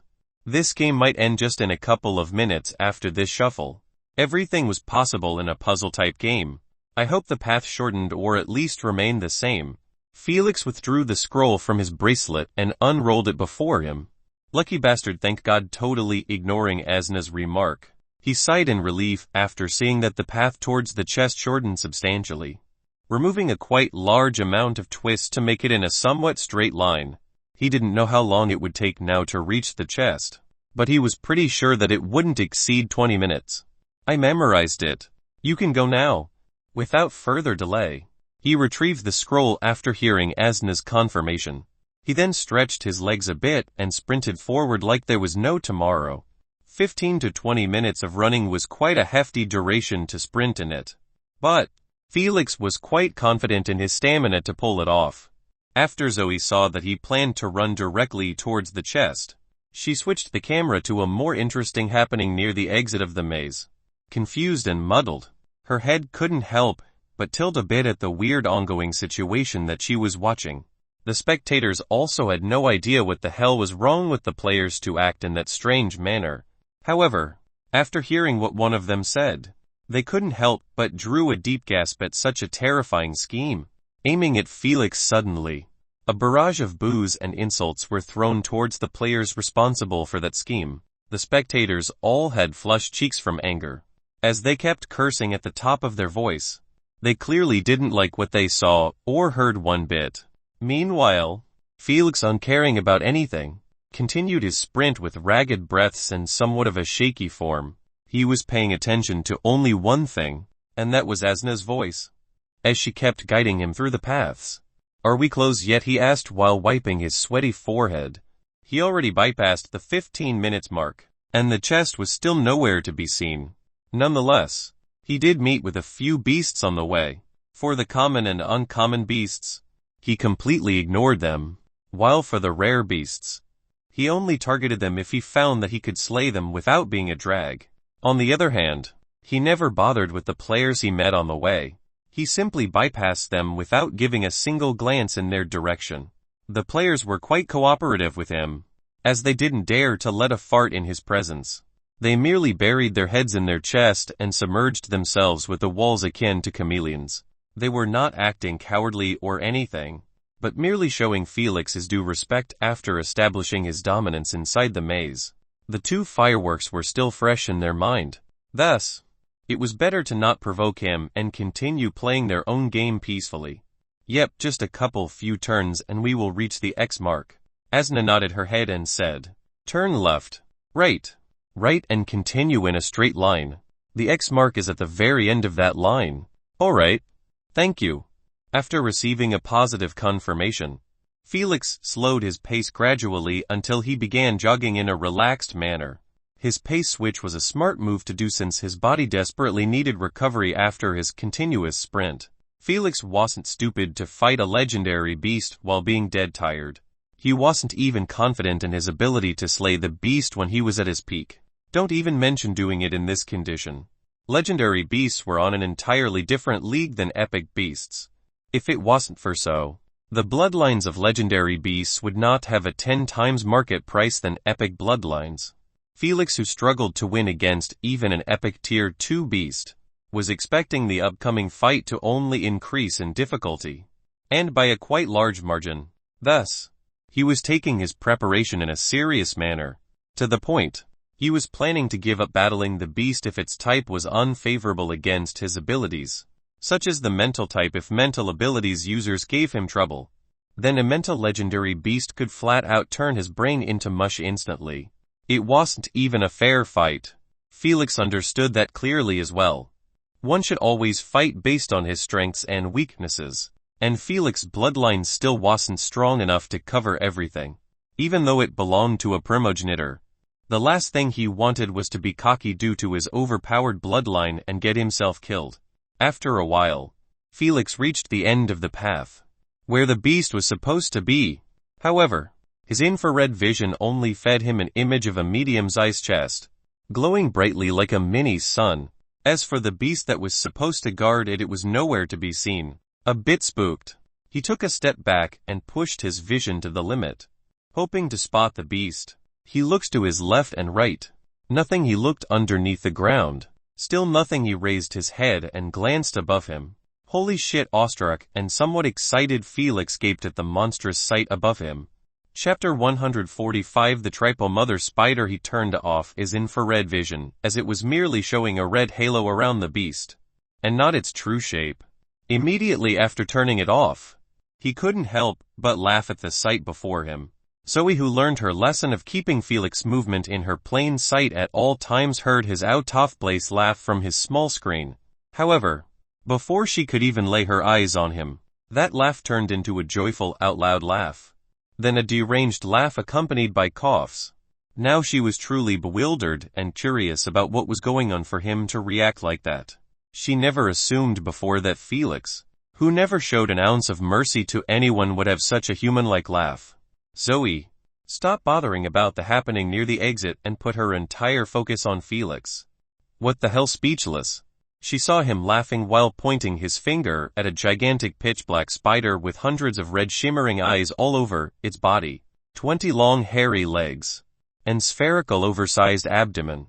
She had no idea what he saw funny about the Triple Mother Spider, a legendary tier 2 beast that was known for its fluid control over silk, all-seeing eyes, and especially its deadly venom that could kill second-stage bloodliners with a single whiff. The only plausible reason that came up in her mind was that Felix thought it was funny for silver-ranked game to have such a monstrosity within it. After all, she understood pretty clearly that no one was going to slay this beast or any other legendary beasts inside the maze. Not even Felix, an Origin Purity bloodliner slaying a legendary Tier 2 beast. Anyone who had such a foolish idea in his mind must visit a therapist to check on his mental health. What a joke. The Tripo Spider needed at least a team of 10 peak first-stage bloodliners, with abilities that counter its element, just to have a fair chance to slay it. Thus, for Felix, who was all by himself against it, so he never entertained the idea that he would fight it. She always believed that he was going to retreat the moment his eyes laid on the mother spider. That's why she never bothered to speak or mention the scroll he found. Even though she knew of its content, there was no need to expose him or embarrass him in public, as there was nothing to ashamed of in his situation. The beast simply surpassed the strength bar in this game by a mile. Too bad for her. Things just got weirder after she heard him say, "So fucking lucky, what the hell is he thinking about?" she murmured under her breath, while swiping her finger on his small screen, planning to switch the camera focus from the ongoing happening near the exit to him. "How could you be so lucky?" surprised. Asna raised an eyebrow slightly at the sight of the mother spider hung upside down with its legs attached to a silky string coming from its rear. Hee. Must be good karma for sparing those players on the way. Felix wiped his tears from laughing that hard and smiled smugly. How could a good-natured person like me not be favored by the goddess of luck? Tisk. She clicked her tongue irritatedly and said, "I bet you still will lose this fight even with your poison immunity." Felix stopped joking around after hearing what she said, as he also figured just as much. He might feel that he was pretty lucky to end up with a beast that he was able to counter properly with his passive poison immunity. But it didn't mean it would an easy fight. Not even close. As a veteran poison user in his previous life, Felix had to read and learn about the majority of poison beasts in the known universe. Of course, he wasn't able to learn everything. But still, he managed to enhance his library to include the majority of beasts, which were easily recognizable and infamous, like the Tripo mother spider. Thus, he understood quite a few details about it. One of them was the real reason it was named as such after it was discovered, as based on what he read in his clan's Beasta library. The mother spider was originally named the 100-eyed mother spider, but after it kept causing revulsion, nausea, panic attacks, and more symptoms of trypophobia to the hunters, due to its clustered red eyes, the name was changed to its currently known one. It was a much better term to associate the spider with. Good thing Felix wasn't suffering from trypophobia as well. Otherwise, the moment he approached the spider and saw those disgusting clustered eyes, he would probably have a panic attack straightway. Boom! How am I supposed to bring it down though? He scratched his chin and asked Asna, "Do you have any ideas?" "Nope. Useless, not as much as you," she scoffed, not wanting to enter another bickering round with her. Felix leaned on the wall, away from the territory of the spider to not attract its aggro this early. He then rested his chin under his hand, pondering on the most efficient method that would help him bring the fight to the ground. He understood that his bombs were totally useless against this beast, due to its high poison resistance. It might not be a total immunity as his, but it was enough to lower his inducement effect duration from 5 seconds to merely 2 or even 1 second. That duration was definitely not enough to land a deadly attack on it while having more than 60 meters separating them. Thus, he had to somehow bring the fight within 8 meters. In order to use his aura, after all, it wouldn't matter if the beast had a peak poison resistance. As long as it entered his aura and kept staying in it, the inducement would continue affecting it constantly until it either dies or leaves its range. The only dilemma was how to do so without losing his entire energy in the process. Felix knew that he couldn't repeat the same reckless way of fighting with the serpent, just to slay it. He had wasted more than 35 energy. Heck, all the battles he went through since the moment he joined the game didn't even make him waste more than 15, including the battle with the Titan Iron Beast. But what else could he have done? The serpent wasn't like the Titan, who had such a glaring weakness. Felix had to keep delaying the serpent from creating the desert somehow before Mastermania decided to make his move, and being constantly on offense was the only way. However, the mother spider would never drop from the kingdom of silk it created between 2 walls, and enter a melee battle with Felix. It didn't matter if he threw 1 bomb or 100.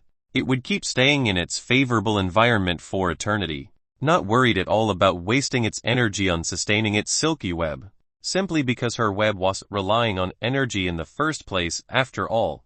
As a spider-type beast, silk manipulation was an evolutionary-based ability that all spiders had in the universe, whether common, ranked, or legendary. Thus, freely manipulating silk was natural behavior to the mother spider. It was just common sense. Anaconda strangling its prey was a normal occurrence. But anaconda spewing fire wasn't. However, the bloodliner was able to inherit both of those abilities whether they were evolutionary types or inherited from ancestral progenitors. The perfect example was the terror serpent that had the sand element. If it was up to the serpent, it would have done the same as the mother spider and created a desert around it, before getting forced by its enemies. However, it was clearly an impossible endeavor, as the desert consumed a hefty amount of energy each second it existed because it was a primogenitor ability. This was the reason. The serpent always had to create it in every battle and also retrieve it. As an intelligent finishing blow, low-tiered beasts might not be that smart, but they sure had a full understanding of their strengths and weaknesses, even more so than a bloodliner with the same element and abilities. And Felix, who had knowledge of all of this, always made sure to either target the beast's weakness or at least remove a part of its core strength. Thus, before he found a solid plan to drag the mother spider into the dirt with him, he would not move an inch from his spot. The only ones who were unsatisfied by his inactivity were the spectators and Zoe, who thought that Felix was going to show them a heated battle by challenging the spider, or at least make a fool of himself and walk away. But what the FCK was going on here? He was leaning on the wall with a hand rubbing his chin gently, and the other in his pocket for over 3 minutes now. If the mother spider wasn't swinging from one place to another silently above his head, they would have honestly thought that Felix didn't notice it and was merely chilling just like Princess Bird. Unbeknownst to them, Felix's brain was working at full capacity, trying to create the perfect plan. In fact, during those 3 minutes, he already found a way to force the mother spider down. Yet, he still preferred taking more time to make his plan foolproof. "Can you just fight it already?" Asna wrapped a curl around her finger in utter boredom and said, "Your plan is good enough to slay it in 10 minutes. Well, it's never bad to think thoroughly about your actions." Felix pulled his hand from his pocket and created one acid bomb. "But, you are right," he smirked. "My plan is beyond solid." The moment the spectators saw him creating that bomb, they knew that Felix wasn't planning to give up on the glittering legendary chest. Whoosh poo! Felix didn't disappoint their expectations, as he threw the acid bomb towards. Unexpectedly, the silky white strings glued on the wall shshshs immediately after the bomb made contact with its target. Hissing sounds resounded in the area, like a piece of meat getting fried on a pan. The sound was glaring and loud, forcing the mother spider that was hopping around before to change direction and swing widely from the right side to the leftmost side. Within a moment, the instant she reached the area where the sound was coming from, she saw with its numerous eyes the silky strings that supported her web snap one by one inside a medium-sized cloud of acid green mist. However, before she could even investigate who caused this mess, the same glaring hissing sound resounded in her ears, coming from the right side. This time, her eyes were able to feed her a scene of a bug at the ground, constantly creating those bombs and using them as a way to ruin her magnificent web. Provoked, her bent pitch-black fangs snapped fiercely, sending sparks in the air, like two pieces of metal grinding against each other violently. Unbothered by her warning attempt, Felix kept throwing bombs at each spot on the wall that had strings attached to. Hissing sounds resonated all over the place, forcing the mother spider to swing around constantly, trying to alleviate the damages those bombs caused by weaving another string and linking it with her web against the wall. However, no matter how fast she weaved new strings and fixed a spot, Felix destroyed her efforts by focusing on the furthest position from her. But what truly made the mother spider livid was that the acid mist didn't evaporate after exploding, but spread apart, covering at least 3 meters around the area of contact, and remained for a few more seconds before disappearing. Those few seconds might not appear much to the spectators, but to the mother spider, they made it hell for her to remedy the web. as it was impossible to weave a string inside that acid cloud. Thus, the ideal positions on the walls kept on reducing one by one, leaving the mother spider attaching her strings to unfavorable positions, sometimes above the web and oftentimes underneath it. This messed up way of fixing the web destroyed its artistic beauty and made it resemble a deformed piece of garbage, like the web was made by an amateur and not a proud legendary beast. The spectators couldn't help but pity the mother spider that was seething in rage over having her magnificent creation trashed like this. Even beasts weren't spared from landlord's bullying. Zoe gave a bitter smile and clarified, for a mother spider to have its web beauty ruined like this was the greatest humiliation for its species. Landlord truly provoked a beast he couldn't afford to face. She smirked slightly, clearly expecting Felix to suffer in this battle, if not flat out drop dead by one bite from those vicious-looking fangs. Unbeknownst to her, Felix's entire plan was based on enraging the mother spider by ruining her web design mercilessly. Chapter 146. Poison immunity in play. If it was another spider species, they wouldn't mind having their web ruined.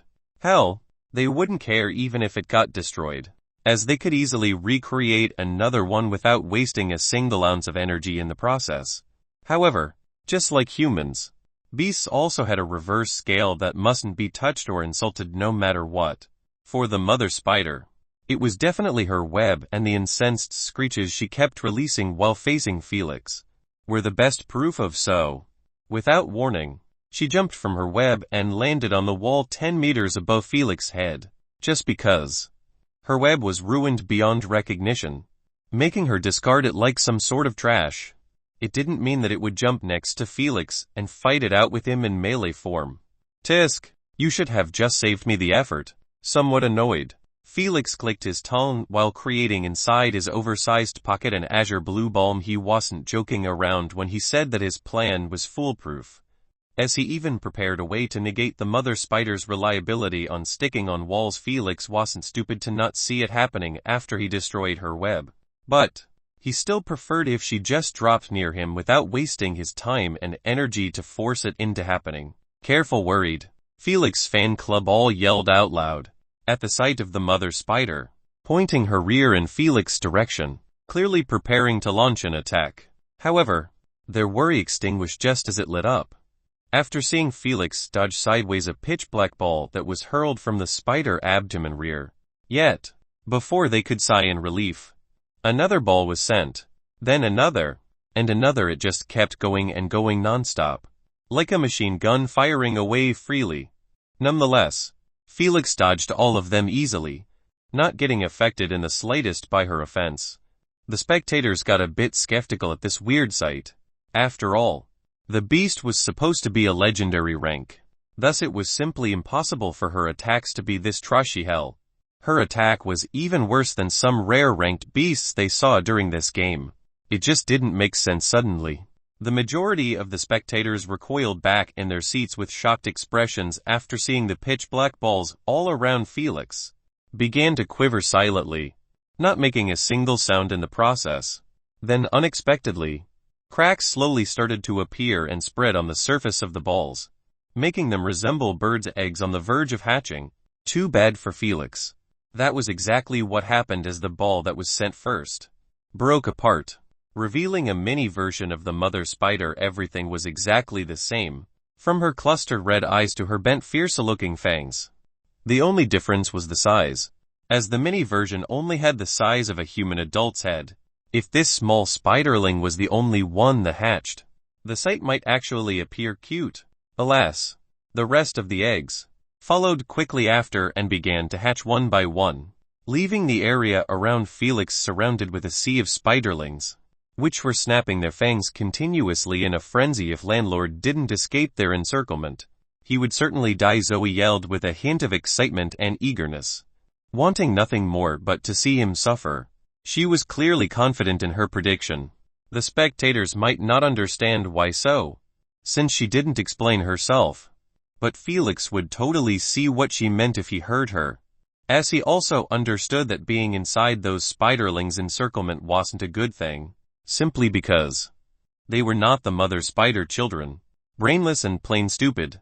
but her own self copied with the same abilities and elements. This meant each spiderling could kill with a single venomous bite, just like it was done by the mother itself. With this kind of ability, she didn't need to approach Felix at all, but just keep her distance and send copies of herself to do the deed, as long as the number of copies did not exceed 100, since she could control them by linking each eye with one spiderling. Thus, the army wouldn't be disoriented and in a total mess, but attacking as one and retreating as one. Shriesh immediately after dropping 100 eggs near Felix. The mother spider's clustered eyes all glowed with bright red light, sending dangerous vibes throughout the air.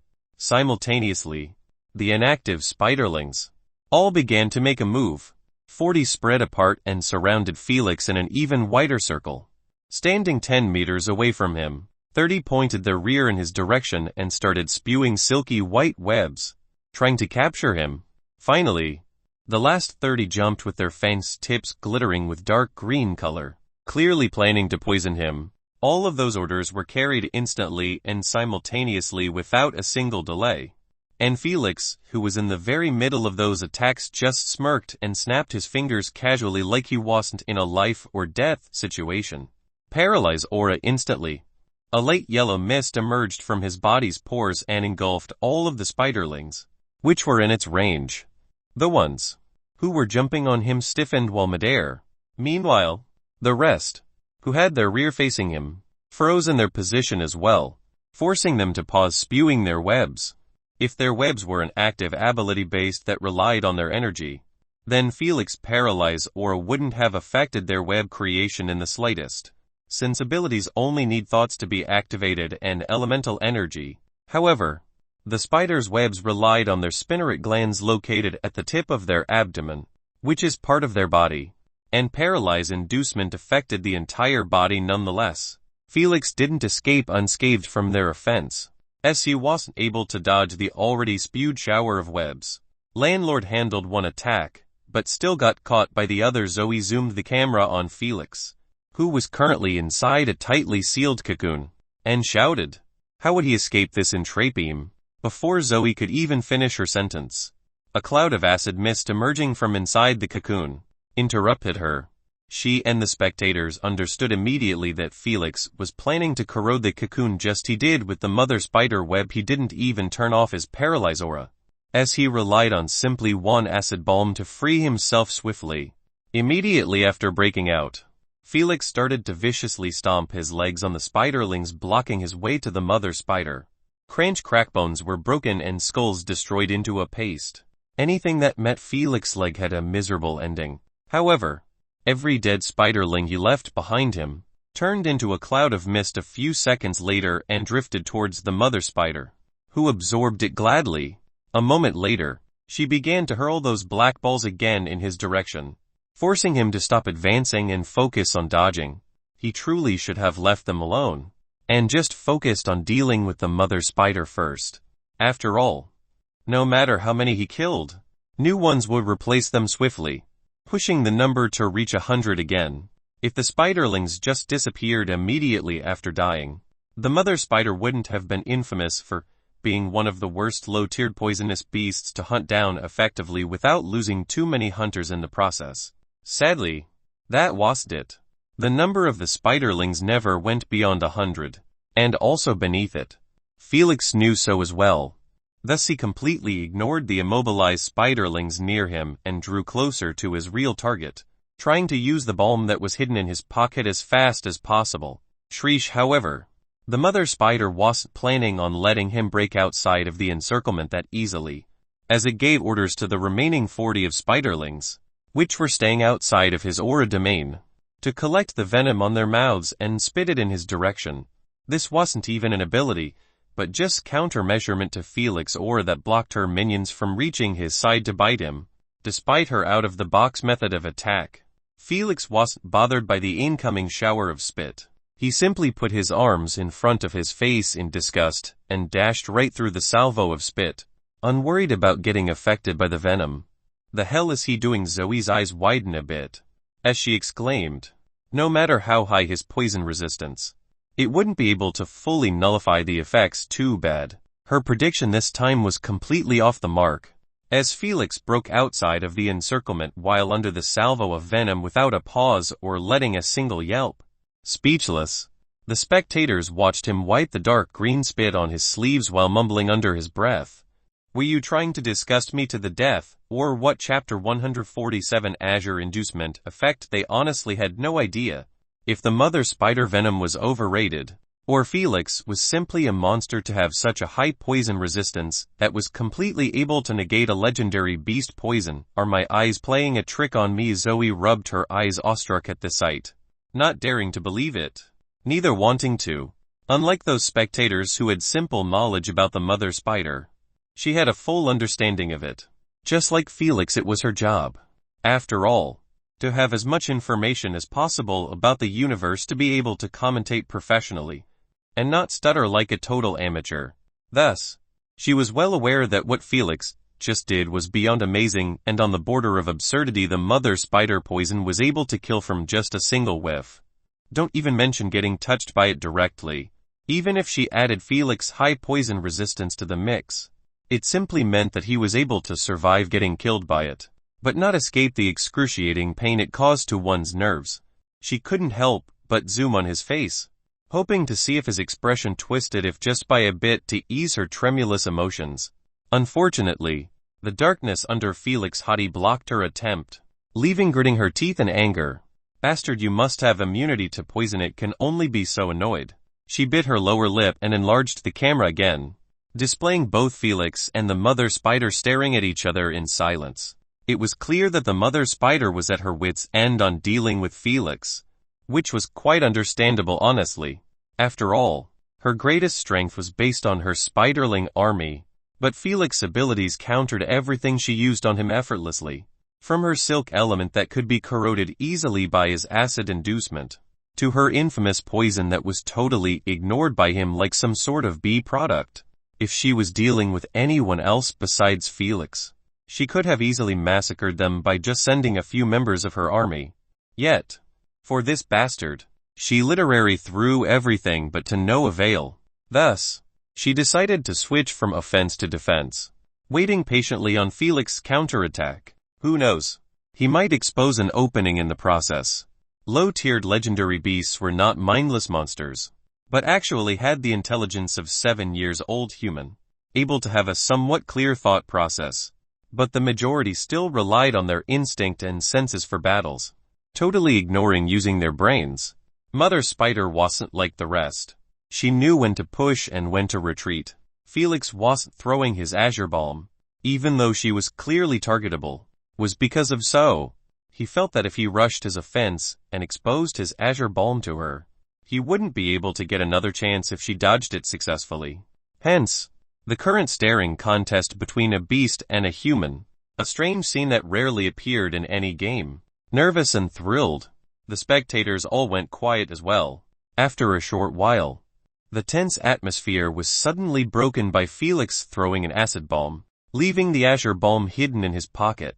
He couldn't handle continuing the staring contest, as his energy kept being consumed each second due to his aura. After all, if he turned it off for even a split second, the spiderlings behind him wouldn't hesitate to jump on him. Poof! The acid bomb exploded exactly on the mother spider's head. It turned out she didn't even bother on dodging his attack, clearly confident in her poison resistance to handle Felix's inducements. Her confidence was well justified, as the acid inducement that terrorized everyone in the game didn't even leave a single scratch on her body. Still unconvinced, Felix switched to sleepiness inducement and threw the bomb again. Just like before, the mother spider remained in her position glued on the wall, totally uncaring about the incoming white bomb. Poofs go FCKS given by the mother spider, as she breathed in the inducement out loud, making the spectators laugh their ass off at such blatant taunt. If it was just so, Zoe and the spectators wouldn't be that amused. But the mother spider kept tapping her 20 legs on the wall, clearly showing that she was not affected in the slightest by his poison. PFFFFF Felix, you are getting mocked by a spider, said Asna, laughing out loud, annoyed by the whole farce. Felix just kept standing on his position with his eyebrows twitching at the sight of the mother spider tapping her legs and pointing one at him. clearly provoking him to send another inducement. "Heh, let's see how you gonna laugh after you absorb this." A smirk couldn't help but grace Felix's face. As brought out the azure balm that was in his pocket, it was finally time to introduce the game-changing inducement that he prepared just for the mother spider neurotoxin inducement. He smiled smugly and threw the balm, not bothering anymore if she would dodge or not. She truly saved him the effort by getting cocky in her poison resistance. Poof! Immediately after the balm made contact with the mother spider, her legs, which were tapping on the wall, mockingly gave out and spread in a relaxed manner, like she was just doped. Zoe and the spectators choked on their own laughter after seeing the mother spider nosediving rapidly with her legs flailing around without a single control on their movement. However, that didn't last for even 2 seconds before she regained her control and tried to stick back to the wall. Poof! Too bad. A second ball with the same inducement nullified her efforts, forcing her to continue free-falling. Thud! Her body smashed into the metallic ground, sending a shockwave in the area. 10 meters in height wasn't enough to make her dizzy from the fall. Thus she immediately jumped on all of her 20 legs, trying to return to her favorable position. But would Felix let her achieve so that easily after all the effort he had done? Not in a lifetime. Felix dashed towards her while firing continuously his azure bombs. He didn't stop even when the mother spider was clearly affected again by the inducement. As she leaned on the wall with her legs shaking, trying her best to stick to the surface and climb back. Unfortunately, balm after balm ruined her attempts at removing the numbness that she was feeling at the tips of her setchels. Felix chose the neurotoxin inducement just to counter those setchels, which were the source of her ability to have a firm grip on the wall. This inducement simply interferes with the function of the nervous system that carries signals around the body. Thus, each time the mother spider gave orders to her limbs to move, she only felt numbness and irritating tingling, like a colony of ants crawling over her body. The feeling was the same as someone hit his elbow hard with a solid object. That numbness and tingling sensation that followed after was what the mother spider was being affected by. The only difference between the two was that she felt that sensation throughout her entire body. One could only imagine the misery she was feeling now. Some may question that paralyze inducement had the exact effect, but it wasn't really that similar. After all, paralyze affected both the sensation and the movement of the body. Meanwhile, neurotoxin inducement affected only the sensation. If Felix had the option of using paralyze, he wouldn't hesitate for even a second. Unfortunately, paralyze bombs had a small dose to fully affect oversized bodies. After all, paralyze literally affected the entire body, interior and exterior, and 2 whiffs from a balm weren't going to make it happen. "Is it over already?" gasps came from the crowd, as they saw Felix's paralyze aura engulf the mother spider, who was leaning on the wall, still not giving up on climbing it. Sadly, the moment she stepped inside Felix's aura range, her limbs froze stiffly, twitching and quivering from time to time akin to an electric shock coursing through her body. She might be able to resist his balm inducements. However, Felix's aura was an entirely different matter. Anyone who stepped inside was doomed to perish. "Why aren't you tapping your feet anymore?" Felix cracked his knuckles with a smug smile on his face, as he approached the immobilized mother spider step by step. Immediately after reaching her face, which was packed with red eyes clustered in a disgusting manner, he recoiled a step back from the sight. Revolted, Felix curled up his mouth and began punching those eyes, 2 by 2, 3 by 3, bursting them off into a cloud of blood and sticky liquid akin to popping off bubble wraps. Due to his close distance, he wasn't spared from being showered by those liquids. Nonetheless, Felix just closed his eyes and mouth shut and continued his bloodthirsty attack, trying to end the battle as fast as possible. Who knows if the mother spider may pull off something outside of his plan. After all, just because she wasn't screaming in anguish due to the paralyzing effect, it didn't mean she wasn't feeling the pain and the horror of her approaching death. It was a known fact that beasts were most dangerous while being cornered to the limit. Mother Spider was no different. Felix sensed that she would do something to counterattack, or at least stop his offense. He just didn't know when and how. Thus he had to make sure that he caused enough damage before so. Screech, screech, screech. Speak of the devil and he shall appear. As the forgotten army of spiderlings, who were standing behind Felix outside of his aura, finally made a move they kept yelling in agitation while running towards unexpectedly. Each other they collided and crashed against each other. Yet, every time it happened only one spiderling gets left behind. The other one totally disappeared like he just got devoured, and the size of the remaining spiderling was the best proof of so, as it grew from having a human adult's head size to having double that size. However, before this spiderling could even screech at successfully devouring his brother, he got instantly devoured by a bigger version of it. This process of merging kept happening over and over again, until only one gigantic spiderling was left behind. But honestly, at this point, it shouldn't be called spiderling anymore, but Mother Spider, a new and healthy version of it. Felix's senses weren't wrong in the slightest, as she truly had a hidden card he didn't read about or simply forgot.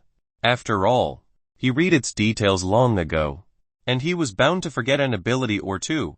It was not like the Mother Spider was the only beast he had read about, but just one of the tens of thousands. His memory was bound to fail him sooner or later. The only way to avoid so was by asking Asna to dive deep within his memories and bring all the details on the Mother Spider. Alas, she brutally rejected his simple request of helping him with the plan. Don't even mention asking her to do such a taxing task. Look behind you, Leader Emma shouted out loud until her voice went hoarse, hoping to warn Felix of the danger creeping behind his back. Yet, Felix was deaf to her warning, as he continued to smash eye after eye, totally engrossed in his bloodthirstiness.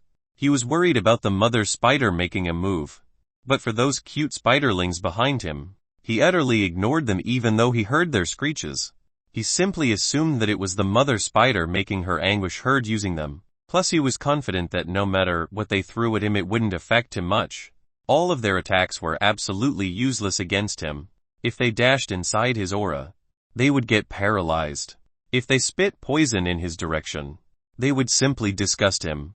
As for using their webs, he could simply corrode them with an acid bomb. Felix had everything calculated in his head. Too bad. He was absolutely clueless about the Mother Spider's ability to merge the spiderlings and create another version of herself. Chapter 148 The Mother Spider's Last Wail. Without making any noise, the second Mother Spider turned around and pointed her rear in Felix's direction. The spectators held their breaths in anticipation, not knowing what she was planning on doing. Was she going to make a cocoon out of him and drag him away from the main body, or simply use her silk as a weapon and straightway kill him? Few their thoughts were answered after seeing a long thick silky string, resembling a metal rod, suddenly projected at Felix's back. It moved so fast that Felix managed to move only an inch to the left by pure instinct he honed throughout the years. However, his reflexive dodge wasn't enough to get him out of this ambush unscathed. Archie groaned in pain while clutching the silky string that just pierced his left shoulder slightly above his lung. His dodge wasn't totally useless after all. What the hell? Just as he tried to rearrange his thoughts after this deadly ambush, the rod that he was gripping suddenly pulled back, dragging him with it straight away. Felix unclutched his grip, not wanting to continue getting dragged like this. He knew that the Mother Spider must not leave his aura range no matter what, or else it would definitely escape upward, and this time there was no way in hell she would let herself get hit by the Escher bomb. Ouch, FCK me. Felix gritted his teeth and stood up with his hand pressuring tightly the gaping wound on his shoulder that was left behind by the rod. Furious at failing her ambush, the second Mother Spider screeched and sent another thick silky string towards his head. This time, Felix rolled to the side awkwardly, dodging her attack by a hair strand. His movement was truly slower than he was at his peak, but it was only a natural outcome after getting gravely wounded like that. Every time he made a large movement, blood couldn't help but gush from the wound down his chest and back. This is probably Landlord's first time getting heavily wounded in his 2 games, Zoe exclaimed with a hint of surprise in her tone. She truly somewhat believed that Felix was an invincible and untouchable player from what she had seen so far. That notion was installed not just in her mind, but in every spectator who followed him through his 2 games.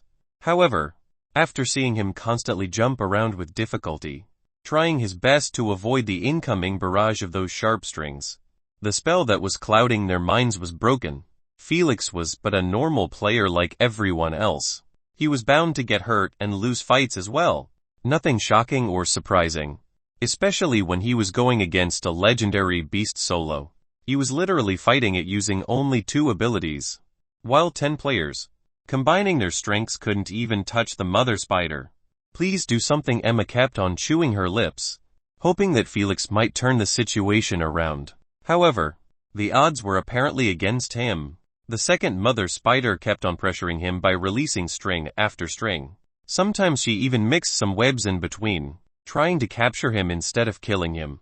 She had only one thought in her mind, and that was to free her main body from his aura. Thus everything was on the table. Her abilities switch made it difficult for Felix to dodge and counterattack, as each time she threw a web, he had to respond instantly with an acid bomb, exploding it on his body, so when the web reached him it gets corroded immediately. If only he was allowed to switch aura inducement from paralyzing to acid, her attacks wouldn't have been causing such trouble for him. However, he couldn't do so, since the main body wouldn't take a single second before it relieved herself from the paralyze effect and climb upward. If that happened, Felix could forget about touching that legendary chest.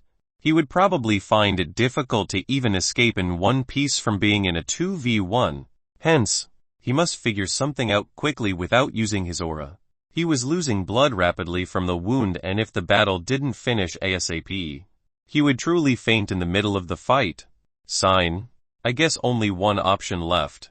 Poof! Felix exploded another acid bomb on himself as protection and did double back handspring, reaching the mother spider's main body in a split second. He gritted his teeth over the sudden pain that assaulted him from his injury after aggrieving it with such a large movement. However, he soon ignored it and jumped on her body, dodging midair another string that was aiming at his thigh. The moment he landed on her body, he crouched between her abdomen and carapace, hiding thoroughly from the second mother spider's aggression. After all, she couldn't aim at him without the risk of hitting her main body instead.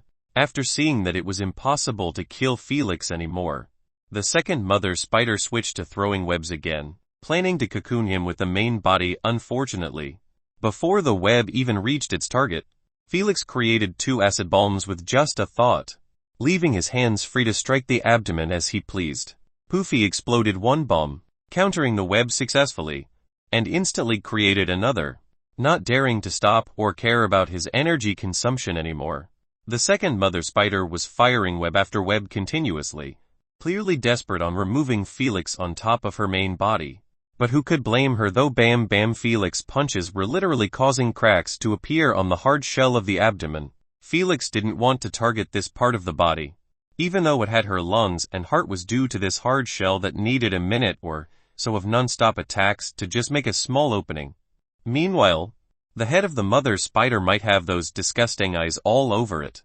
Still, its defenses weren't even close to its counterpart. That's why Felix only targeted her abdomen after being left without a better option.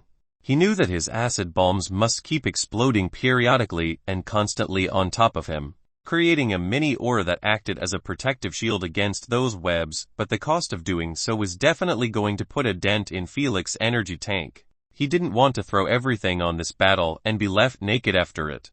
Who knows if a squad of 4 or 5 decided to gang up on him after seeing his messed up shoulder, especially if he met with hardcore players participating in the bet. There was no way in hell they would walk away from Felix, since killing him was equivalent to getting a new chance in emerging as the winner in the wager. In the end, he still went for it. And currently, it was working like a charm, as the second mother spider was on the verge of losing her mind after seeing that her main body's abdomen shell was getting fractured from the middle. Exactly above her heart, the second mother spider was getting agitated because she felt that her main body's shell wasn't going to last for long. Yet, she could do nothing to stop it.